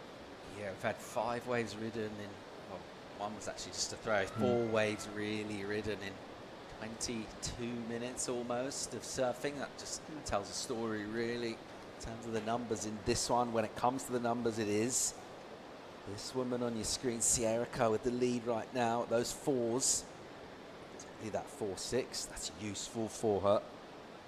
She punched that out from under priority. It was a closeout basically. It was a really quick turn. And she put so much on it of her technique and flair. It was good enough to be a 4-6. Quick closeout re-entry. She's backed that up with multiple maneuvers with priority. Went a long way really down the point. But 4.27 for that. They just weren't major maneuvers. It was a softer way, but nevertheless, it's built a platform. She's by no means ran away from this, and in the interim, in terms of being that surfer in second prior, trying to buzz around, she hasn't been able to do that at all. She hasn't even really been able to paddle for anything and try and sell anything, but hang on. Live action here will pick up the end of her ride. Just a quick one from Sierra. Was able to pull the trigger and go, and it was incomplete with the final maneuver. You know, great call from Sierra just to go on that wave. She knew that it's going to be a closing out, but she has got the skill to just throw the tail into reverse, and that's exactly what she did. And she got the 4.60 for just one single maneuver, so it was a great call for Sierra, but unfortunately she couldn't really ride out of it. All right, here we go. Here's Sky, nice wrap from her. Good looking running wall going down the line with momentum. Then up, hitting the lip. Once again, just snapping in the lip. A touch sticky, but she'll get a bonus bowl through here. Just swooping through. A little lateral on the face. She'll want more time in the lip. There's another turn. She's not going crazy hard in terms of how she's pushing, but she's attacking the lip. She's surfing with speed. And the turns are linked together. Interesting to see where this number goes. 4.7 is that requirement, Di. Let's think about a long wave that was surfed by Sierra that was linked together for 4.27. It needs to be a little bit better than that. Did we see that? I reckon I saw that because, you know, comparing to the previous waves in this heat, this wave actually had a lot of steeper sections actually you can hit. And then she did an amazing job to just maintain the speed, stay in the pocket, nice first stand, a lot of fire in it, and a little bit hang up there, but still managed to get a turn on the inside section right here, and another beautiful turn. So she ticked every boxes. She's taking risks as well. She's pushing it. You can see how on edge it is. There's that steep section. It goes soft really quick, and it's such a fine line. You don't want to surf safe, and she didn't. And she's going to get rewards here. We'll just once again just appreciate the combination of lip turns into carving rail work from Sky Suit. And she'll go into the lead with this number, a crucial number. Still time on the clock here. This heat just coming to life. It is 5.5 for Sky. There's the number on your scoreboard. Into the lead now, priority with Sierra Kerr, who has surfing to do. 5.08 is her number. It's so tight, this one. Wow, that was a great, ride from Sky. She managed her emotion, just stay in the right right position, not following Sierra, and got this one of the set, and it got the score 5.50, which is a pretty good number for this kind of condition. Now, Sierra needs to answer back. Yeah, crucial 4.5 minutes for her. Looking for that number. It's not really changed the sort of surfing she's going to try and do. I think the requirement really is that mid-range number that she's just going to try and find a wave and surf it well. She'll look to do that right now. Live action, Sierra Kerr, late entry, good looking takeoff section, really nice first turn. She hits it hard, it stays hit again, snapping, releasing the tail, beautiful looking double up section. It's steep close to the pocket, it's soft down the line, but a nice combo of turns.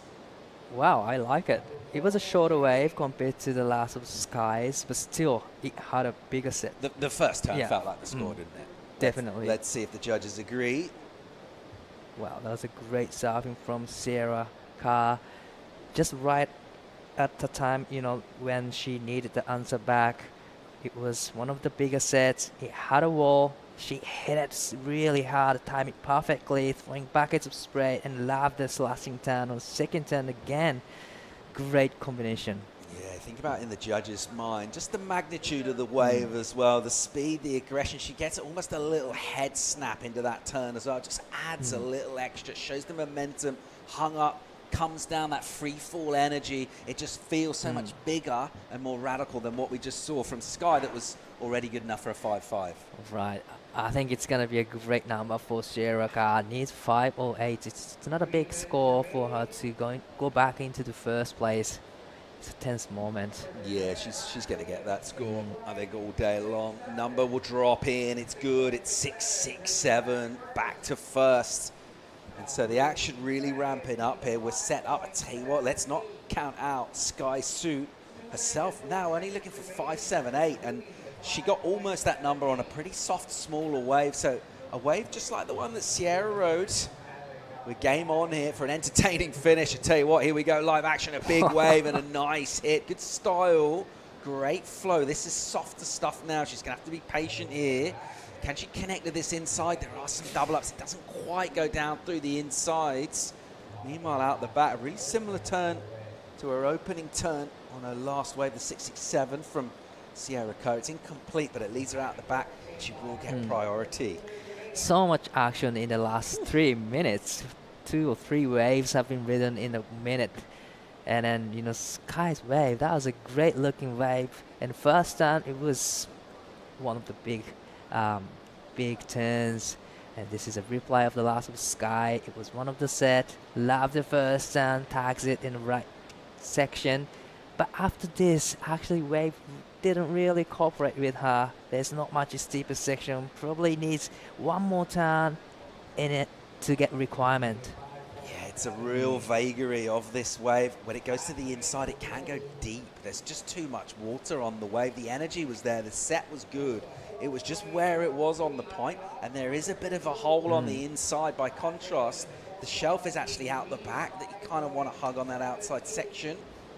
Doesn't seem to sort of make sense. You expect it to get shallower. As you see, the momentum just from the drop set up Sierra there. Was unable to get the turn done, but she will have that priority. Great decision from Sierra Kerr, just trying to regain the first priority within a minute remaining. So the last wave full, Sky comes in at a little bit short, 4.13. Yeah, always felt like that when we picked up the replay. Just saw the wave was just soft. It had definitely had the size and the power, but it just hit some of that deeper water and just ran away. Sierra Kerr now controlling this, and all of a sudden it's going to come down to 30-odd seconds of really a priority from Sierra Kerr. Will look to just try and control. Doesn't seem to be loads out the back, and you have to feel for Sky right now. Right, definitely, Sierra now is playing some defense time. She's going to follow everywhere, Sky goes. She's not going to letting, Sky to have another chance. Yeah, a well-surfed heat really from Sierra Kerr. And again, got to sort of chalk some down to a bit of grit and mental fortitude. She's surfed against adversity here. A tough heat this morning. This one was beyond the halfway stage. A bit of a weird heat for her, sitting on a couple of 4s. She was good enough. But And the opportunity came to grab it with both hands, smashed out the 6-6-7. Really, just that one high score alone in response to the 5-5 from Sky, good enough to see her through to round 3. Sierra Kerr will stay alive here. We've got one more heat to wrap up the day. It looks like a good one. Zoe kind of taking on Emily Jenkinson. We'll go to a quick break. When we come back, Stace Galbraith coming into the booth. Stay tuned.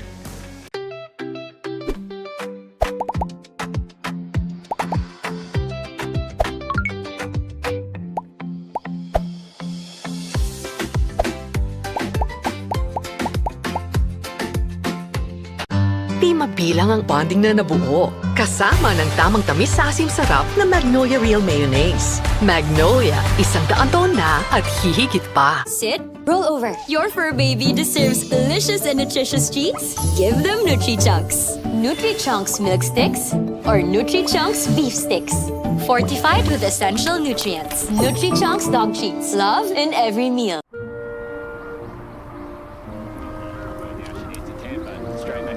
And into this wave, Oh my!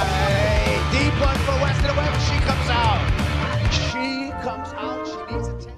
Welcome back to the Philippines. A beautiful Monday afternoon. It's been a great day of competition. We're going to wrap things up with our final heat of the day.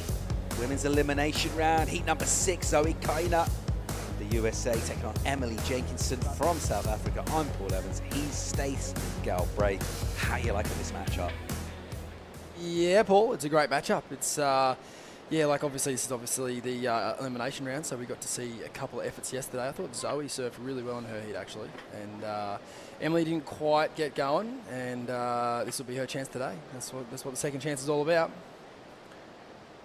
As we see the opener here from Emily. Big slide in the pocket. And that'll be all she wrote on that one. Just a quick start there at 2-3-3, and then this is Zoe's wave. She was, she showed some great signs yesterday. As you can see, they're great technique on the backhand. Beautiful hand placement. She qualified through the USA region, but she's proudly Hawaiian. Stickers on the board from the ISA games still, and lives on the beautiful Oahu. Gathering place. It is. It's the Mecca, isn't it? So half an hour on the clock for these two to stay alive with a shot for a world title. We saw just how significant, how meaningful that world title was last year to our eventual winners, and just how high the performances needed to be to win them. Expect to see that again. We've got a super talented field right now in elimination. It's just about staying alive. It doesn't really matter how you do it. We've seen some more kind of sort of business-like performances today rather than anything that's really kind of blown us away. There have been moments of real quality as well, but ultimately just stay alive, just don't get knocked out. Yeah, you can kind of see that coming through at some points, can't you? Just a bit more survival than complete freedom on the open face. What about you, mate? Do you operate better with pressure, with a deadline, with your sort of neck on the chopping block, or are you more of that just kind of free spirit that likes to go out and not really think about it too much? No, I definitely need a reason. Yeah, if it's a clock. The sword of Damocles hanging over your heads. Yeah, exactly. Yeah, I mean, not to say that I perform well under that pressure, but certainly just inside me, it just feels like something, there could be, a moment. Someone who performed well under pressure is Sierra Kerr. She's through to the next round, and she is also with True Stop. Thank you so much, Paul. Yeah, Sierra, that was a tough heat, really tricky in regards to waves, but you performed well under pressure. Oh, thank you. Yeah, it's been tough. Haven't been surfing the past couple days. I got pretty gnarly food poisoning, plus my Lyme's disease. I was just, pretty dead in bed until last night. So, I was just happy to be able to surf pretty much. You're already a WSL World Junior Champion. What would it mean to you to have another one of those titles to your name? Yeah, I'd be frothing. It's such a huge comp, and I haven't competed for 6 months or something properly. So, just a good chance to get back in the jersey and, see how I go. And as well, coming into this event, the waves, they continually change. Yesterday you didn't surf. You had to surf second heat of the day today, and it feels like a completely different conditions-wise. It's dropped off a lot. Did you change your tactics, board selection going into that second heat? I did change boards. I like both my boards, but Yeah, I thought that one I'd probably like a bit better since it dropped a lot. But yeah, it's changed a lot during the day. Yesterday, I was like, it seemed like it got up like 8 feet during the day, and then today dropped like half the size. So yeah, it changed a lot here. And as well, you've got some really cool people in your corner. Talk to me about who's here supporting you for this event.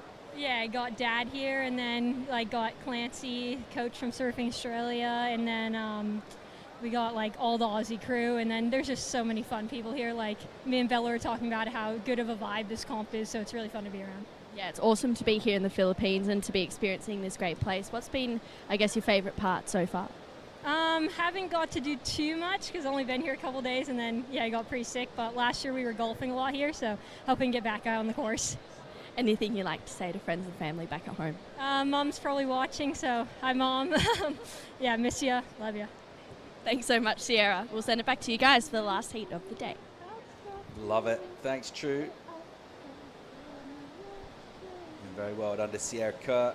She's had to deal with some changing conditions, dealing with a little bit of sickness herself as well. She's done it pretty well. If you could just get through this, let's see what the swell does. But you know, the tea leaves were suggesting maybe a bit less on there, and maybe a bit of a pulse towards the end of the week. You come back renewed, fighting fit, win another World Junior title. Such an accomplished surfer. It's been around for a while as well. It's feel really her moment to just step up and start winning some of these big events.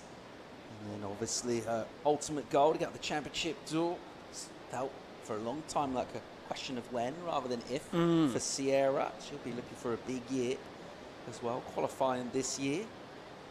Just such a quality surfer in all sorts of ways. Everyone talks about her air game a lot for good reason. Won a lot of those events in the pool, stab high, but I just think in terms of charging. Remember that Quickie Festival in France, that first year? Yeah, it was huge. I thought she was one of the outstanding surfers I saw. She was absolutely charging. Yeah, and that's a no-joke wave out the back there. It's, where were we? Estagno? Kunu. It was big. It was solid. It was a long way out to sea. She charges. Charging. So think about CT waves, what they offer. It's probably more kind of barrel waves than airways, really, overall. Yeah. Or certainly if things go well. Yeah, exactly. Yep. If things go according to plan, the curse is lifted. Which, yeah, we saw some moments last year. Gee whiz, Tahiti. There was some round barrels there. All right, here we go, live action. Here goes Kaina. And a little lateral for her first time, but it's good setup work because this is nice and steep. There's a good hit. Vertical backhand surfing. And then it is a little more slopey. She'll connect here, though. Oh, good double inside up. bang. Oh, no. She had to make that and couldn't. Well, she didn't have to, obviously, but she would have wanted to get a good score. And she was on her way to a number there. She'd have pulled that down. The explosion just got the better of her, did it? Yeah, maybe like almost a bit too excited. The section was just begging for it, and as Zoe knows better than anyone, those steep sections, they don't pop up too often, so I think maybe she would have just been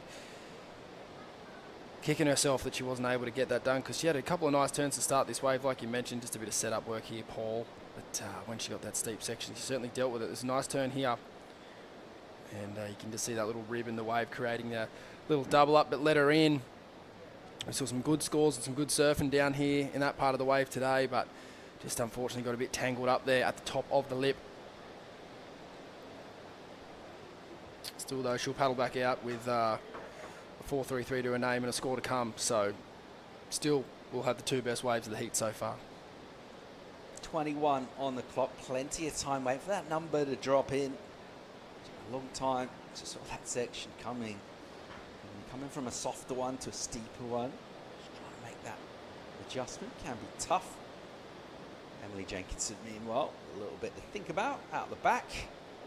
The score will come through and it will put her on the wrong side of a slightly more significant number, but nevertheless, very much gettable. Nothing really to worry about at the moment. A couple of fours for your opponent, fair enough. You take it.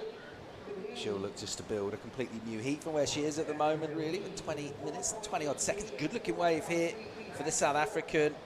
All right, what she got, entry looks nice. First section's pretty good. Doesn't quite get hold of that.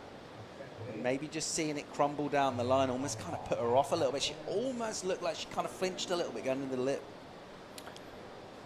Didn't quite get as much as what she would have been hoping out of that section, Paul. It's nice tall style. She's got the range. High centre of gravity. High centre of gravity. We've been seeing it all day. Not many low centres here. There will be some, yeah, for sure. Winter Vincent. Most surf contests, very high centre of gravity. High centre. Winter. Good opening batsman. I've had him down as more of a polo kind of guy. Oh, yeah, yeah. Gap year in Argentina, sort of semi-pro. I mean, he hasn't done that, but I'm just imagining that's sort of what he could do. He looks like he could do that. I think if you told him that, he'd almost just go, you know what, that's probably a better idea. He wears a polo shirt as well. Yep. Probably the jodhpurs. Don't know about that. It's to be confirmed. Meanwhile, here goes Jenkinson on the inside now. Steep section. Nice slash. And again, a couple of sort of half-turn type stuff from her. She really wants to just maybe connect and push a little harder. I think she's just sort of caught in two minds a little bit. She'll know. Maybe could have squeezed a little more out of that one. Yeah, maybe just trying to overcompensate for the mistake on the last wave. It's always nice to get a wave straight after you've just had one that you've had a bit of a bobble. Always nice to try and rectify what you've just sort of come undone on. And a couple of nice little set-up turns at the start there. And I think that was probably the end of that one. Yeah, it wasn't a lot there anyway, really, was there? It was just kind of fizzling out a bit from her. But she stayed in motion. I think you're probably almost certainly better off doing that than just sitting in the line, even if you're not adding majorly, as long as your opponent isn't getting opportunities that you could have had. If they're just sitting there, why not keep surfing? Any other predictions for the year? We've gone through. Yeah, I was just thinking. I could tell that you were. You look like. I looked at your face and you looked like you were thinking about the future. In the future. Yeah. It's a blessing. It's a blessing and a curse. What else are you feeling in your waters, Stace? All right, here we go. Live action from Zoe on the backhand. Nice raking bottom turn. First section. She just redirects with it. And once again, it's a little slopey, but she knows there's a double up here. And she's like, right, I tried to tag it and I fell. What have I got now? I'm going to hit this. I'm going to make it. She'll do that. Nice speedy run out of that turn. Next section. She'll just put it up, not try and do too much. Backlit, it's sparkly, it's artsy, and it's nice surfing. Yeah. Lovely silhouette there into the distance. It was good surfing, great tempo. Wave probably didn't give her exactly what she was chasing, kind of just burgered off the reef a little bit. But no surprises. We are used to that today. You want to get those waves that are just slightly smaller, that just sort of hug the inside a bit better. But like you said, Paul, good to keep the momentum going, as you alluded to earlier. Pretty hard to turn a wave like that down. For how flat that wave was, that bottom turn was absolutely sensational.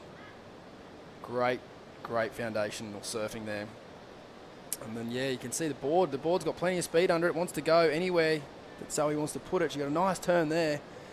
Her lowest is a 4.33, and she has bettered it here. That's a 4.8, so job well done. Just edging further in front and put a bit more pressure on Emily. Nice slow-mo angle of that turn there. Now Emily's requirement is out to a 7.3.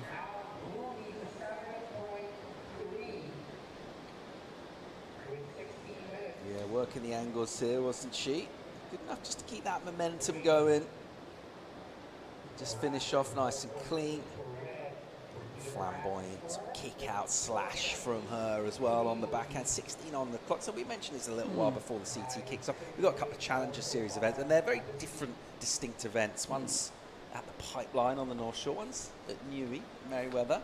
What are you foreseeing? What's happening in the Challengers? Who do you think is going to lock in who's not quite there yet? What are we seeing? I think Jacob Wilcox it's time for him to get a result at Pipe. He farmed it that year with Yago. 2 years ago, or was it this? It wasn't this year. No, it couldn't have been. It was the start of the season. First event of the year in the CT. 2 years ago? 2024. Yeah. Where he had him in a pretty good spot, and he went a rubbish one, and Yago got the score behind him. And he's always done really, really well in one heat at the Vulcan Pipe Pro back in the day.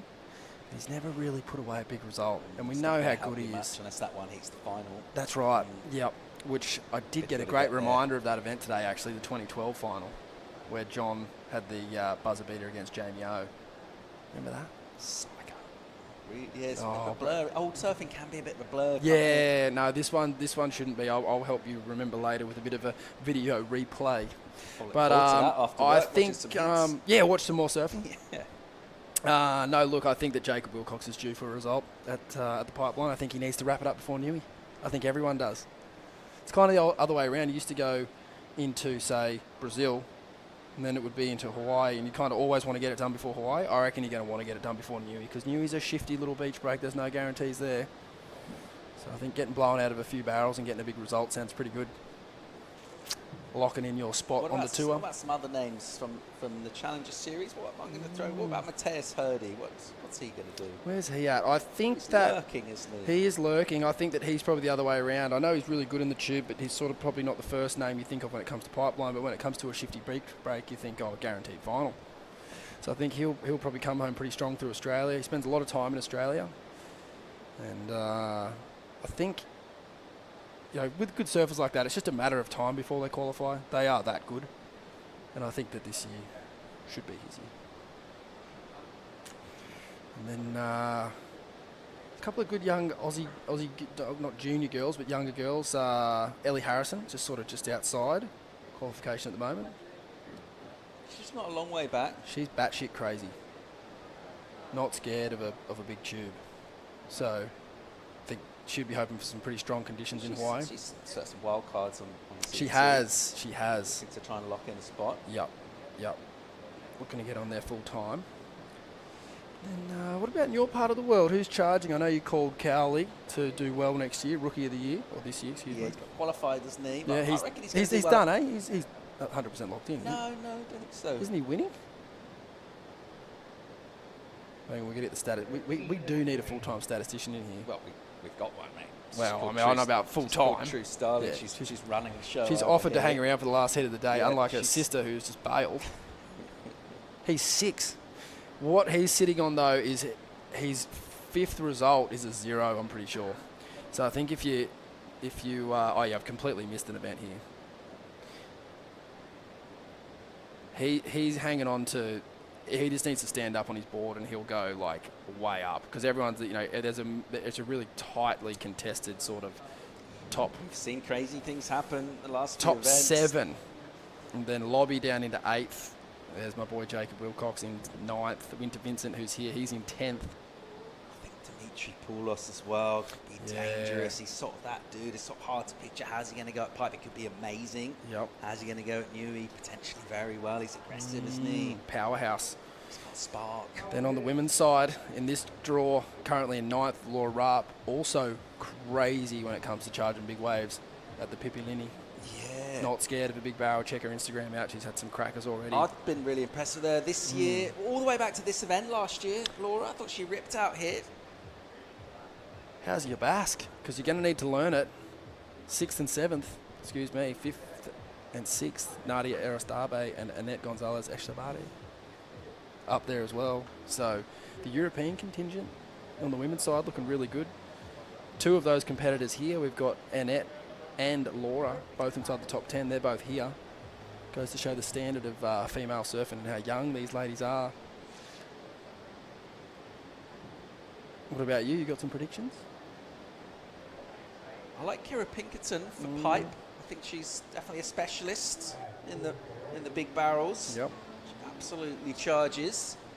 Meanwhile, Jenkinson right now in live action in World Juniors, and a little frustration from her, understandable.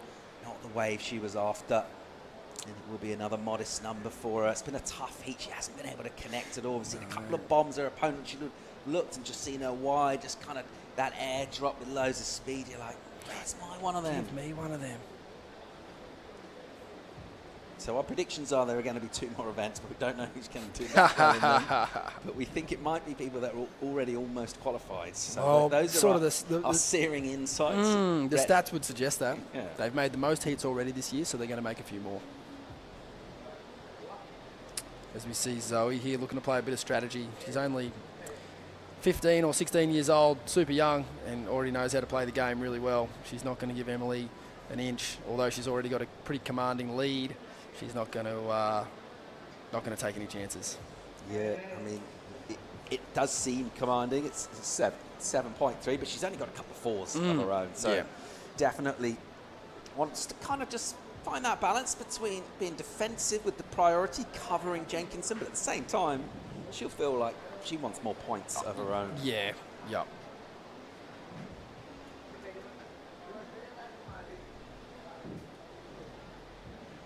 Big day of travel for you to get here, Paul, and you're still powering. Full credit to you, mate. Yeah, I was just thinking about, I mean, I was doing my research, going through the research doc. Yeah.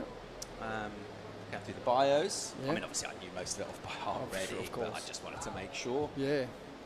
Some of those dates of birth, some of those sort of favourite. You wanted to send in a few corrections. Yeah, I didn't have editing rights on the doc. I requested it, but no reply. Denied. So I just made my own notes. Yeah. Yeah, I like to have two. I like to keep two sets of books, as they say. Meanwhile, live action here. Zoe pushed wide with that priority, so decided to use it now. Where does this wave go? This looks promising. This looks steep and powerful. Oh, that's great. Big wow. hammer of a turn. She only really needed one. It was great, and this is going to be her best number, we feel, just for that one turn. You summons that. Always good to add more points, and that will definitely do that. That was by far the standout turn of the heat, and the judges, they've been rewarding the turn. They don't really, obviously they would prefer to see it out the back, but with the shape of the waves here this afternoon and not a lot of steep section on offer, if you get a good turn done on the inside, they're still going to reward it really heavily. And I think they would much rather see one big impactful moment like that than a bunch of sort of joinery, as they call it. So that's a beautiful way to finish the wave, and just got to feel good a turn like that. Coming out of it with so much speed. Tricky takeoff there, did well not to pearl. And nothing done on the outside, but certainly made up for it here on the inside. Just a set-up carve to get this one through. Still a really nice turn for how flat that section was. Beautiful bottom turn. Bang, all fins out the back. Great turn. 6.5. Judges didn't muck around there. Easy one to score and further extends the lead there. Young Zoe. Yeah. Emily now chasing a 9. Yeah, you just felt like maybe just the energy that Zoe was putting out into the lineup as well. She kind of summons that wave herself, because you always felt like she was going to find something of real quality. Just backs herself. She looked really sharp with this backhand technique here. Doing backhand on this wave. Not a bad call in terms of getting into that steeper section on the inside. Maybe you're not going to try and fit in as many turns. Yeah. Sometimes on the forehand they're trying to force two, and it was only really one on the backhand. Maybe not really that kind of thinking. So. Yeah, it's a great call, and I think too on the flatter faces too, you can kind of sort of cheat a little bit. You can make it look a bit more dynamic than it really is. Whereas front side's kind of hard to sort of cheat that. Not saying that anyone here's a cheater, but you know what I mean.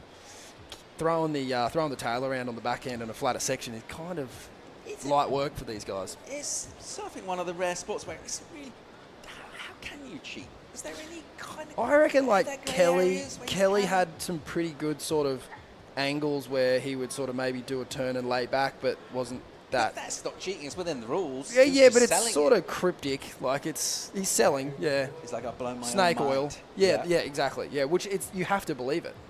It's, if Kelly's getting his mind blown, then who'd argue with it? In terms of genuine cheating, though. Nah, or Rayoni Montero. What about leash pulling? Yeah, was that Dean Morrison, CJ Hobgood? On Damien Hobgood. Damien Hobgood. Yeah. Yep. He just thought he was at Kira. Well, he was just imitating North Shore. Yeah. Lance Burkhardt. Yeah, I was there for that. The film, the Lance Burkhardt film? No. Oh, the leash pulling. Yeah. Where was it? Portugal? 2009. Is it Pipeline? Pipeline. Yeah. Oh, a left. Here we go. Here goes Zoe. She's standing on the tail. She's looking for a section. And she'll punt. She gets above the lip. Won't get the landing. Don't mind seeing that at all. She's enjoying herself. Why not? You don't get loads of leash pulling there, do you? No. Where else? There's another one. What up? Maybe some elbows and paddling. Oh, paddle battles. Yeah. I don't know exactly how that rule works out. Robbo's elbows are pretty... last year, maybe. He's right on that line of... sort of water polo. Bit physical. Don't mind it. What else can you do? Well, you can't really I reckon if you know one of the jet ski drivers, that's always a good one. Cut a few corners. Yeah, okay. Yeah, maybe get dropped off with a little bit more speed. Yeah, we are.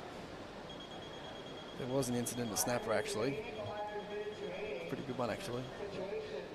Parko, full step off into a pit behind the rock. Mid-heat against Adam Melling.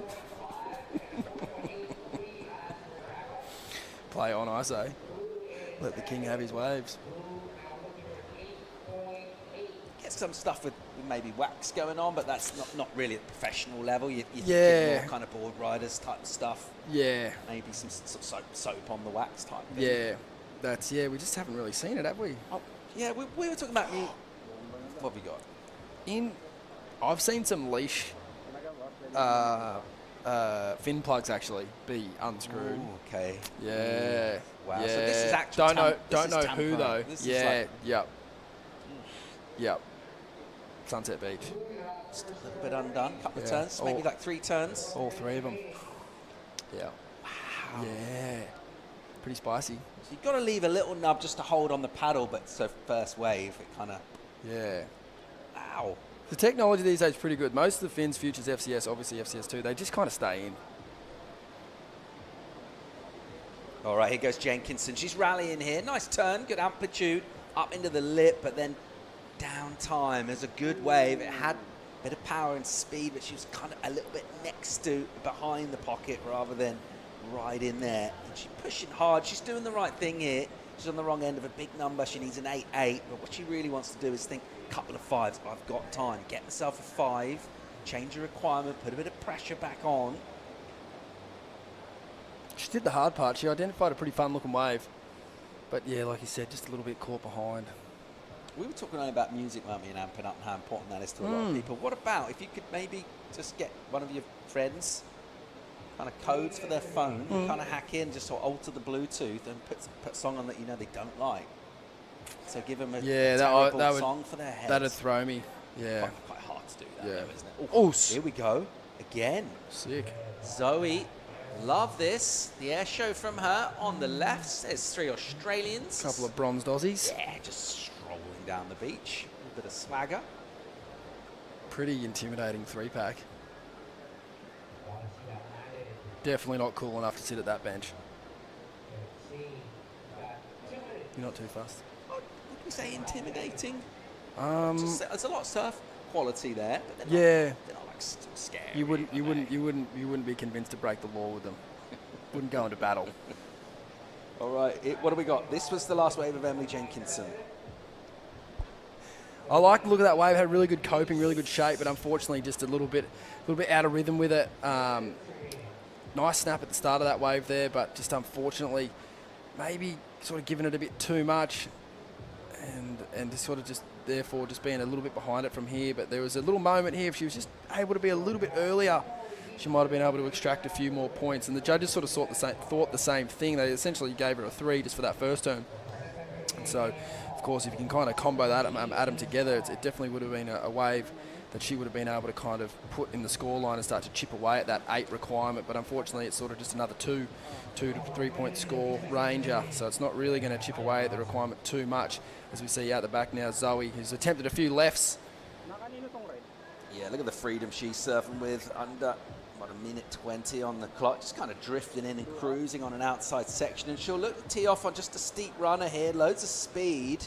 Will she get to the lip? She will. And once again, go upside down with that vertical line. Ooh, nice looking wave here for Emily and crunched by the lip as she tries to bring that down. I like the approach from her, but this heat really, just after sort of that midway point went wrong from her point of view. At one point she was chasing down modest numbers. All of a sudden it is an 8-8 and your opponent's kind of free surfing and doing airs on lefts. This was Emily's wave. What happened? Gee whiz, it grew in wave height, didn't it? There wasn't much at the start of this wave. And this huge big end section. Wow. Oh, and just unfortunately coming unstuck there. That would have been a great score if she was able to ride out of that one. Unfortunately, just coming unglued. And then, as you see here, light work from Zoe, just working this one through to the inside. Like you said, really nice style, super relaxed. Nothing too crazy. She is looking to better the 4.83. I don't think she'll get that done on this wave. A nice finish, nevertheless. And a 4.27 for that ride. So, 13 seconds on the clock, Paul. That will be all she wrote for this particular heat. Yeah, and for the day as well. You see the free surfers getting ready, the longboarders looking to go out and log up a storm here. There's a strong scene with the long ladders here at Mona Lisa Point, but what an entertaining heat and a good performance from Zoe Kaina, who surfed really well out there from a sort of sticky start, found her momentum, she sort of backed herself really with the backhand and the big turns. Good enough to get the job done. We'll lose Emily Jenkinson. Get a quick commercial break right now. When we come back, we'll get an interview with our heat winner, break down some of the big talking points of a really fun day at the WSL World Junior Championships. We'll be right back. Switch na tayo to Nutri-Chunks for small breeds like you. Small bone shaped kibbles para easy to chew. And for easy digestion for your teeny tiny tummy. Fortified with essential nutrients. Nutri-Chunks for small breeds. Love in every meal. Di mabilang ang uwian na naging kabang-abang. Kasama ang pambansak manok. Magnolia, 100 taon na at hihigit pa.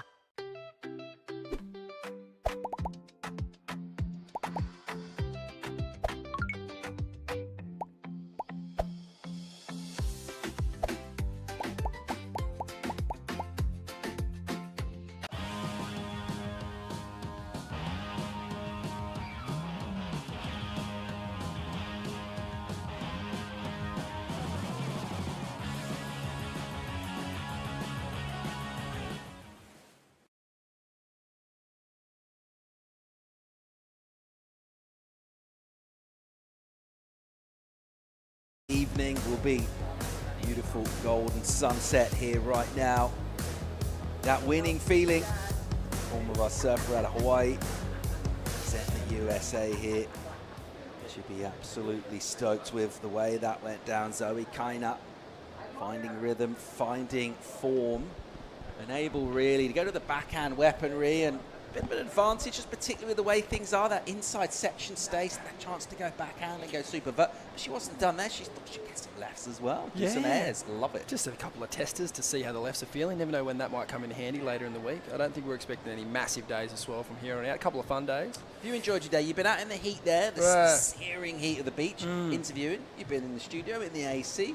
How's your day gone, I've done it all. It's been amazing. There's some great activations out there. There's a surfboard game and a skill tester F1 style reaction game. How'd you go? 8 from 8. I was pulling them out of thin air. Get me in the car. Okay. Lando, step aside. But yeah, been a great day. Fun day waves. Fun waves this afternoon. In terms of the surfing that we've witnessed, sort of par for the course in terms of conditions. It's on the back end of a swell, a few holes in it as well. It was more about staying alive. We started too strong. Isla Huppets really just blew it out of the water for us. We're going to get into some highlights here from the day, but this is one of them. This is the turn of the event so far, and we will catch you up with that in a moment. This was the young wild card from the Philippines. Represented her country beautifully today. Only 13 years old, and she did a great job. Surfed well. Here's young Toby from Siargao. He surfed a great heat. He was unlucky not to get the win in this heat. Young Keone got the job done from the Basque Country. Very recognisable.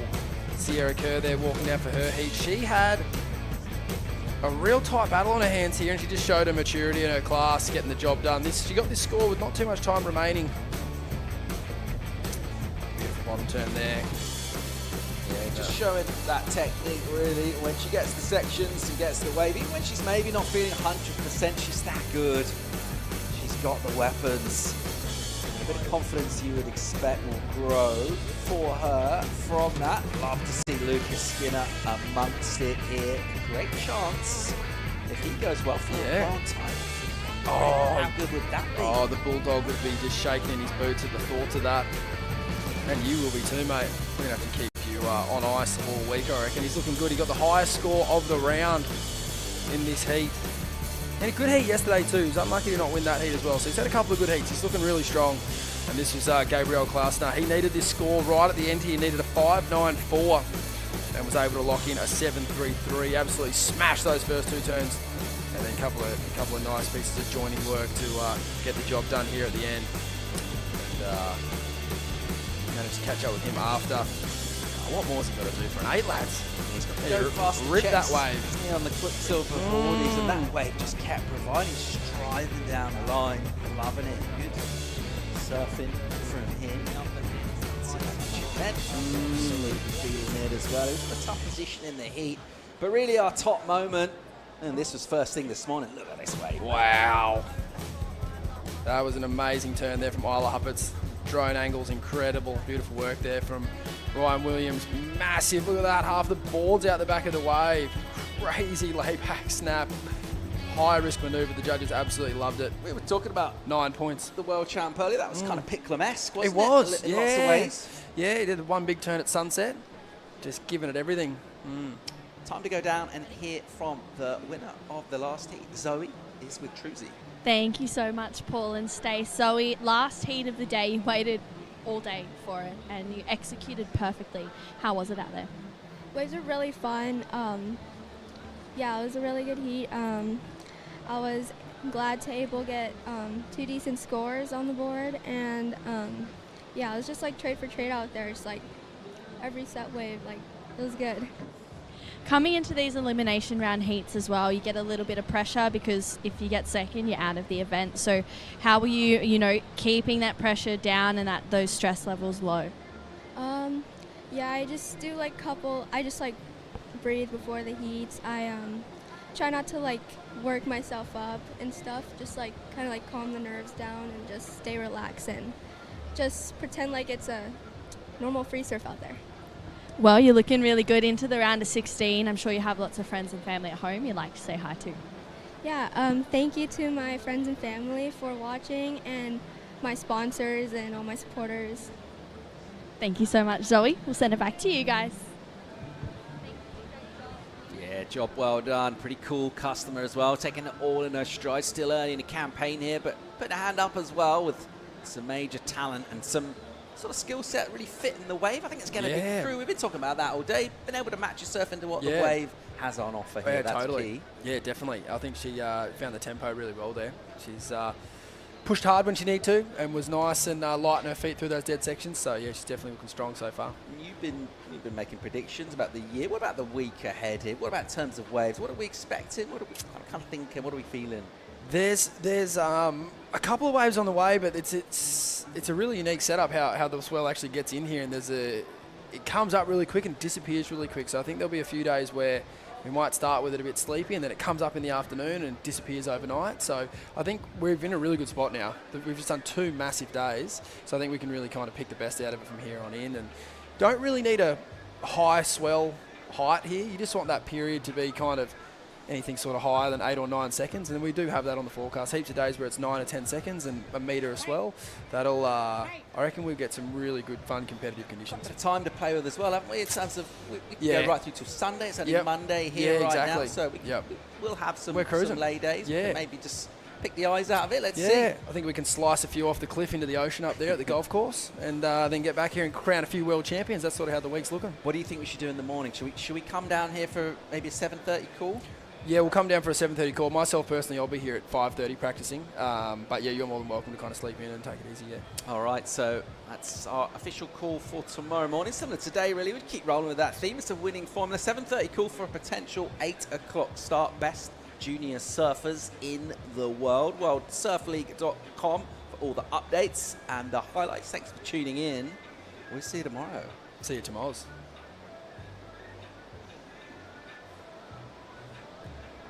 What's with that filter, mate? Can you catch...